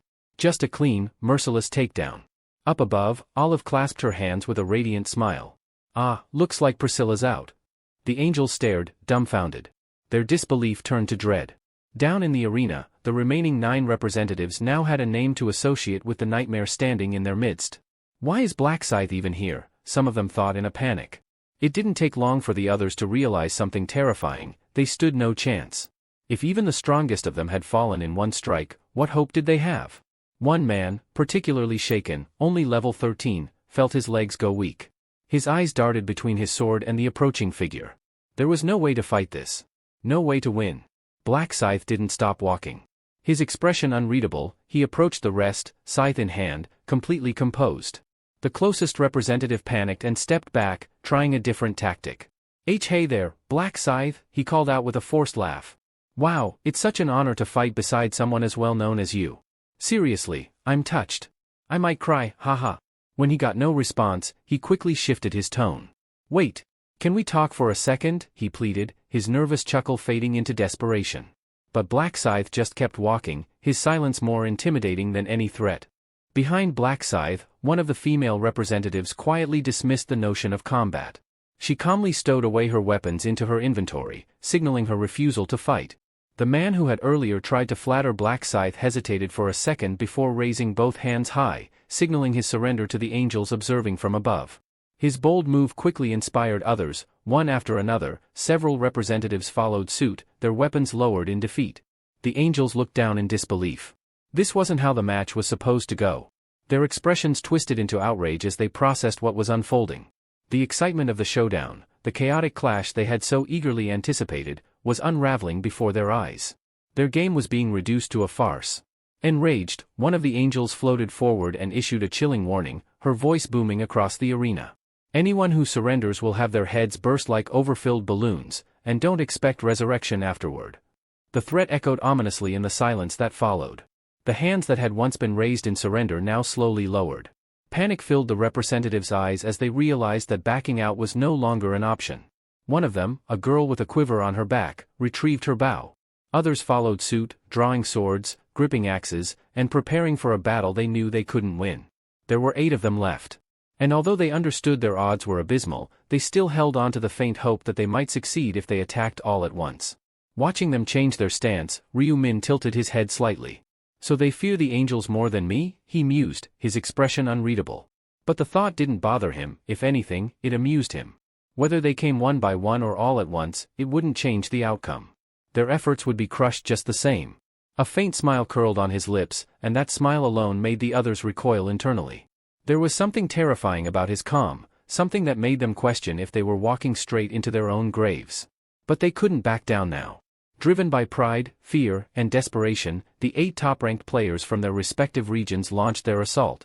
A barrage of blades and arrows descended upon Black Scythe. They charged from all directions, trying to overpower him through sheer numbers. And then, he moved. In a single, breathtaking motion, Ryu Min dashed forward, his scythe blurring through the air like a phantom. He weaved through the chaos, zigzagging with inhuman speed. Before the first few attackers even realized he had passed them, their bodies dropped to the ground. The remaining players froze mid-step, stunned by the precision and brutality they had just witnessed. Then, they too became targets. Ryu Min spun his weapon, his dark scythe carving through the air like a reaper's judgment. Those who had hoped to retreat were hunted down one by one, their resistance crushed under his overwhelming presence. Above the arena, the angels fell into an eerie silence. The spectacle had left them speechless. They had expected bloodshed, but not like this. This was a massacre, wrapped in grace and dread. Moments later, the silence gave way to gasps and exclamations as they fully registered what had happened. Black Scythe had cleared the stage. He had won. They exchanged glances, realization setting in. Olive, the angel who had brought forth Black Scythe, was now the de facto victor of their wager. And by the rules they had all agreed to, the rest of them would now serve under her command. Priscilla, flushed with fury, couldn't accept it. You knew this would happen, didn't you, Olive? She spat, her voice sharp with accusation. Olive turned toward her, unfazed, the corners of her lips curving in satisfaction. Of course I did. What, did you think I suggested this out of kindness? The fire in Priscilla's eyes flared. You manipulated us. I offered a suggestion. You all agreed without question, Olive replied, folding her arms. No one forced you. You said it sounded fun, remember? Now that you've lost, you want to play victim? The other angels stirred, some looking uneasy, but Priscilla stepped forward again, defiance bubbling inside her. We should never have agreed to this. She tricked us. Tricked you? Olive's tone sharpened. Or outplayed you? There's a difference. Before the argument could escalate further, Olive narrowed her eyes. Don't do anything stupid, Priscilla.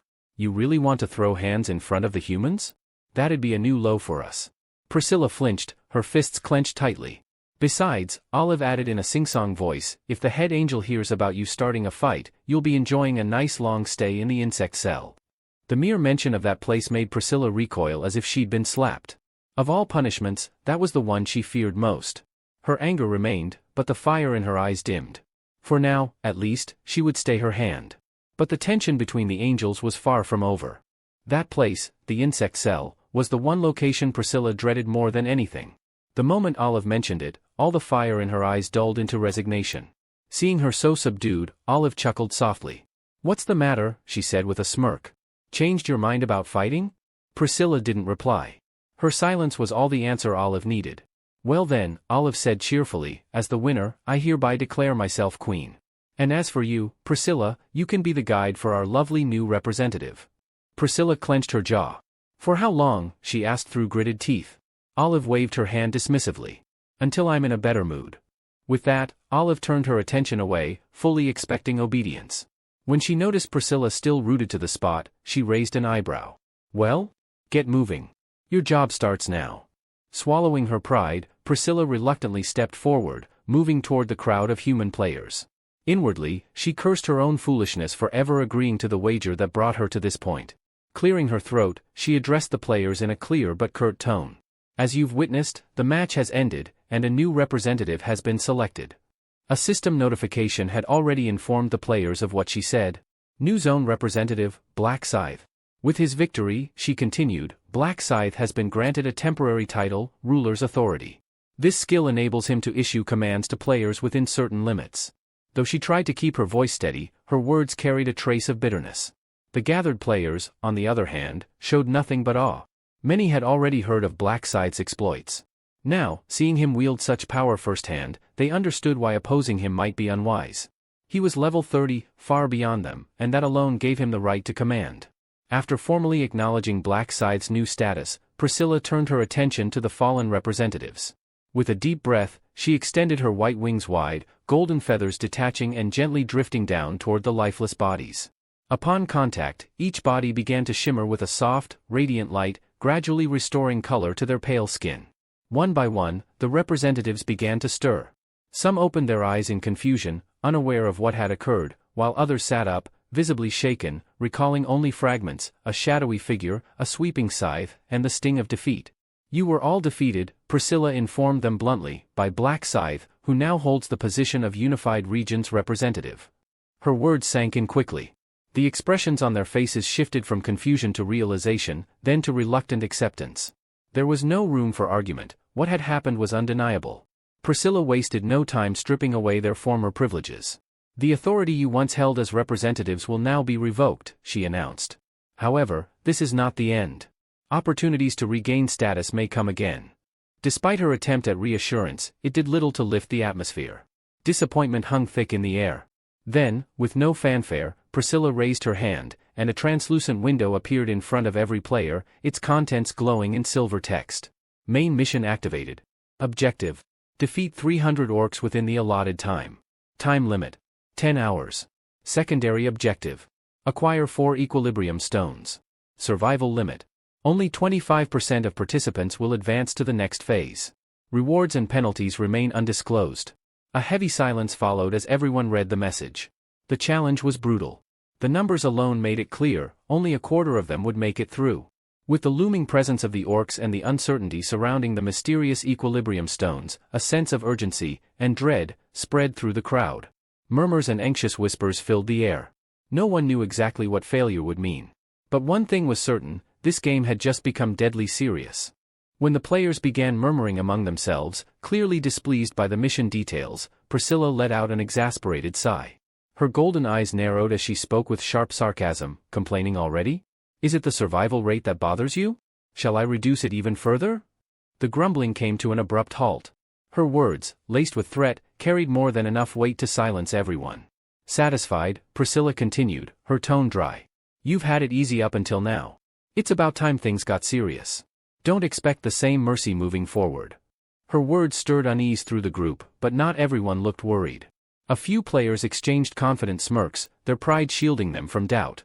These were the ones who didn't think of themselves as ordinary participants, they believed they had the strength to crush the orcs with ease. Priscilla caught their expressions but said nothing. Let them believe that, she thought. The battlefield would break their arrogance soon enough. As the discussion shifted, a voice from the crowd called out, raising a question that had been on several minds. What about the secondary mission? Why hide the reward? Instead of brushing it off, Priscilla turned toward the speaker with an amused look.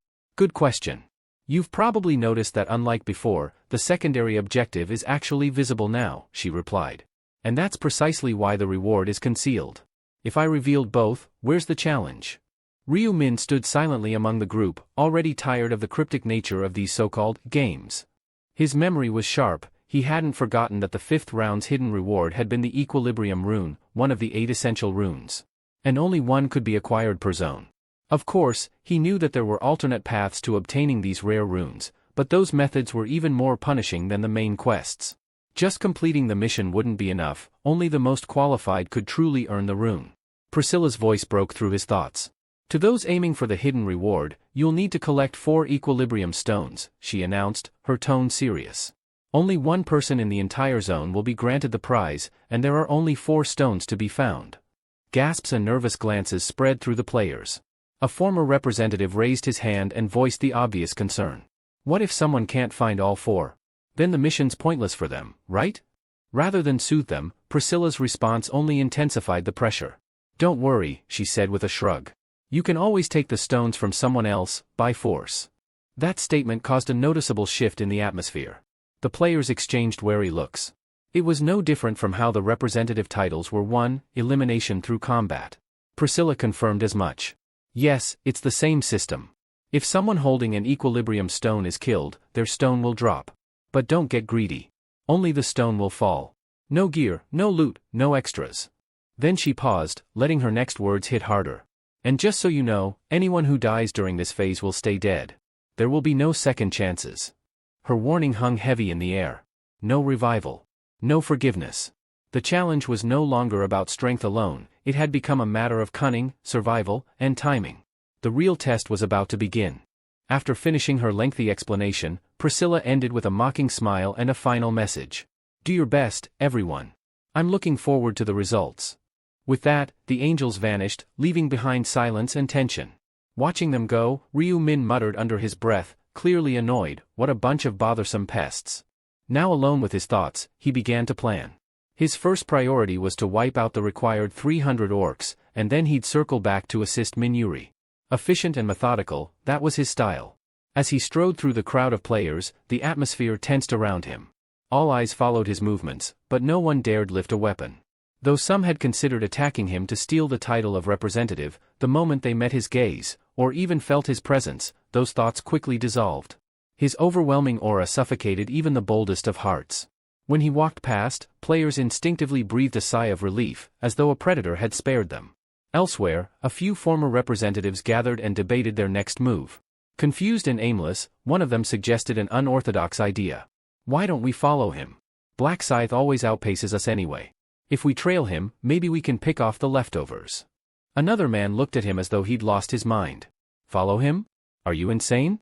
If he activates his authority as the representative, we could end up bound to him forever. Still, the first man shrugged. Better than wandering blindly. He always finishes first. If nothing else, we can learn something from him, assuming we don't get caught. Though most hesitated at first, fearful of being enslaved, they slowly began to consider the plan. The key, they realized, was distance. If they stayed just far enough behind, they could avoid triggering any control-based skill. But none moved right away. So, with a deep breath, the one who proposed the idea turned and left by himself, choosing to act rather than wait. Eventually, the rest followed his lead, straying from indecision and trailing quietly in the direction Black Scythe had gone. Not long after, Ryu Min arrived at the edge of a crimson forest where an orc village was tucked among the thick trees. Tall tents made of hide stood like domes, and the smell of roasted meat drifted through the air. He slipped through the foliage with practiced silence, his form blending with the shadows.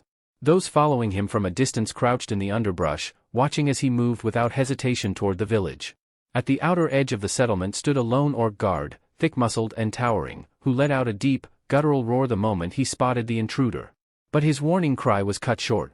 Black Scythe moved like lightning. In a blur of motion, the massive scythe he carried sliced through the air. A single arc, clean and silent, and the orc's head was already separating from his shoulders. The body slumped forward and collapsed in the dirt with a heavy thud. Without stopping, Ryu Min crossed the threshold into the village. Around him, orcs were tending fires, sharpening blades, and carrying supplies. At the sight of a human stepping into their camp with such ease, they froze, their yellow eyes widening. Then, all at once, they charged at him, weapons raised and war cries echoing. Ryu Min answered their aggression with graceful brutality. His scythe glowed with a sinister red energy as he spun into the crowd. Each swing was precise and devastating. Heads flew, bodies fell. The crimson arc of his weapon seemed to thirst for blood. 2 orcs tried to flank him, he didn't even glance in their direction before cutting both down with a single, reverse sweep. The earth beneath him became soaked with blood, but he remained untouched, his expression calm. When the skirmish was over, he walked forward with the same composed stride as before, completely unfazed, as though it had merely been a warm-up. His gaze fixed on the largest tent in the village, situated at the center like a chieftain's hall. Without a moment's hesitation, he stepped inside as if it were his own domain. Time passed. Eventually, Ryu Min emerged from the tent, his scythe resting on his shoulder and his pace unhurried. Whatever business he had within had already been settled. He glanced around once and continued deeper into the village, his mind already focused on the next part of his plan. And from the shadows of the trees, those who had dared follow him watched in awe and dread. Before long, the small group of players who had been discreetly tailing Black Scythe spotted him emerging from the orc settlement.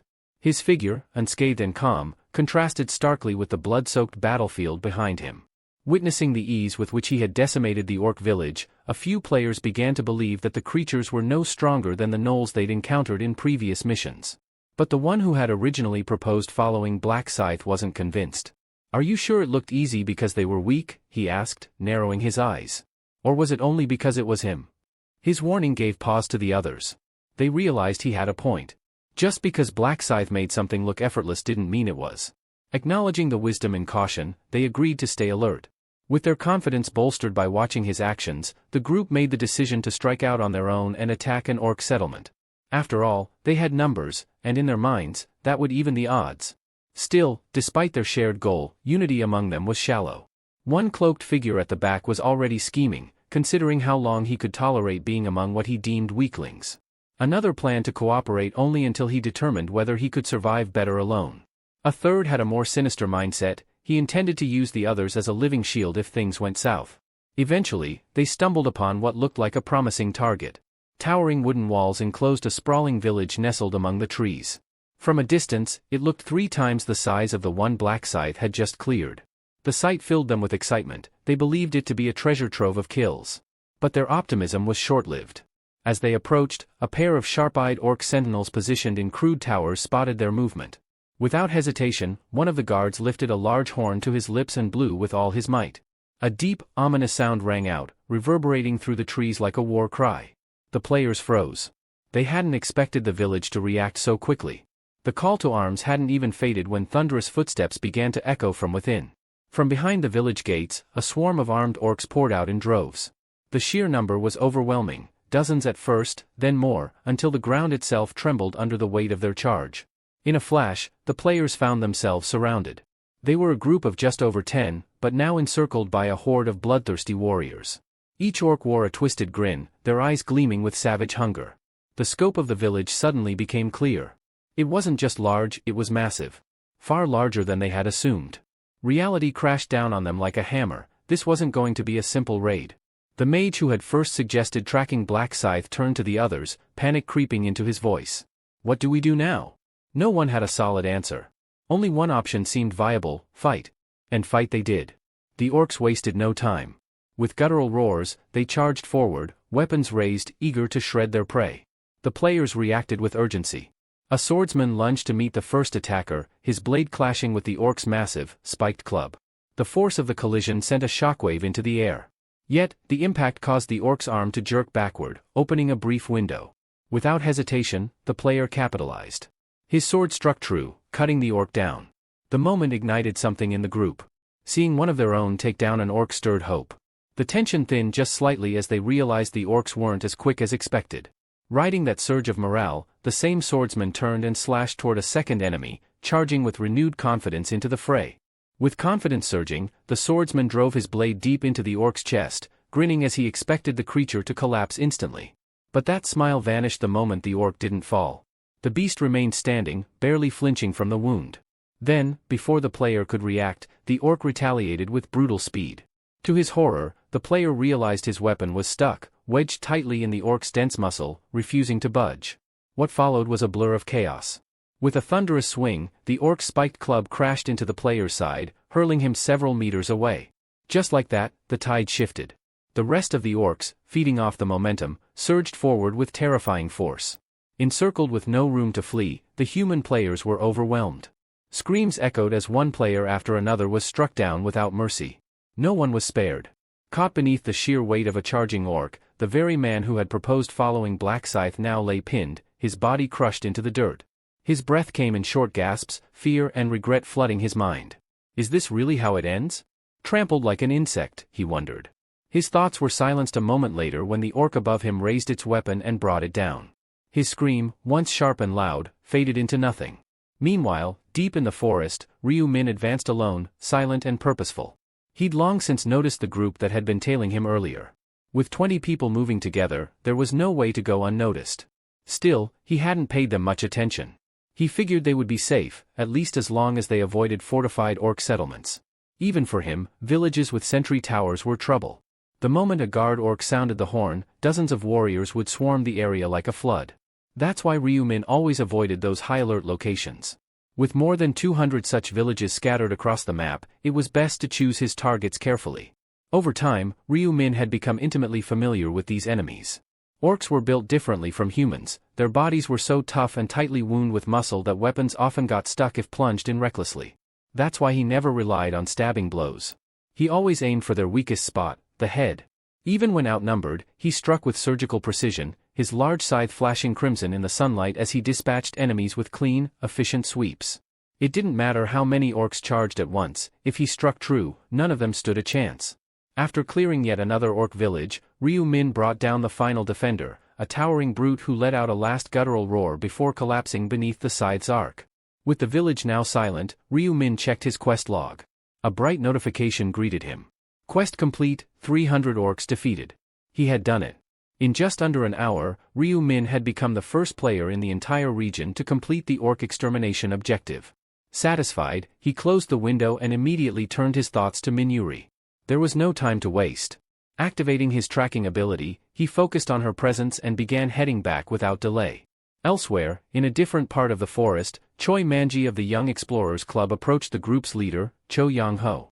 The man looked worn, his armor scratched and dirty, but he was still standing. "You all right, Yang?" Manji asked. Yang-ho nodded, though his breathing was heavy. "I'm fine. Just tired." Still, despite what they'd seen, he didn't fully believe that the orcs were truly that dangerous. His confidence in human strength hadn't yet been shaken, but that belief was about to be tested soon. Though the orcs walked with clumsy, lumbering steps reminiscent of pigs, the members of the Young Explorers Club weren't foolish enough to let appearances deceive them. They had already witnessed the power these creatures possessed in combat. As they regrouped under the canopy of blood-red trees, their leader, Cho Yang-ho, turned to one of his more reliable members. "Mankey, how many orcs have we taken down so far?" Mankey scratched his head before replying, "About 50, give or take." That number immediately caused Cho Yang-ho to frown. They had a strict goal: eliminate 300 orcs within a 10-hour window. At their current pace, they were far behind. Internally, he knew they wouldn't make it if things continued like this. However, the rest of the team didn't seem too worried. They believed they could make up for the slow start in the latter half of the mission. But Cho Yang-ho wasn't so optimistic. He understood that if they truly wanted to succeed, they would need to take risks, starting with a larger orc settlement. But as soon as he floated the idea, Mankey voiced concern. "Isn't that too dangerous?" he asked, glancing toward another member, who quickly agreed. "We struggled with just 3 orcs. A whole village? That's suicide."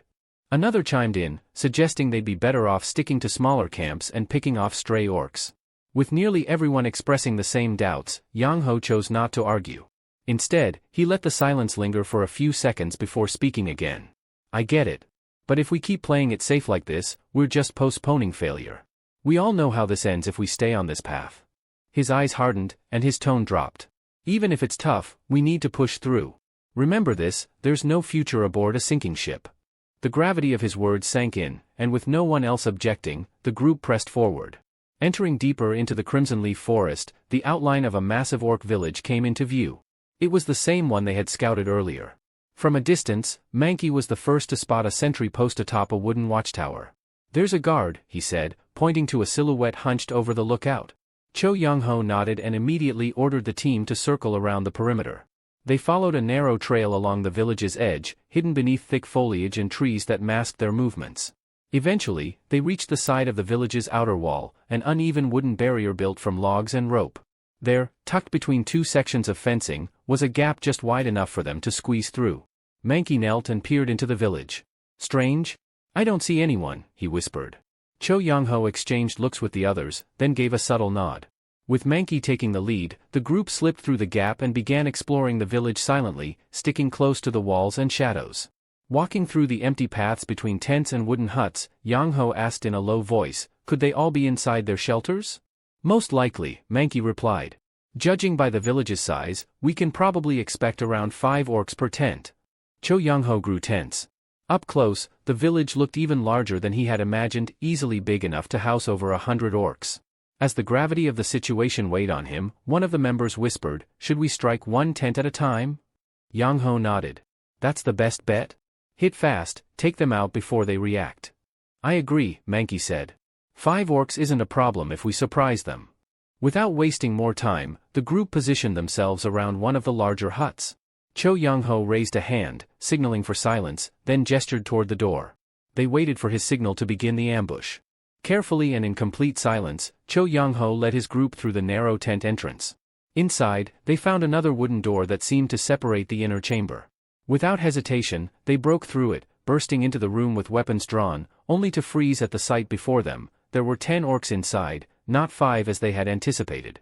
The orcs, startled by the sudden intrusion, rose from their seats with low growls and sharpened glares. The tension spiked immediately. One of the club members, eyeing their numbers nervously, turned to Cho Young-ho and asked, "What now?" "We take them down one at a time," the leader responded calmly, keeping his eyes on the nearest orc. As the monsters began to close in, Cho Young-ho gave a sharp command to target the one on the left. That orc, a hulking brute, lunged forward and swung his club, but it collided with a raised shield. In that brief opening, Cho Young-ho dashed in and slashed across the creature's leg, cutting deep enough to bring it crashing to the ground. Seizing the moment, Mankey moved in next. With a swift, upward swing, his blade sliced near the orc's shoulder. Their coordination worked perfectly, and within seconds, the first orc was eliminated while the others were still reacting. Suddenly, one of the orcs, a particularly large one with coarse blonde hair, let out an enraged roar. Like a wild boar, he charged through the room with terrifying speed, his mace swinging high. The blow connected with Mankey, sending him to his knees with a pained gasp. The sight ignited something in Cho Young-ho. Without hesitation, he sprinted forward, his blade aimed with precision. Before the orc could land another strike on Mankey, Cho Young-ho pierced its weak spot, felling the second beast. Mankey, though injured, was safe, for now. The remaining 8 orcs were now completely alert. They hadn't attacked yet, but the pressure in the room was suffocating. Mankey clutched his side while the rest of the club took stock of their situation. "We can't win this," one of the members whispered, eyes wide with fear. Cho Young-ho didn't disagree. They were outnumbered, and with one of their own wounded, things weren't looking good. Deciding quickly, he barked, "Retreat, now!" They bolted from the tent, carrying Mankey between them. But what they saw outside made their hearts sink. The clearing they'd passed through earlier, which had been free of danger, was now swarming with more orcs, another 10 at least, and all headed straight toward them. "Where did all of these come from?" someone shouted in panic. "About 10 more," another quickly counted, eyes scanning the crowd of snarling enemies. Panic began to set in. The member supporting Mankey stumbled slightly, muttering, "This is it, we're done." Mankey, groaning in pain, wondered if this really was the end of their journey. But Cho Young-ho wasn't finished yet. "Raise your weapons," he said coldly, eyes scanning the horde. Some hesitated. A few were already mumbling their final words to each other. One looked to Cho Young-ho with tears brimming in their eyes. "We can't win. Why are you still fighting?" "Look closely," Cho Young-ho replied. "Why do you think they haven't attacked us yet?" Confused, the team turned their eyes to the orcs. And then they saw it, smirks. Wicked, amused expressions twisted the faces of the monsters. They're laughing at us, he said. They find this amusing. They see us as prey trembling before the slaughter.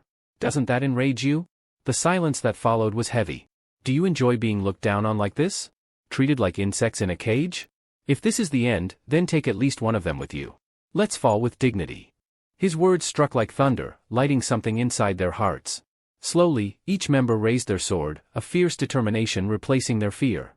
Even Mankey, wounded and barely standing, gritted his teeth and prepared to fight again. The orcs, seeing the humans change in attitude, stopped mocking. Their expressions shifted to cold focus as they began closing the distance slowly, menacingly. Cho Young-ho raised his hand once more. When I give the signal, strike together. Same target. But just as tension reached its peak, a loud explosion echoed across the village. A fiery glow burst from a distant section, lighting up the sky. Startled by the sudden noise, several of the orcs turned away, their attention drawn to the disturbance. Without hesitation, a few sprinted toward the source of the flame, abandoning their prey. The club members turned to look. What was that? One asked. A fire was spreading in the distance, though they couldn't tell how or why. Cho Young-ho narrowed his eyes. The chaos had worked in their favor, but not all the orcs had left. The original 8 from the tent still stood their ground. Their numbers are down, he called out. Now's our chance. With their leader's voice rallying them, the group lunged forward. Blades clashed and shouts rang out. Fueled by adrenaline and desperation, the team fought with everything they had. When the dust settled, the last orc collapsed to the ground. The players, covered in sweat and blood, stood, barely, but they were alive.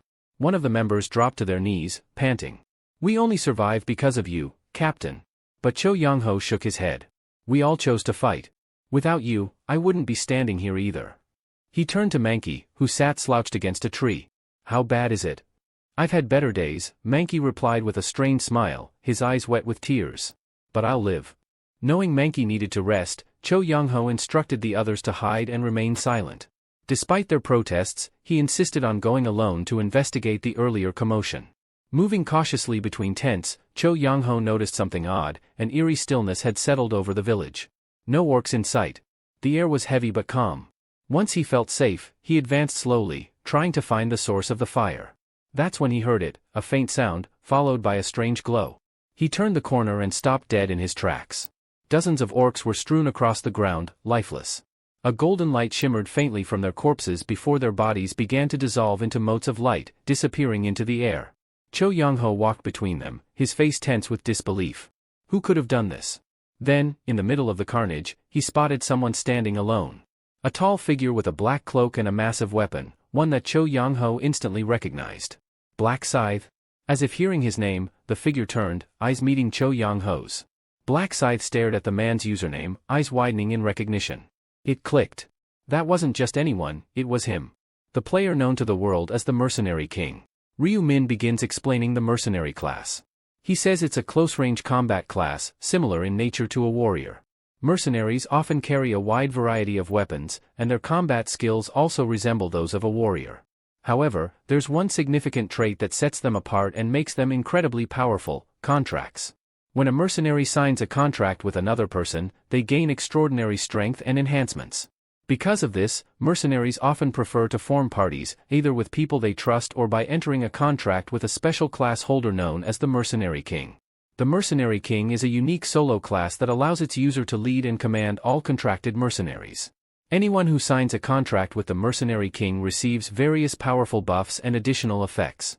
Due to these benefits, there's rarely a reason for anyone to decline such a contract. Ryu Min then looks at the person standing before him and realizes, he's face to face with Yango, a solo-class Mercenary King. This surprises Ryu Min, as he hadn't expected to meet such a person here. Yango approaches Ryu Min with a nervous smile and greets him. Hello, Black Scythe. Ryu Min asks, you know me? Yango chuckles, replying, of course. Who wouldn't know about someone who's always ranked number 1? Internally, Yango is panicking.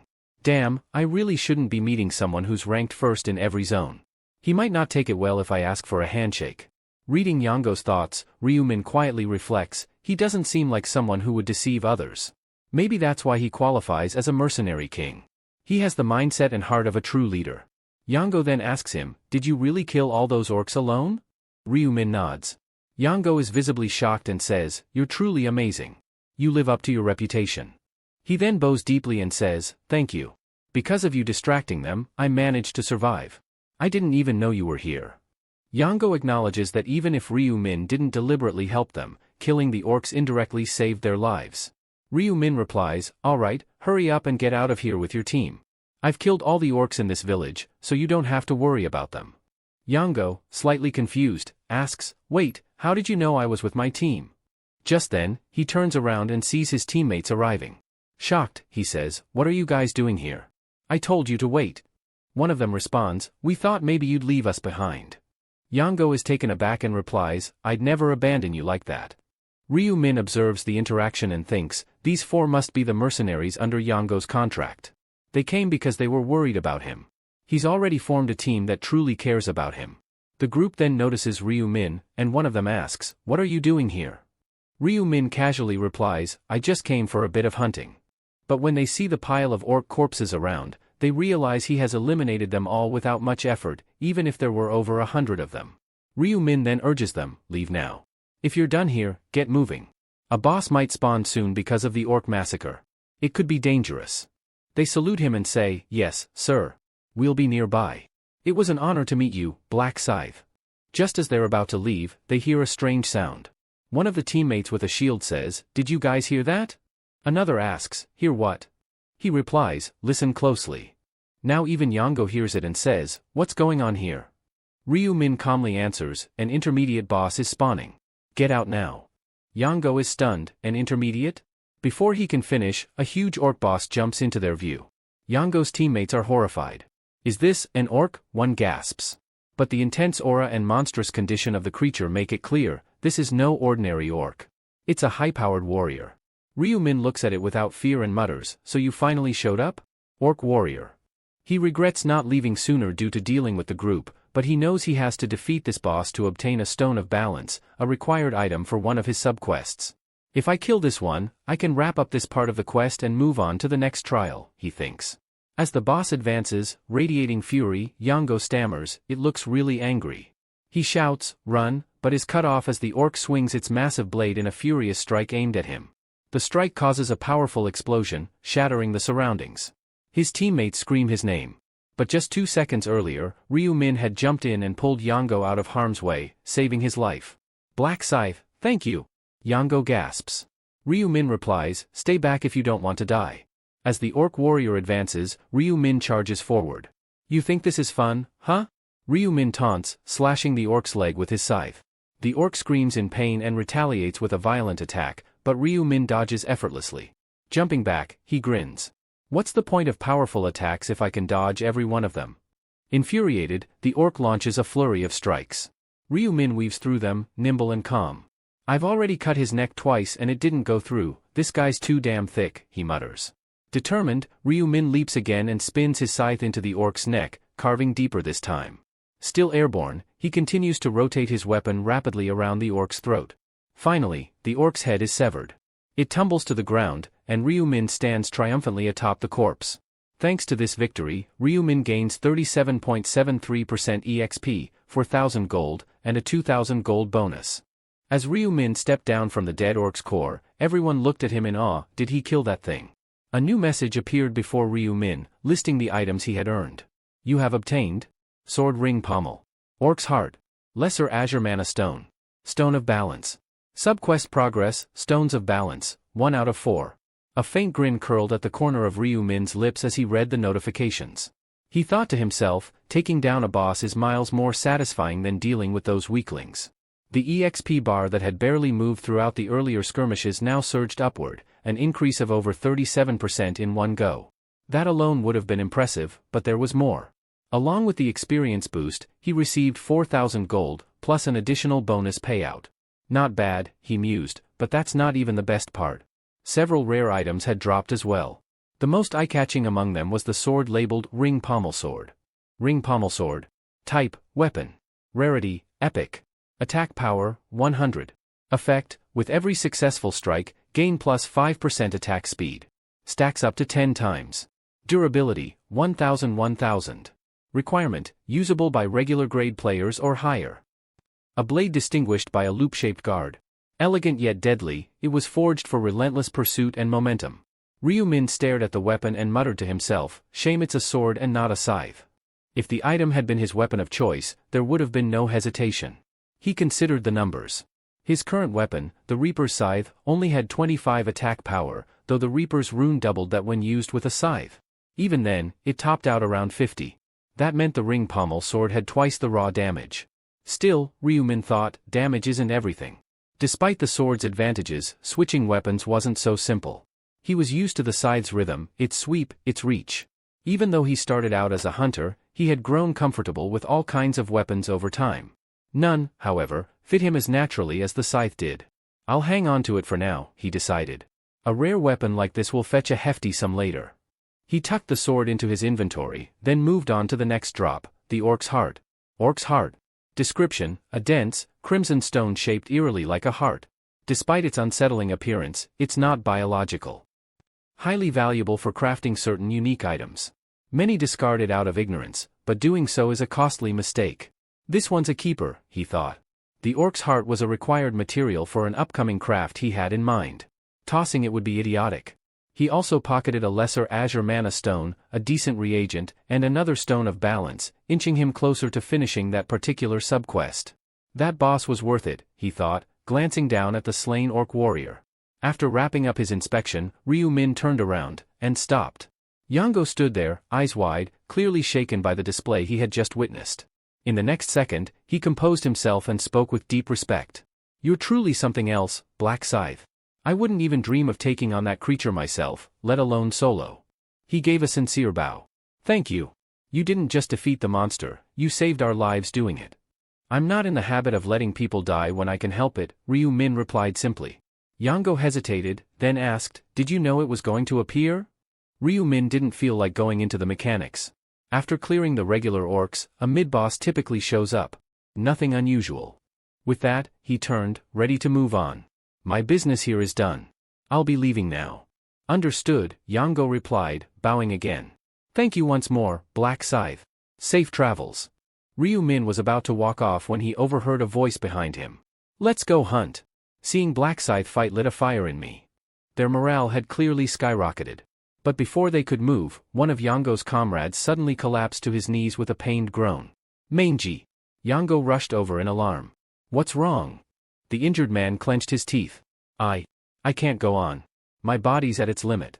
You said you were fine earlier. I said that because I was worried about you, Hyungnim, Mangy rasped. But now I can't keep up.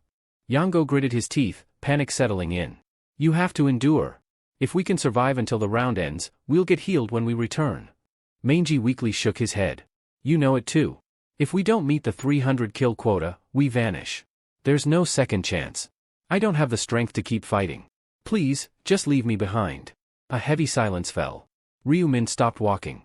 Yango, usually composed and reliable, was clearly rattled. You can still swing a weapon, right? We'll soften up the orcs, just finish them off. That should count. Mangy looked at his brother, eyes heavy with guilt. But if you focus on helping me, none of you will get enough kills. I'll drag everyone down. I don't want to slow you down, Mangy murmured, voice trembling with fatigue. Please, just go. I don't want you to see me like this. Zhou Yong's face twisted with helplessness as he crouched beside his injured comrade. No, he said firmly, shaking his head. I can't leave you like this. You're losing strength by the minute. How could I possibly turn my back on you now? From a few paces away, Ryu Min paused and narrowed his eyes, watching the exchange. He hadn't expected this reaction from Zhou Yong, the famed mercenary king, known for leading vast battalions with unwavering resolve. To see him so visibly distressed over one injured man was surprising. If it were Ryu One lying there like that? Ryu Min thought silently, recalling his own brother. He would have reacted the same. That moment of empathy led him to a decision. Looks like you're in a tough spot, Ryu Min said as he stepped forward, addressing the group. Mind if I take a look? Zhou Yong and the others turned toward him with expressions of confusion and uncertainty. Ryu Min's unexpected offer was met with silence, their hope tempered by skepticism. In their minds, there didn't seem to be any way to save Mangy now. Is there really something you can do? Zhou Yong asked cautiously. Ryu Min didn't answer with words. Instead, he knelt beside Mangy and examined the injuries. These are serious, he said, but not beyond repair. He placed a hand over the worst of the wounds and began to chant softly, words unintelligible to the others. Then, a soft green light radiated from his palm, bathing Mangy's battered form in a calming warmth. The group watched in stunned silence as the bleeding stopped and the wound visibly closed. The astonishment was palpable. Mangy looked down in disbelief, his mouth opening but no words coming out. "It's gone," he finally whispered, pressing a hand over the newly healed skin. "Even the pain, it's just gone." "That's right," Ryu Min replied calmly. What the others didn't know was that the healing he'd just performed had technically exceeded the skill's intended capabilities. Though the skill, First Aid, was categorized as a basic one, Ryu Min's intelligence stat, bolstered to an impressive 123, and the bonus 32% skill amplification from the rune, had turned it into something far more potent. Normally, the skill would only treat light injuries or stop bleeding, but in his hands, it could even mend a dislocated shoulder. "Try moving your arm," he instructed. Cautiously, Mangy rolled his shoulder. As the pain failed to return and his mobility returned, his eyes lit up in joy. "It works. I can move again. It doesn't even hurt." "Don't get carried away," Ryu Min warned. "It's an emergency patch-up, not a full recovery. Push yourself too hard and the injury could reopen. But for now, you should be able to fight without issue." "Black Scythe, thank you. I owe you my life," Mangy said with heartfelt gratitude. Jo Young stepped forward next, bowing slightly. "I'm deeply grateful. I can't thank you enough for saving one of my own." He opened his inventory and took out a crimson mana stone, low tier, but still valuable. The rest of the party followed suit, producing items from their own pouches. Some offered mana stones, others, spare equipment they'd intended to sell. Jo Young extended the items toward Ryu Min. "This might not be much, but please accept these as a token of our appreciation." Ryu Min raised a hand, intending to refuse. "That's not necessary." But before he could decline further, the gifts were already in his hands. "It's not about the value," Jo Young insisted. "You gave our friend hope when we had none. Whether you accept the gesture or not, know that I won't forget this favor. Someday, I'll repay the debt." In that moment, Ryu Min realized he'd gained more than gold or loot. He'd earned the trust and gratitude of the Mercenary King, a man whose strength would one day prove crucial. "I was going to pick up a basic skill anyway," he thought to himself, but this turned out to be an even greater return than expected. This encounter was bound to leave a lasting impression. Before parting ways, Ryu Min looked at Jo Young's group and said calmly, "Well then, take care. I'm sure we'll cross paths again." Min Yuri found a quiet spot and watched the system interface tick down slowly. Time until round ends, 8 hours 55 minutes and 15 seconds. Main quest progress, orcs defeated, 0/300. She got scared as soon as she saw Black Scythe and lost him. Previously, Min Yuri found herself preparing for the upcoming 5th round. Just before stepping into it, Ryu Min's words echoed clearly in her mind. "The quest involving 300 orcs isn't something you can take lightly," he had warned her earlier. "They're not just strong, they come in hordes, and they're relentless. Don't even consider going in alone." "So, what are you suggesting?" she had asked. "Seek out Black Scythe as soon as the territory integration is complete," he replied without hesitation. "Don't challenge them without him. And if, for some reason, you can't reach him right away, then wait at least an hour before taking any action." "I understand," she had said, nodding in gratitude. "Thanks for the warning." Now, with those instructions fresh in her mind, Min Yuri remained patient, waiting calmly as the territory merger completed. She trusted Ryu Min, and intended to follow his advice to the letter. As soon as integration was finalized, she scanned her surroundings, unsure how to even begin finding Black Scythe. "Where do I even start?" she murmured. But the answer came swiftly and easily. She didn't need to search at all. Among the 10 individuals selected as area representatives for the bonus match, Black Scythe was already present. "There he is," she whispered, spotting him immediately. "I'll talk to him once it ends." The outcome was clear and overwhelming. Black Scythe dominated the match. The gap in ability between him and the others was undeniable. "Well, he is already level 30, she muttered to herself, trying to rationalize the feat. "It makes sense." As the match concluded, she began to walk toward him, but as he descended from the platform, her steps faltered. She stopped several feet away, her body refusing to move forward. She didn't understand why at first. "What's wrong with me?" she asked herself, confused. But the answer was painfully clear. It was fear. An instinctive, visceral fear that gripped her as she remembered the brutal scenes she had just witnessed, enemies mercilessly decapitated by his hand, blood spraying across the battlefield. No matter how much her rational mind told her he was an ally, her instincts whispered caution. "Min told me I need to work with Black Scythe," she reminded herself. "He'll need my help. He won't hurt me." But by the time she snapped out of her daze and lifted her head again, he was already gone. He left, she whispered in disappointment. I missed my chance. It seemed Black Scythe had already moved on to begin the main quest. Min Yuri now stood alone, weighing her next steps. Min said I shouldn't take on the orcs by myself, but I can't just stand here and do nothing. Left with no other option, she followed Ryu Min's final piece of advice, wait for 1 hour before taking action. Min Yuri released a tense breath as a wave of unease washed over her. Doubt began to gnaw at her confidence. This isn't good, she murmured, brows furrowing. What if I really vanish if I can't kill 300 orcs in time? She had entered this round with her faith placed firmly in Black Scythe, but now she couldn't even catch a glimpse of him. The irony stung. Her hesitation earlier had caused her to miss her chance. Fear had slowed her down. And now she was alone. Realizing this, she shook her head. I can't just stand around waiting. There's no telling if Black Scythe will return to this exact spot. Resolving to act, she moved forward carefully, scanning her surroundings with a sharp gaze. Her footsteps were slow but purposeful. She didn't know where he had gone, but she had to try. I think he might have gone this way, she speculated, glancing down a well-trodden path that stretched through the trees. She followed it, one cautious step at a time. Roughly 10 minutes later, she spotted a faint silhouette ahead, structures in the distance, crudely built and worn by time. From their design, it was obvious, an orc village. Spikes, wooden barricades, and crude tents sprawled around the area. Could he be inside? She wondered aloud, but immediately shook her head. No. That's too reckless. I can't charge in blind. Just as she decided to pull back, her heart dropped. A rustling in the underbrush. A low growl. From the trees beside the path emerged the last thing she wanted to see, an orc. It looked exactly as she remembered from the briefings and the game-like system, green skin, brutal build, and rage-filled eyes. A battle axe rested heavily in its hand, and the creature snarled before charging straight at her. Min Yuri's heart raced. This isn't what I wanted. I was trying to avoid this. But retreat was no longer an option. With no time to lose, she activated one of her core support skills, Bless. A golden light shimmered over her body, amplifying her stats. Her agility, the primary attribute she had poured points into, jumped from 24 to 36. Even her strength, though lesser in focus, rose from 12 to 18. Drawing the gleaming rapier she had received during her class advancement, she readied herself. The blade, light and precise, suited her fighting style perfectly. Fortunately, she had a few things going in her favor. First, the orc was alone. No backup, no ambush, just a direct confrontation. Second, and more importantly, she remembered Ryu Min's advice, orcs are bulky and muscular, but their necks aren't as well protected. That's your best target in a fight.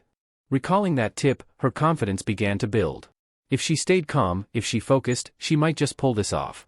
The orc roared and closed the distance fast, lifting its axe high and bringing it down in a brutal arc aimed straight for her shoulder. Min Yuri's eyes narrowed. The orc's axe carved a deadly arc toward Min Yuri's shoulder. But her reflexes kicked in just in time.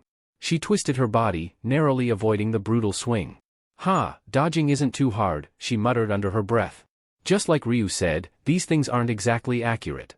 With that in mind, she scanned the orc's movements, looking for a weak spot, specifically, its neck. But in the chaos of real combat, it was far more difficult than she'd imagined. There were no target indicators or autocorrections like in a game. If she misjudged and struck the wrong spot, she could easily open herself to a vicious counterattack. As the orc pulled back its weapon for another strike, Min Yuri maneuvered to the side and saw her chance.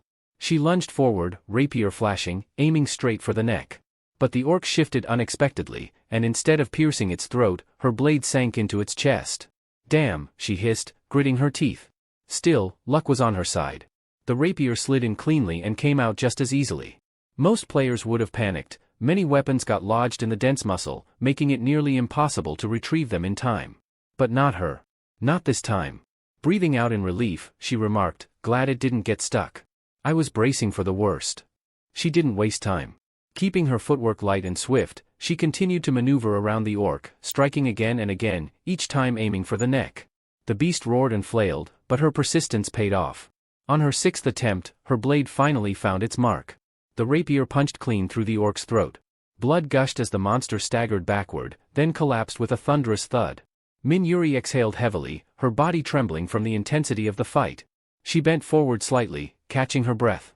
That was harder than I thought, she whispered. But I did it. I really beat an orc alone. As she wiped sweat from her brow, something caught her eye. A figure was moving toward her. She blinked, once, twice, trying to make sure she wasn't hallucinating. "Wait, is that really him?" she whispered, her voice filled with disbelief. The figure's silhouette became clearer as it approached. Cloaked in shadow, radiating a quiet dominance, it was unmistakable. "Black Scythe," she said, barely above a whisper. Relief flooded her. After all the searching, the man she had been desperate to find was finally in front of her. But just as she was about to greet him, he walked past her without a word, his attention fixed elsewhere. Startled, Min-Yuri quickly called out, "Excuse me." She couldn't afford to lose this chance again. The man halted mid-step and slowly turned to face her. His piercing gaze met hers. "What is it?" he asked, his voice curt and unreadable. Min-Yuri hesitated. Her throat tightened, words caught between nerves and urgency.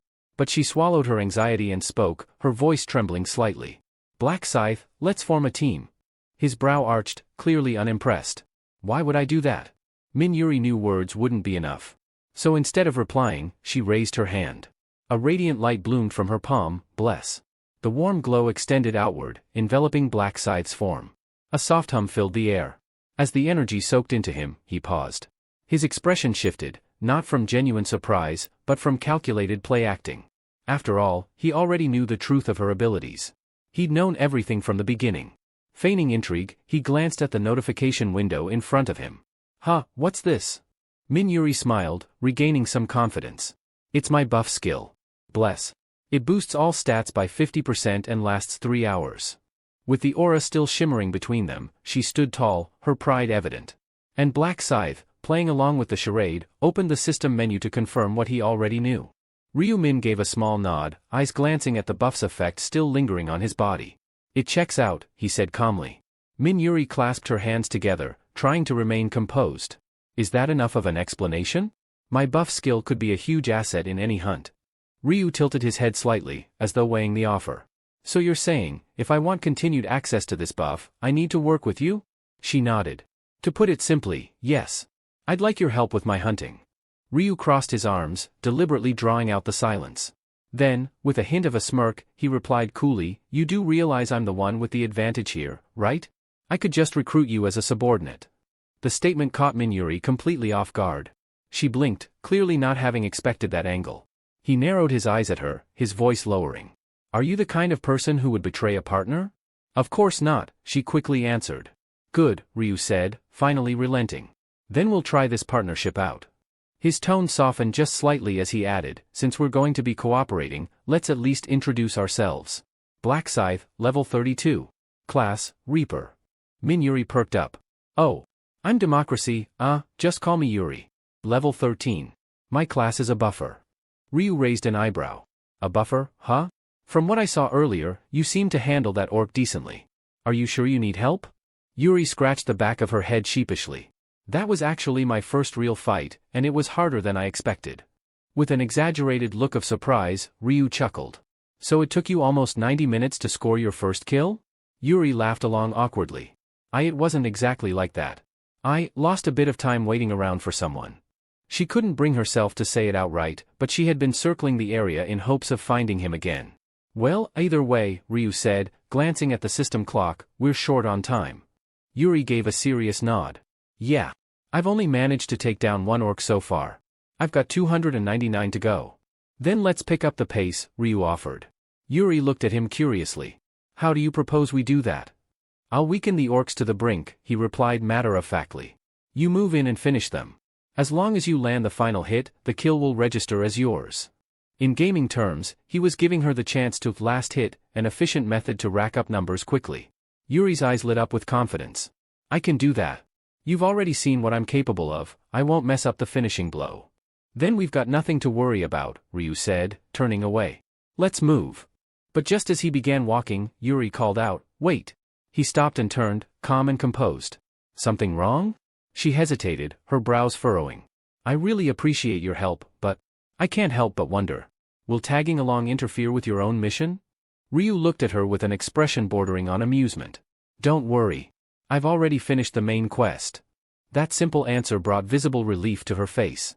"Then let's do this," Yuri said, her voice steady now. And with that, the two moved forward, one step closer to hunting down the remaining 299 orcs.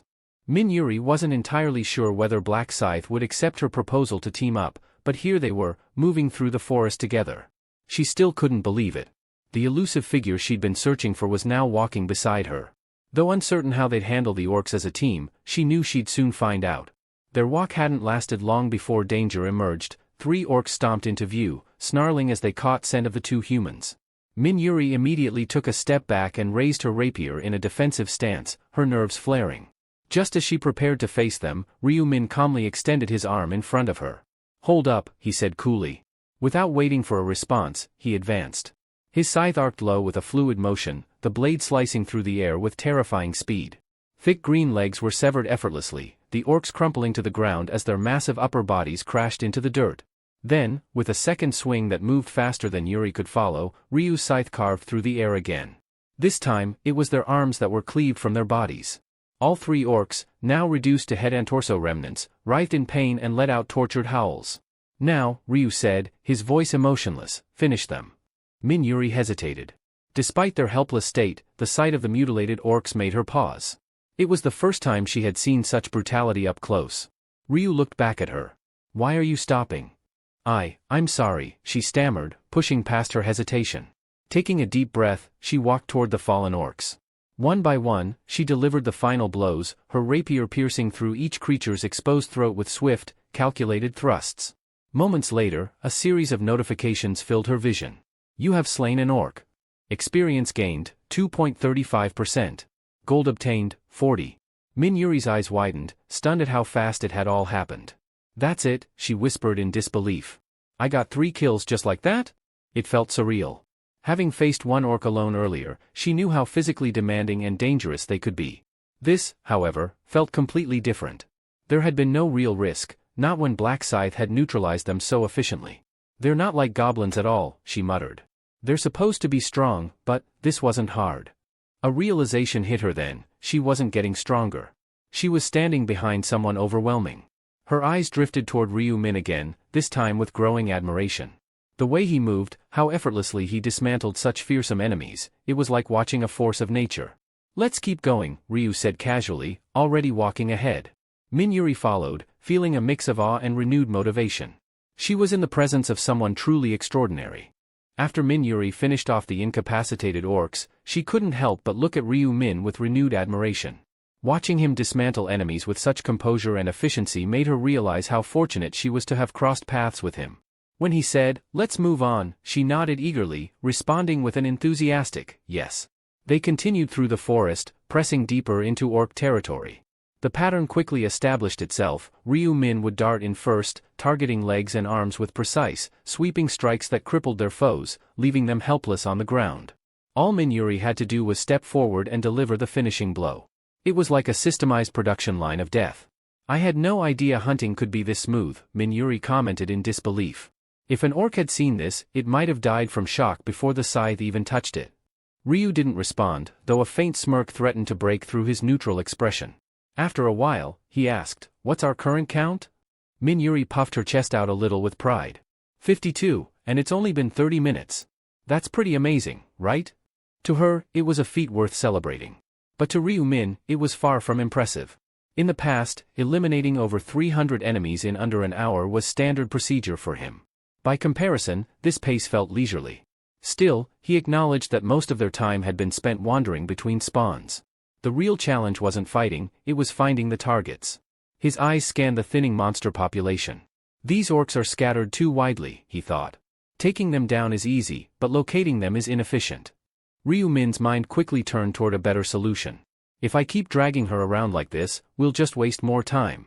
I need to accelerate this process. But if I take Min Yuri in a orc village, it could be dangerous for her. I can't fight and protect her at the same time." He remembered the orc shaman. A special type of monster with the ability to summon other orcs. If they could find him, the hunt would become far more productive. It was a shortcut that allowed him to avoid combing the entire field for scattered groups. Coincidentally, their current route naturally aligned with the direction of the shaman's lair. It was a perfect opportunity. They pressed on. Along the way, Min Yuri's spirits stayed high. "At this pace, we might hit the 300 mark within 3 hours, she said brightly. Ryu glanced sideways at her. 3 hours? That's too long. We'll finish it within 1. She blinked in confusion. 1 hour? Did I hear that right? Yes. Under an hour, he confirmed without a shred of doubt. Min-Yuri stared at him, stunned. Wait, seriously? How's that even possible? Ryu finally unveiled a portion of his plan. By using the orc shaman. I won't kill it, just exploit its summoning ability. That way, we don't need to search for orcs. They'll come to us. It was a clever strategy, manipulate the summoner to keep producing enemies, allowing them to rack up kills quickly without wasting time between fights. However, something nagged at Min-Yuri's curiosity. She furrowed her brow and asked, but, how do you even know about the orc shaman? This is your first time here, isn't it? Ryu didn't miss a beat. I came across it once before I ran into you, he replied smoothly. That's how I know its location. It was a complete fabrication, but his delivery was flawless. Min-Yuri accepted it without further question, her thoughts drifting instead to the efficiency of his methods. So that's how he does it, she murmured to herself, eyes gleaming with admiration. And so, the two of them advanced toward their next objective, a single goal in mind, to crush the quota in record time. Min-Yuri found Ryu Min's explanation convincing enough to ease her concerns. Then, with a steady voice, he assured her, I'll make sure nothing puts you in danger. His calm confidence made her heart stir slightly. Her initial surprise faded, replaced by a soft smile. You're more thoughtful than I expected, she said, almost playfully. Maybe that old saying is true, you don't really know someone until you've spoken with them. Before long, the pair reached a secluded village nestled in the wilderness. It was a humble place, made up of small wooden huts with straw roofs, barely more than 5 buildings total. Not a single orc patrolled the area. Min-Yuri tilted her head in confusion. This is where a boss is supposed to live? It looks too tiny. Despite the peaceful appearance, Ryu Min remained cautious. He knew better than to judge by appearances. The quaint little hamlet was nothing more than bait. A trap, deliberately designed to appear harmless so it could lure in players with their guards down. In a previous regression, he had seen what lay behind the curtain of deception. While circling behind the village in that timeline, he'd come upon a gruesome pile of corpses, players who had walked into the trap unprepared. All of them had fallen victim to the orc shaman, a cunning creature who relied on deceit rather than strength. It wasn't bravery that defined the shaman, it was cowardice masked as cleverness. Yes, Ryu Min could end him easily. But that wasn't the plan. The shaman's summoning ability made him far more useful alive, for now. Follow me, Ryu said, motioning for Min-Yuri to stay close. They moved through the village, passing a few small, empty huts. The silence was eerie, too quiet. Min-Yuri looked around with growing unease. There's no sign of any orcs. Are you sure this is their territory? That's because the orcs don't actually live here, Ryu replied calmly. Only the shaman stays here, hidden inside. Eventually, they arrived at a slightly larger structure. Though it shared the same thatch design, its size and subtle details set it apart. Ryu gestured toward it. That's the place. The shaman waits inside, listening for intruders and preparing ambushes. Min-Yuri's eyes widened. Wait, the orcs lay traps. He's not just any monster. As a boss, he has some intelligence. These small huts? They're just part of the bait, Ryu explained. This whole village is a facade to draw players in and kill them. Min-Yuri looked concerned. Then, are we caught in the trap too? Ryu nodded. From the shaman's perspective, yes. But that works in our favor. Do you have a plan? She asked, her tone serious. We'll turn the trap on him, Ryu said. It's simple. When players enter that larger hut and steps on red carpet there, they trigger a hidden zone. That alerts the shaman, and he summons a horde of orcs, usually 10 to 20, to swarm the intruder. It's almost impossible to escape once they've surrounded you. He gave a small smile. But if we can bait the trigger without getting caught, the summoned orcs will believe they missed their target. Then they'll send out scouts to track us down. And we'll be waiting for them, he added. Min-Yuri hesitated, then offered, I'll be the one to go in. Ryu raised an eyebrow. By yourself? She nodded. There's no need for both of us to walk into a trap. It'll look suspicious if we both go in. Besides, I understand the plan and I want to contribute. Let me do this. Ryu studied her expression for a moment, then gave a small nod. All right, I'll wait here. With a determined breath, Min-Yuri turned toward the hut and pushed the door open. The hinges groaned as she stepped inside, the musty scent of aged wood meeting her nose. The interior was dimly lit, devoid of movement or noise. Each step she took echoed off the floorboards, magnifying her presence in the silence. She soon arrived at a wide-open space, large enough to accommodate 24 orcs. This must be it, she whispered to herself. The trap point Ryu mentioned. Her thoughts flashed back to his instructions. The orc shaman is inside, listening. He only reacts to sound, doors creaking, footsteps entering. Once you step onto the red carpet, he thinks he has you and summons his minions to trap you inside. The trick is to only go as far as the carpet, make some noise, then leave. Once the summons fail, scouts will be dispatched to re-engage us. That's our real target. Min Yuri's eyes landed on a faded red rug stretched across the center of the room. Heart pounding, she took a careful step onto it, letting the sound of her footfalls carry through the hut. Then, without hesitation, she spun around and walked straight out, never once glancing back. As she stepped into the open air again, she exhaled sharply and muttered, "That wasn't so bad, but it still made me nervous." Ryu Min was standing nearby, arms crossed casually, eyes on the door. "You all right?" he asked. She gave him a small grin. "Yeah, I followed the plan. Reached the carpet and everything." "Good," he replied with a nod. "That's all we needed." Still unsure, she glanced back at the hut. "Will the orcs really send scouts?"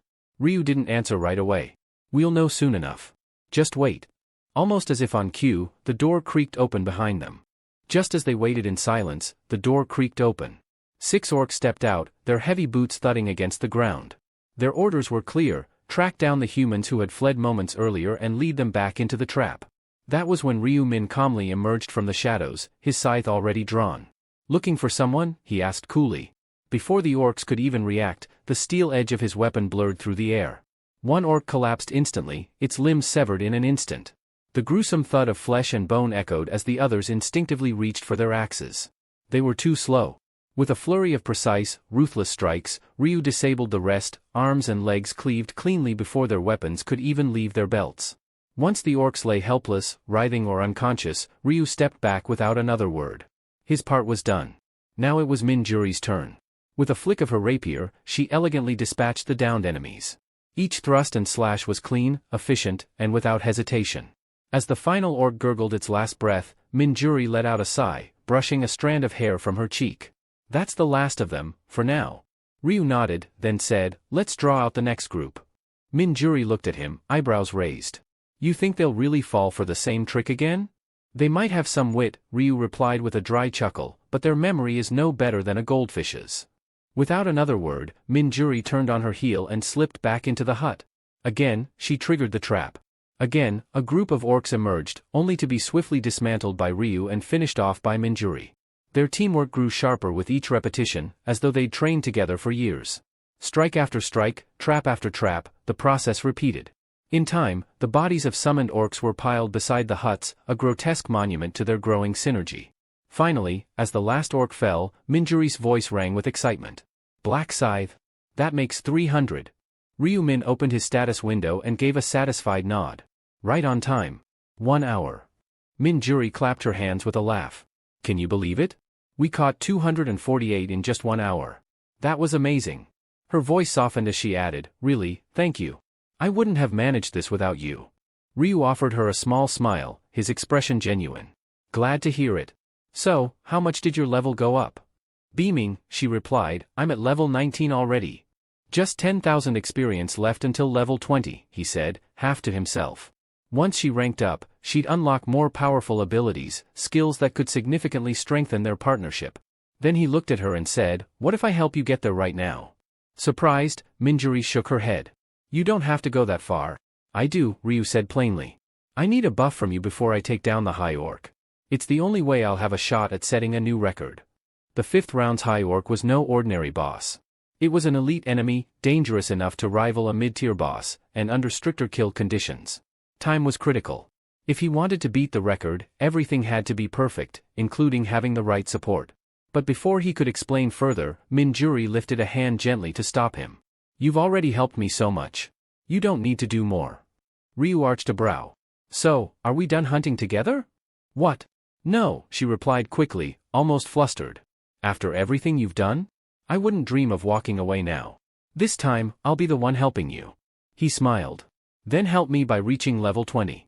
Let me handle the rest until then." She didn't respond immediately. Instead, she stood in thoughtful silence.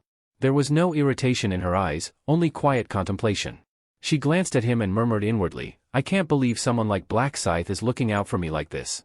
Finally, she looked up at him with a soft smile, grateful, touched, and more determined than ever. "All right. I'll reach level 20. Let's finish this together." Minjuri gave a sheepish smile, brushing her hair behind her ear. It's a little embarrassing to say, but I'll be relying on you. Ryu Min gave her a casual nod, already turning back toward the village. Let's get back to it, then. But just as they were about to resume their hunt, a low rumble echoed behind them, faint at first but quickly growing louder. They both turned instinctively, gazes sharpening. A group of 5 men emerged from the edge of the treeline, their weapons drawn but held cautiously at their sides. They didn't look like monsters, these were players. One of them pointed abruptly and called out, "Hey, over there, isn't that Black Scythe?" The moment they recognized Ryu Min, their steps halted, tension freezing them mid-motion. It was as if they'd stumbled across a predator while strolling through a peaceful glade. Then another voice piped up from their group, tone laced with surprise. "Wait, there's a woman with him." Their wary expression softened slightly, giving way to confusion and curiosity. The men exchanged quiet, uncertain looks. Eventually, one of them stepped forward and raised a hand half-heartedly. Hello?" Ryu didn't respond. His eyes narrowed as if he were looking at something unimportant and mildly irritating. His silence was heavy and intentional. Another tried to break the ice, speaking with caution.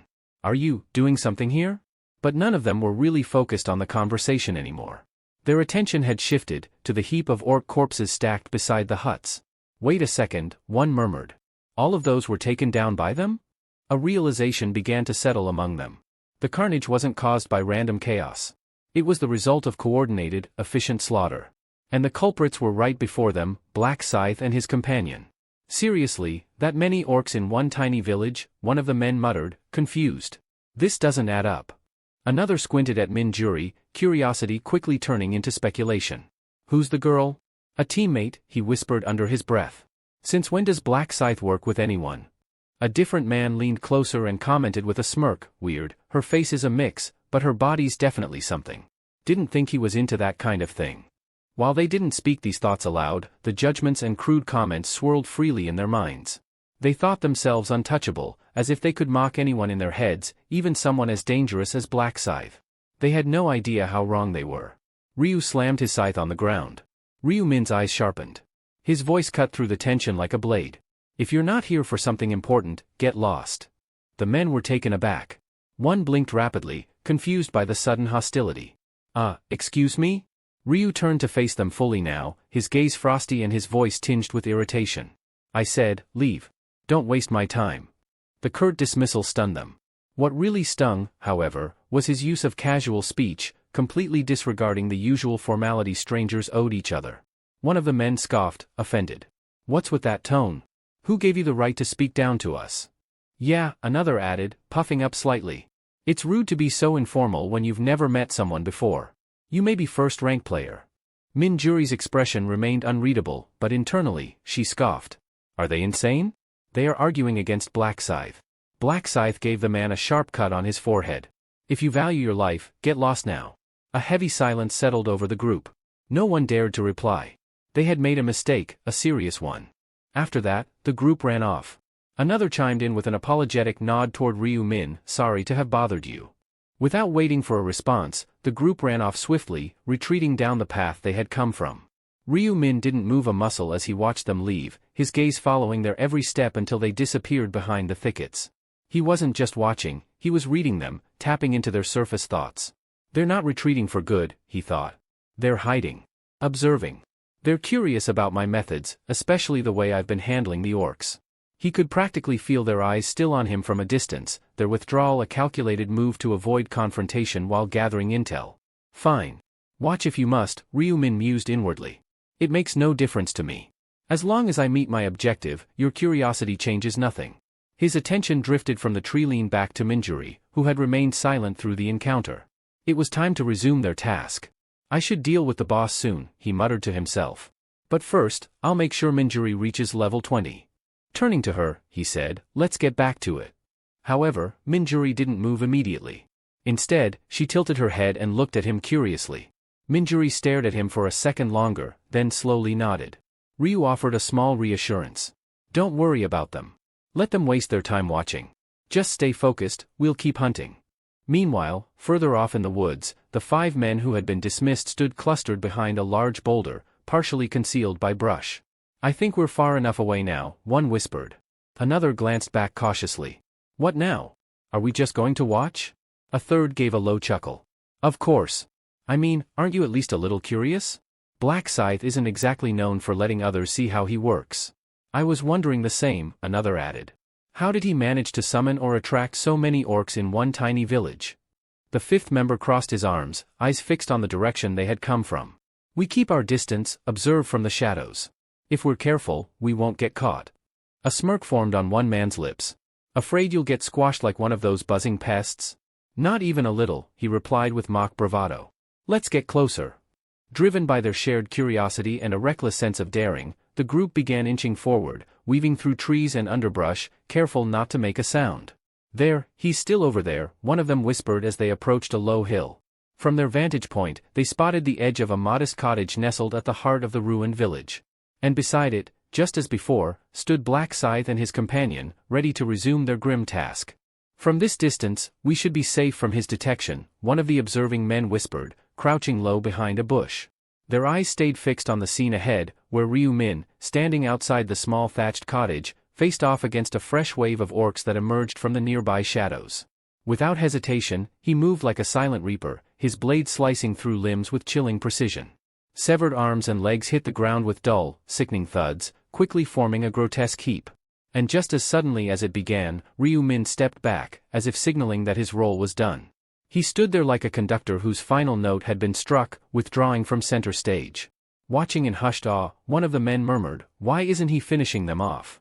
The answer came moments later when Minjuri dashed forward, rapier glinting in the light. She pierced through the weakened orcs effortlessly, ending their suffering with swift jabs. Another observer furrowed his brows. Is he helping her level up? What kind of tactic is that? A third one muttered, baffled. What's he trying to gain from this? It was hard for them to process. The Black Scythe, widely known as the top-ranked player, someone they had always associated with ruthless efficiency and solo dominance, was now taking time to assist a woman in grinding experience. The notion itself felt absurd. One of them scoffed under his breath, just what kind of charm does she have to earn that kind of treatment? They continued watching, feeling the weight of disparity.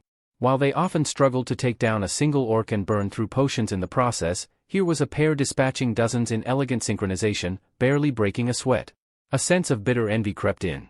He's making it look so damn easy, another added through clenched teeth. But as they continued watching, something else caught their attention, something more subtle. Hold on, one said, narrowing his eyes. Look closely at that woman, doesn't something seem off about her? One of the hidden men furrowed his brows and pointed quietly toward the cottage. Do you see that? He whispered. Every time she steps into that thatched house, the orcs come pouring out right after her. The others turned their attention toward the cottage, watching as Minjuri once again stepped out, trailed by a new group of snarling orcs. It had happened multiple times by now, not just once or twice. It was a consistent pattern. They follow her, he added, tone low and tense. Like moths to a flame. I've been keeping count, at least 30 have emerged so far. Someone else muttered, doesn't that seem suspicious? How could so many orcs be packed into such a tiny house? Another, glancing between the pile of slain orcs and the quaint structure they'd come from, made a grim deduction. If each of those corpses came from that single cottage, then we're looking at hundreds, maybe 300 or more. A third man ran a hand over his mouth in disbelief. It's not natural. The only explanation I can think of is, that place isn't just a building. It's a spawn zone. The group fell quiet as the idea sank in. That's gotta be it, someone eventually agreed. A hidden orc respawn point. It's the only thing that makes sense. Otherwise, this entire scene would be impossible. In the game-like world they lived in, areas that continuously regenerated monsters weren't unheard of. But finding one hidden within a nondescript village cottage? That was something else entirely. Then anger stirred among them. A frustrated voice hissed, so that's why they drove us off earlier. They didn't want competition for the spawn point. They're farming the orcs for themselves. Another slammed his fist into his palm. Bastards. They're hogging all the experience and loot. Though their fury simmered, they knew better than to confront Ryu Min head-on. As the Black Scythe, his power was unmatched, and his reputation brutal. Let's just wait, one of them finally said through clenched teeth. Once they clear out, we'll move in and take over. Simple as that. The others nodded reluctantly, each of them burning with resentment but lacking the strength to do anything about it. So, they hunkered down and waited, not realizing that this decision, to stay and watch, would end up sealing their fate.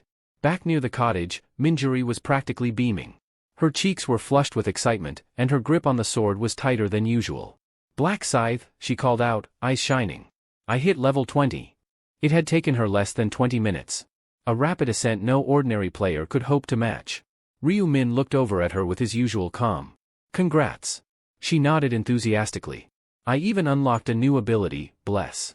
Its effectiveness jumped up from 50 to 60%. Ryu raised a brow. "Can you try using it on me?" "Sure," she said with a grin. "Just a second." She raised her hand, and a warm, golden glow began to radiate from her palm. The light gathered, shimmered, then surged forward toward Ryu Min like a wave of divine energy. As it enveloped him, a translucent system notification appeared in front of his eyes. As the newly activated skill surged through him, a notification blinked across Ryu Min's vision. Bless, activated, all stats increased by 60%. Duration, 2 hours 59 minutes and 59 seconds. An emerald light enveloped his mind and body, flooding his senses with strength and clarity. It felt like being wrapped in raw, divine energy. Minjuri stepped closer and proudly announced, "That was my latest buff skill." She then raised her hand again, this time casting another spell. A wave of wind-like energy flowed from her fingers as she said, "This one's called Swift. It boosts both your attack and movement speed by 60%. Swift, activated, attack speed plus 60%, movement speed plus 60%. Agility increased by 40. Duration, 29 minutes and 59 seconds. Though its effect didn't last nearly as long as Bless, Swift was by no means trivial. A speed enhancement of this magnitude, even for half an hour, was a powerful edge, especially when coupled with a significant agility bonus. It wasn't just a buff, it was a combat accelerator, a true game changer. Ryu nodded in recognition. "That's a solid skill," he said, already calculating how it would shorten his kill times. "I'll keep it refreshed every 30 minutes, Minjuri chimed in cheerfully. "No need to worry about its short window." "Good. In that case, let's wrap up the grind here and go after the orc shaman next." Minjuri hesitated for a moment. "Isn't it still efficient to farm here? These orcs keep coming." "It is," Ryu admitted, "but we can't camp here forever. There are stronger bosses we need to take down. We move when the job is done." She looked up at him, eager. "Then, is there anything I can do to help when we fight the boss?" His voice grew sharp, more command than suggestion. "Don't get in the way. I'd rather you stay safe than become a burden." Minjuri wasn't offended. Instead, she smiled faintly, sensing the concern buried under his strict tone. "Got it. I'll be careful." Before heading toward the cottage again, Ryu Min took one final glance to the side, toward the 2 o'clock direction, without turning his head too obviously. A faint smirk crossed his lips. "They're still there," he thought. The same 5 men he had previously sent away were now crouching in the distance, thinking they were hidden. But they had no idea he'd sensed them long ago. The rune of inner thoughts allowed him to pick up faint traces of their intent and emotions, like reading whispers in the wind. "So," he mused internally, "they're still bad-mouthing us. Even now." He let out a silent exhale, not of frustration, but of resolve. He had already devised something, an improvised little lesson. A subtle test of character. A way to expose their cowardice and ill intent. With the corner of his mouth lifting ever so slightly in a sly grin, Ryu turned back to the cottage and pushed open the door. Minutes later, the silence shattered, literally. The wooden door exploded outward, cleaved in half by the violent slash of a scythe. Ryu Min stormed out, his cloak whipping behind him, the blade of his weapon trailing energy. Orcs came running after him. Ryu Min burst through the doorway, his movements sharp and deliberate. Minjuri, keeping a wise distance so as not to get caught in the chaos, gasped the moment she laid eyes on him. "Why is he running?" she whispered in disbelief. This was the Black Scythe, the man who had effortlessly torn through waves of orcs like they were nothing more than twigs. To see someone like him fleeing was both shocking and puzzling. What kind of threat could drive him to retreat? Even the 5 men were stunned to see him running. He is Black Scythe, why is he running? Then they realized.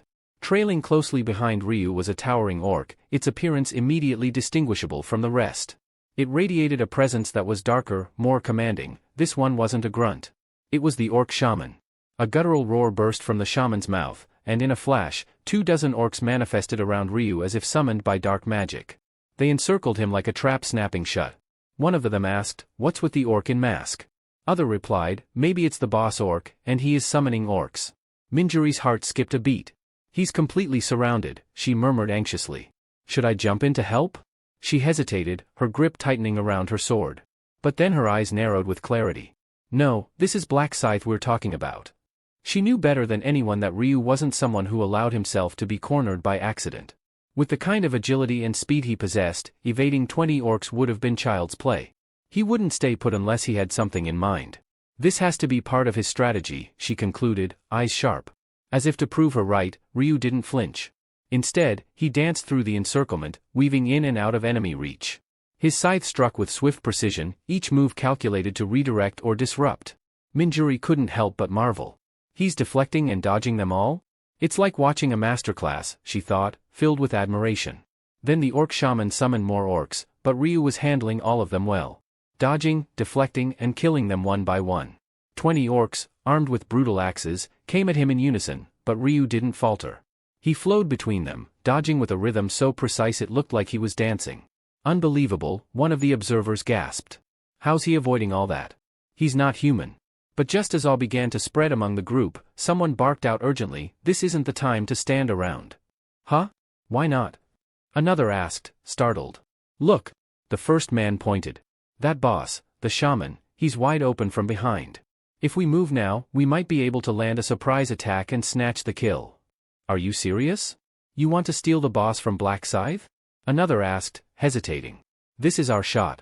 He's too busy fending off the orcs. There's no way he'll notice right now, one said with confidence. And if he finds out later? Someone asked nervously. We just say we were trying to help, the man said with a smirk.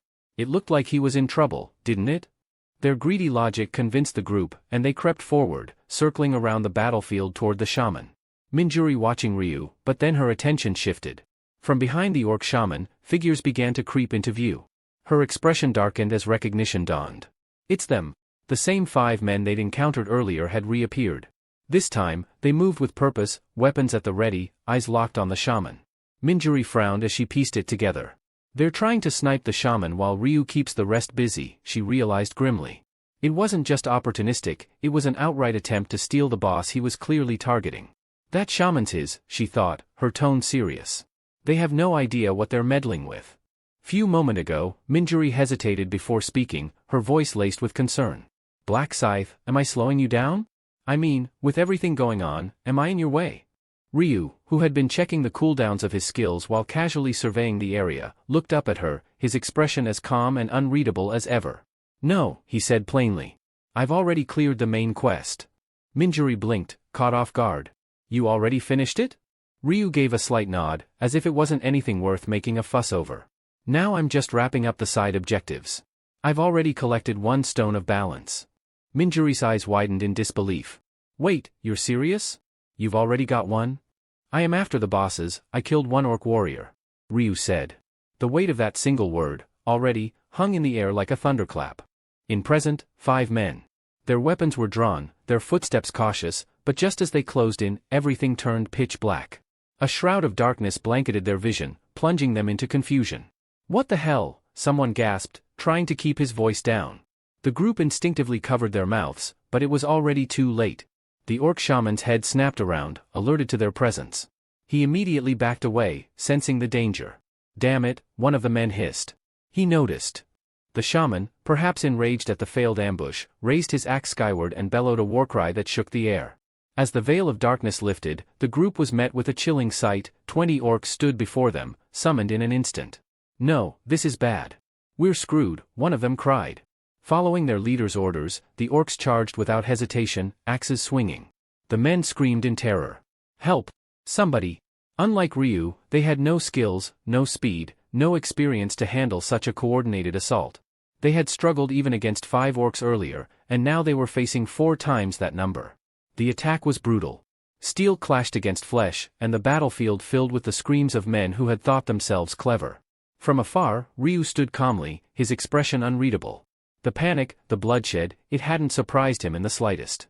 So they took the bait, he murmured to himself. He had planned for this. Ryu could have easily dispatched the orcs back in the house. Instead, he faked a retreat, putting on a performance to see if those men would succumb to temptation. It was a test, not of skill, but of character. And they had failed. I knew it, he said quietly. They couldn't resist the opportunity. The moment they made their move, Ryu had cast Night of Death, enveloping the area in darkness. When the light faded, the aggro had shifted to them. The shaman no longer focused on Ryu, he turned his fury toward the backstabbers. The result was clear, all 5 had perished without landing a single blow. Ryu felt no remorse. They tried to use my struggle for their gain. If they had shown restraint, they'd still be breathing. He had even given them a chance to walk away, by asking them to leave earlier. But greed had sealed their fate. Now, with the dead lying behind him, Ryu tightened his grip on his scythe and stepped forward. As the shaman spotted him returning, the massive creature let out a roar and lifted his axe once more. The summoned orcs charged, weapons raised. But this time, Ryu made no move to dodge. As they crossed into his range, his scythe blurred through the air. A flash of motion, then silence.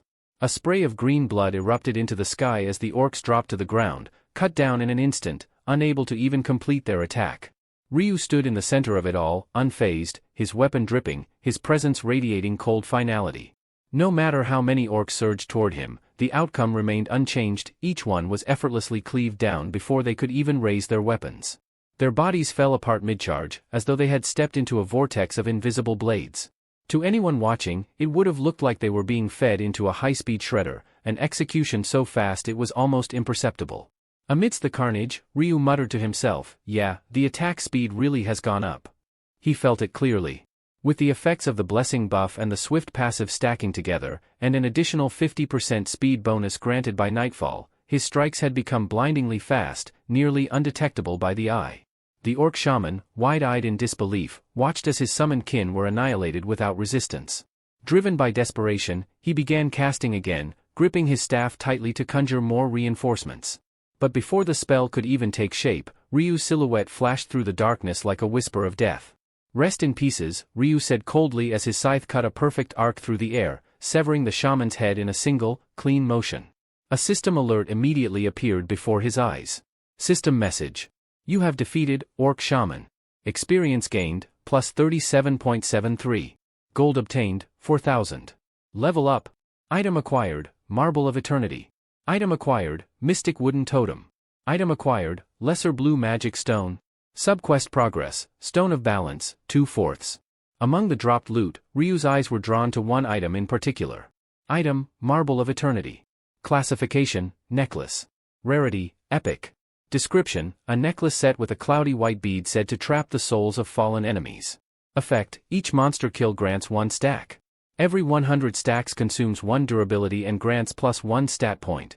Durability, 1000 by 1000. Restriction, usable only by regular grade or higher. Ryu narrowed his eyes in thought. It was reminiscent of the Flame Dragon's absorption rune, though this one required kills rather than absorption.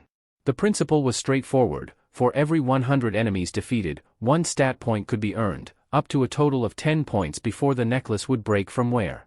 Not bad at all, Ryu murmured. It's basically a permanent stat booster. Still, he frowned slightly. The limitation was clear, the item was consumable. Once its durability hit 0, it would vanish. But what if I had a way to restore its durability, he mused with a grin. Then I could raise my stats infinitely. Hell, even 100 points. And he knew such a way existed. Somewhere in the upcoming 8th round, a special rune could be obtained, one capable of restoring item durability. If he could pair that rune with this necklace, the potential gains were limitless. Just then, Minjuri's voice rang out nearby, tinged with confusion and curiosity. "Black Scythe? Where are you?" But Ryu didn't respond. Having activated the power of the Reaper rune earlier, his figure had been cloaked in shadows so dense that even when standing still, he was virtually invisible. With a silent breath, Ryu finally deactivated the Night of Death, a skill.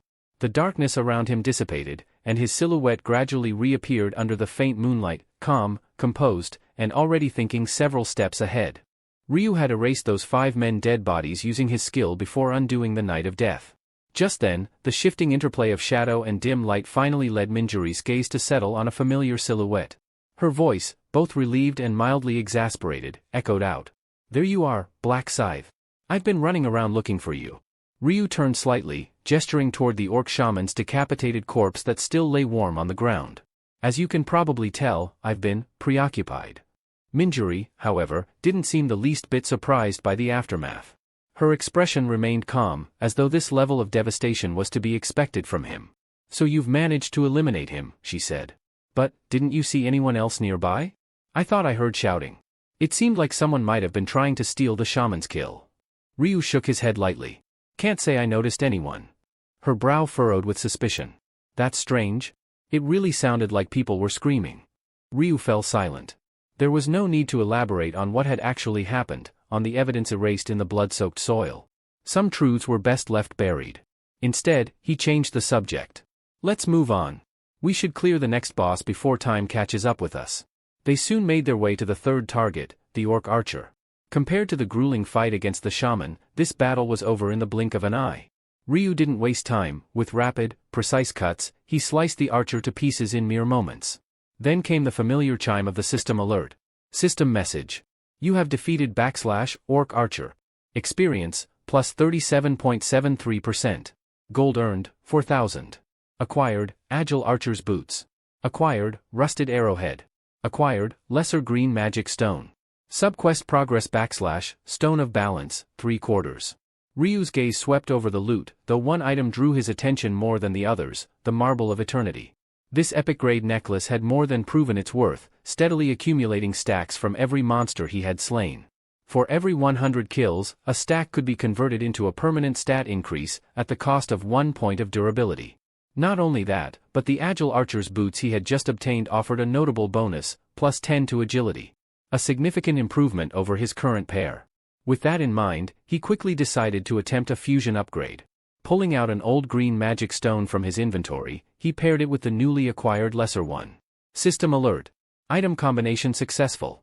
Result, agile archer's boots, plus 4 agility bonus. With this enhancement, his agility stat received a further boost. Pleased, Ryu took a moment to reflect. He had now cleared all the mid-tier bosses in this zone. All that remained was the final enemy, the High Orc. Unlike the others, this final boss followed a different rule: the faster the kill, the greater the reward. This one's got to go down fast, Ryu muttered to himself. The quicker I finish, the better the loot. He remembered his previous best time, 43 seconds. A frustrating benchmark he had never managed to beat, not even across 99 regressions. But this time, he had an advantage: Manhwa buffs. With renewed confidence, Ryu decided to hold off on fighting the High Orc for a bit longer. He wanted to take full advantage of the time he had left to grind levels and stats using the Bead of Eternity while its durability still held. Driven by that plan, he launched into an all-out massacre. Orcs fell before him like wheat under a scythe. He didn't slow down, didn't pause. By the time he stopped, his kill count had reached an astonishing 2,415. System message. Time remaining, 30 minutes 41 seconds. Ryu took a deep breath. Time to switch strategies, he thought. I don't think I'll be able to hit the next level before time's up. He was currently sitting at level 39. Just one more level would grant him access to a new set of skills, but realistically, the clock was against him. Still, he didn't feel disappointed. He had pushed himself hard, hunted relentlessly for nearly 7 straight hours, and wiped out thousands of enemies. That effort hadn't been in vain. Manhwa had stuck with him the entire time, and he'd even left her more than 100 orcs to slay, giving her enough to level up too. On top of that, her buffs had helped him immensely. But what truly satisfied Ryu was the 9 stat points he'd managed to acquire through the Bead of Eternity. One more kill, and this thing's durability hits 0, he noted, checking its stats. Durability, 1/1000. To make sure he could use it again in the future, he needed to stop now and later restore it using a rune he'd gain in the 8th round. Just then, Manhwa approached and asked, "Are you done hunting?" Ryu gave a short nod. "This should be enough." She smiled. "Then it's time to take down the final boss. Any clue where it might be?" "We'll have to look for it," he replied. Their eyes briefly met. Then, without warning, Ryu stepped back and said quietly, "Let's part ways here." Manhwa blinked. "What? You've followed me long enough," he said, his voice steady. "You've done enough, and I'm used to moving alone." Manhwa's eyes dimmed with a faint sadness as she murmured, "So, this is where it ends, huh?" Her expression clouded over, a subtle blend of disappointment and resignation painting her features. Though the words were never spoken aloud, her inner thoughts wavered. Should I ask if I can stick around until we clear the final boss? No. I shouldn't. Staying beside him any longer would probably just get in the way. This is the right moment to step back. Her reasoning was firm, even if her heart resisted. Deep down, she knew parting here was the smarter choice. Ryu-min, aware of her lingering thoughts, said nothing. He could sense the emotion behind her silence, but the danger that lay ahead made it clear Manhwa didn't need to be dragged into a fight that only he was prepared for. The High Orc wasn't just another target, it was a menace. Still, Manhwa stepped closer, extending her hand toward him. Let me refresh your buffs before you go, she offered softly. With a faint glow, the blessing and swift enchantments wrapped around him once more. She smiled lightly. I'm really grateful, she added. If you hadn't been there during the hunt, I doubt I'd have managed on my own. As she finished speaking, she pulled something from her inventory, a crystal glowing faintly with magical energy. This dropped while I was hunting earlier, she said, holding it out. It's a mana crystal. I'm not sure if you'll need it, but, here. Ryu glanced at the crystal, then at her. You can keep it, he replied simply. But she shook her head with quiet insistence. No, I've already gotten what I needed, just the experience was enough for me. Even without reading her thoughts, her honesty was clear. Yet her inner monologue drifted into Ryu Min's awareness unintentionally. I actually found two. I need to give one to Min, and I can't let Black Scythe walk away empty-handed. I owe him too much for everything. Unaware that both names, Black Scythe and Min, referred to the same person, Minjuri's sincerity touched Ryu. A faint smile curved at the edge of his lips. You've helped me as well, he said. So quit trying to repay me. Minjuri blinked in confusion, caught off guard by his perceptiveness, as if he had somehow seen straight through her. Taking the mana crystal from her hands, Ryu nodded once more. Then I'll accept it. Thank you, he said. With that, he turned and began walking away, his pace swift and determined. Let's meet again, he added, without turning back. Minjuri watched his figure shrink in the distance, unable to fully grasp what had just passed between them. But for Ryu Min, there was no time to waste. The clock was ticking, and the final challenge stood ahead. Distance from target 1,121 meters. Of all the foes in the fifth round, the High Orc towered above the rest in both strength and menace. Its monstrous power was no exaggeration. Under normal conditions, even a group of 20 players at level 20 would be crushed beneath its blows. Realistically, perhaps only 100 players working together, throwing their lives at it repeatedly, might stand a chance. But such a coalition had never formed, not in any timeline. That's why Ryu felt secure. As long as the round hasn't ended, he murmured to himself, no one's crazy enough to attempt it. This was a boss no one else dared to touch, not unless they wanted to court death. In his early regressions, even he hadn't considered facing it head-on. The first time he encountered it, he had merely been on his way to complete a subquest, and ended up paying the price with his life. 4 times. But each death taught him something, its patterns, its timing, the mechanics of the time challenge. And from the 5th try onward, the High Orc had never killed him again. With every round, he refined his strategy. Every attempt brought faster execution. Eventually, he brought his record time down to 43 seconds, his personal best. This time, he whispered, his eyes sharpening, I'll break that record.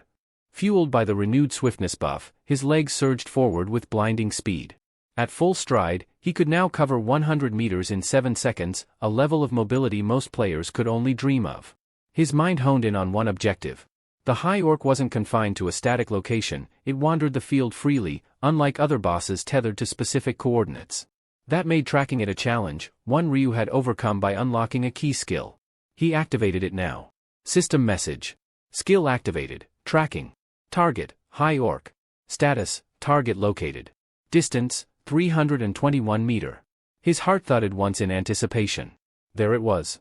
The battle to set a new record, and maybe change fate, was about to begin. Tracking wasn't a privilege reserved only for players, monsters, too, could be marked and followed. As long as the user remembered the target's appearance and name, the skill worked just as effectively.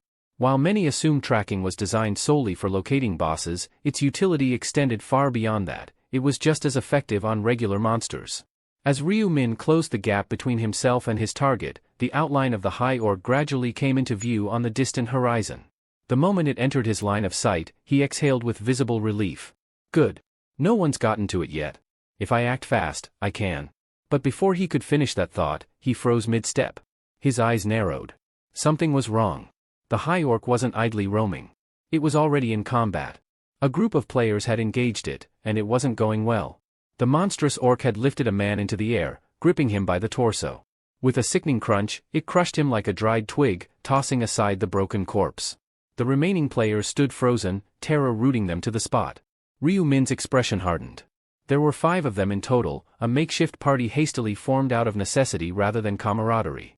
Strangers, really. They joined forces after realizing that slaying 300 standard orcs alone was nearly impossible at their level, which hovered around 12 or 13. Their alliance had been born from shared desperation. Over the course of 6 grueling hours, they had chipped away at their objective.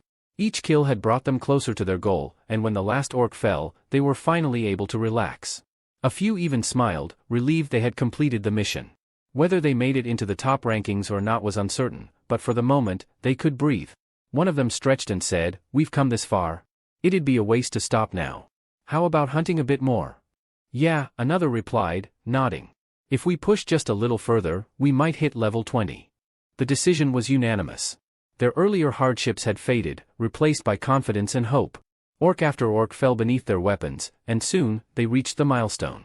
Each of them unlocked a new skill, boosting their morale and feeding their growing self-assurance. They continued to hunt together even as time began to dwindle. Then someone suddenly paused mid-swing and pointed. "Hey, what's that?" The others turned. Not far ahead stood a towering orc unlike any they had seen before. It was massive, well over 3 meters tall, with a body like chiseled stone, muscles bulging beneath thick, sinewy skin. It held no weapon, yet exuded a terrifying aura of raw strength.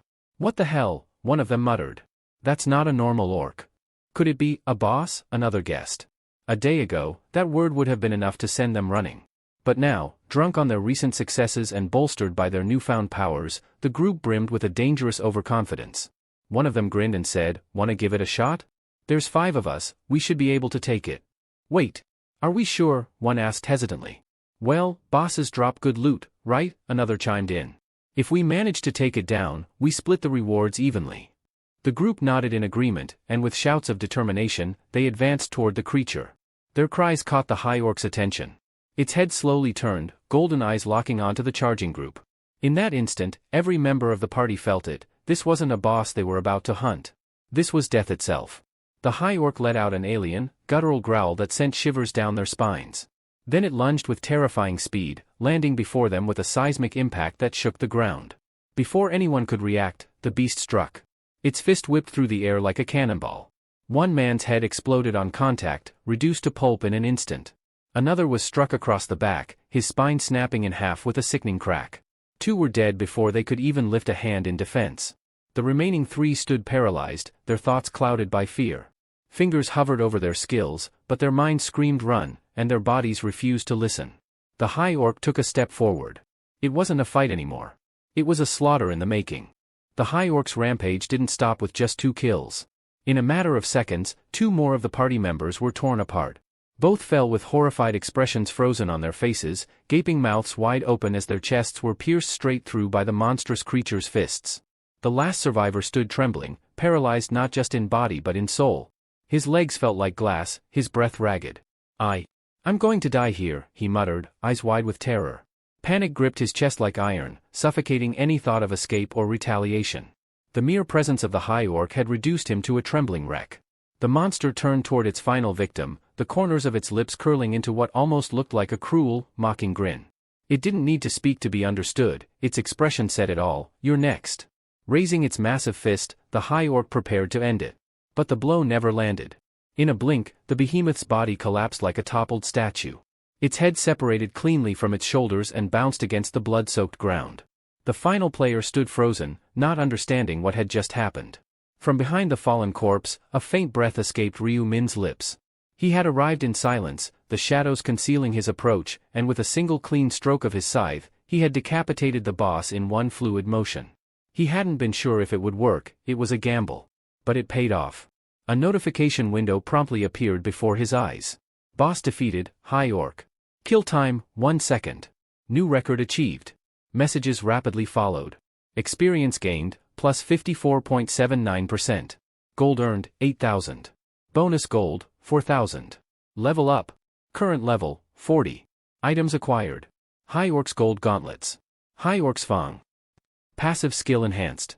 Seal of death, damage increased from 120% 140%. Night of death, range expanded from 500 meter to 1000 meters.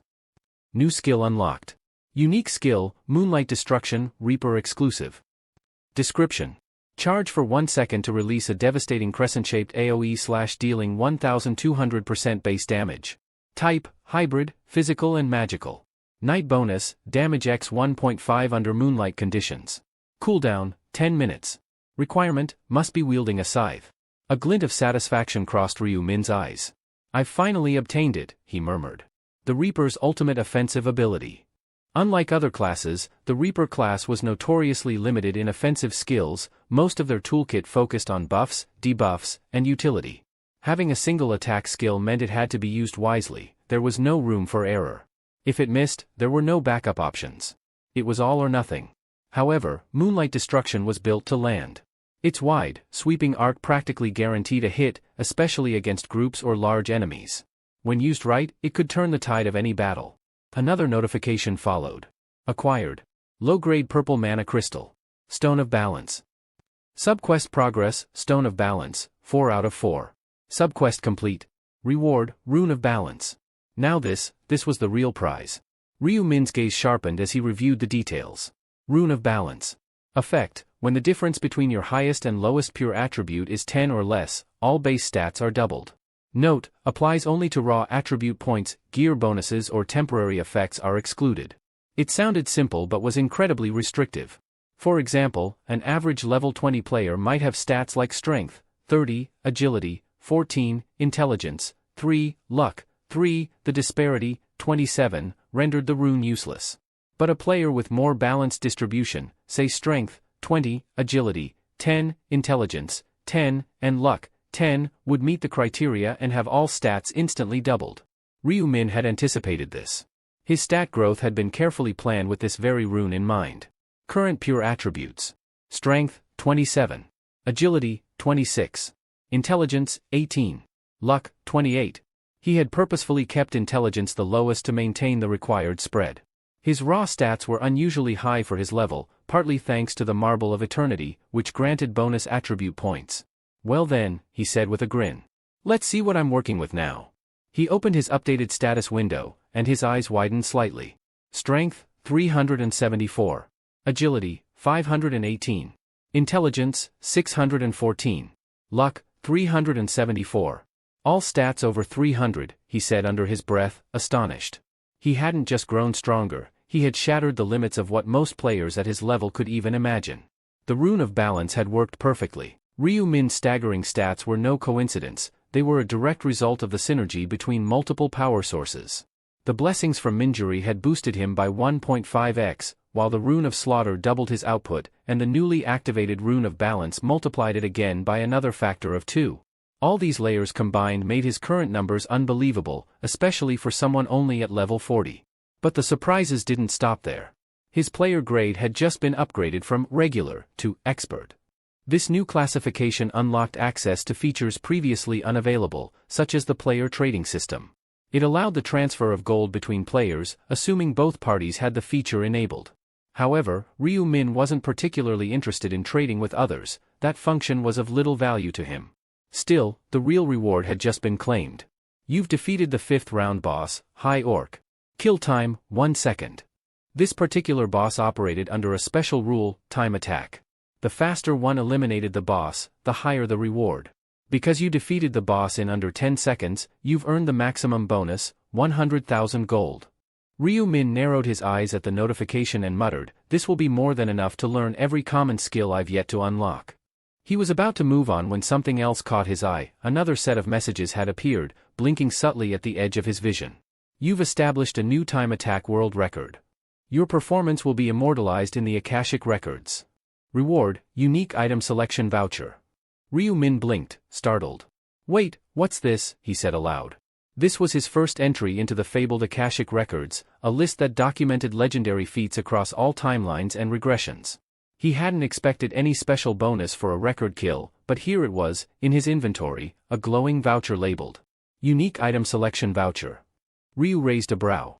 "So I can actually choose any unique item?" he whispered, half in disbelief. Without wasting time, he tapped on the voucher. A system prompt unfolded before him. Please select a category for your unique item. 1. Weapon. Shield. Helmet. Armor. Gloves. Boots. Necklace. Ring. Huh? They're letting me pick the item type too. He rubbed his chin in thought, narrowing his gaze. As for weapons? I plan to forge my own when I return, so I don't need one now. What I need is utility, something helpful for my current run, not just raw power. His fingers hovered over the interface, debating. Then, a realization clicked into place. A helmet, that might just work, he muttered, before pressing option 3. Meanwhile, a short distance away, the lone surviving member of the five-man party stood rooted in place, eyes locked on the fallen corpse of the high orc. His mind was reeling. Did I just survive that? He thought, breath ragged. Am I really still alive? The sight before him was surreal. That towering beast, the very one that had casually crushed his companions like ants, was now lying motionless in the dirt. And it wasn't by luck. It was defeated. Beheaded. And it had taken only one blow. One. The man's eyes drifted toward the figure responsible, the infamous Black Scythe, now standing quietly where the high orc had once stood. A strange mixture of fear and admiration gripped his heart. Is this how strong Black Scythe really is? Before he could muster the courage to speak, to perhaps thank the man who'd just saved his life, Ryu Min turned and vanished from view, melting into the forest shadows with effortless grace. The player stood there, mouth half open, watching the place where he'd once stood. I didn't even get to say thank you. His voice was little more than a whisper, carried away by the wind. As the countdown for the 5th round expired, the players were automatically summoned to a central gathering point. Just as they began arriving, a radiant, otherworldly presence shimmered into view, an angelic being hovering effortlessly with majestic wings. With a teasing smile, the angel addressed the weary group. Well? How did it go? Managed to complete the quest? She asked mockingly. I see the crowd has thinned considerably. Surely you didn't let yourselves fall to something as pathetic as orcs? Or perhaps you turned on each other fighting over kills. But no one responded. Their silence was heavy, not from shame, but exhaustion. Battle-worn and mentally drained, none had the strength or will to exchange words. Unbothered, the angel, Priscilla, fluttered her wings, and a translucent screen of light unfurled before them. Let's take a look at your results, she announced. All eyes turned toward the glowing panel. And when the names and rankings appeared, expressions of shock, disbelief, and awe spread like wildfire among the crowd. All zone rankings. First, Black Scythe, level 40, Reaper, 1 hour 0 minutes 6 seconds. Second, Dumb Idiots, level 25, Shaman, 2 hours 30 minutes 21 seconds. Third, Heavenly Demon, level 24, Dark Knight, 2 hours 47 minutes 21 seconds. Zone C ESKS 007 rankings. First, Black Scythe, level 40, Reaper, 1 hour 0 minutes 6 seconds. Second, Democracy, level 21, Buffer, 2 hours 55 minutes 38 seconds. Third, No Pain No Gay, level 23, Warlock, 3 hours 19 minutes 12 seconds. Gasps rippled through the crowd. Level 40? Are you serious? Someone muttered in disbelief. Most couldn't even react properly. The gap was too immense, the performance too surreal. While many stood slack-jawed, a few nodded in grim understanding. After all, Black Scythe had maintained his iron grip on first place since the beginning. This wasn't luck. It was consistency. Domination. Yet Ryu Min, the man behind the title, didn't appear particularly impressed. The string of achievements had started to feel routine. Congratulations. You have secured first place in your zone. Congratulations. You have secured first place overall. Your current standing, first in both your zone and the overall rankings. Zone reward, Intermediate Epic Necklace Selection Voucher. Overall reward, Special Reward Selection Box. As always, the same cascade of rewards followed. It was becoming familiar. But then, a new message drew his full attention. Achievement unlocked, 5-time consecutive overall champion. Title earned, the one ahead of all. Effect, all experience gained is increased by 1.5x. A faint smirk tugged at the edge of Ryu's lips. Finally. The title I've been aiming for. This title wasn't for prestige, it was a strategic necessity. With a 50% increase in experience gain, Ryu Min's leveling pace would now accelerate even faster, granting him a valuable edge in future rounds. I need to grow fast. Opportunities like this don't come twice, he said to himself. With that settled, it was time to claim his reward. Please select one of the following epic necklaces. Necklace of the Skeleton Knight. Necklace of the Java Tribe. Necklace of Resilience. Most would be clueless here, left to guess based on names alone, but Ryu Min had done his homework. He'd studied each of these items through his prior regressions and knew exactly which one he needed. No hesitation. Option 2. He tapped the Java Tribe necklace, and it instantly materialized in his inventory. Necklace of the Java Tribe. Type, necklace. Grade, epic. Description, a mystical relic of the otherworldly Java Tribe, pulsing with arcane energy. Effect, +3 to all stats, plus 35% resistance to abnormal status effects. Durability, 1000 by 1000. Requirement, minimum regular rank. Ryu examined the glowing accessory with a thoughtful gaze. Raw strength isn't everything, he murmured. What I need now isn't just power, it's protection. He had seen it countless times before, formidable players crumbling under the weight of status conditions. Poison, confusion, charm, there were monsters in later rounds that could incapacitate even the strongest warriors in seconds. They may not have shown up yet, but they will come, he muttered. And when they do, I'll be ready. Prepared, leveled, and equipped, Ryu Min stood at the edge of the next chapter, his power growing faster than ever. Items that offered resistance to abnormal status effects were notoriously rare, and highly prized. In acquiring the Java tribe's necklace, Ryu Min had secured a powerful piece of insurance. If he ever found himself in a position where he no longer needed it, he could easily sell it for a small fortune. After all, any seasoned player who had experienced the horrors of paralysis, confusion, or poison would pay dearly for protection against such conditions. Having finalized his necklace selection, Ryu Min's focus shifted to the final reward he'd been granted, the special reward selection box. A new message unfolded before him. Please select one of the following special rewards. 3x experience boost, valid for round 6 only. 6,000 gold. Information regarding round 6. Ryu skimmed the options. No stat bonus this time, huh? Just a pure EXP multiplier, he mused. But that was more than enough. Between the three choices, there was no real competition. He already knew what round 6 entailed, thanks to prior regressions, and gold wasn't an issue. His current balance exceeded 220,000. An additional 6,000 wouldn't even register. Option 1, he confirmed. Triple experience for the next round, that's what I need most. Just then, the radiant being Priscilla hovered back into view. Her angelic features twisted into a mockingly sinister smile. Well then, everyone, she called out sweetly. I trust you've all seen your rankings? Her voice carried a venomous lilt as she continued. In that case, it's time to deliver judgment. A deadly silence fell over the crowd. There were 1,585 players who cleared the main quest in this round. But only the top 212 ND performers will be allowed to move on. The rest? She snapped her fingers. Will be eliminated here and now. Gasps rang out across the crowd. Panic spread like wildfire. No, wait. Please. Angel, don't. Have mercy. But it was too late. The remaining players, ranked below the 1,211 spot, were already marked. Light flared. Screams echoed. And one by one, bodies crumbled into dust. As Priscilla looked on with cold detachment, she scoffed. Pathetic. Groveling, shrieking, begging like vermin. Humans really are insects. Watching the carnage unfold, Ryu Min narrowed his eyes. TCH. You're no better, he muttered quietly. I've seen angels crawl and whimper before, beneath my feet. For a brief moment, Priscilla's gaze flickered toward him. There was something different in her eyes, something tense. A flicker of wariness. Still, she murmured, glancing across the now much smaller crowd, I didn't think any of you would manage to complete the sub-quest, but it appears someone did. She didn't name Ryu Min, but her eyes told the story. System message. Round 5 complete. Total survivors, 19,327,557. Zone C ESKS 007 remaining players, 1211. Priscilla spread her wings, her voice rising once more. That concludes the 5th round. Rest while you can. Your consciousness will soon return to your home dimensions. She gave a final, mocking smile. The next trial, round 6, will begin promptly at midnight, June 1, 2022. And with that, the angel vanished. After the results of round 5 were finalized. Ryu wake up. After that, he had a meal with his brother and then Ryu Min sat down to take care of some long overdue crafting.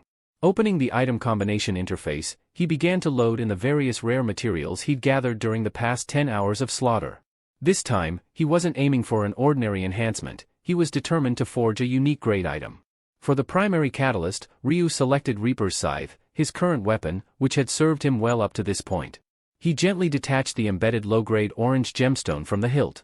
If this works, he murmured, it'll evolve into something far beyond an epic-grade weapon, perfect for someone at the expert level.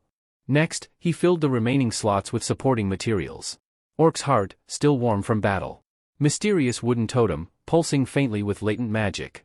Corroded arrowhead, etched with traces of ancient curses. High Orc's molar, a grotesque but potent relic. But Ryu wasn't done yet. From his inventory, he withdrew one final item, a chunk of black gold ore, an exceedingly rare enhancement material he took from Huang Yongmin in a previous round. This will be the game changer, he said, slotting the black gold ore into the final submaterial space.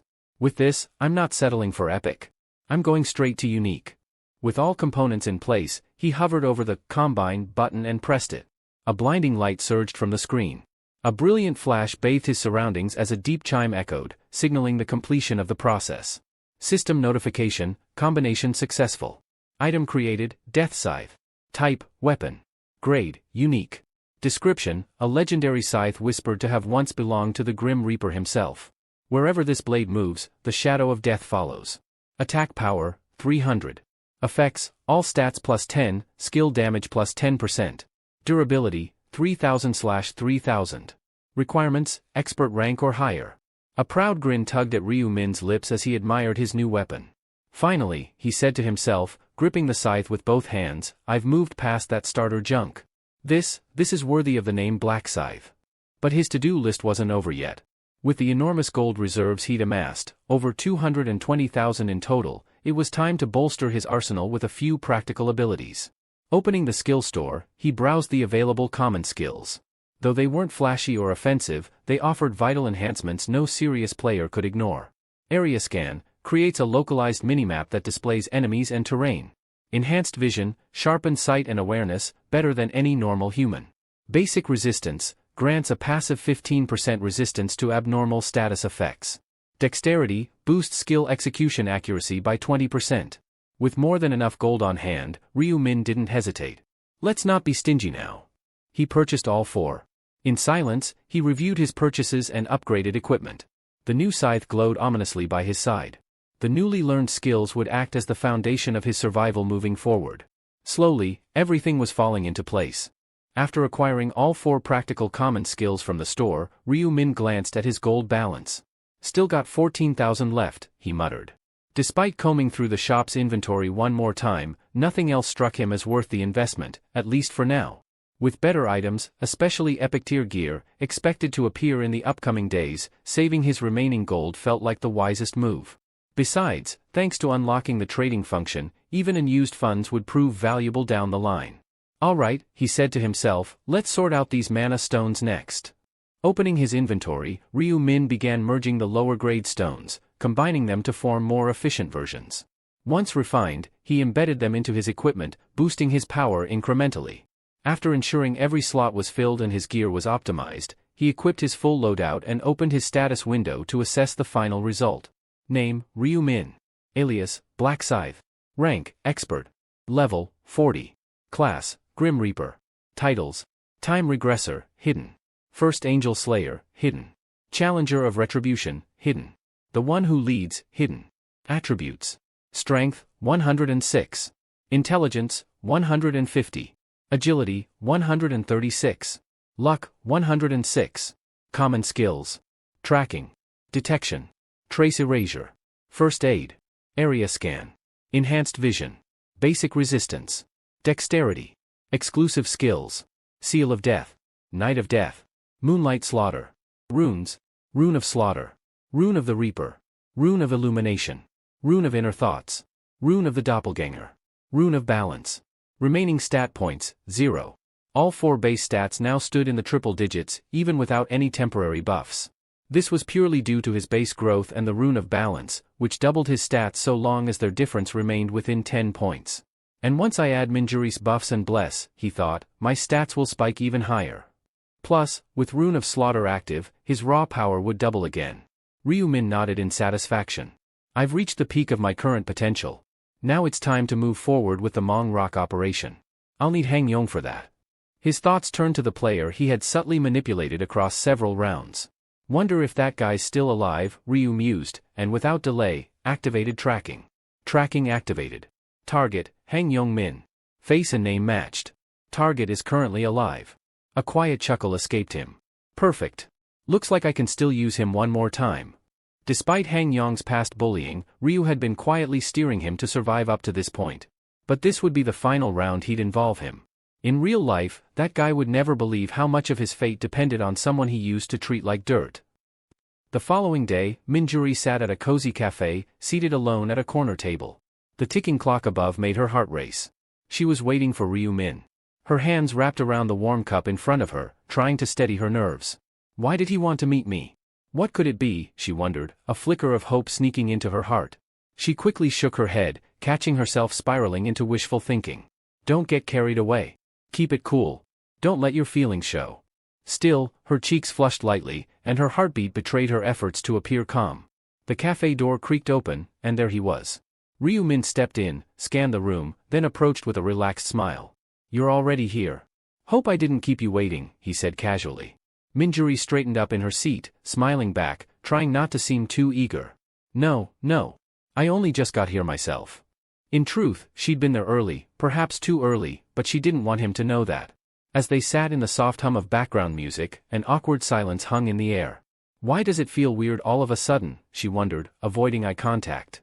Is it because of my silly daydreams earlier? Ugh? Ryu eventually broke the silence with a gentle question. So, how was round 5? Did you run into the Black Scythe? Minjuri, relieved by the change in topic, eagerly leaned into the conversation. Yes, just like you predicted, we ended up hunting together, she said with a bright expression. Honestly, I wasn't sure someone ranked that high would bother teaming up with me. But once he saw what I could do, he agreed. Ryu Min gave a casual smile, keeping up the act. Told you, he said knowingly. Once he saw the quality of your buffs, there's no way he'd turn you down. Encouraged, Minjuri continued with excitement. And it really paid off. The hunt went smoother than I ever imagined.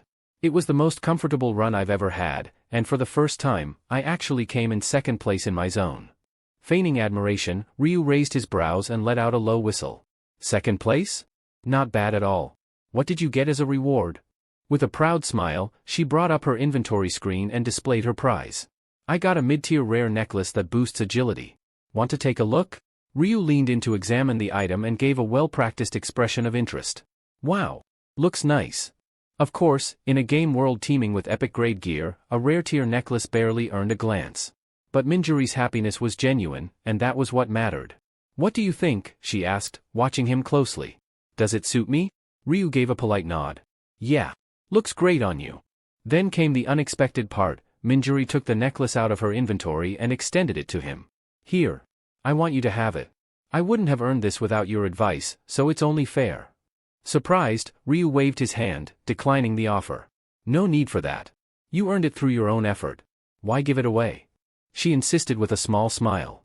It really wasn't that hard. Like I said, hunting with the Black Scythe made everything easier.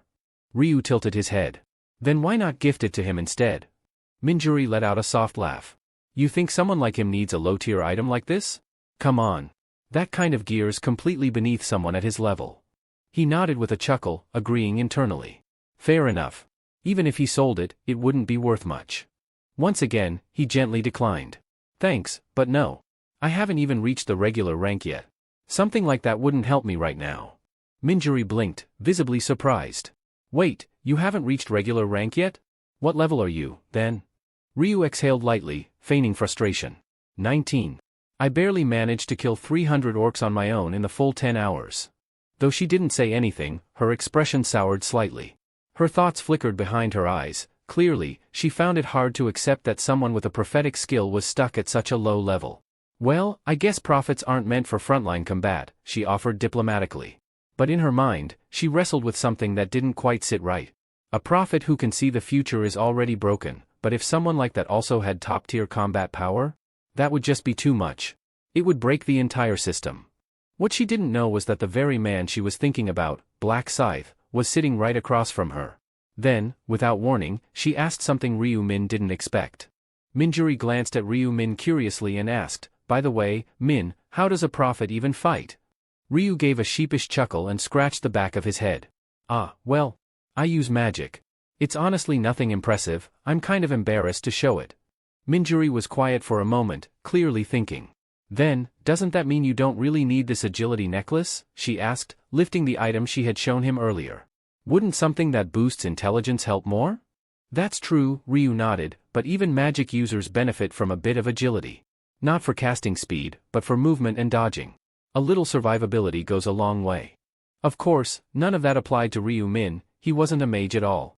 But he kept up the story. Still, he firmly turned down the necklace once more. With a sigh, Minjuri relented and tucked it back into her inventory. Well, she said, a little deflated, how about this instead? From her inventory, she retrieved a small, faintly glowing red mana stone, the lowest grade available. I picked this up while we were hunting. It's probably not worth much, but it's just a little thank you. Please accept it, she said, holding it out to him. Ryu Min could sense that she had intended this gesture for him long ago, even before now. It warmed him more than he expected. Thanks for thinking of me, he said softly, accepting the stone. The sincerity in his voice clearly caught her off guard. Her cheeks flushed, and she stammered, I didn't do it just for you. I mean, you've been helping me all this time, so I thought I should show some appreciation. Her flustered explanation brought a gentle smile to Ryu Min's lips.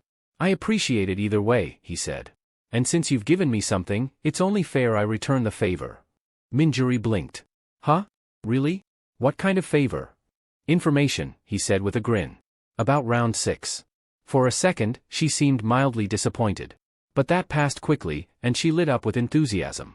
Seriously? I'd love that.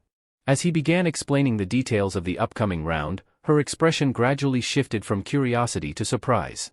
Her eyes widened especially when he mentioned one particular player. So, you're saying I should try to team up with the Black Scythe again? She asked. Definitely, Ryu confirmed. He already knows what your buffs can do, and since you worked well together in the last round, I doubt he'll say no. Minjuri gave a slight nod, then mumbled, I just didn't think I'd be working with him again so soon. Isn't that a good thing? Ryu teased gently. I guess, she said with a shy smile. He was unexpectedly kind. Not as intimidating as I thought. Sure, a bit arrogant, but I suppose that comes with being at the top. Ryu Min raised a brow, amused at her backhanded compliment of himself. He also seemed really perceptive, she added. Like he could read people better than most. It's hard to explain, but it felt like he understood what I was feeling. Well, I do have the rune of inner thoughts, Ryu thought, amused by how effective it truly was. She saw Black Scythe as confident, empathetic, and strong, qualities that most would aspire to, yet Ryu knew how much effort and failure it had taken to get there. I may seem like I've got it all together, he thought to himself, but I failed over and over, 99 times, to be exact. This round is my final shot. I can't afford to fail again. He turned to look at Minjuri as if to commit the moment to memory. She has to be on my team. Her and the American priest. The rest? I'll figure out. Just then, Minjuri noticed his quiet stare. Min? Are you alright? You're zoning out. Are you nervous about the next round? Yeah, a little, Ryu admitted, snapping out of it. I'm not exactly strong, after all. That statement would have sounded absurd to anyone who knew the truth, but he had to maintain the prophet persona. Minjuri, unaware, gave him a sympathetic look. If only our zones were connected? I'd help you without question, she said earnestly. But I'm sure we'll see each other again soon. Yeah, Ryu smiled. Until then, stay strong. She pumped her fist in determination. You too.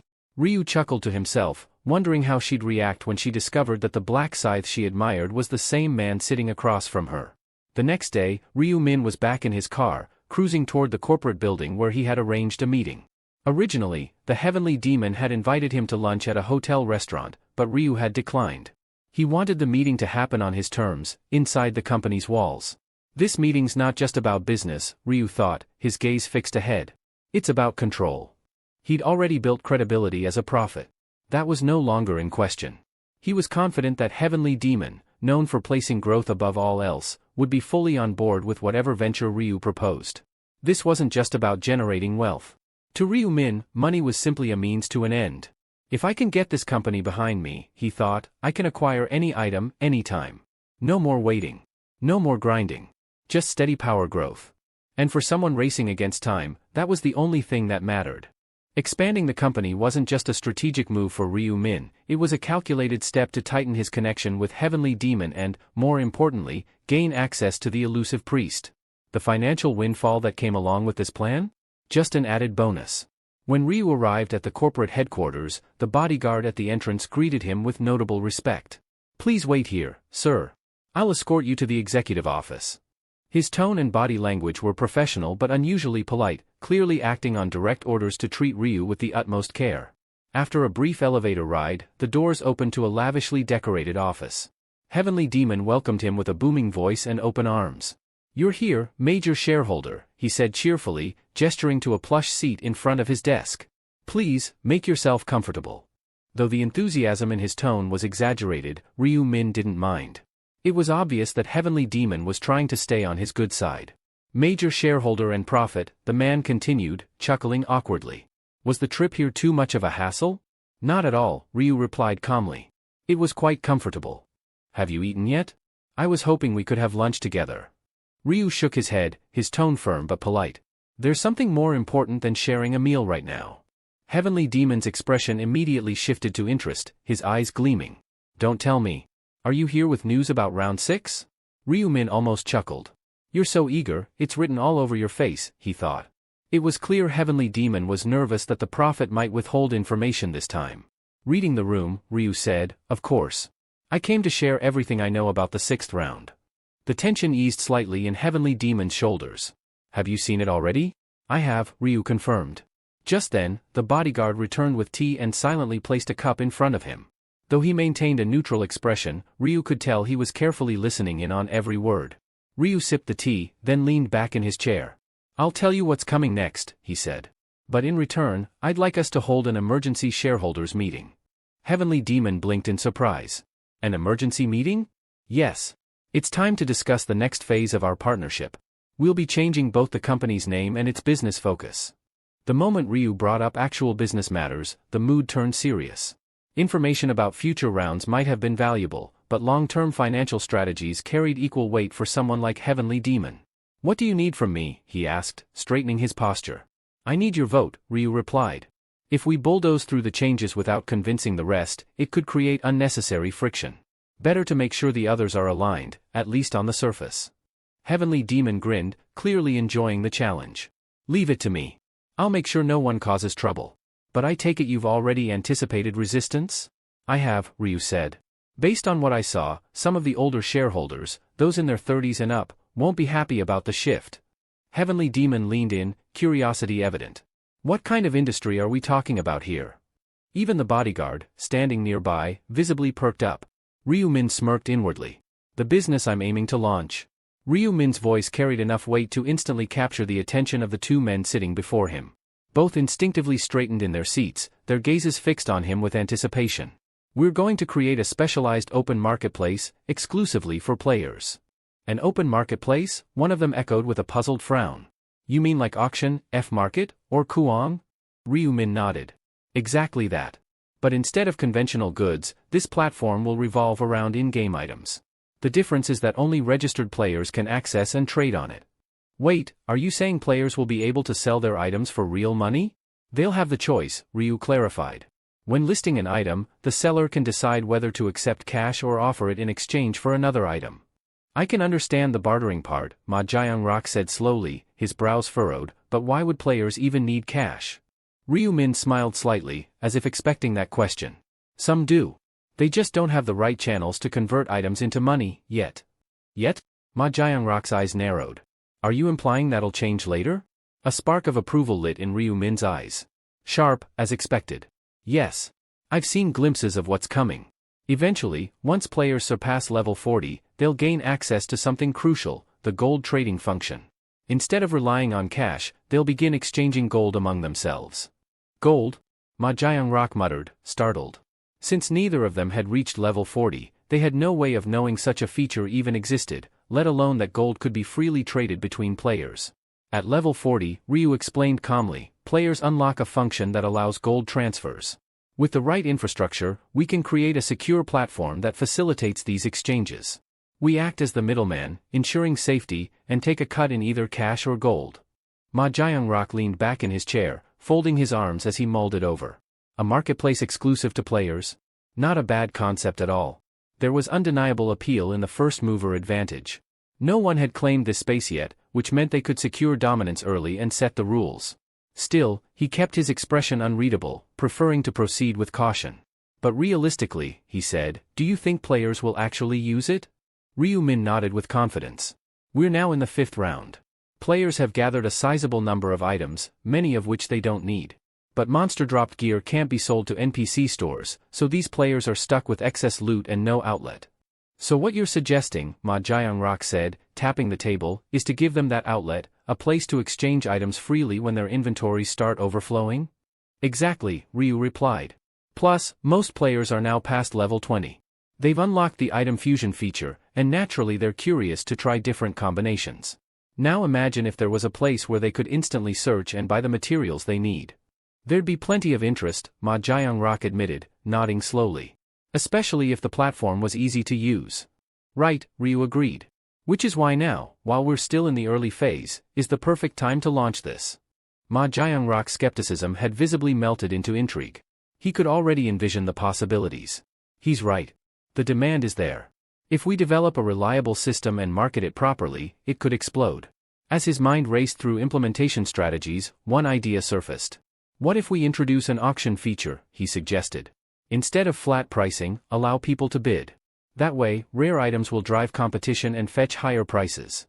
I like it, Ryu said with an approving nod. It would definitely increase engagement.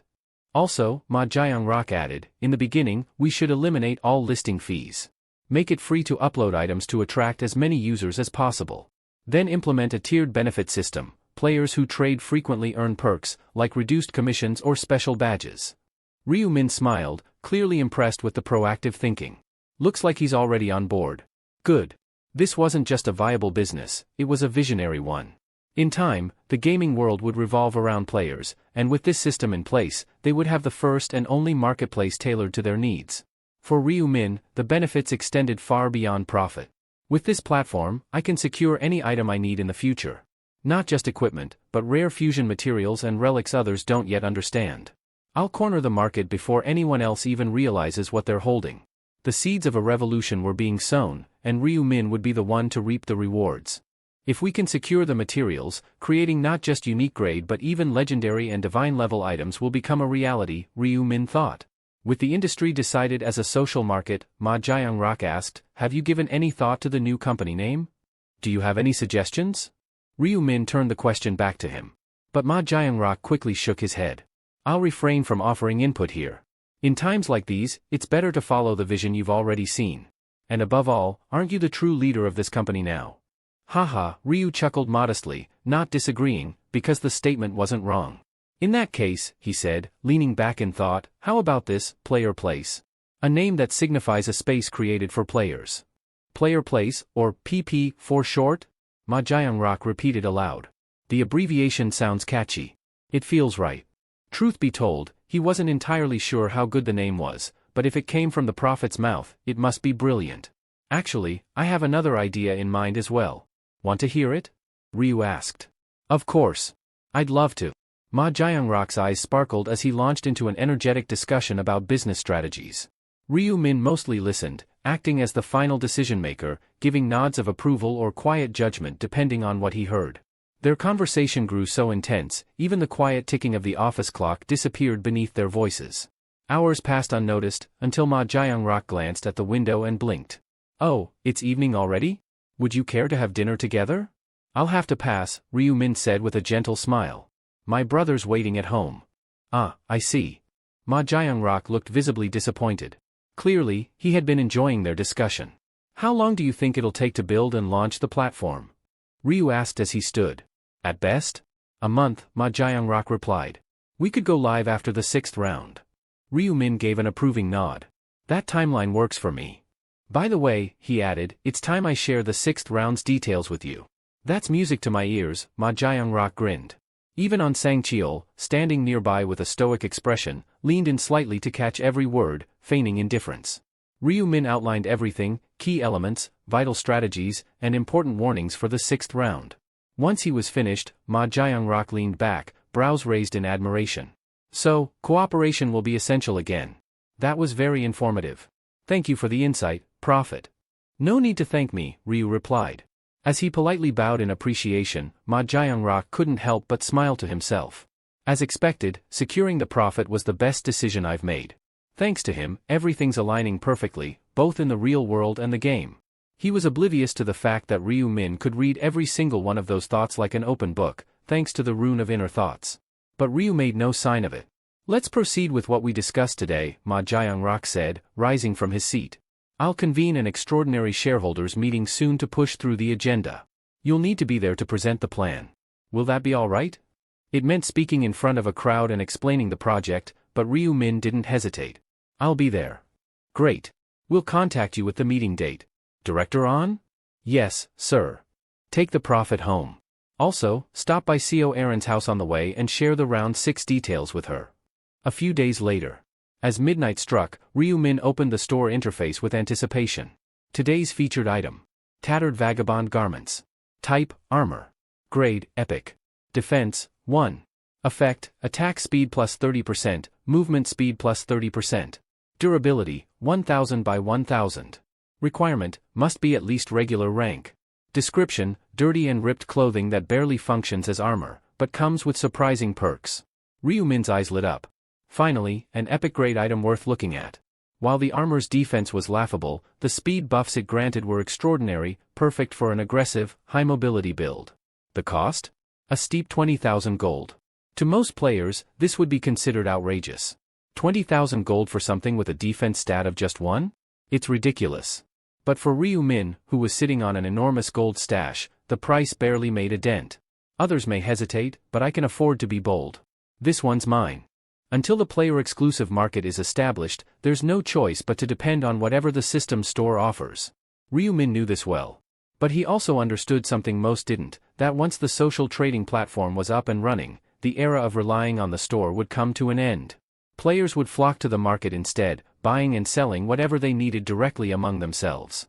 At that point, any material needed to craft unique, legendary, or even god-tier items would be right at my fingertips. Stores only stocked up to epic-grade equipment. Anything beyond that, legendary or divine, could only be crafted through a complex synthesis system. But there was a catch: the right combinations were nearly impossible to figure out without guidance. And that's where I have the advantage. Ryu-min had memorized almost every important combination formula, thanks to the design scrolls he had studied over countless regressions. Without those design scrolls, even I wouldn't have known how to craft higher-tier gear so quickly. Designs, simple information items that revealed exact recipes, would become invaluable later on. When players eventually discovered their usefulness, demand skyrocketed. It's not easy figuring out combinations through blind trial and error. There are too many possible materials to test. That's why, once the existence of design items became widely known, nearly 3/4 of players began hunting for them. Some of those design scrolls sell for outrageous prices, millions in real-world currency, just for a single crafting recipe. If someone came across a formula for a god-tier weapon, even the most cautious investor would throw money at it without hesitation. And if they didn't want to use the design themselves, they could always resell it to another desperate player. But for me, those designs are pointless. I already know them all. The value of the knowledge Ryu-min carried wasn't something that could be quantified. It wasn't just valuable, it was potentially infinite. At this rate, I should be able to craft my first god-grade item before round 11 even begins. With a quiet, confident smile, Ryu-min lay back on his bed. He needed rest. The extraordinary shareholders meeting was scheduled for 10 a.m. the next morning. As a major shareholder and the de facto executive voice of the company, there's no way I can miss it. With that final thought, Ryu-min closed his eyes. Outside, the world continued to move. But in the dark corners of the city, unseen forces were also beginning to stir. The next morning, extraordinary general meeting. The hum of low conversation filled the building as shareholders streamed in. Each one of them had invested in Heavy Demon Consulting, and each one carried a thick dose of skepticism. "Please take a company info pack and make your way to the front rows," Sang-cheol said, standing at the entrance and handing out slim folders. The brochures included everything from past performance data to updated financials and company strategies. But the shareholders barely gave them a glance. Their attention was fixed entirely on the raised podium ahead. They had all seen the shareholder meeting notice and its agenda. One item stood out more than any other. The shareholders meeting unfolded with expected turbulence, yet it never spiraled out of control. Questions flew in rapid succession, some skeptical, others outright critical, but Ryu-min held his ground with poise. Each inquiry was met with a calm, logical answer. There was no fumbling, no panic in his voice, only clarity. Even as doubts were hurled at him like arrows, Ryu stood unshaken, addressing each one with surgical precision. Gradually, the crowd's fervor waned. The barrage of questions began to thin out. The once rowdy shareholders, who had entered the hall with clenched jaws and raised brows, were now silent. "Any further questions?" Ryu asked, his gaze sweeping the room. No one responded. The air, which had earlier buzzed with tension, was now still. Shareholders exchanged glances as if wordlessly agreeing. What more is there to say? He's already laid it all out. Though most had initially doubted him, especially because of his youth, it became clear to everyone that Ryu Min wasn't someone easily flustered. The most taken aback, however, wasn't the shareholders. It was Ma Jiangrock. He'd observed Ryu closely from the sidelines, astonished by the young man's composure and command over the room. If there are no objections, Ma Jiangrock finally announced, we'll now proceed with the vote on the special resolution. To pass, the motion required a 2/3 majority, at least 67%. But with Ryu Min holding a commanding 31% and Ma Jiangrock, the so-called heavenly demon, possessing 20%, their combined support already ensured success. The remaining shareholders, while officially casting votes, were more for show, there to preserve the image of unity and legitimacy. Is there anyone opposed to changing the company's name and industry? Ma Jiangrock asked, scanning the room. Silence. With no dissenting voices, he smiled broadly. Then I declare that the proposal has passed unanimously with 100% approval. Though the decision had been made, the atmosphere remained tinged with uncertainty. Some shareholders nodded quietly while others exited the hall deep in thought, still trying to process what had just happened. As the crowd began to disperse, Ma Jiangrock made his way over to Ryu Min. Major shareholder, he said with genuine admiration, you handled that flawlessly. Not even a trace of hesitation. Ryu let out a soft laugh. I ran through a few scenarios in my head at home. I guess it helped. In truth, he hadn't rehearsed a single line, but his performance had subtly lowered Ma Jiangrock's guard. We've got the green light now, Ryu continued, his tone more businesslike. All that's left is building the site and setting up the infrastructure. I'm leaving that to you. Of course, Ma Jiangrock replied without hesitation. Leave everything to me. You just focus on surviving the next round. There was a flicker of concern in his voice, a trace of unease about Ryu's well-being. The prophetic abilities were too valuable to lose. If Ryu Min fell in the next round, it would be more than a business setback, it would be a disaster. Ryu picked up on this unspoken anxiety instantly, reading it as easily as a book. He's worried if I die, the prophecies will stop flowing. Understandable. Then, as if brushing away the seriousness of the moment, Ma Jiangrock offered, would you care to join me for lunch at the hotel?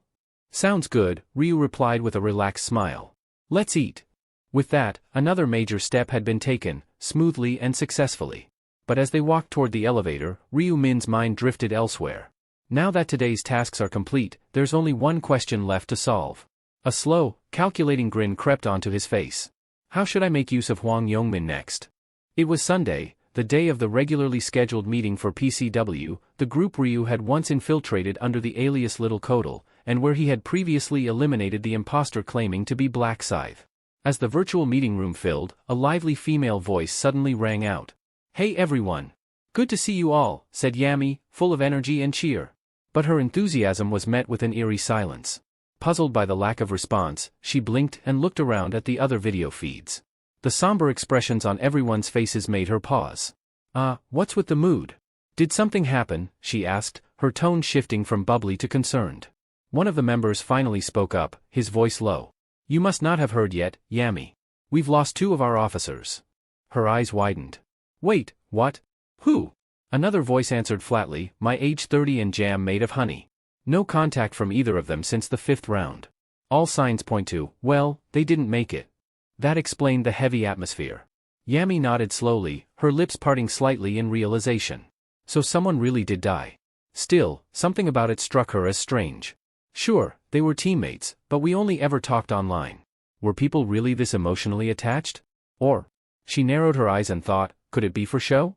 Trying to score points with the chairman?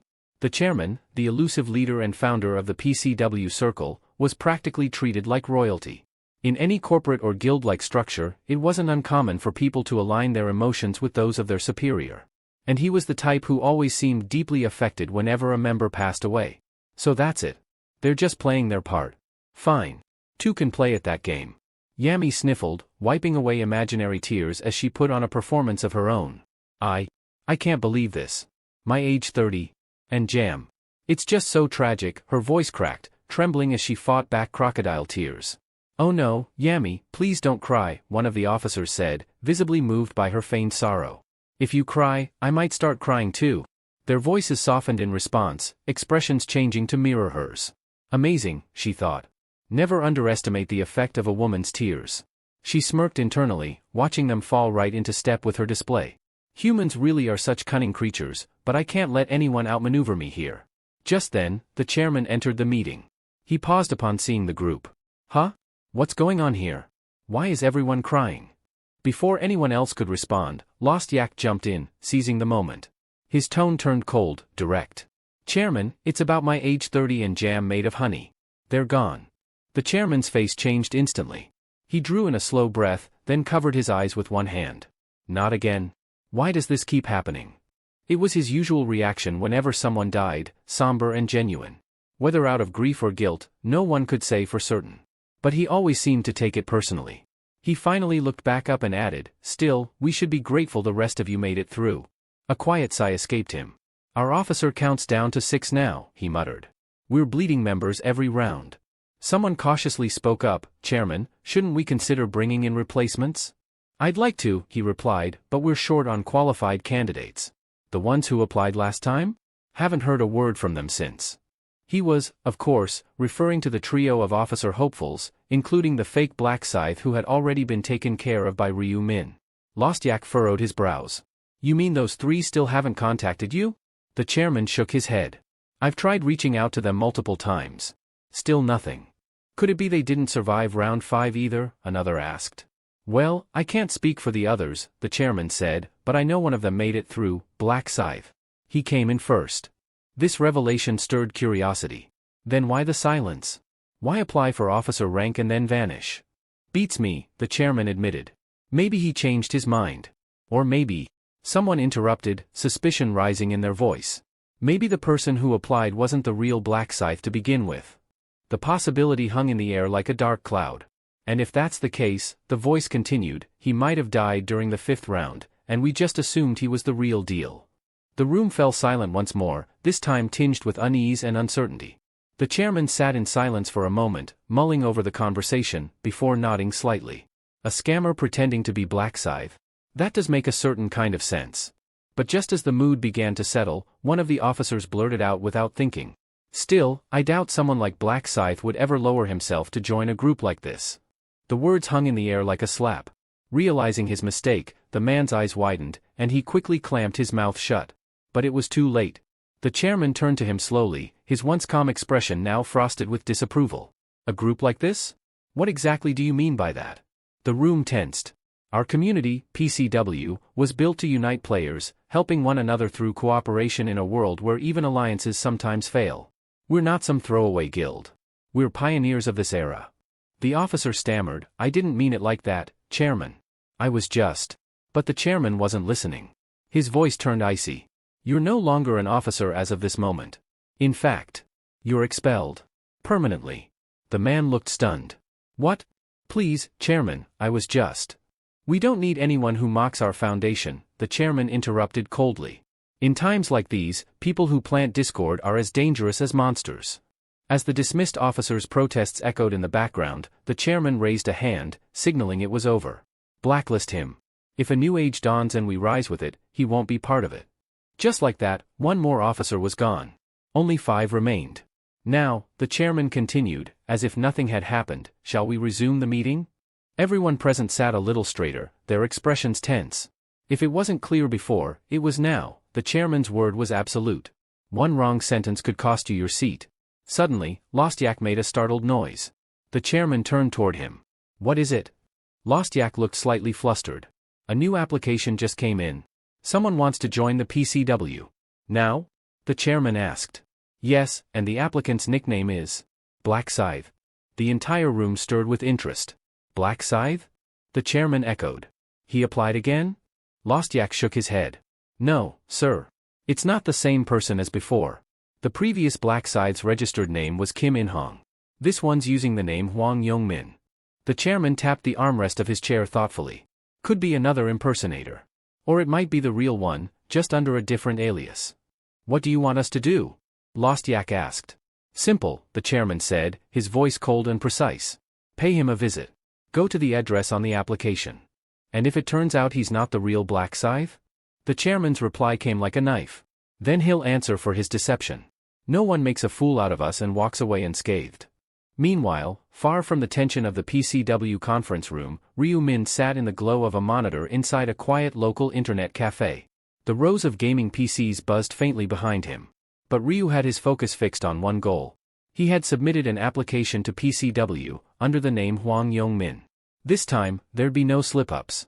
No real name verification. PCW didn't require identity confirmation, making it a haven for fake aliases and shadow moves. Exactly the kind of place he needed. Ryu smirked to himself. I'm not doing this out of vanity. It's strategy. Someone had been impersonating Black Scythe within PCW, and that deception had already cost lives and trust. But Ryu-min didn't intend to set the record straight. No, he had a better idea. This wasn't just a gamble, it was a calculated opening move. By submitting Hwang Yong-min's real home address during the application process, complete with precise villa unit and lot number, Ryu-min ensured that the PCW's leadership would come knocking. An interview, a home visit, a confrontation, whatever they planned to do to verify the identity of Black Scythe, it would lead them straight to the door Ryu had opened for them. Smirking to himself, Ryu muttered, "No matter where they run, I'll know. I can track anyone, this is my domain." Such was one of the benefits of being a seasoned player in this transformed world. While others relied on brute force or information brokers, Ryu wielded tracking skills that made secrets meaningless. Every step they took, every move they made, he could see it all. He understood why the PCW leadership behaved the way they did. They thirsted for dominance, craving control in a world spinning into chaos. But their methods, coercion, violence, and manipulation, were a different matter entirely. They pressured players into killing others, enslaved non-players, and erected walls between those with power and ordinary civilians. That divide wasn't just reckless, it was dangerous. It was a crack in the foundation of society, one that could tear civilization apart if left unchecked. And that was exactly why Ryu couldn't stand idle. They needed to be stopped, no, reshaped. He didn't want to destroy PCW. It was already too significant to throw away. Despite being in its early stages, it had quickly grown into the most powerful player organization in the country. In future, over 30% of all players will join it, and with that came scale, reach, and influence. Sure, some of their actions bordered on terrorism, but in terms of raw power and potential? No other group came close. So why burn it down, when I can turn it into something useful? That thought had seeded the plan currently in motion. Trying to build his own organization from the ground up would eat up time he didn't have. What he needed was an existing structure. A throne already built, just waiting for a new king to claim it. And that throne? It belonged to the chairman of the PCW. Ryu-min's eyes gleamed as the thought solidified. The man in that seat isn't important. What matters is the seat itself, the authority, the infrastructure, the influence. By taking over the chairman's role, Ryu could turn the most dominant player organization into a tool for his own goals. It was the perfect shortcut. And Hwang Yong-min? He was nothing more than a lure, a false trail to provoke action from the current executives. Once they took the bait, the real game would begin. Ryu grinned, his pace steady and confident as he moved toward Hwang Yong-min's residence. The web had been spun. Now, all he had to do was wait for the spider to arrive. The sharp jingle of the bell above the door pierced the quiet as Hwang Yong-min stepped into a modest lottery shop tucked between a row of aging storefronts. Behind the counter, the middle-aged shopkeeper barely glanced up, too absorbed in his newspaper to notice the brewing tension. It wasn't until Yong-min slammed a worn-out backpack onto the counter that the man's head snapped up in surprise. Yong-min's voice was low, firm, and cold as steel. "Empty the register. Now. Put all the cash in the bag unless you want this to get ugly." The owner blinked, unsure if he'd heard correctly. His expression was a mix of confusion and concern. Yong-min didn't wait for a reaction. With a sharp motion, he swung his fist into the nearby wall. The thud echoed through the small space, louder and heavier than any normal punch should have sounded. It left a dent in the plaster, a harsh reminder that this wasn't just an angry man. This was a player. "You think I'm joking? Move it." Realization dawned in the owner's eyes as he backed away from the counter. A player? That kind of power isn't normal. It's impossible to fight back, especially in a country where guns are practically non-existent. Flustered, the owner stammered, "All right. Please, just don't hurt me." He began pulling cash from the register, stuffing bills into the open backpack with trembling hands. But Yong-min wasn't satisfied. "That's it? Don't play dumb. I know you've got a safe. You think I came here not knowing how this works?" Terrified, the owner hesitated. It's been a rough month. Lottery ticket sales were paused, and I mostly sell snacks and drinks." Yong-min slammed his hand down again, this time on the counter. "Did I ask for an essay? Get the money from the safe. Now." Without another word, the shopkeeper scurried to the back and returned moments later with a second bundle of cash. It was significantly more, about 10 million won. Young-min inspected it quickly, then zipped up the bag. "This'll do," he muttered. But just as he turned toward the door, he stopped and looked back, his voice low and venomous. "If you even think about calling the cops, remember this, I'll break out, and I'll come back for you. Understand?" The shopkeeper nodded silently, beads of sweat rolling down his forehead. Young-min slipped into a nearby alley and kept to the shadows, navigating his way through narrow backstreets. When he finally paused, he leaned against a wall, exhaled, and let a crooked grin spread across his face. "Not bad. Should be enough to get me by for a month," he whispered to himself. In the real world, maybe he could scrape by like this, living off stolen cash and staying low. But in the other world, the world of trials and death, things were different. And the 6th round was fast approaching. That grin faded quickly. Damn it. If only I didn't have that damn penalty. The stat reduction that came with his failure had crippled him more than he liked to admit. It wasn't just his power that had been sapped, it was his drive, too. "I took down over 300 orcs," he muttered bitterly. "And I still feel like I might not survive next time." The weight of the future pressed heavily on his shoulders. He clenched his fists and cursed under his breath. This is all because of him. A cold flame burned in his eyes as he spat out the name that haunted his thoughts. Black Scythe? You bastard. He could still see the faces of the friends he'd lost, still feel the sting of defeat, the shame, the humiliation. Ever since that encounter, everything had spiraled out of control. Now reduced to a petty criminal, he stood in a dirty alley with nothing but a bag of stolen cash and a heart full of resentment. It's all his fault. Young-min screamed into the empty alley, his voice raw with rage before disappearing into the city once again. As Hwang Young-min let out a furious scream in the alleyway, it startled a stray cat nearby, which darted away in fright. Glaring into the night, he muttered, "If I ever run into that damn Black Scythe in real life, I'll break every bone in his body."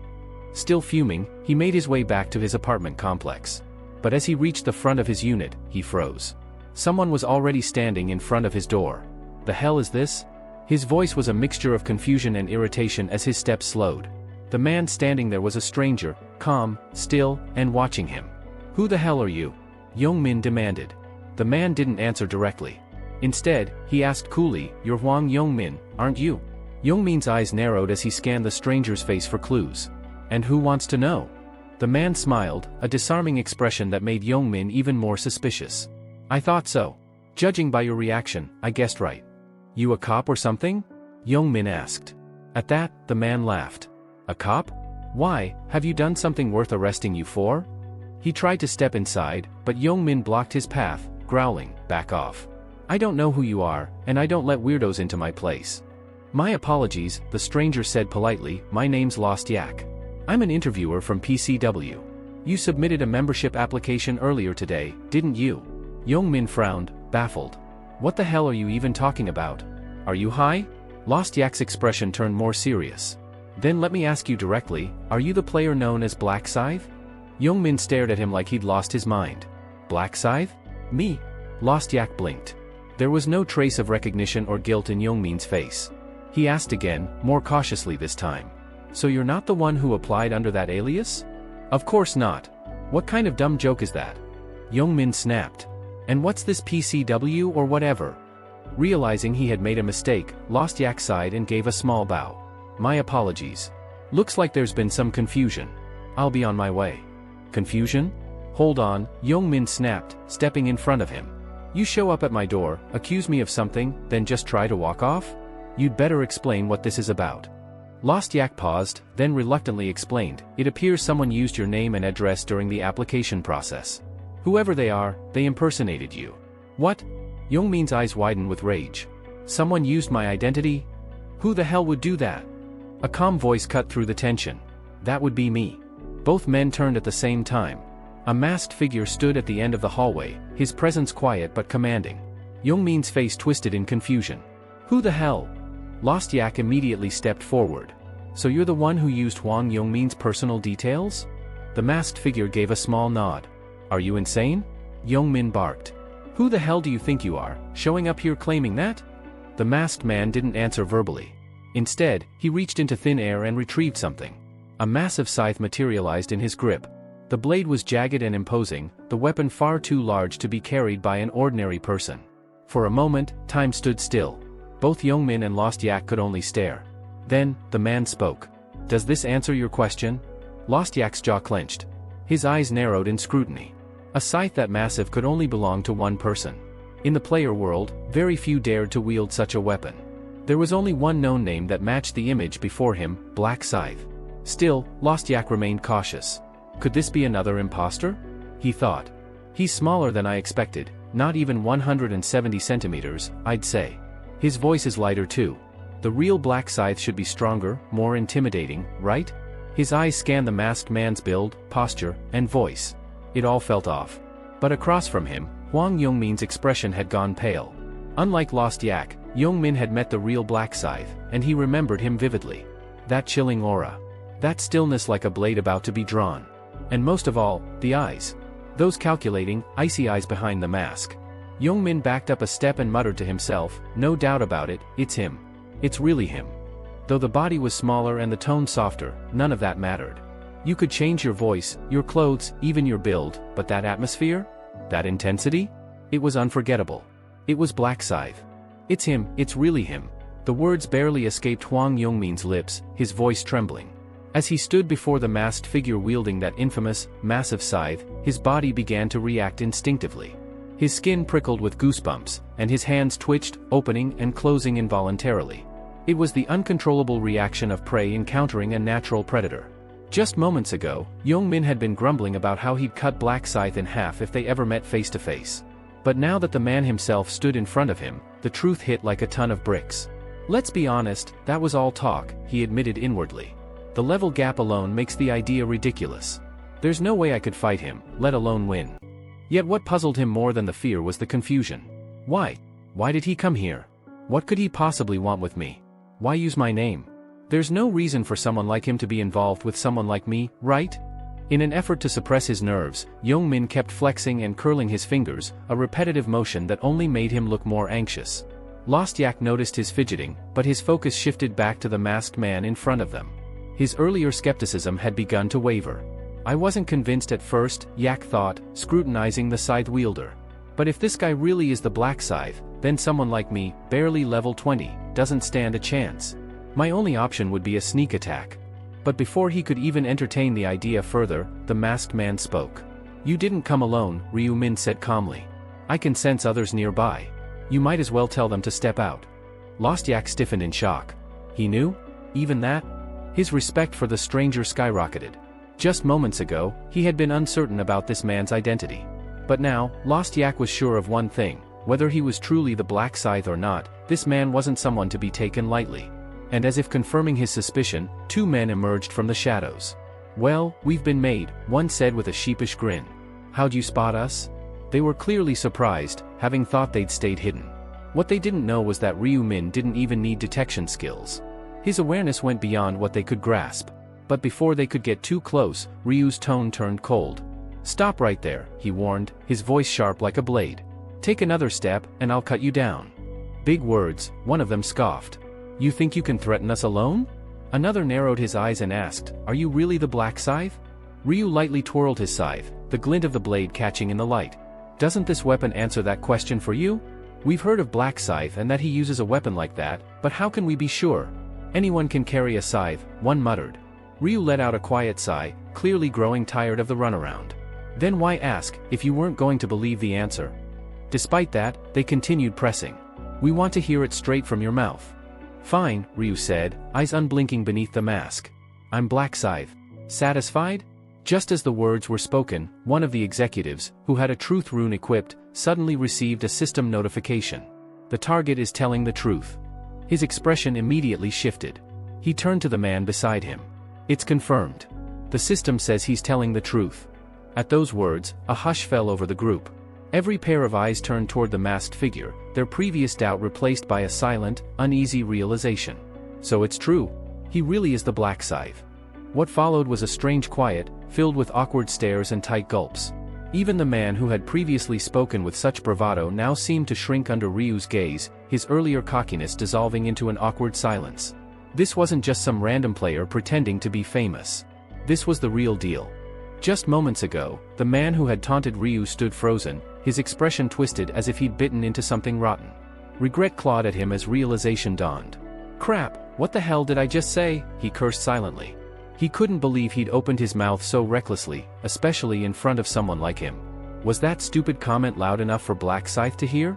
No, maybe not. He's just standing there silently. Nervously, he stepped forward, forcing a polite smile. Hello there. It's an honor to finally meet you, Black Scythe.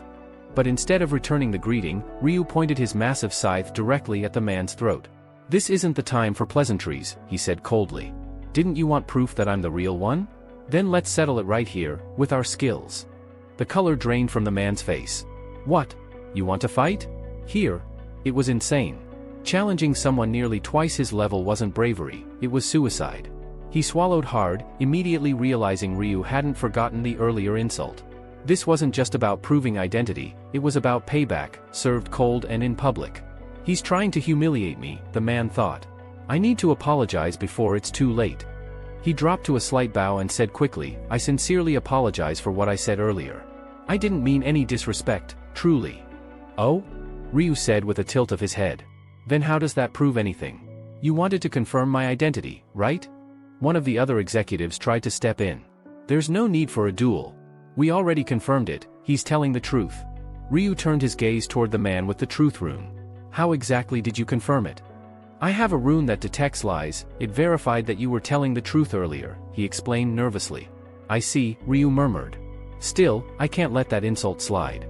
He raised his scythe slightly. Let's do this. If you manage to block my attack, I'll consider your rudeness forgiven. Wait, please, there's no need to go that far, the man stammered. But before he could say another word, a terrifying sound echoed through the hallway. The next moment, his head hit the floor and rolled to a stop at his colleague's feet. The remaining executives froze, stunned into silence. Lost Yak instinctively wanted to yell, what the hell is he doing? But clamped his mouth shut. One wrong word, and he might be next. The rune user stared at the corpse in disbelief. I didn't even see him move. Just what kind of gap is this? You asked me what I was doing? Ryu replied coldly to the man who dared speak. I'm simply proving who I am, with my skills. No one spoke. The weight of the moment suffocated them. They hadn't just lost a fellow officer. They had lost a valuable executive in the real world, someone they couldn't easily replace.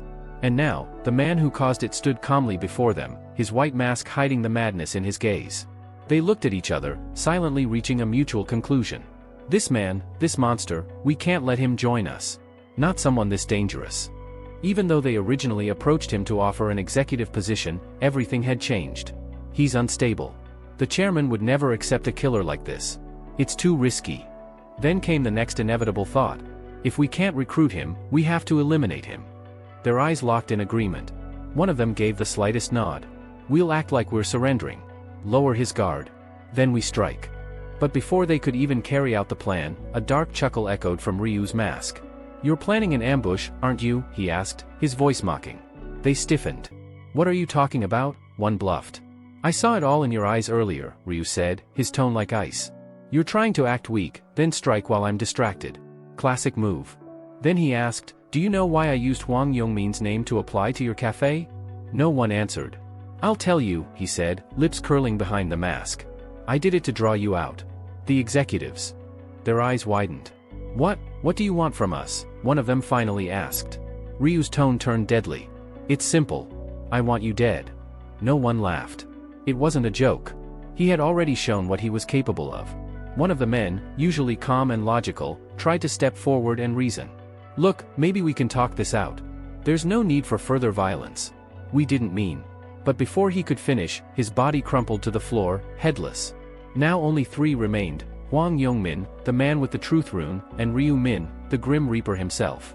The man with the rune was now paralyzed with fear. He planned this from the start, this wasn't a coincidence, he lured us here just to kill us. Why? The man gasped. Why are you doing this?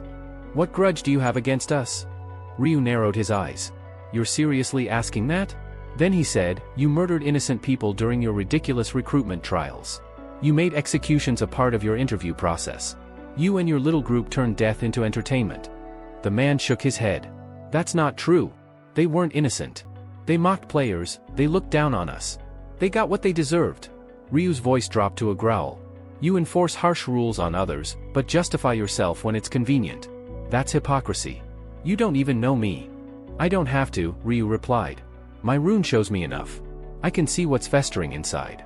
And with that, the man's head was severed like a grape plucked from a vine. Ryu's voice cut the silence. Monsters who prey on civilians don't deserve to breathe. Hwang Yongmin trembled uncontrollably as Ryu turned to him. There's no need to shake, Ryu said. I'll send you to join your friends shortly. But something changed in Yongmin's expression. His fear morphed into confusion, then into shock. How do you know my friends? He asked. Ryu's eyes gleamed behind the mask. Why wouldn't I? He said with a low chuckle. I used to hang out with your little group. Though to be precise, you dragged me into it. Yongmin froze. That voice, that tone? Ryu reached up and pulled the mask from his face. I'm Ryu Min, he said softly. The guy you used to bully. Yongmin's jaw dropped, his knees nearly buckling. He recognized that face. That memory. And in that moment, he realized, this wasn't revenge born in the other world. It had begun long before that. Hwang Yongmin stood rooted to the spot, his limbs frozen as though carved from stone. His lips moved, barely able to form the words. Ryu Min? You're the Black Scythe? As he muttered the name in disbelief, fragmented memories from his past began rushing back, images of a timid, hunched boy who once flinched at every raised voice. That scrawny, bookish outcast, and now, standing in front of him, exuding lethal confidence, was that same boy, except draped in the aura of death. His mind couldn't reconcile the two. It can't be, no way, he stammered. You, Ryu Min, the same weakling? Despite blinking several times, he couldn't deny what he saw. The face beneath the mask was unmistakable. It really was him. Ryu gave a slight nod, almost amused. Hard to believe, huh? That the guy you used to push around is now the one holding your life in his hands? He chuckled softly, the sound cold and hollow. To be fair, even I didn't expect this back then. Yongmin's lips quivered. So, you've been lying to me this whole time? Pretending to be pathetic? But Ryu's eyes narrowed. Lying? When did I ever say I was weak? You just assumed it. Before Yongmin could respond, a sudden blur, then pain. A scream choked in his throat as he looked down to see blood spurting from where his arm had been moments before. His right arm was gone. What the hell? The agony brought him to his knees, and he clutched the stump in a desperate attempt to stop the bleeding. Ryu stood over him, his voice laced with icy contempt. I don't like being called a fool. Especially not by scum like you. Yongmin tried to scream, to curse, to beg, but all that came out was a strangled sob. Shut it, Ryu snapped. Keep whining and I'll rip out your tongue too. But then, in a surprising move, Ryu bent down, producing a healing item from his inventory. With a flash of light, the bleeding stopped. Oh, don't thank me, he said, smirking. You're still missing an arm. But hey, you can live with one, can't you? Yongmin sat there trembling, stunned by the sheer cruelty. Ryu's tone turned contemplative. Isn't it funny? You used to mock me like it was nothing. And now look at you. Tears welled in Yongmin's eyes, not from the pain, but from something deeper. Shame. Confusion. Terror. He stared up at Ryu, desperate for understanding. Is it really you? The same Ryu Min I used to know? The expression on Ryu's face was unreadable. Then he said quietly, no. That Ryu Min doesn't exist anymore. Raising his scythe like an executioner ready to deliver justice, Ryu prepared to finish it. No. Wait. Yongmin cried, his voice thick with desperation. Min, please. I've made mistakes, I know. I'm sorry. I was wrong. The massive weapon hesitated in midair. Ryu's gaze pierced into him like a blade. Are you really sorry? Or are you just scared?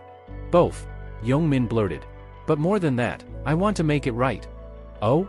Ryu tilted his head, curious. And how exactly would you do that? I can be useful, Yongmin said quickly. Let me be your personal assistant. I'll follow your orders without question, scouting, baiting enemies, handling errands, you name it. Just don't kill me. Ryu appeared to ponder the offer, stroking his chin as if weighing the idea. Yongmin held his breath, praying that he'd won a second chance. But then Ryu shook his head slowly. No, it won't work. Yongmin's stomach dropped. Why? I can do anything you want. I swear. You're a snake, Ryu replied coldly. I can see it in your eyes, you're already looking for a chance to strike me from behind. Yongmin's pupils dilated. How does he know? You think I'd let a mutt who tries to bite its master stay by my side? Ryu asked, raising his scythe once again. Please, just one more. Your value ends here, Ryu said. With one clean arc, the scythe tore through the air, and Yongmin's head hit the floor, his eyes still wide with disbelief. So ended a life woven with betrayal, arrogance, and cowardice. Ryu stood silently over the corpse, voice cold and unshaken. In past timelines, I let you live, stupidly thought you could change. He exhaled, almost in amusement. Back then, without the rune of inner thoughts, I fell for your cheap apologies. And what did I get? A knife in the back. He looked down at the lifeless body. Never again. His eyes glowed briefly as he activated a skill, and the bodies, including Yongmin's, dissolved into nothing, as if they'd never existed. Not a soul had witnessed the execution. As the area returned to silence, Ryu resealed his scythe, slipped his mask back on, and adjusted his cloak. His job was done. Yongmin and the PCW executives, wiped clean. The path toward the chairman's throne was clearing. Though it wasn't just one step closer, it was several major leaps forward. Ryu gave a faint smile. Now, maybe I should drop by his house. Would be rude not to. With that, his figure vanished into the night, like a shadow that had never been there. The next morning, the virtual meeting room of PCW was abuzz with activity as members trickled in one by one. Among them, Yami arrived with her usual bright demeanor and greeted warmly, "Good morning, Chairman." But the chairman didn't return the smile. His expression remained cold and his response was curt. "Come in, Yami." The tension in the atmosphere was palpable. Yami casually glanced around and frowned. Something was off. "Wait," she asked, puzzled, "where are the other executives?" She was referring to several high-ranking officers who were never known to be tardy. Yet today, their seats remained conspicuously vacant. The chairman let out a long, tired breath before answering. "That's exactly why this emergency meeting was called." He paused for a moment, then delivered the news with a grim tone. "They've been killed." Yami's eyes widened in disbelief. "What? They're dead?" She quickly scanned the room again, as if hoping they'd suddenly appear and this was all just a misunderstanding. But the empty chairs told the truth. "Have you tried reaching them?" she asked. "Maybe they're just unreachable for now?" "We've already attempted direct contact," the chairman said with a shake of his head. No response. "We suspect they were ambushed during a field interview assignment." Yami's mind raced, and a name surfaced almost instinctively. She looked up and asked, voice tense, "Was it him?" The chairman gave a slow nod. "Yes. Black Scythe." That name alone was enough to silence the room. "He's targeting us now.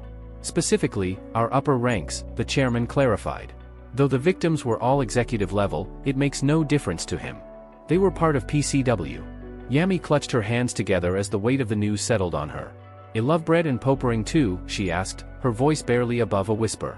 The chairman replied, "Both were among the casualties." Yami lowered her gaze in sorrow. "But why? What could they have done to deserve such a fate?" The chairman gave a bitter chuckle. "Murderers don't always need a reason. Sometimes it's about ego. Or maybe, he views our organization as a threat to his position." Yami nodded slowly.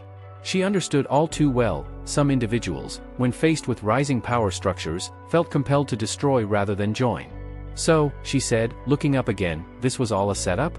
He infiltrated us just to strike down our leadership." "That's the conclusion we've reached," the chairman confirmed. A look of disappointment clouded Yami's face. "And to think I was once excited to meet Black Scythe in person? I feel like a fool now. He's nothing but a monster." The chairman leaned forward, his voice firm. "Had we let him in as one of our own, it could have led to an even worse catastrophe. I might have been next." There was a bitter edge to his words, the kind that only came from loss. He clenched his fists and declared, "From this point on, Black Scythe is to be treated as our sworn enemy. We will not rest until justice is served and the fallen are avenged."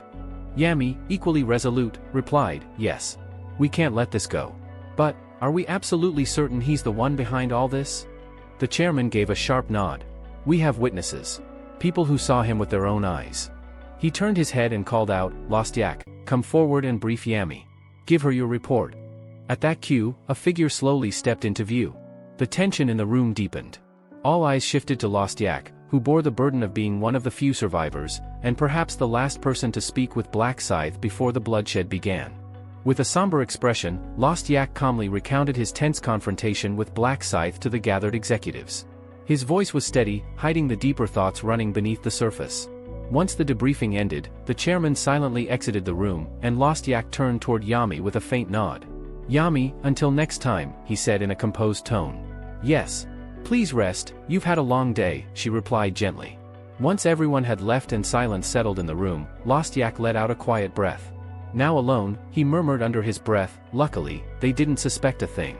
Without hesitation, he pulled up his equipment interface and tapped a button. As the digital sound of removal echoed, the illusion shattered. The artificial gray skin and distinctive features of Lost Yak melted away, revealing the true face beneath. It was Ryu Min, his real identity now laid bare, if only in private. A smirk tugged at the corner of his lips.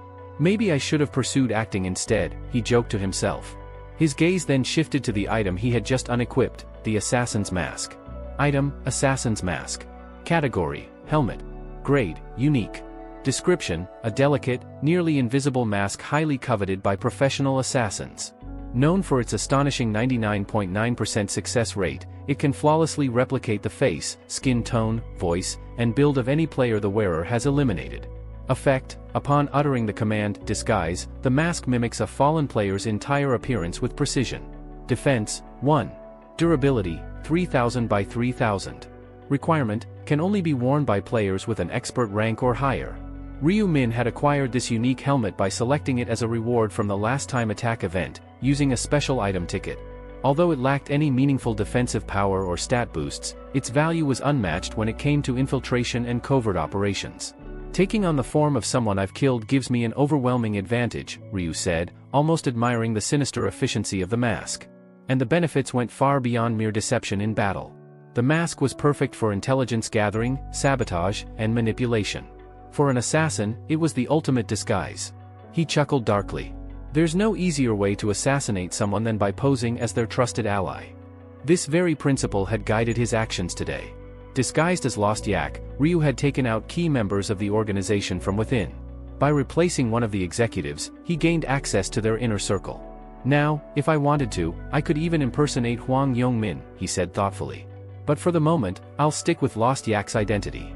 He paused and added with a sardonic grin, if the choice was mine, I'd eliminate the chairman himself, wear his face, and control the entire organization from the shadows. Unfortunately, that plan was doomed from the start. The assassin's mask could only replicate the appearance of other players, not NPCs. And as it turned out, the chairman was not a player at all, despite being the leader of a player-heavy organization. An ironic flaw. Moreover, the chairman was under constant protection, especially from someone as formidable as Yami. Her abilities presented a serious threat to Ryu's current strength. I can't counter her powers, not yet, he admitted. Until I can, I'll continue to play the role of Lost Yak. With no immediate meetings or missions lined up, he had a rare opportunity to rest, or better yet, handle something important. There was one item in particular that needed attention. A mysterious necklace, the Marble of Eternity. This item granted permanent stat increases every time the user killed a monster. However, with each kill, its durability dropped by a single point. Once that durability reached 0, the necklace would shatter and disappear permanently. That was its fatal flaw. But there was a loophole. If one possessed the skills to restore its durability, the Marble of Eternity could become the ultimate stat farming tool. And Ryu Min had just the skill for it. As a blacksmith with a high-level repair ability, he could restore its durability endlessly. Theoretically, that meant he could keep gaining stat boosts forever. It's practically designed for someone like me, he said with satisfaction. With this, I can push my stats far beyond the limits. And so, while the world believed Lost Yak was simply resting, Ryu Min was preparing for his next step, one that would make him even more terrifying. With his objective clear, Ryu Min wasted no time and swiftly began preparing for his journey overseas. Scene transition, Cotswolds, England. Far removed from the bustling cities and modern distractions, nestled deep within a forested corner of the Cotswolds, lived Russell Daniel, a young man who had left behind traditional education 6 years ago. While others pursued degrees and careers, Russell had chosen a far more rugged path. He had secluded himself in a humble, weather-worn cabin, dedicating himself entirely to the ancient art of blacksmithing. The rhythmic clanging of metal against metal rang out through the still woods, the unmistakable song of steel being forged. At that moment, Russell was meticulously crafting a long dagger, nearly 15 caddies in weight. With each hammer strike, the red-hot iron gradually took form under his skilled hands. Once satisfied with its shape, he took a whetstone and honed the blade with practiced precision, only to then reheat the edge in his blazing forge. When the metal glowed the perfect shade of orange, he plunged it into a water trough with a sharp hiss, locking in its deadly sharpness. "Done," he murmured, gazing at his creation with a faint, nostalgic smile tugging at the corners of his lips. "Would be nice if I could sell at least one a day." But the smile faded as quickly as it had come. The truth was bleak. Business had completely dried up ever since the mysterious appearance of the angel. Customers had vanished like smoke, and his beautifully forged weapons remained untouched, collecting dust. Still, Russell wasn't entirely shocked. "I had a feeling this would happen eventually," he muttered under his breath. Blacksmithing had always been a difficult trade, and making a living off it was never guaranteed. The cost of raw materials alone was enough to eat away at what little profit he managed. Until now, he had held on through sheer persistence, but he was reaching a breaking point. His savings were nearly gone, and the thought of leaning on his parents for support filled him with guilt. Maybe it's time to rethink this path, he admitted to himself. Becoming a blacksmith had been his lifelong dream, his identity, even. But the grim reality gnawed at him. Was it even viable anymore? He pondered, his thoughts drifting to the game's 20th round. If he could clear that final stage, he'd earn one wish as a reward. That single wish could change everything. "I can't give up now," he told himself firmly. A man has to stick to something. His eyes steeled with renewed resolve. He would reach the 20th round and claim that reward, no matter what it took. Fate had even given him a sign, the blacksmith class in the game. It couldn't be a coincidence. Though the class offered no direct combat advantage, one of its passive skills allowed him to increase any weapon's damage by 150%. That alone gave him hope. But that hope didn't fix his most immediate problem: he was broke. "No matter how determined I am, it won't pay for food or firewood," he sighed. Reality hit him like cold iron. He needed money, and fast. Blacksmithing could wait, for now. With a heavy heart, he decided to take on other work temporarily. He'd head down from the mountain and look for any job that would get him through this rough patch. Once he earned enough to survive, he would return to the forge. Because deep down, he knew, no matter how long it took, the fire in his heart for smithing would never go out. As Russell wiped the sweat from his brow and prepared to return to his cabin, he heard the sound of footsteps approaching through the underbrush. His instincts sharpened. He turned quickly, expecting to see a wild animal, but instead, he found a person. Not just any person. A young man, clearly of Asian descent, was calmly walking toward him through the trees. It was a strange sight. This deep into the Cotswolds, visitors were rare, let alone ones who looked like they had nothing to do with the countryside. Russell narrowed his eyes. "A traveler? Out here," he muttered to himself. "That's unusual." He considered ignoring the man, but curiosity won out. Stepping forward slightly, Russell called out, "Hey, are you lost or something?" To his surprise, the stranger answered in fluent English. "You're Russell Daniel, aren't you?" the man asked with a knowing smile. The skilled blacksmith everyone's forgotten about. Russell's expression darkened. "Who wants to know?" he asked sharply, defensive now. "Who are you?" The young man gave a disarming grin. "I take it your reaction means I've found the right person." Russell frowned. "I don't serve many customers these days, and none from Asia. So how exactly did you hear about me?" The man shook his head. "I didn't hear about you. I saw you." That threw Russell off. "You saw me? What, like in a dream?" The stranger gave a chuckle. "Close. I'm what you might call a prophet. I can see fragments of the future." Russell blinked. The conversation had taken a bizarre turn. "A prophet? You're joking, right?" He would have dismissed the claim entirely if the man hadn't continued. "Russell Daniel. Level 21. Class, Blacksmith. Designated Zone, CEUKE 008. Correct?" Russell went stiff. That information, his zone, his level, even the class he had never spoken aloud to anyone. "That's impossible," he thought, eyes wide. He hadn't told anyone those details. Not even in casual conversation. Could he actually be telling the truth? He looked at the stranger again, this time with a mixture of wariness and wonder. "You can really see the future?" "I can," the man replied confidently. "I've never heard of a class like that." "That's because it's not a common one," the prophet said calmly. "In the other world, there are rare classes, some of them one of a kind. Prophet is one of those. I'm the only one who has it." Russell paused. His heart was telling him to be cautious, but his mind couldn't dismiss the evidence in front of him. "All right," he said, folding his arms. "Why did you come all this way, then?" "To make a deal with you." "A deal?" The stranger gave a slight nod. "I'd like you to repair an item for me. In exchange, I'll give you something invaluable, information about the 6th round." Russell blinked. The 6th round? He felt a sudden jolt of interest. Knowing what lay ahead could give him a massive edge. And repairing an item? That was child's play. All it would take was a single skill cast. But he wasn't the type to jump into agreements blindly. "That's quite a generous offer," Russell said cautiously. "A bit too generous. Why go through all this trouble just for a simple repair? What's the real catch?"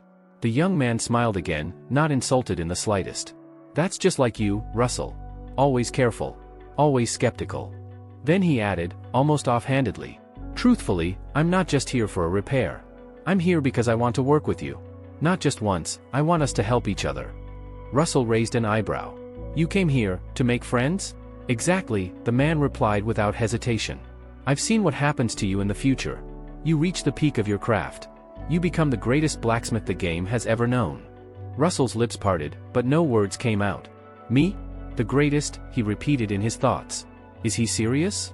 The idea sounded impossible. But the way the man spoke, there was no doubt in his voice. And the knowledge he had already shown, it was undeniable. So let me get this straight, Russell finally said, you'll give me real intelligence about the 6th round, in exchange for fixing one item? That's it. He stared into the stranger's eyes, looking for any hint of deceit. That still sounds like a one-sided deal. You sure you're not hiding anything? The man laughed softly. You always were like this. Trust doesn't come easily to you. He leaned in slightly. But know this, you've made it to the 15th round on your own, without anyone's help. That's impressive. But from here on, the difficulty spikes. You won't survive the later rounds alone. You need an ally. He paused before continuing. If you work with me, you'll not only survive, you'll thrive. You can live the life you've dreamed of as a blacksmith. Just moments ago, Russell was ready to dismiss everything this stranger said as madness. But now? He couldn't ignore the truths he had already heard. Not when the man even knew his deepest wish. After a long silence, Russell finally spoke. What do you want in return? The prophet smiled warmly. Just mutual support. We help each other. Nothing more. Unlike the more specialized and rare classes such as the Buffer, Mercenary King, or Dark Knight, the blacksmith class was considered a common one. There were countless blacksmiths scattered across the world, plenty who could step in to replace someone like Russell without a second thought. However, for Ryu, things were different. He had a very specific reason for making the long journey deep into the mountains of England in search of this particular blacksmith. It all came down to one undeniable fact: Russell wasn't just another blacksmith. The tales of Russell surviving all the way to the 15th round weren't just exaggerated rumors, they were absolute truth. Against all odds, Russell had not only endured the brutal challenges of the rounds but had risen to become one of the strongest blacksmiths in history. Ryu muttered to himself, his expression calm but filled with quiet resolve. Even though he never reached the absolute peak or maxed out his level, he still stood as the last blacksmith alive in the end. If I can build a good relationship with someone like him, it could prove invaluable in the future rounds. And, as an added bonus, having Russell nearby meant there was someone capable of repairing the marble of eternity, whose durability had been steadily wearing down. Glancing thoughtfully at Russell, Ryu could sense the man's hesitation. Russell's eyes flickered with uncertainty, torn between cautious trust and deep-rooted doubt. It was at moments like these that Ryu's mastery of English, refined through countless regressions and timelines, proved useful. With fluent confidence, he broke the silence. What I'm asking isn't anything excessive, Ryu said evenly. All I need is your help maintaining my gear and occasionally using your support skills when necessary. In return, I'll share information about the next round with you. That information will help you grow faster, letting you make up for the opportunities you missed in the past. Russell paused, his gaze steady but conflicted. The offer was tempting, knowledge of future rounds was a priceless advantage, but there was still one obstacle: trust. Ryu-min, Russell thought, studying him quietly. He sounds sincere, but can I really take him at his word? After a moment of contemplation, Russell exhaled and spoke cautiously. I appreciate that you're valuing my future, he admitted, but I'm still not completely sure I can trust you. So here's my suggestion, let's make this conditional. I'll decide whether to continue this arrangement after I see the results of round 6. Ryu simply smiled, unfazed. That's perfectly fine. I'm not asking you to sign any binding contract, he replied confidently. Deep down, he knew once Russell witnessed his predictions unfold, the blacksmith would naturally gravitate toward him, just like others had in the past. All right then, Russell said, picking up his tools, before we talk more, let me handle your equipment first. After that, you can share the details for the 6th round. Fair enough, Ryu nodded, reaching into his inventory. With a soft glow of light, he produced the Marble of Eternity, its durability bar hanging by a single point, 1 by 1000, ready to crumble with the slightest damage. Russell didn't even need to examine the item's details. The moment the bead landed in his hands, his instincts kicked in, and he activated his repair skill. The bead pulsed with a faint brilliance as cracks vanished and its surface gleamed like new. It's done, Russell said calmly, handing it back. Ryu checked its information. The once critically worn-out necklace now displayed a perfect status, durability 1000 by 1000. A satisfied smile tugged at his lips. Perfect. Now I can start stacking power again, he murmured under his breath. Meanwhile, Russell watched quietly, still respectful enough not to peek at the bead's details despite his curiosity. Any other blacksmith might have been tempted, but Russell had always adhered to his professional ethics. A craftsman respects a client's privacy. Thank you, Ryu said sincerely, tucking the fully repaired necklace away. This really helps. Russell gave a short nod before leaning forward slightly. Now then, he said, his tone steady but laced with curiosity, how about you share that information about the sixth round? Ryu-min leaned back slightly, his tone calm but unwavering. Of course, he began, the sixth round is a quest, one unlike anything you've faced before. With that, he began explaining, laying out the intricacies of the upcoming round, its hidden mechanics, the threats that lurked within it, and the mistakes that could cost someone their life. Every new piece of information made Russell's pupils tighten and widen in rapid succession, his usually composed expression betraying his surprise. If what you're saying is accurate, Russell muttered, almost to himself, then I need to recruit as many strong allies as possible. That would be wise, Ryu agreed with a slight nod. The monsters in that round are unlike anything you've seen. Their strength is overwhelming. Russell gave a reluctant nod, but deep down, skepticism still gnawed at him. As much as the information sounded convincing, the notion of someone predicting the future felt too fantastical to fully believe. Catching that flicker of doubt in the blacksmith's eyes, Ryu thought quietly, he won't believe it now. Not until he experiences it firsthand. But after the sixth round, he'll understand, he'll have no choice but to trust me. Breaking the momentary silence, Russell crossed his arms. So, does that mean our deal is done? Yes, Ryu said with a calm smile. Then, almost as an afterthought, he added, although, if you don't mind, I'd like to purchase a few materials from you. Russell blinked. Materials? Yes, Ryu replied casually. Do you, by any chance, have black steel powder? Russell stiffened in shock. What the? He thought, his eyes narrowing slightly. How could he know about that? The blacksmith had been cautious throughout their exchange, but this time, his composure cracked. He hadn't told anyone about the rare materials stored in his inventory. For someone to know, to pinpoint, that specific item was beyond comprehension. You, Russell muttered in disbelief. You even knew I had that? Did you see inside my inventory? To Russell, it was impossible, unthinkable, that anyone could know the contents of someone else's storage. But before he could question it further, Ryu calmly continued, sell it to me. I know you're struggling financially, looking for work, right? I'll pay you generously for it. Russell froze again, stunned speechless. He knows that, too? In reality, Ryu wasn't prophesying, he was simply reading Russell's surface thoughts with his ability. But to Russell, the distinction hardly mattered. Russell rubbed the back of his neck, his face heating slightly. I can't believe I doubted you earlier. I thought maybe you were just trying to trick me. I'm sorry for that. Truly. No need to apologize, Ryu said with a shrug. Whether you believe me or not doesn't change what I see. The future is the future. Russell's gaze hardened slightly. If he's been this accurate so far, then he won't be wrong about the sixth round either, he thought, finally accepting the reality before him. After a moment of silent contemplation, he exhaled and looked up. You need black steel powder, right? Then take it. I'll give it to you. Ryu tilted his head, a trace of surprise flickering in his eyes. You're giving it to me? Just like that? Russell offered a small, almost sheepish smile. I've already gotten more from you than I've given. I'm not the kind of man to take advantage of someone's goodwill. So yes, take it. With a quiet sigh, he reached into his inventory and materialized the shimmering, coal-black powder, holding it out. Here. No need to hesitate. Accepting the item, Ryu glanced at its information window. Black steel powder. Category, material.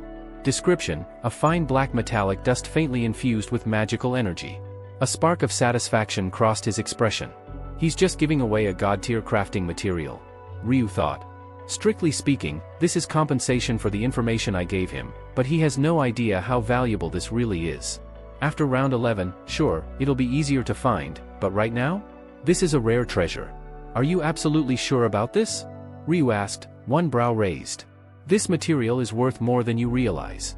Russell shrugged nonchalantly. I'm fine with it. Honestly, I don't even know what it's used for. Only you, he gave a faint smile, the so-called prophet, would know its real value. And besides, I'd rather not pry. Asking for more after what you've already done for me would just make me greedy. That simple, genuine statement made Ryu smile. Russell's unspoken principle, to know when to stop and not overstep, was a rare strength in people. Reaching into his coat, Ryu pulled out a black leather bag and handed it over. Then take this.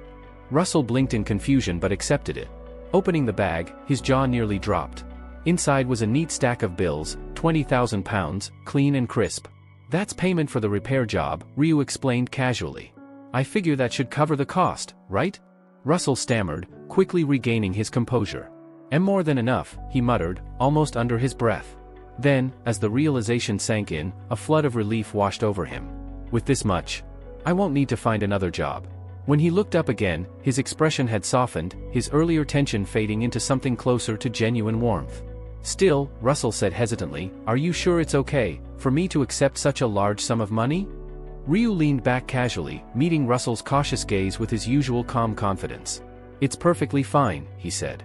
That money isn't just for the repair work you did, it's also for the material you gave me. Actually, if we're being honest, I wouldn't even consider it a waste to pay you millions for something like that. But, he let out a quiet chuckle. I figured too much at once might just make you uncomfortable. Russell blinked, clearly taken aback, and Ryu continued before the blacksmith could argue. And one more thing, don't just blow through that money on food or small expenses. Russell tilted his head, curiosity flickering in his expression. Then, what should I do with it? Open an overseas stock account, Ryu instructed smoothly, his tone leaving no room for hesitation. Invest about half of what I gave you into a Korean company called Player Place. It's still flying under the radar right now, but soon, it's going to explode.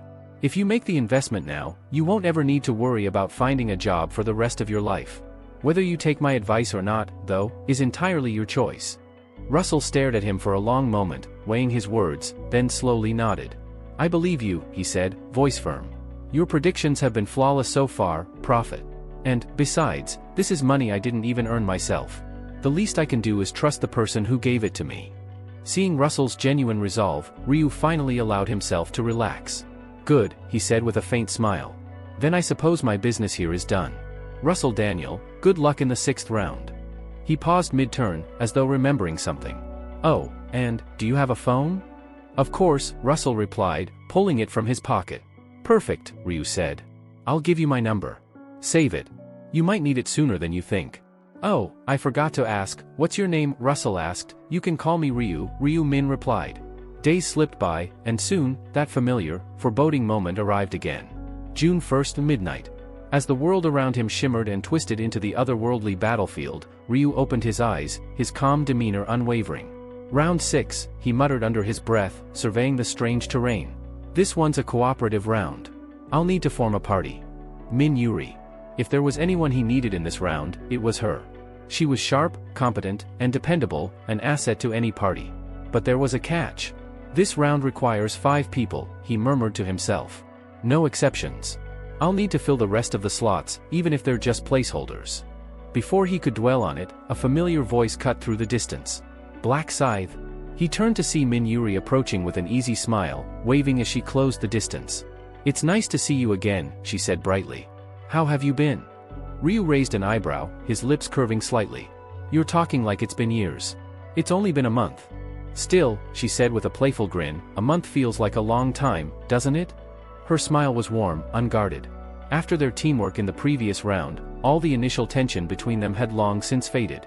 As Ryu glanced around, though, he noticed eyes turning toward them, whispers rippling through the gathered players. Who's that woman? Why is she talking to him? Wait, isn't that democracy? I swear I saw her in the rankings announcement last round. Yeah, she was 2nd place. Damn, to be on such good terms with Black Scythe. I'm jealous. He ignored the attention. Being at the top of the rankings came with its annoyances, whispers, stares, endless speculation. The cold charisma he projected made him seem untouchable, almost inhuman, and though it deterred most people from approaching, Min Yuri didn't seem to care. Did you defeat the final boss in the last round? She asked, curiosity sparkling in her eyes. I did, Ryu said simply. Wow, she said, her admiration genuine.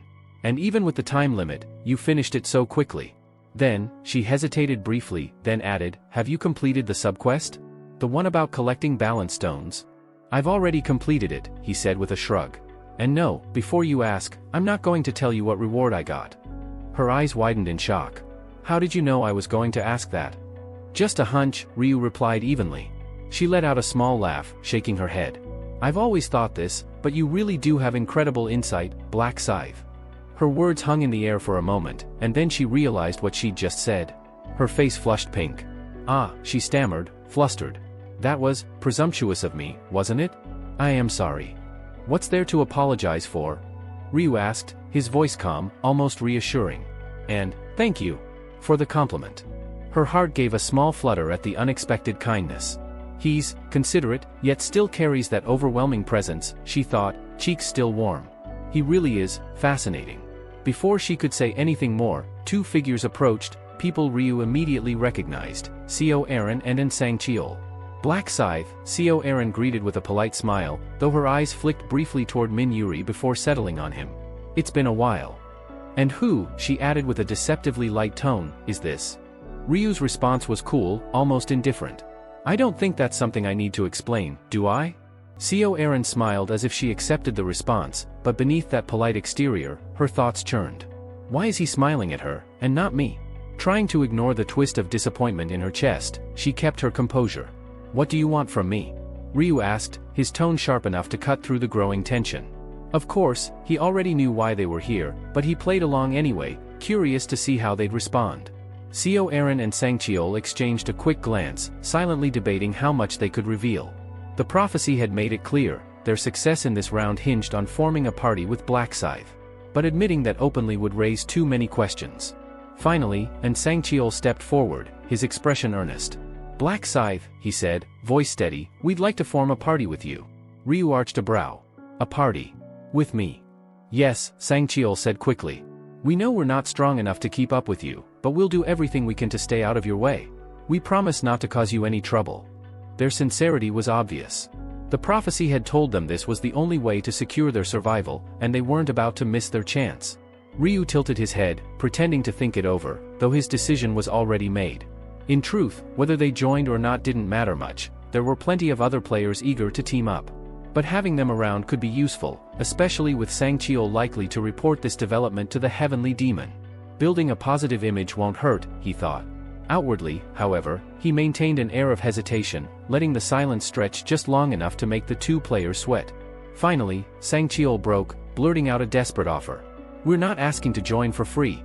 I have information about round 6. If you accept us, I'll share it with you. Ryu's lips curved into the faintest smirk. Information I gave you myself, he mused silently. I don't need it, he said flatly. Nsang Cheol froze, clearly stunned. What? Why not? Wouldn't it help to know how to clear this round ahead of time? Ryu's gaze was cold but steady. I'll handle my strategy on my own, he said. I don't rely on information I can't verify. Watching Nsang Cheol's flustered reaction, Ryu couldn't resist. Tell me, he said with a faint, teasing smile, where exactly did you get that information? Nsang Cheol hesitated for a moment, his words stumbling out awkwardly. Wait. Ryu leaned back slightly, his tone calm but sharp. The intel about round 6. The one you just mentioned. Where did it come from? That question instantly put the bodyguard on edge. Revealing the prophet's existence wasn't something he could do lightly. The heavenly demon's wrath was nothing to joke about, and exposing the source could endanger everyone involved. So, Nsang Cheol froze, struggling to come up with an answer. Noticing his hesitation, Ryu's eyes glinted as he spoke again, his voice smooth but laced with intent. Can't say it, huh? I'll make you a deal. Tell me where the information came from, and I'll let you join my party. For a moment, it almost sounded tempting. But the bodyguard clenched his fists, lowering his head with a bitter expression. I'm sorry. I can't. It wasn't easy for him to refuse. Joining the Black Scythe's party was a rare chance, maybe even a dream for someone like him. Yet the secret he held wasn't his alone to tell. Ryu, however, only smirked faintly as if he had expected that answer. Inwardly, he thought, as I figured, he won't say a thing about the prophet. He's too afraid of what the heavenly demon might do if the secret spreads. Still, Ryu wasn't bothered. Not in the slightest. On the other hand, Nsang Cheol was frowning deeply, his shoulders slumped. Damn it. I blew it, he muttered to himself. Now what am I supposed to tell Ma Jiangrock? The whole plan was to get into Black Scythe's party, and I messed it up. But before he could spiral any further, Ryu spoke up, his voice calm but decisive. Fine. You can join the party. The bodyguard blinked in shock. Huh? Seriously? You're letting me in? But why? Simple, Ryu replied. You didn't sell out your source, even when offered a benefit. That makes you trustworthy enough. I don't work with rats who squeal on their allies for a reward. It dawned on Sangcheol then, if he had exposed the prophet, things could have gone very badly. Realizing this, he let out a silent sigh of relief. Thank you, Black Scythe, Sangcheol said, bowing his head with genuine gratitude. His companion also expressed thanks, clearly pleased with the unexpected turn of events. Their attention, however, soon shifted toward Min Yuri, standing quietly near Ryu. The two seemed curious, glancing at her repeatedly as if wondering what connection she had to the infamous Black Scythe. Ryu caught on immediately. She's a buffer, he explained casually. Our relationship is strictly contractual. A contract relationship? A buffer? They exchanged puzzled looks. How had she even met someone like Black Scythe? What kind of contract was this? Their curiosity piled up like an overflowing stack of questions, but in the end, they decided to ask about the contract first. Yes, Ryu confirmed simply when they inquired. Such contracts exist. The short response killed any chance of prying further. His tone made it clear he wouldn't elaborate no matter how much they asked. At that point, Co Aaron shifted her gaze toward Min Yuri, offering a friendly smile. Hello. I'm Co Aaron. It's nice to meet you. Min Yuri blinked in surprise. Oh. Democracy here. Wait, Co Aaron? As in the Co Aaron? Did you change your appearance or something? Co Aaron nodded lightly. Yes, that's me. Min Yuri's eyes widened in amazement. Really? No wonder your face looked so familiar. And the name? I was curious. Oh my god, this is incredible, I'm such a huge fan. My father watches every single drama you star in. He adores your acting. He's like, the biggest Co Aaron fan ever.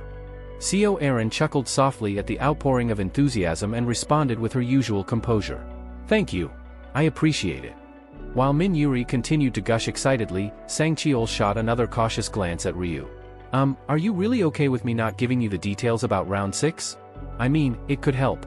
Ryu's expression hardened, his voice turning cold. I don't need it. Keep your information. I don't like owing people favors. The blunt rejection stung. Sangcheol had been ready to trade information for an alliance, but if Black Scythe wasn't interested, there was nothing he could do. Maybe, Sangcheol thought to himself, maybe I can quietly give him a heads up if things go wrong during the quest. At least then it wouldn't feel like a wasted opportunity. The two women kept chatting casually, their voices blending with the background noise of the gathering players. Sangcheol came closer slightly and asked with a curious smile, by the way, Democracy, is your class a buffer? Min Yuri nodded confidently. Yes, I'm a buffer. Don't worry, I'll make sure to buff everyone later when we get into action. Oh, really? That's interesting, Co Aaron replied, her expression brightening. My job has something similar to a buff skill, too. I'm a summoner, so I can cast protective shields through my fairy summons. Min Yuri's eyes widened slightly, a mix of surprise and fascination flashing across her face. Wait, you're a summoner? You actually have summons? Co Aaron chuckled lightly and nodded. That's right. My profession is summoner. Right now, I can call out up to 3 different creatures. I'll show you what they look like a little later. Before the conversation could continue, the tall man who had been quietly standing nearby spoke up in a polite but firm tone.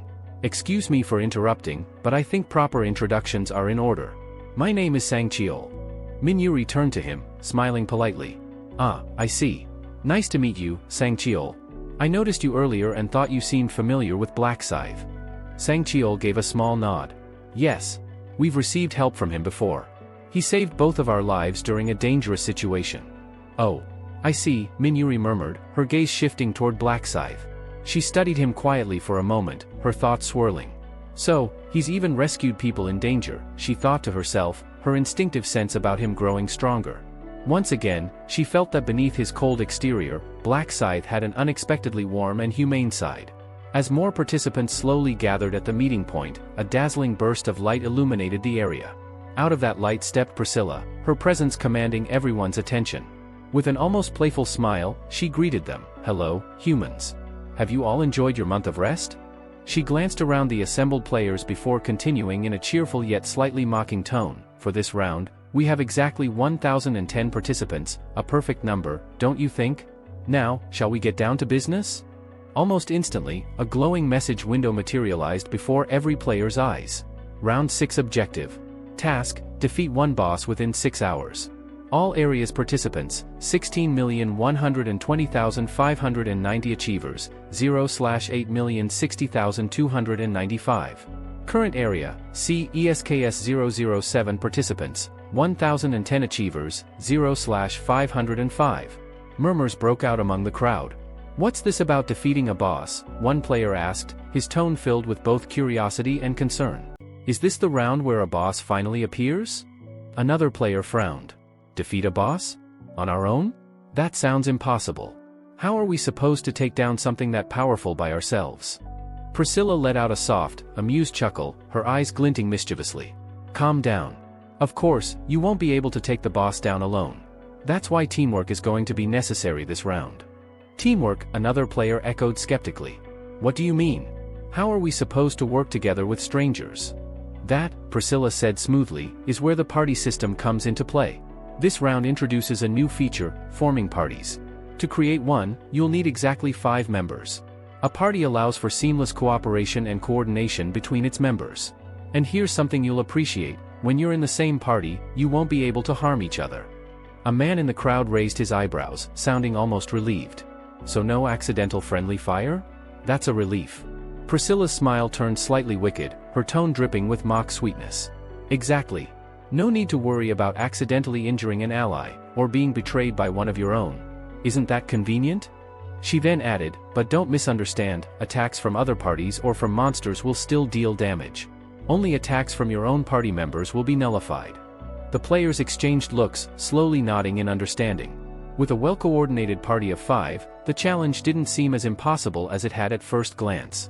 Now, another important detail, Priscilla continued smoothly. When your party defeats monsters, the experience points and gold are automatically divided evenly among all members, regardless of who lands the final blow. However, there's a range limit. If the distance between you and your teammates exceeds 100 meters, you won't receive your share. One player tilted his head thoughtfully. So EXP and gold are split equally no matter what? That actually sounds fair. Another raised his hand to ask, what about loot? How are items divided? Priscilla's smile sharpened as she explained, unlike experience and gold, items are distributed based on contribution. The system calculates your overall involvement in the fight. Let's say 2 players contribute 70% and 30%, respectively, to killing a monster. The one with 70% contribution will have a 70% chance of obtaining the item, while the other will have a 30% chance. So basically, the harder you work, the better your odds of claiming the loot, one player said, nodding in understanding. Exactly, Priscilla replied with a satisfied smirk. Another player, clearly trying to confirm, asked, so even if someone's contribution is low, they still have a chance of getting an item, if luck is on their side, right? That's right, Priscilla said, her tone light but her grin sharp. Effort improves your chances, but luck can still favor anyone. Priscilla's eyes gleamed mischievously as she continued, her voice carrying through the crowd. That's right. Even if your contribution is as little as 1%, you still have a chance to receive an item drop, though, of course, the probability would be extremely low. A player raised a hand hesitantly, his voice tinged with concern. Excuse me, Angel, how exactly is contribution calculated? Is it just about dealing the most damage? Wouldn't that put players with lower damage output at a disadvantage? Priscilla chuckled lightly, her smile sweet but sharp. A good question. While dealing more damage usually translates to higher contribution, it's not solely based on damage output. The system considers multiple factors, support actions, crowd control, healing, even life-saving maneuvers. So, a player who spends the fight strengthening allies with buffs or healing still earns contribution. Everything is measured and judged fairly. One of the nearby players' eyes lit up, his voice filled with relief and excitement.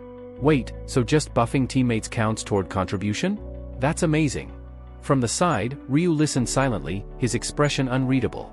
Parties, huh? He thought to himself. A nuisance, but one I can't avoid this time. As if reading his thoughts, Priscilla clapped her hands lightly to draw everyone's attention. Oh, and one more thing.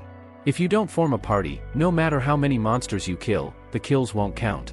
The system strictly enforces party formation this round. So yes, solo players, your options are limited. The collective groan from the crowd was immediate, but Priscilla wasn't done. Still, don't think of this as a disadvantage, she added, her smile as radiant as ever. The benefits of a party are significant. You can coordinate attacks, watch each other's backs, and share rewards. Most importantly, once your party defeats a single boss, all 5 members will automatically clear this round. A stunned voice rose from the group. All 5 members? Really? Everyone in the same party passes together? Yes, Priscilla confirmed, her expression unchanging. But remember, only 101 bosses will appear in this area. Which means only 505 of you can survive this round. The unsettling realization spread like wildfire through the crowd, but before panic could fully bloom, Priscilla clapped her hands together again, as if concluding a performance. And that, she said cheerfully, wraps up the explanation of the party system. See? Nothing too complicated. Just form a 5-member party, work together, and defeat a boss. Simple, right? Ryu's lips curled ever so slightly at that, though there was no humor in his eyes. Simple? He mused silently. Hardly. It's never as simple as she makes it sound. Priscilla gave a playful wink as her form began to glow, her presence fading into a cascade of radiant light. Do your best, humans. Defeat your boss, clear the round. Oh, and one last note, there are no subquests this time. Focus on your main objective. Good luck. And with that, the so-called angel vanished, leaving behind only a faint shimmer in the air. The moment she disappeared, someone muttered bitterly, "Easy quest, huh? Yeah, right. This boss is going to be a nightmare, mark my words." Others grumbled in agreement, their voices filled with frustration and dread. They all knew that venting their anger at Priscilla was pointless. The angel never appeared again until the end of a round, and every curse or insult hurled her way would always fall on deaf ears. A sharp tone sounded in the player's ears as the system interface updated. Quest timer activated. Time remaining, 5 hours 59 minutes and 53 seconds. The countdown began. 6 hours to form a proper 5-member party, hunt down the boss, and defeat it, or face inevitable death. Almost immediately after, another message popped up in bold letters. Party Formation Protocol? To form a 5-member party, hold hands with your desired teammates and simultaneously recite the party formation command. Reminder, boss kills will not count unless you are in an official 5-member party. The atmosphere instantly shifted. We need to form parties, now, one player said urgently. Yeah, another agreed. No point risking it. No party, no progress. Anyone looking for members? I'm level 20, warrior class, someone called out, raising his hand above the crowd. Looking for solid DPS and a healer. Let's make this quick. The area turned chaotic in seconds, the once empty field now resembling a noisy marketplace. Players called out their levels and classes, frantically scanning for reliable partners while groups hastily formed around them. Amid the commotion, Sang-cheol, the ever-vigilant bodyguard, stood quietly beside Ryu, his sharp eyes narrowing slightly. The prophet was right, he thought grimly. Everything is happening exactly as foretold. A 5-member party is essential to survive this round. His gaze shifted briefly toward Black Scythe, who stood as composed and unreadable as ever. Sticking with him was the right decision, Sang-cheol reassured himself. After a moment of hesitation, he spoke. Mr. Black Scythe, we should. Wait, Ryu interrupted curtly, his tone even but commanding. It's a 5-member team. That means we still need one more. Minuri glanced between them with an inquisitive look. Then, who should we bring in for the 5th slot? Let's leave that to Mr. Black Scythe, Sang-cheol replied immediately, his voice steady. He's the strongest among us. He should make the call. Everyone turned their attention to Ryu, who pretended to think it over, though in truth, he had already decided.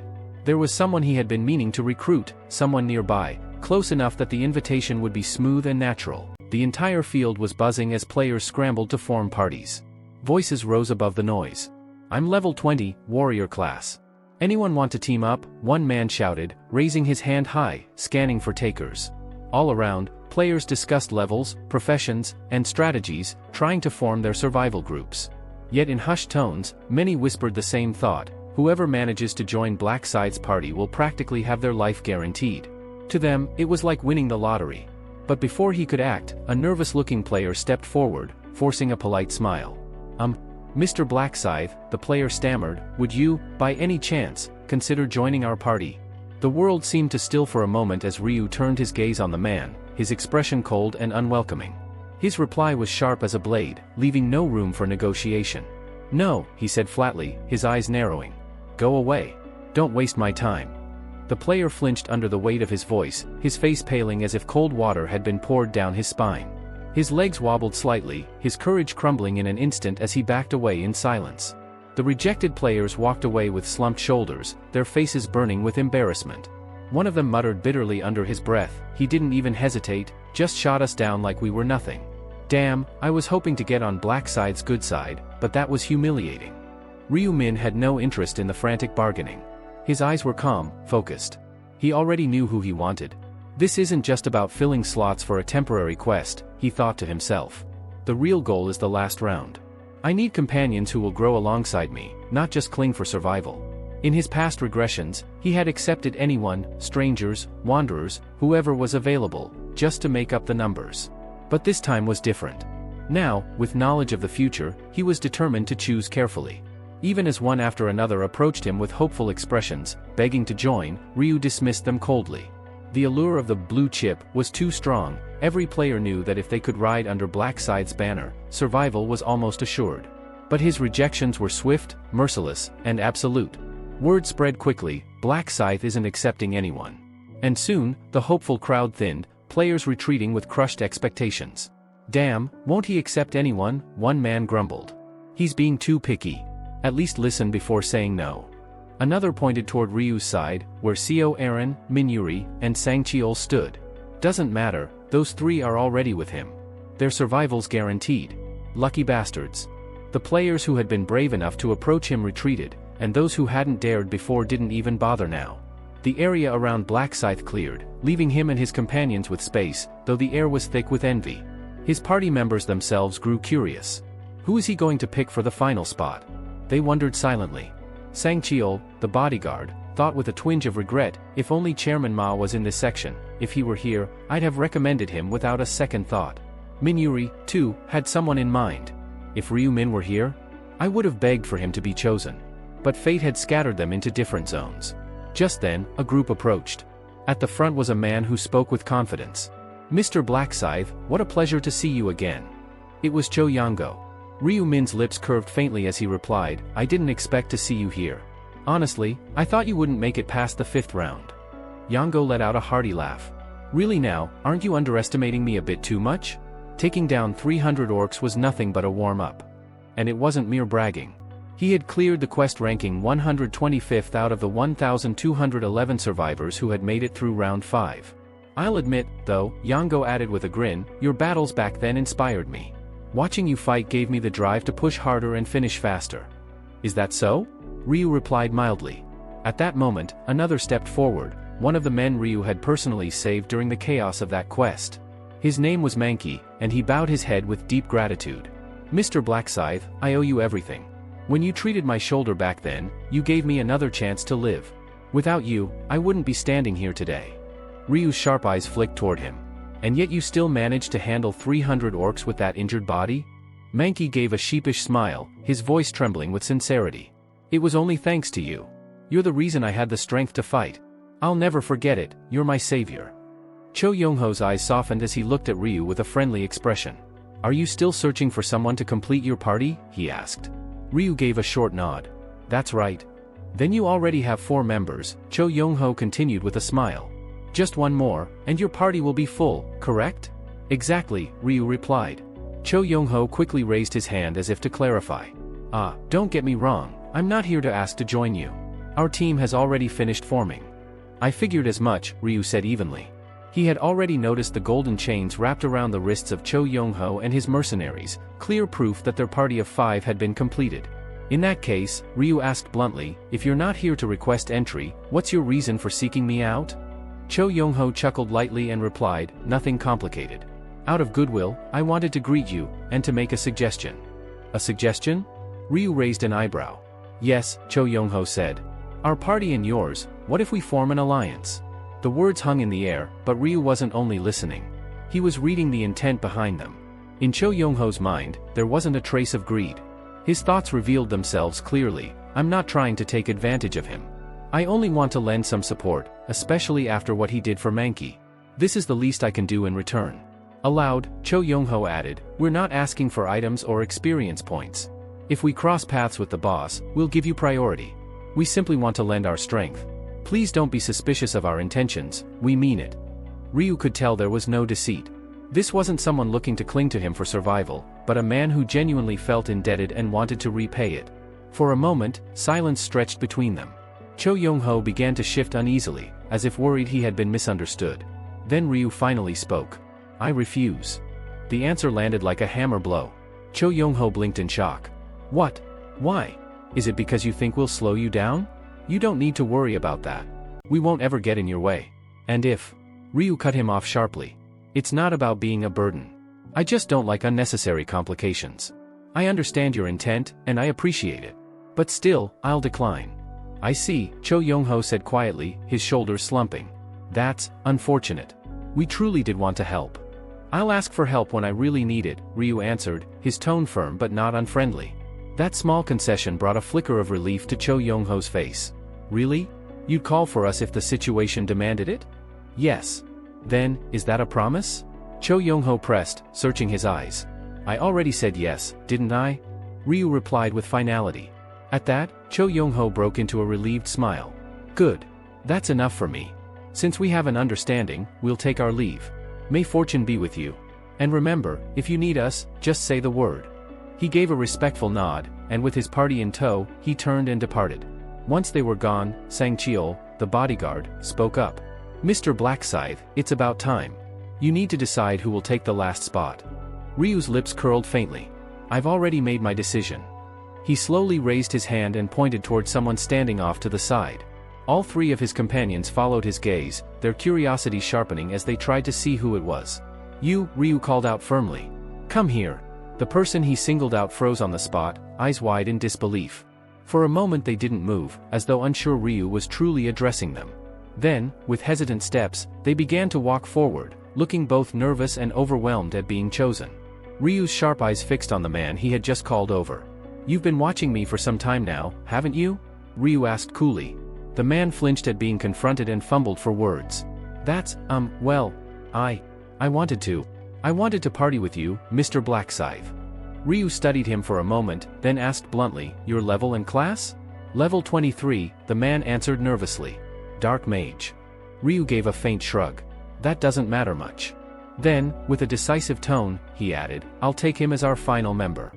The announcement stunned everyone present. Sang Cheol, Minjuri, and Seo Aaron all exchanged bewildered looks. Why him? Of all people, why pick someone the others had already turned away? But no one was more shocked than the man himself. His heart thundered in his chest as disbelief filled his thoughts. Blackscythe chose me? He actually wants me in his party? Ryu, however, was quietly satisfied. The man in front of him wasn't just some ordinary player. In another timeline, he would eventually become the leader of a cult that revered Blackscythe like a divine being. If I forge a connection with him here, this man could become a fanatically loyal follower in the future. The man's nickname was ridiculous, no pain, no gay. His real name, however, was Hyo Taisik. All right then, Ryu said firmly. This will be our party. The five of them stood together, silently reciting the formation command. In the next instant, golden rings etched with strange characters materialized around their wrists, the symbol of an official party. Hyo Taisik stared down at the ring on his wrist, nearly trembling. Never in my wildest dreams did I imagine I'd be standing here, forming a party with him. The scene shifted to the past, unveiling the miserable life of Hyo Taesuk. Taesuk lived in constant despair. His gloomy demeanor and frail appearance made him the perfect target. Wherever he went, classmates snickered, whispered, and pointed fingers. He was mocked for being weak, and that mockery quickly turned into open bullying. Some people might claim that bullying culture had faded from schools, that things had changed from the old days. But the truth was far different. The cruelty still remained, only wearing a different mask. The school gangsters of the past hadn't vanished, they had simply evolved. The so-called shuttle system, where the weaker kids were forced to run errands and provide money or goods, was still very much alive. At first, Taesuk couldn't believe what was happening. He felt stunned, embarrassed, and humiliated. It was the kind of thing he thought only happened in TV dramas, never in his own life. Why me? He asked himself over and over. What did I ever do to deserve this? Believing he must have done something wrong, he tried to change himself, to fix whatever it was that attracted their cruelty. He studied their reactions, tried to be more agreeable, tried to disappear into the background, but none of it mattered. It didn't take long before reality hit him. No, it's not about me. They're not doing this because of something I did. They're doing it because I'm easy to push around. I'm just prey. That realization was crushing, but Taesuk clung to one desperate hope. If I can just endure until graduation, if I can just hold on until high school is over, maybe then it will stop. That fragile thread of hope became the only thing that kept him moving forward. Day after day, he endured their harassment, swallowing his pride and hiding his pain. But soon, he learned that he had overestimated himself. He wasn't as strong as he thought. One day, as he stood cornered by the usual group, their sneering voices echoed around him. "Hey, bastard. Didn't I tell you to bring money every single day?" one of them demanded. "I am sorry," Tae-suk stammered, his voice trembling. "I live with my grandmother, we don't have much money." "Oh? What's this?" another scoffed, feigning surprise. "So, you don't even have a father or a mother?" "Wait, are you saying that grandmother of his is actually his mom?" One laughed cruelly. "Huh. Pathetic. Absolutely pathetic. You little piece of trash," they jeered, bursting into laughter at his expense. Tae-suk clenched his fists, but no words came out. The leader stepped closer, his eyes gleaming with malice. "Don't give me excuses, idiot. You'd better bring the money anyway. I don't care how you get it, steal it, beg for it, sell yourself for it, whatever. Just make sure you have it." The words cut deeper than any blow, and Tae-suk could do nothing but lower his head. "Yeah, kid. Because of you I don't even have money for smokes. When your granny dies, are you gonna bury her with you?" The insult about his grandmother snapped something inside Heo Tae-suk. It was like a switch flipped, reason and restraint fell away. "You bastards," he shouted, finally lashing out at them. That single outburst changed everything, and not for the better. "Get that lunatic," someone barked. "Just scorch his forehead a little. I'll give whoever does it a smoke break." From then on the cruelty escalated. They invented excuses to punish him, hauled him about on trumped-up accusations, beat him, threatened him, shook him down for cash. The abuses multiplied. The torment wasn't mere teasing anymore, it became a deliberate, sustained campaign to break him. It was the kind of suffering that might even make devils turn away. School stopped being a place of learning and became a daily nightmare. There were moments when Tae-suk thought the only relief left would be to end it all. Death began to look like an escape rather than something to fear. But whenever he let those thoughts near, one image rose up and shoved them back: his grandmother. If he died, who would care for her? Who would repay the years she'd spent picking through trash to scrape by, cooking, patching, and loving him when no one else did? The idea of abandoning her twisted something in his chest: guilt, shame, a fierce, incandescent loyalty. "You can't do that to her," he told himself. "You promised you'd study hard. You promised you'd get a degree and make things right for her. You owe her that." So he swallowed the dark thoughts and forced himself to continue. He would endure. He would keep breathing, keep pretending, keep surviving, because walking away would mean betraying the one person who had given him everything. Heo Tae-suk endured. Day after day, he clung to the one promise he had made to himself: to survive, persevere, and repay his grandmother's love. And when 3 years of relentless bullying finally passed, when he stood at graduation without giving in to despair, he felt a small flicker of pride. "I made it. At last, freedom." But in 2022, the world shifted. Angels descended, and the great upheaval began. Every month became a desperate struggle for survival. And just as he thought he had escaped one hell, another found him. His grandmother's health began to crumble. By the time the second round came, she collapsed. The ones who tormented him didn't stop, even in the face of his grief. "See that? Didn't I say the old hag would die of shock if you laid a finger on her? Ha, I told you I'd bury you and that wrinkled hag together." That was the moment the last thread of restraint inside him snapped. Without hesitation, Tae-suk plunged an arrow into the shoulder of the nearest thug, black mana bursting from him like a curse. A shadowy arrow tore through the air and lodged itself in another bully's eye, rotting it instantly. The bullies were dumbfounded. They hadn't realized it yet, but they had just provoked a player with class. The same miserable boy they treated as prey had awakened power they couldn't begin to grasp. Small-minded, cruel people remained the same no matter the world. Their mistake was believing sheer numbers would guarantee victory. They never saw the danger until it was too late. By the time Tae-suk regained his senses, it was already over. A body lay sprawled in a pool of blood, staining his grandmother's tiny home. Money," he muttered, his voice breaking and twisting, slurring into something unsteady. From then on, his speech never returned to normal. His words came out broken, like his heart. He built walls around himself, isolating his feelings, closing himself off. But inside, he forged a single purpose. "They say the final round can grant any wish, then I'll wish for her. I'll bring my grandmother back, and we'll live in peace." That was all he wanted. Not his parents, who had abandoned him. Not recognition from anyone else. Just his grandmother's smile again. From that moment, his survival was no longer for himself, it was for her. He devoted everything to mastering his class. And dark mage power was nothing to scoff at. Soon, he was claiming first place in his region without fail. But no matter how far he climbed, there was always someone standing higher. Black Scythe? How is someone that strong already? The first time Tae-suk saw that name at the top of the rankings, curiosity sparked. That curiosity soon grew into something else. And when he witnessed Black Scythe with his own eyes, the man who cut down 9 players in the zone representative selection match in the span of a breath, he was spellbound. That wasn't just strength. It was overwhelming, absolute. It was art. If I had power like that, no one would have dared bully me.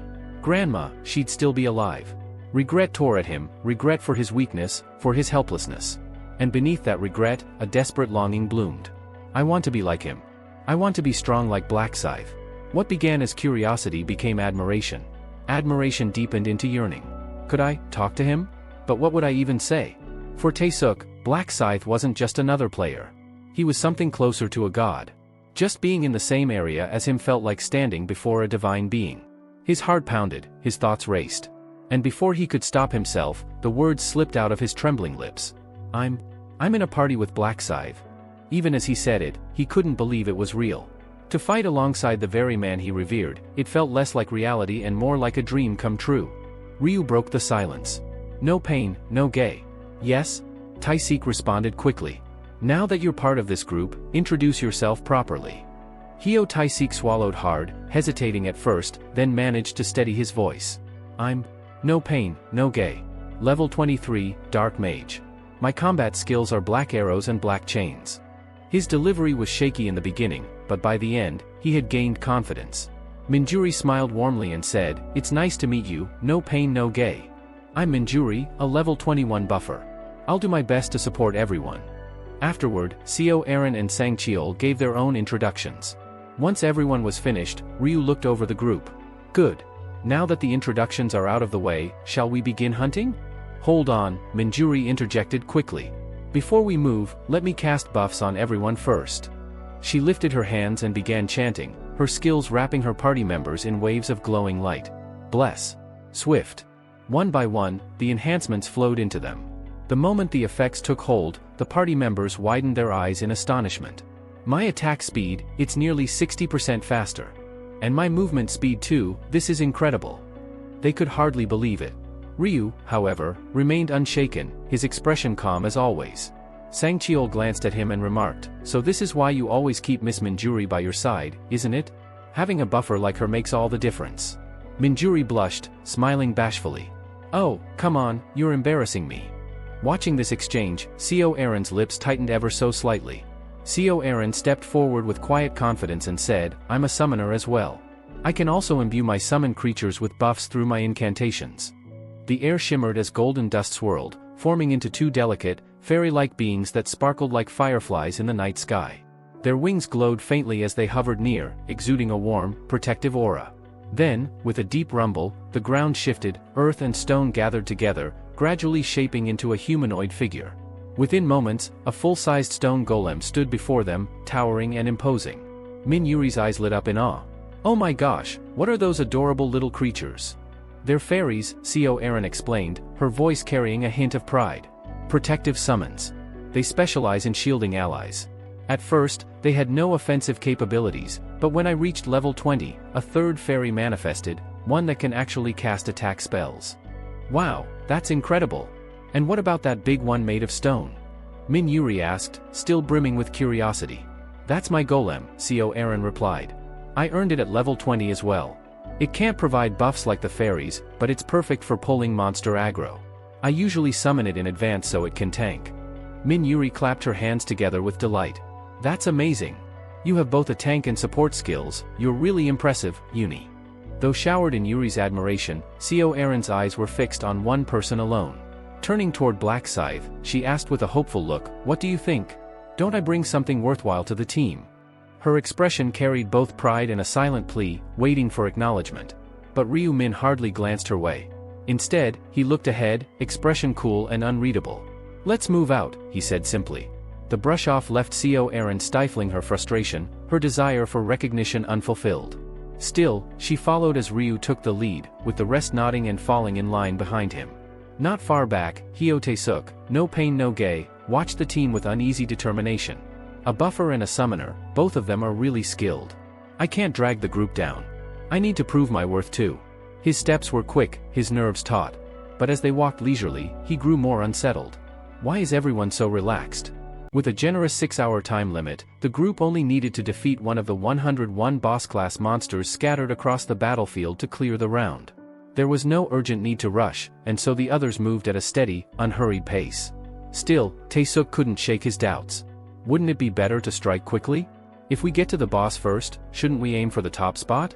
But unaware of the prophecy surrounding the rounds, he couldn't comprehend why there was no real benefit to rushing the fight. Then, suddenly, there's the boss. The shout came from nearby. All heads turned toward the commotion, and a collective gasp followed. From the shadows of the trees emerged a monstrous figure, a centaur, towering and broad-shouldered, with the muscular upper body of a man fused to the powerful frame of a horse. In its grip, a massive double-edged spear gleamed menacingly. That's ours. If we kill it, we'll take first place, a player roared, rallying his team.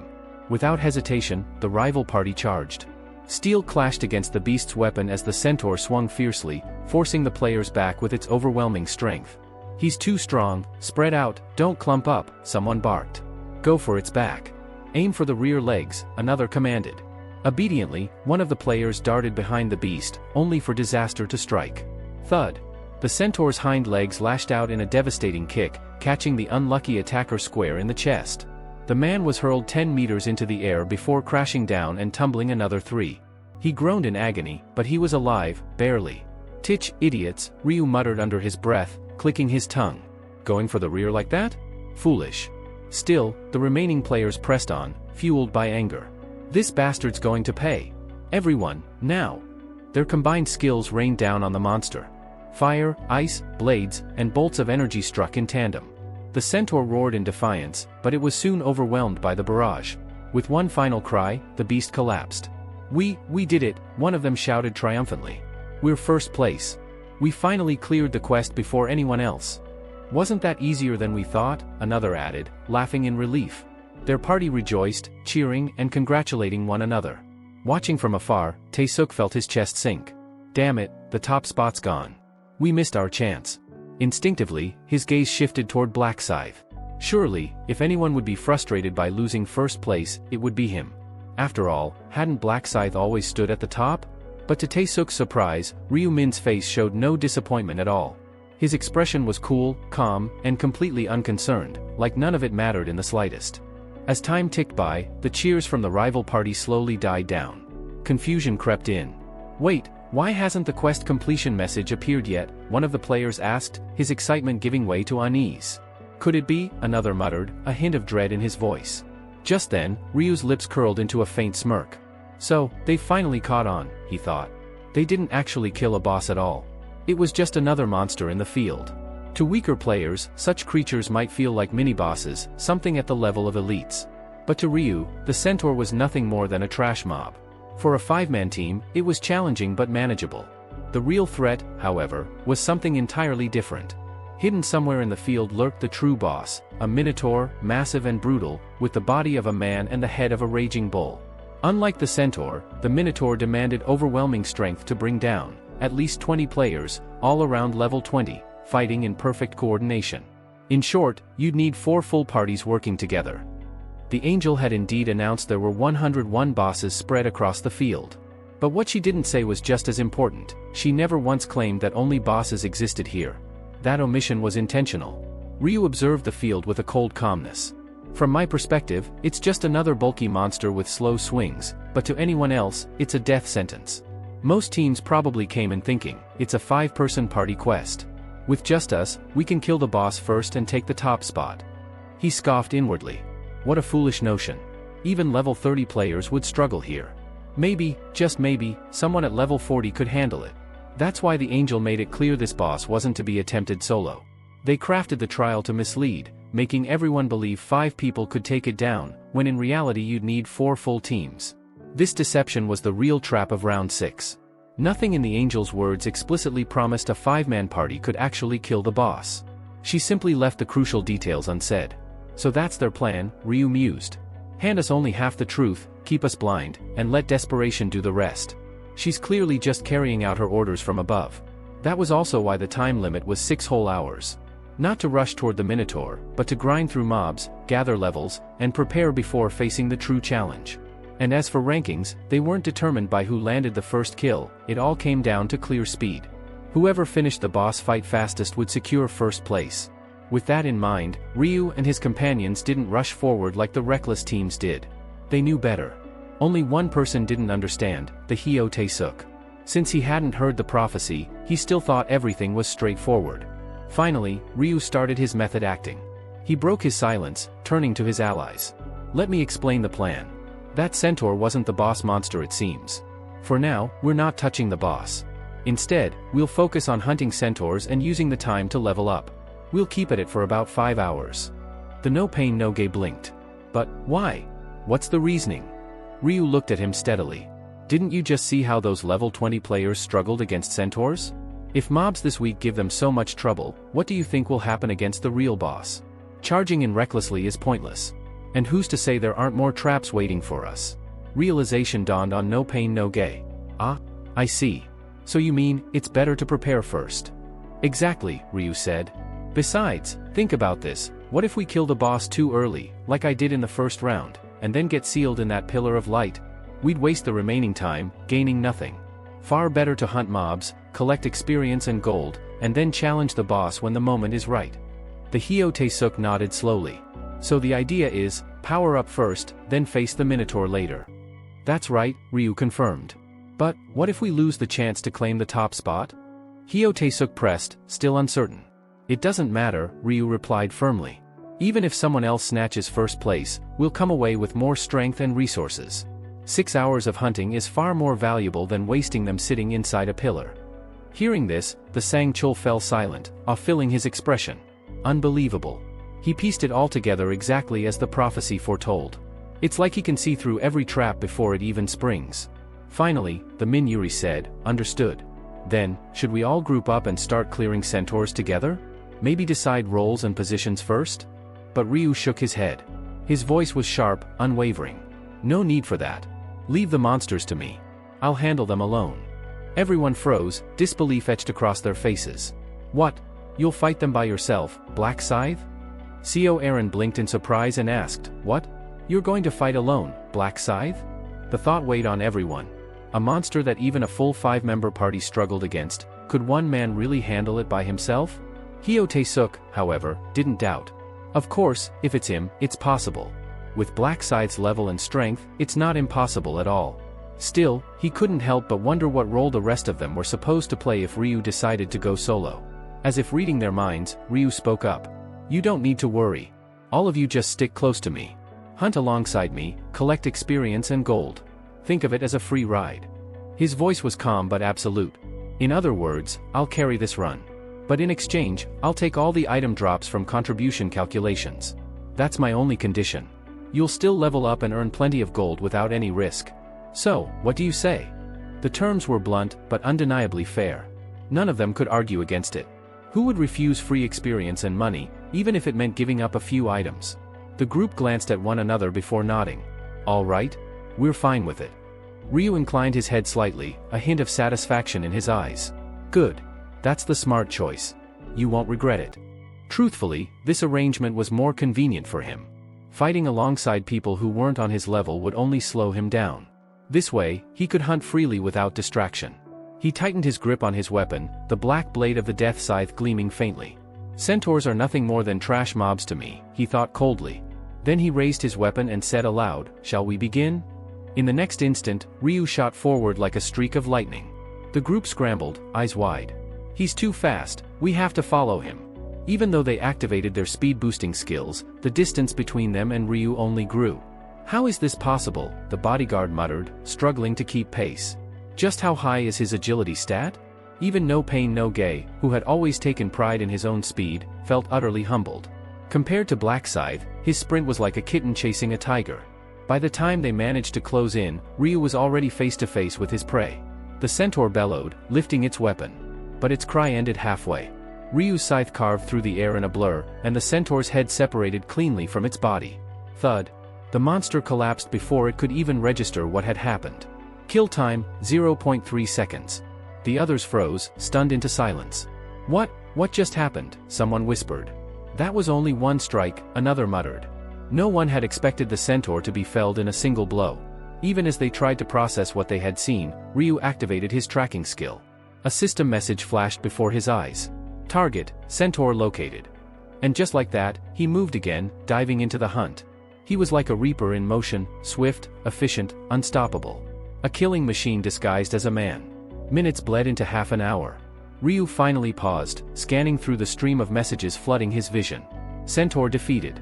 Experience acquired. Title effect, plus 1.5x experience. Experience, 0.89%. Gold obtained, plus 60. Current kill count, 172/100. Rune of Slaughter effect, all stats increased by 100%. Ryu narrowed his eyes. 172 kills in 30 minutes. Not bad at all. With 2,000 centaurs roaming this field, I could probably wipe them all out within the 6-hour limit. But I suppose I should leave some for the other players. His gaze flicked to another notification. Marble of Eternity, current stacks, 11. Right. Just like before. All I need to do is keep hunting until the durability drops to 1. Then, when I return, I'll ask Russell to repair it. As he was turning these thoughts over in his mind, the sound of heavy footsteps reached his ears. When he glanced back, he saw his party members stumbling toward him, out of breath and clearly worn out from the relentless chase. The sight pulled a faint smile from him. If you're tired, take a breather, Ryu said lightly. Their faces brightened immediately. Really? Thank you. They collapsed onto the ground, grateful for the respite. Co Aaron and No Pain No Gay, both having the lowest stamina among the group, didn't even bother with dignity. They lay flat on their backs, gasping for air. No Pain No Gay groaned. Damn it, just keeping up with him is exhausting. And here I thought a 100-meter radius would be plenty of space, but it's not enough at all. The bodyguard gave a small nod and said, yeah, that's true. They did say that. But his expression betrayed a different emotion. It wasn't worry but rather a sense of pride and satisfaction. After all, they had gained a level in barely half an hour. Minjuri's eyes widened in awe as she turned toward Ryu. Min, Black Scythe, you're really incredible.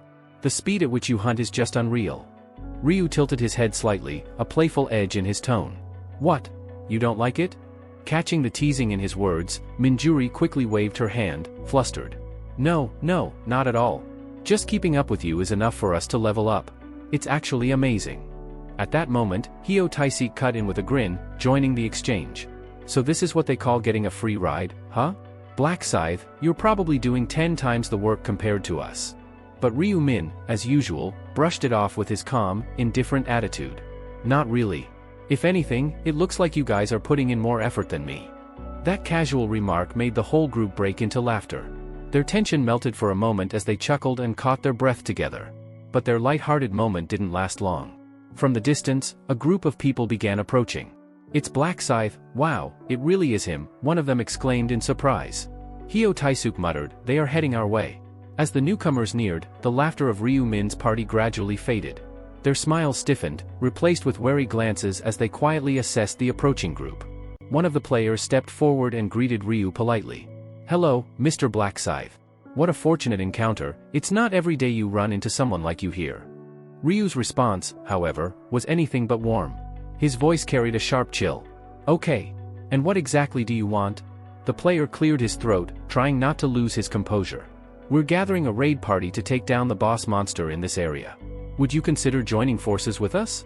Ryu's answer came without hesitation, his tone firm and resolute. I'm not interested. The blunt rejection took the man aback. His confident smile faltered, and confusion crept into his expression. Wait. Black Scythe, maybe you don't fully realize just what you're dealing with here. That boss isn't your average monster. He pointed toward the distance. Do you see that creature over there? All eyes shifted in unison. Standing far off was a massive beast, a hulking minotaur. Even from such a distance, the creature radiated an oppressive aura, its powerful muscles rippling as it exhaled a hot, misty breath. That monster, the player continued gravely, is the boss we have to face. And believe me, he's not an easy opponent. Ryu's gaze sharpened as he asked coolly, how are you so certain? Have you actually fought it yourself? The player quickly shook his head. Not directly. But we witnessed another team attempt a solo raid. They were utterly crushed, it was a complete massacre. Watching them fail made it clear to us that parties need to work together if there's to be any chance at victory. But Ryu's reply was as curt as ever. Then handle it yourselves. We're not joining. Still unwilling to give up, the man pressed again. But wouldn't it be wiser to combine our strengths? We'd even allow you the privilege of landing the final strike. Please, at least give it some thought. Before he could finish, Ryu's cold voice cut through his words like a blade. This is the third time. Don't make me repeat myself. The intensity of his aura pressed down on them, leaving no room for negotiation. The player felt a chill run down his spine, and he bowed his head in defeat. Understood. My apologies. Reluctantly, the group backed away, returning to the gathering of other players who had been watching from nearby. Conversations immediately broke out among them. It looks like Black Scythe won't be joining us, the rejected player announced grimly. Another asked in disbelief, did you at least try to persuade him properly? We did, he answered with a sigh. But he flat out refused. Said they could manage on their own. A third player frowned deeply. That's ridiculous. Without Black Scythe, there's no way we can take that monster down. Someone else exhaled heavily, voicing his doubts. I don't know, maybe he's wary of the boss's strength. Or maybe, he trailed off, shaking his head. Well, whatever the case, it looks like we'll have to attempt this ourselves. That was the plan from the start, anyway. The others exchanged uneasy glances, then gave reluctant nods. Resolving themselves, they began preparing for the battle ahead. Their gazes turned toward the Minotaur, who now stood looming at nearly 6 meters tall.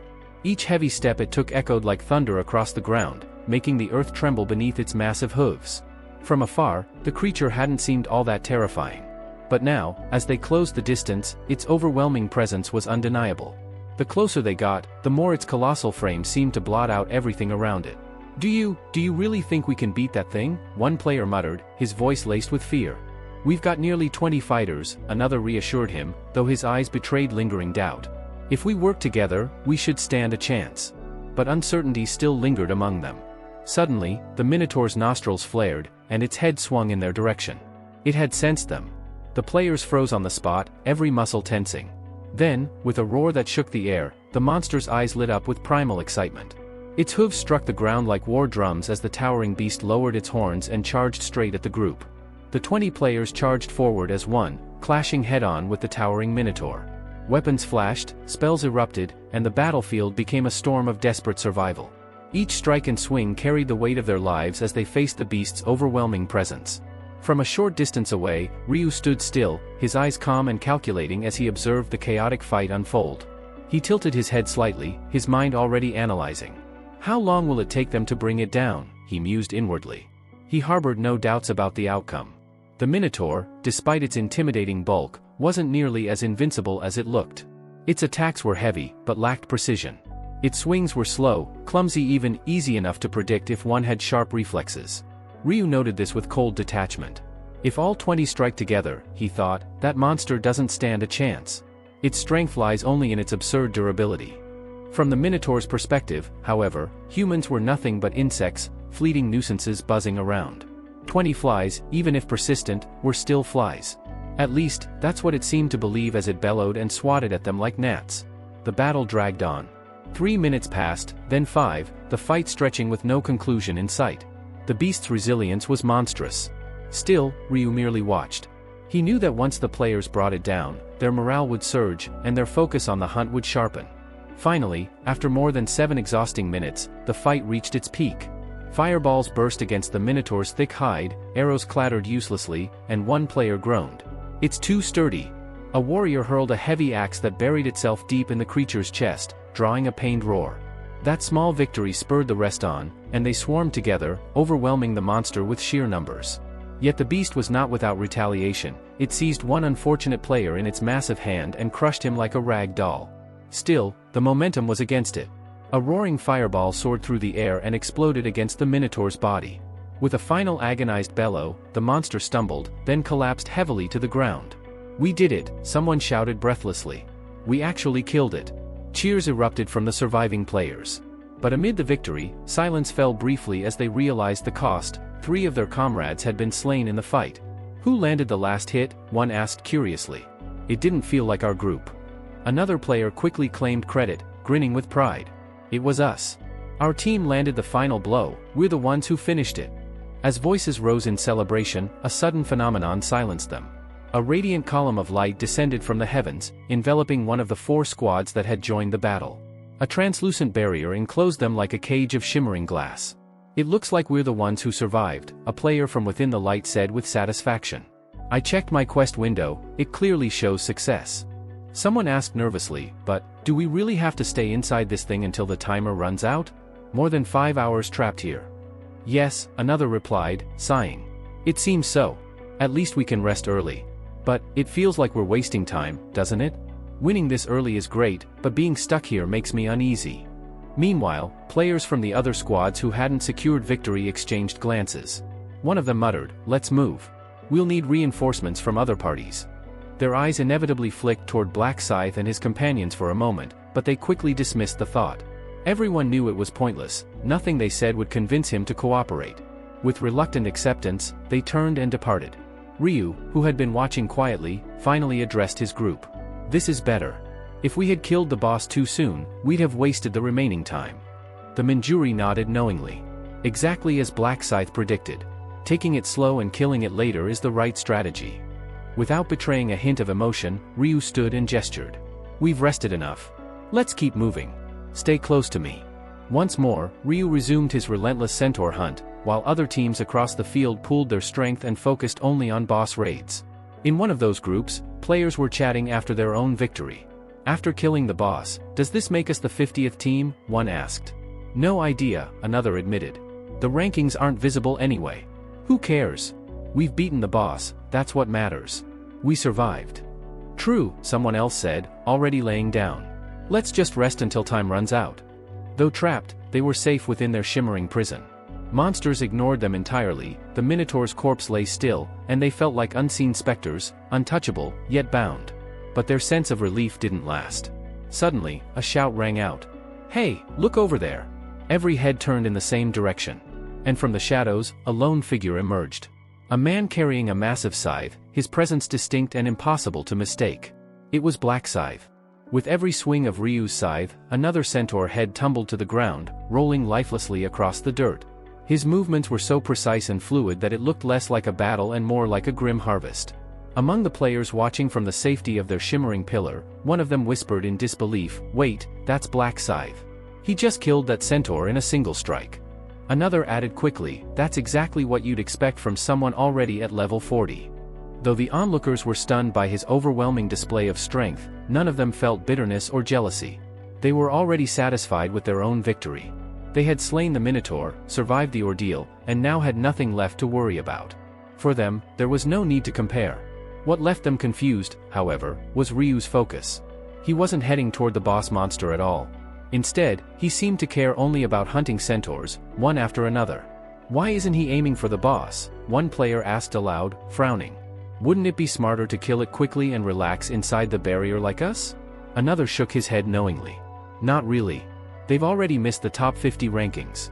Since they can't take a leading spot anymore, they're just grinding experience and gold. That's probably why he's ignoring the boss entirely. I suppose that makes sense, someone else murmured. Still, it's kind of disappointing. I really thought he'd go for first place again. A fourth player shrugged with a smug grin. Even Black Scythe can't dominate the rankings forever. Everyone reaches their limit eventually. The group that had already cleared the boss hunt reassured themselves with these thoughts, basking in their supposed superiority over Ryu and his party. But what they didn't realize was that their triumph wasn't as glorious as they believed. Their record, taking 11 minutes and 30 seconds to bring down the Minotaur, was actually the slowest clear time of all the top 50 parties. Meanwhile, Ryu continued to carve his way through the field, never slowing down, never pausing. He was relentless, a machine of death, cutting down centaurs one after another. But then, in the middle of his charge, his footsteps came to an abrupt halt. A system message had appeared before his eyes. Target, centaur, cannot be located. Ryu narrowed his eyes and muttered under his breath, so, they're finally all wiped out. He opened his kill counter. Kill count, 1920/100. Time remaining, 20 minutes and 43 seconds. Nearly 1,920 kills in about 5 hours and 40 minutes, he thought to himself. Much faster than I originally estimated. Before he could reflect further, a voice reached him from behind, broken and breathless. One of his companions, gasping for air, asked, "Black Scythe, is it finally time to rest?" Ryu glanced back, his expression unreadable, and replied in a low, decisive tone, "Yes. The hunt is finished." Then, gripping his scythe firmly, he added, "All right," Ryu Min said calmly, his voice cutting through the quiet aftermath of the battle. "Let's move on to the boss." Minjuri blinked, looking around at the field littered with the remains of defeated centaurs. "Wait, are we done with mob hunting already?" Ryu nodded. "Yeah. There aren't any centaurs left. That means it's time to take down the boss." Sang Chiol, the bodyguard, widened his eyes. "Huh? Hold on, everyone, check your levels." His tone carried both disbelief and urgency. The group quickly opened their status windows. In an instant, expressions of shock spread across their faces. "Our levels, they've skyrocketed," someone exclaimed. CO Aaron gasped, scanning her stats in disbelief. "It was level 20 before, but now I'm 34. "I'm in the same situation," Sang Chiol added, still sounding stunned. "From 20 to 34, what the hell just happened?" Minjuri's jaw dropped. "Mine jumped from 21 to 35. Even the no pain no gain chimed in, eyes wide. "I was level 23, now I'm 36. As their astonishment filled the air, Ryu Min murmured under his breath, doing the math in his head. So everyone gained about 13 to 14 levels, he could hardly blame them for being shocked. After all, crossing from the 20s into the 30s was no small leap. Ryu glanced at his own status screen, his eyes narrowing as the numbers came into focus. His level had climbed from 40 all the way to 54, a massive jump even for him. Of course, he knew exactly why. The triple experience buff from the round bonus and his special title, which increased all gained experience by another 1.5 times, had multiplied his growth rate. With over 1,000 kills to his name in that hunt alone, it wasn't surprising. His inventory had swelled with loot, 19 magic stones, 9 pieces of ordinary equipment, piles of miscellaneous drops, and even rare ingredients needed for a god-rank crafting recipe. Ryu's eyes drifted to one particular item glimmering faintly in his inventory. "Glimmering horsetail," he read softly. Its description floated before his eyes. Category, material. Description, as the name implies, the tail of a horse that shimmers faintly with residual magic. A gentle flow of mana can be felt emanating from it. Ryu smiled faintly to himself. "This is the real treasure," he thought. "More valuable than everything else I picked up." He couldn't hide the satisfaction tugging at his lips. All the grueling effort, the endless battles, it had all been worth it. "2 more items," he whispered. "That's all I need." Just then, Minjuri's startled voice rang out. "Everyone! You need to see this, our gold count just exploded." CO Aaron's eyes widened as she opened her currency tab. "She's right. I've got 115,000 gold." Since they were all in a party, the loot had been shared evenly among them, though the exact amounts varied slightly depending on each member's luck stat. Ryu glanced at his own total and gave a low whistle. 150,000 gold. His absurdly high luck, over 350 points, had once again proven itself, granting him far more gold than the others. Sang Chiol laughed awkwardly, staring at the mountain of virtual wealth. "What are we even supposed to do with all this money? It feels wrong to have this much." The rest of the party exchanged confused looks, clearly at a loss. That's when Ryu stepped in, his voice steady and practical. "If you don't have anything specific to spend it on, focus on long-term investments," he advised. "Buy utility skills from the store, things like perception enhancement, tracking, night vision, and basic resistance. Those will always pay off. As for the rest, save your gold. And if you find something useful in the daily items section, grab it before it rotates out." Minjuri smiled brightly. "Understood, Mr. Black Scythe. I'll follow your advice." The others nodded one by one, their respect for him plain in their expressions. His calm confidence and deep experience made his words carry more weight than any lecture could. As his teammates eagerly explored the store, purchasing new abilities and tools with their hard-earned gold, Ryu Min simply stood back, a faint grin on his face. The first phase of their progress was complete, and the true challenge, the boss, awaited them next. Ryu Min wasted no time. Activating his tracking skill, he muttered, "Track, Minotaur." A blue shimmer pulsed before his eyes as the system responded instantly. Tracking activated. Target, Minotaur. Current distance, 198 meters. "They're close," Ryu said, his tone calm yet decisive. "Let's move.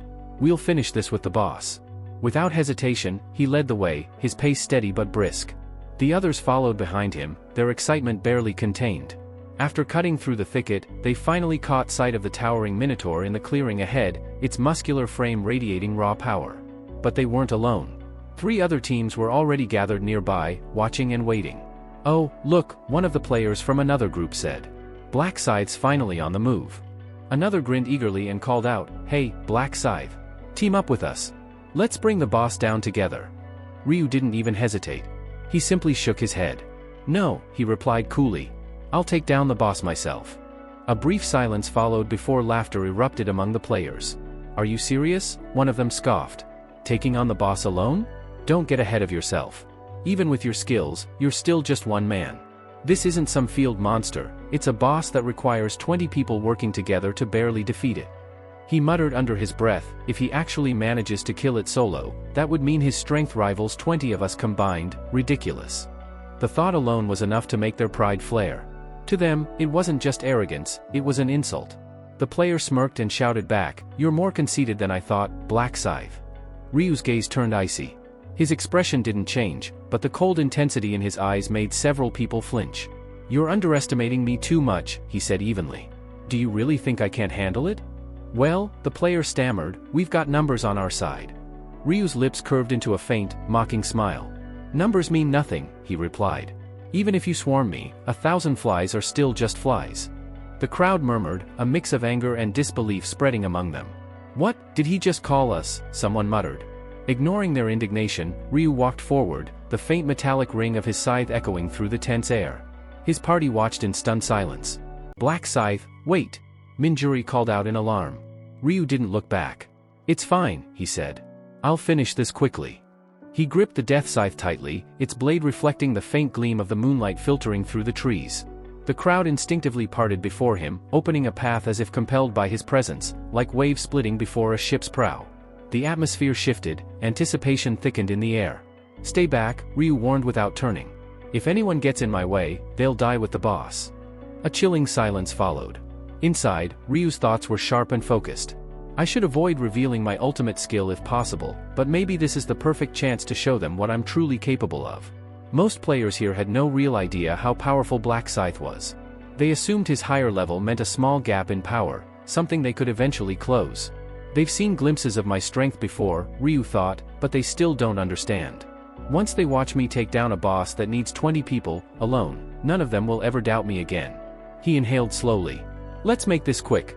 As he stepped into position, murmurs rippled through the onlookers. "Is he really going to solo it?" one whispered. "This should be good," another chuckled. "At least it won't be boring anymore." Ryu stopped about 30 meters from the beast. The Minotaur, sensing a challenger, let out a low, guttural snort. Its massive nostrils flared, and its crimson eyes locked on Ryu with primal fury. The ground shook as it pawed at the dirt, preparing to charge. But Ryu didn't flinch.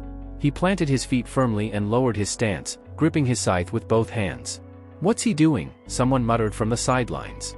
"That posture, is he charging a skill?" Ryu ignored the chatter. His eyes remained fixed on the Minotaur as he murmured to himself, "The system doesn't start timing until the attack connects within a set range. Right now, I'm still in prep mode. Once he enters my reach, I'll aim straight for his throat." He exhaled slowly, narrowing his gaze. "Be patient." The Minotaur bellowed, lowering its head and launching forward like a raging bull. Dust and rocks flew up from the impact of its steps. At that instant, moonlight energy flared to life around Ryu's scythe. The air darkened as shadows twisted and merged into an eerie haze. "Night of death," he whispered.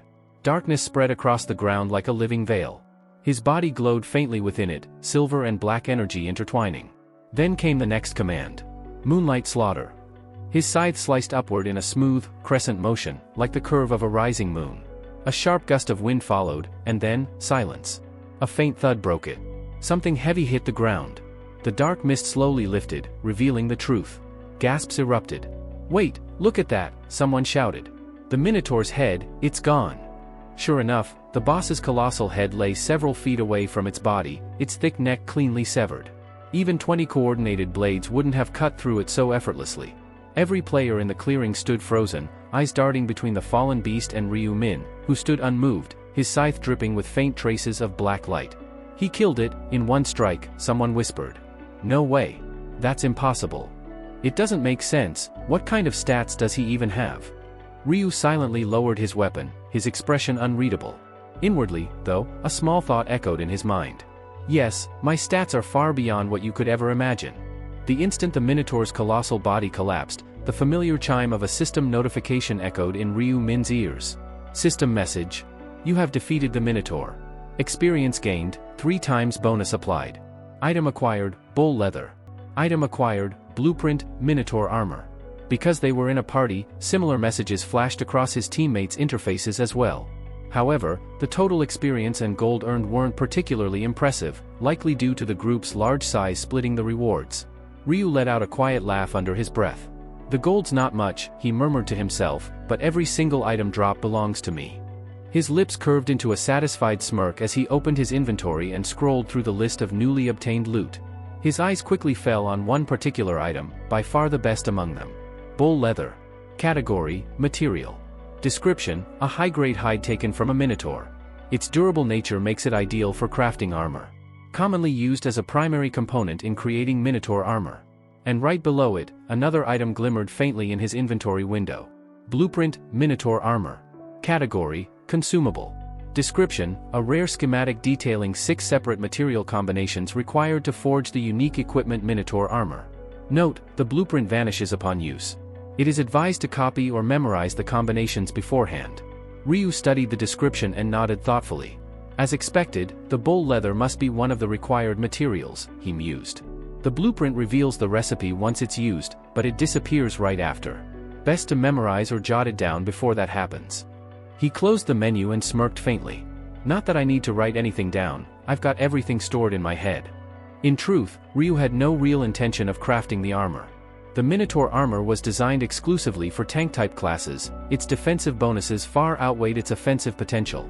Ryu, however, already had another armor set planned, one that suited his combat style perfectly. Even so, he decided to keep the blueprint tucked away. Unique item schematics like this often sold for a fortune in the market. Satisfied, he turned to rejoin his team. The moment he approached, all eyes were on him.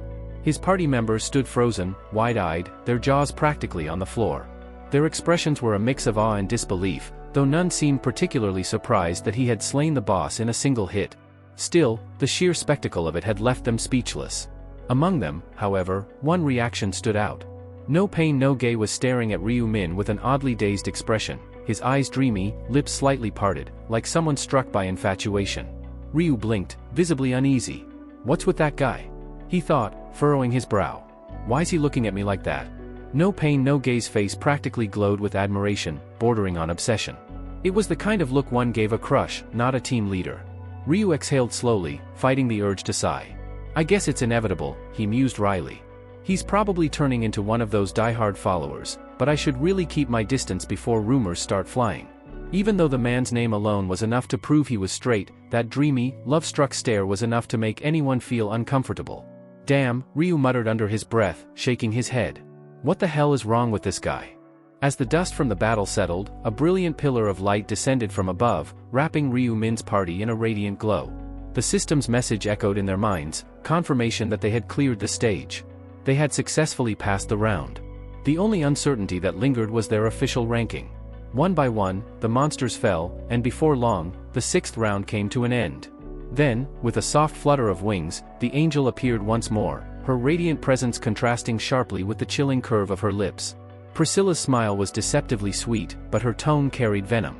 Well then, she began in a sing-song voice, for those teams who failed to slay their bosses. Her smile widened, almost maliciously. There's no need to worry. You won't be waiting long.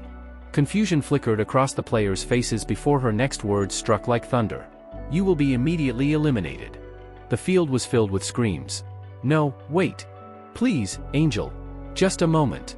But their pleas went unanswered. The divine figure merely watched as those who failed began to vanish one by one, their forms dissolving into shimmering fragments of light. Once the cries had faded, Priscilla clapped her hands together lightly. Now then, she said cheerfully, shall we see who our top performers are? A massive screen materialized in the air, glowing with divine script as the Round 6 rankings were displayed. Round 6 results. First place, Black Scythe and 4 others, 1 second. Second place, Heavenly Demon and 4 others, 3 minutes and 21 seconds. Third place, Stupid Idiots and 4 others, 9 minutes and 7 seconds. Then another scoreboard appeared for a different region. First place, Black Scythe and 4 others, 1 second. Second place, Kim Sanu and 4 others, 5 minutes and 31 seconds. Third place, Rice Parasite and 4 others, 5 minutes and 58 seconds. Priscilla folded her arms, speaking with casual authority. Oh, and before you start complaining, the names shown here are credited to the highest contributing human in each team. A murmur rippled through the crowd as the players processed the results. Then outrage followed. What? Why isn't our team first? We clearly killed the boss before Black Scythe's team did. Yeah, they took way longer than us. Hearing their protests, Priscilla let out a light, mocking laugh. Who, she said in a playful tone, told you that your ranks were based on who finished first? The players fell silent. As you can see, she continued with a smirk, the ranking isn't determined by order of completion, it's based on how long it took to defeat the boss. One of the players groaned, realization dawning. Ah, so that's why our team's in last place. Priscilla nodded dramatically. Exactly.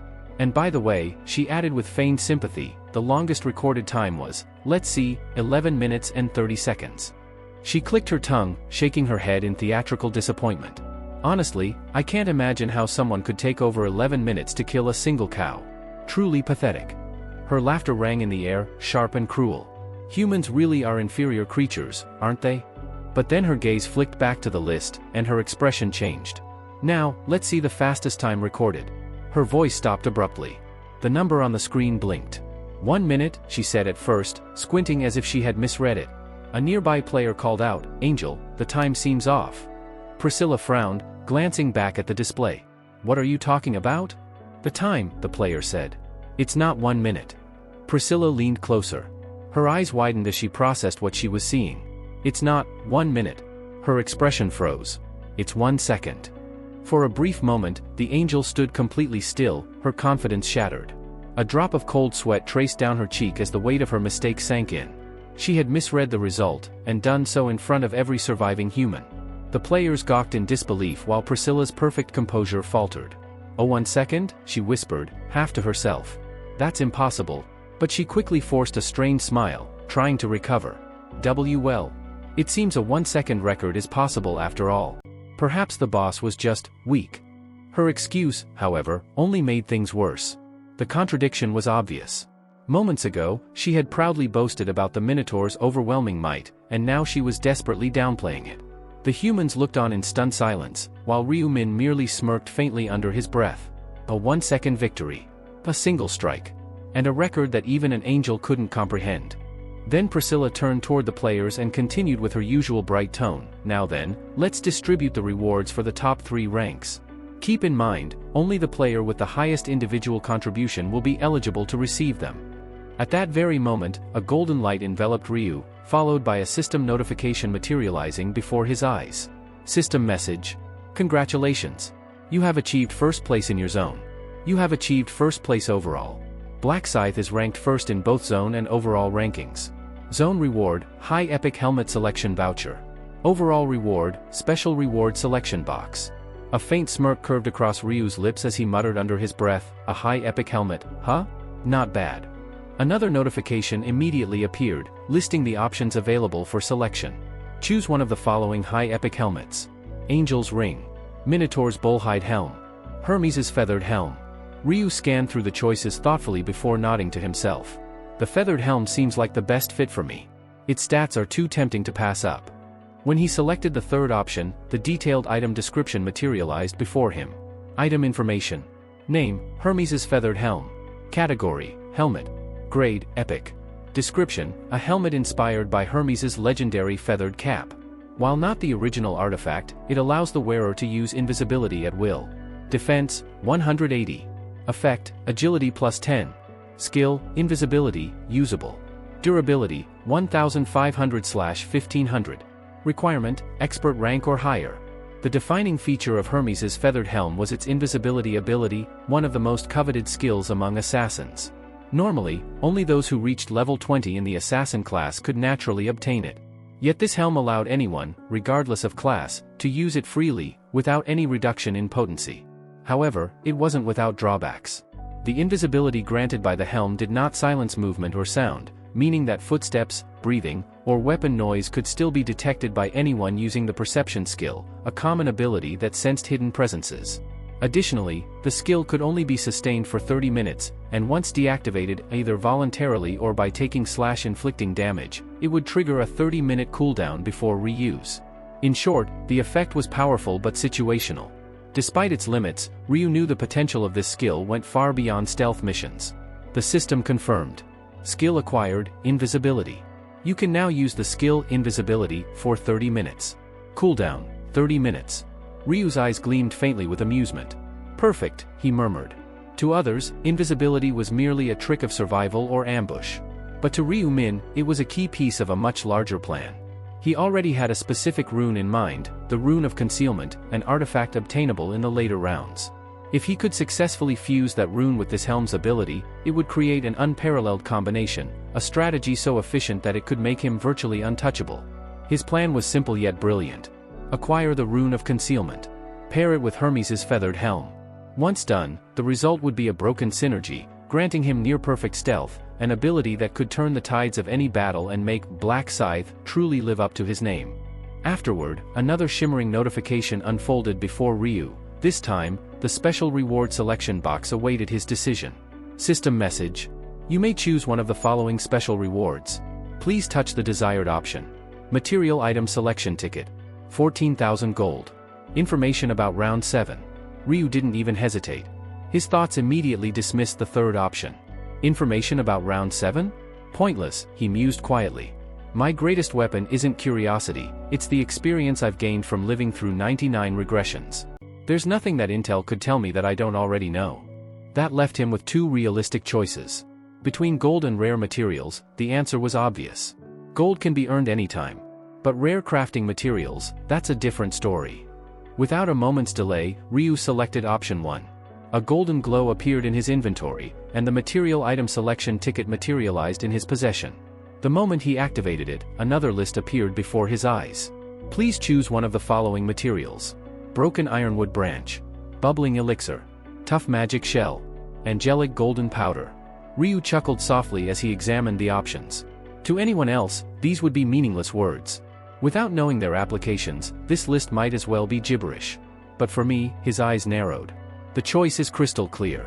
Among these 4 items, one stood out, a material of god-tier rarity. He tapped the 4th option without hesitation. The system chimed again. Item acquired, angelic golden powder. Category, material.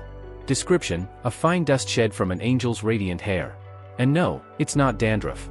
A faint grin tugged at Ryu's lips. Perfect.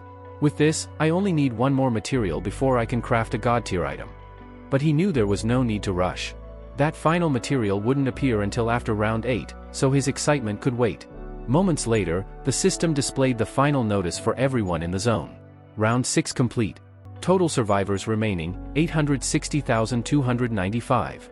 Zone, C ESKS 007 survivors, 505. All surviving players will return to their original bodies shortly. Round 7 will commence at midnight, July 1, 2023. Congratulations on surviving. As Ryu's vision blurred, his surroundings faded into white light, signaling his return to the real world. The moment the heavenly demon opened his eyes in reality, he heard knock at his door. As he opened the door, Sang Cheol was standing and burst into Heavenly Demon's room, breathing heavily. Heavenly Demon turned with mild surprise. Department head on? What's got you so worked up? You just returned. The bodyguard nodded rapidly, too excited to hide his grin. So? Heavenly Demon asked with a knowing smile. How much did you level up after tagging along with Black Scythe? Was it really the 6-hour non-stop hunt you mentioned before? Having received the same prophetic revelation earlier, Heavenly Demon already suspected that Ryu Min, Black Scythe, was special.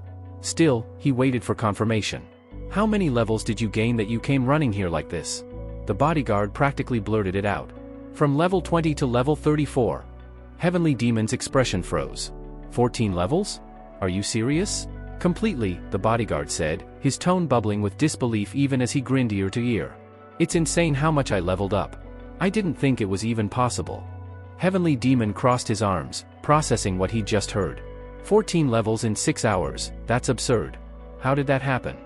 Black Scythe did everything, the bodyguard admitted. He handled every single monster himself. We could barely keep up with his pace. Heavenly Demon nodded slowly. And in return, he took all the loot, right? Of course, the bodyguard said with a chuckle. But honestly, I don't regret it at all. I've never gained experience this fast before, it's completely worth it. Heavenly Demon leaned back, still impressed. I see. Even I didn't expect that much improvement.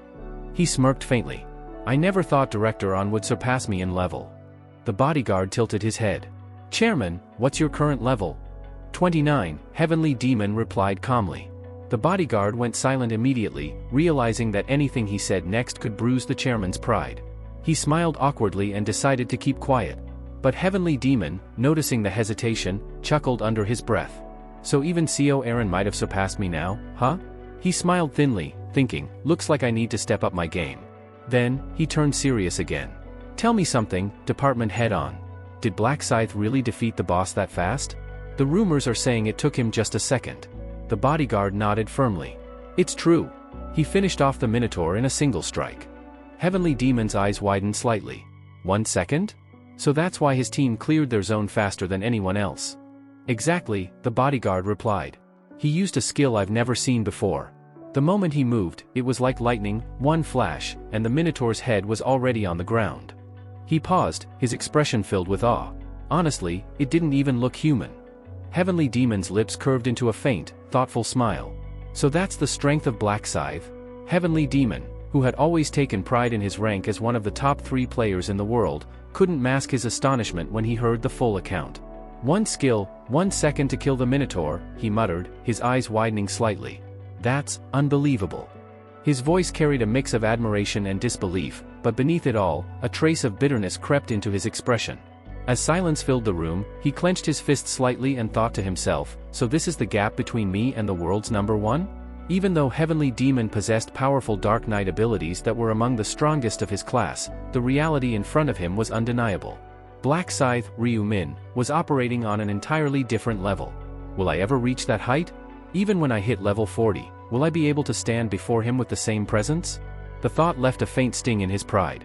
For someone like him, who had never accepted being second best, the realization that his subordinates now surpassed him in level was difficult to swallow. His pride rebelled against the idea of falling behind, but that very feeling lit a spark within him. No, he decided firmly. Instead of wallowing in frustration, I should focus on catching up. I've been too complacent. It's time to push harder, to climb again. With newfound determination glinting in his eyes, Heavenly Demon broke the silence and turned to the bodyguard, who had been sitting quietly, aware that he might have unintentionally bruised the chairman's ego. I really should thank Black Scythe, Heavenly Demon said with a faint, self-deprecating chuckle. I've been getting lazy lately, but thanks to him, I've regained my motivation. Besides, he's the reason Director On and CO Aaron were able to level up so quickly. We owe him for that much. The bodyguard nodded cautiously. Then, should I find a way to express our gratitude personally? Heavenly Demon shook his head. No need. You already sacrificed valuable items for the sake of your experience. That's more than enough. Expressing gratitude is my responsibility, as your chairman. He leaned back slightly, his tone returning to its composed authority. Instead, let's reach out to the Prophet. We should find out when we can meet Black Scythe again. The bodyguard hesitated. Chairman, do you think the Prophet even survived the last round? Heavenly Demon smirked. Instead of wasting time wondering, we'll find out faster by confirming it ourselves. And if I'm not mistaken, contacting the Prophet falls under your division's duties, doesn't it? Realizing his oversight, the bodyguard bowed his head. You're right. I was being careless. I'll verify it immediately. Heavenly Demon's tone softened. No need to apologize. Just report back to me once you've confirmed. Oh, and one more thing, did you manage to pick up the skills I recommended last time? Yes, the bodyguard replied, straightening. As you advised, I've acquired both the tracking and erasing traces skills. A pleased grin crossed Heavenly Demon's face. Good. We'll be putting those to use soon. I've got some pests that need cleaning up, it's been a while since we've done fieldwork together. The bodyguard raised an eyebrow. You intend to start now? It's nearly dawn. It's fine, Heavenly Demon replied casually, a dangerous glint flickering in his eyes. No one will be harmed outside. Besides, what better time to relieve a little stress? The bodyguard nodded silently, though he could sense that his superior's mind was already plotting their next move. Elsewhere, No Pain No Gain lay awake, staring at the ceiling, his thoughts completely consumed by one person, Black Scythe. Even hours after the round's end, he couldn't shake the image of that single, devastating strike, the Minotaur's head rolling across the ground. The sheer power, precision, and calm dominance of it had seared itself into his mind. Black Scythe, he's not human. He's something else entirely. A strange mix of admiration and awe filled his chest, bordering on reverence. Someone like me can't even dream of being compared to him. He's like a god. He turned onto his side, frowning faintly. But then, how can I ever be of use to someone like that? He doesn't need help from anyone, not from me, not from anyone in this world. For a long moment, he felt hollow, useless even. But then, an image flickered in his mind, Min Yuri. His eyes widened slightly. That's right, she was different, he whispered. Even Black Scythe relied on her buffs during combat. She had a contract with him. Min Yuri, the mysterious woman who provided Ryu Min with continuous enhancements. So even a godlike man like him needs someone to assist him, no pain no gain realized, though the thought brought little comfort. His expression darkened again. My class isn't support type, he murmured. I can't buff, can't heal, can't enhance, so what can I even do for him? He chuckled bitterly, his gaze distant. Not in the game world, not even in reality. He doesn't need my strength. But then, another thought struck him, quiet, yet profound. What does a god truly need? His lips curled into a faint, almost reverent smile. Faithful followers. And as that unsettling conviction formed in his mind, somewhere else, Ryu Min stirred in his sleep, his expression twitching as a sudden chill ran down his spine. He shuddered, frowning in confusion. Why do I feel like something creepy is happening right now? He sat up, rubbing his arms as goosebumps ran along them. He couldn't explain it, but an unshakable feeling washed over him, like someone, somewhere, had just started worshipping him. That's it for today. Thank you so much for watching. If you enjoyed the video, don't forget to hit that like button and subscribe for more.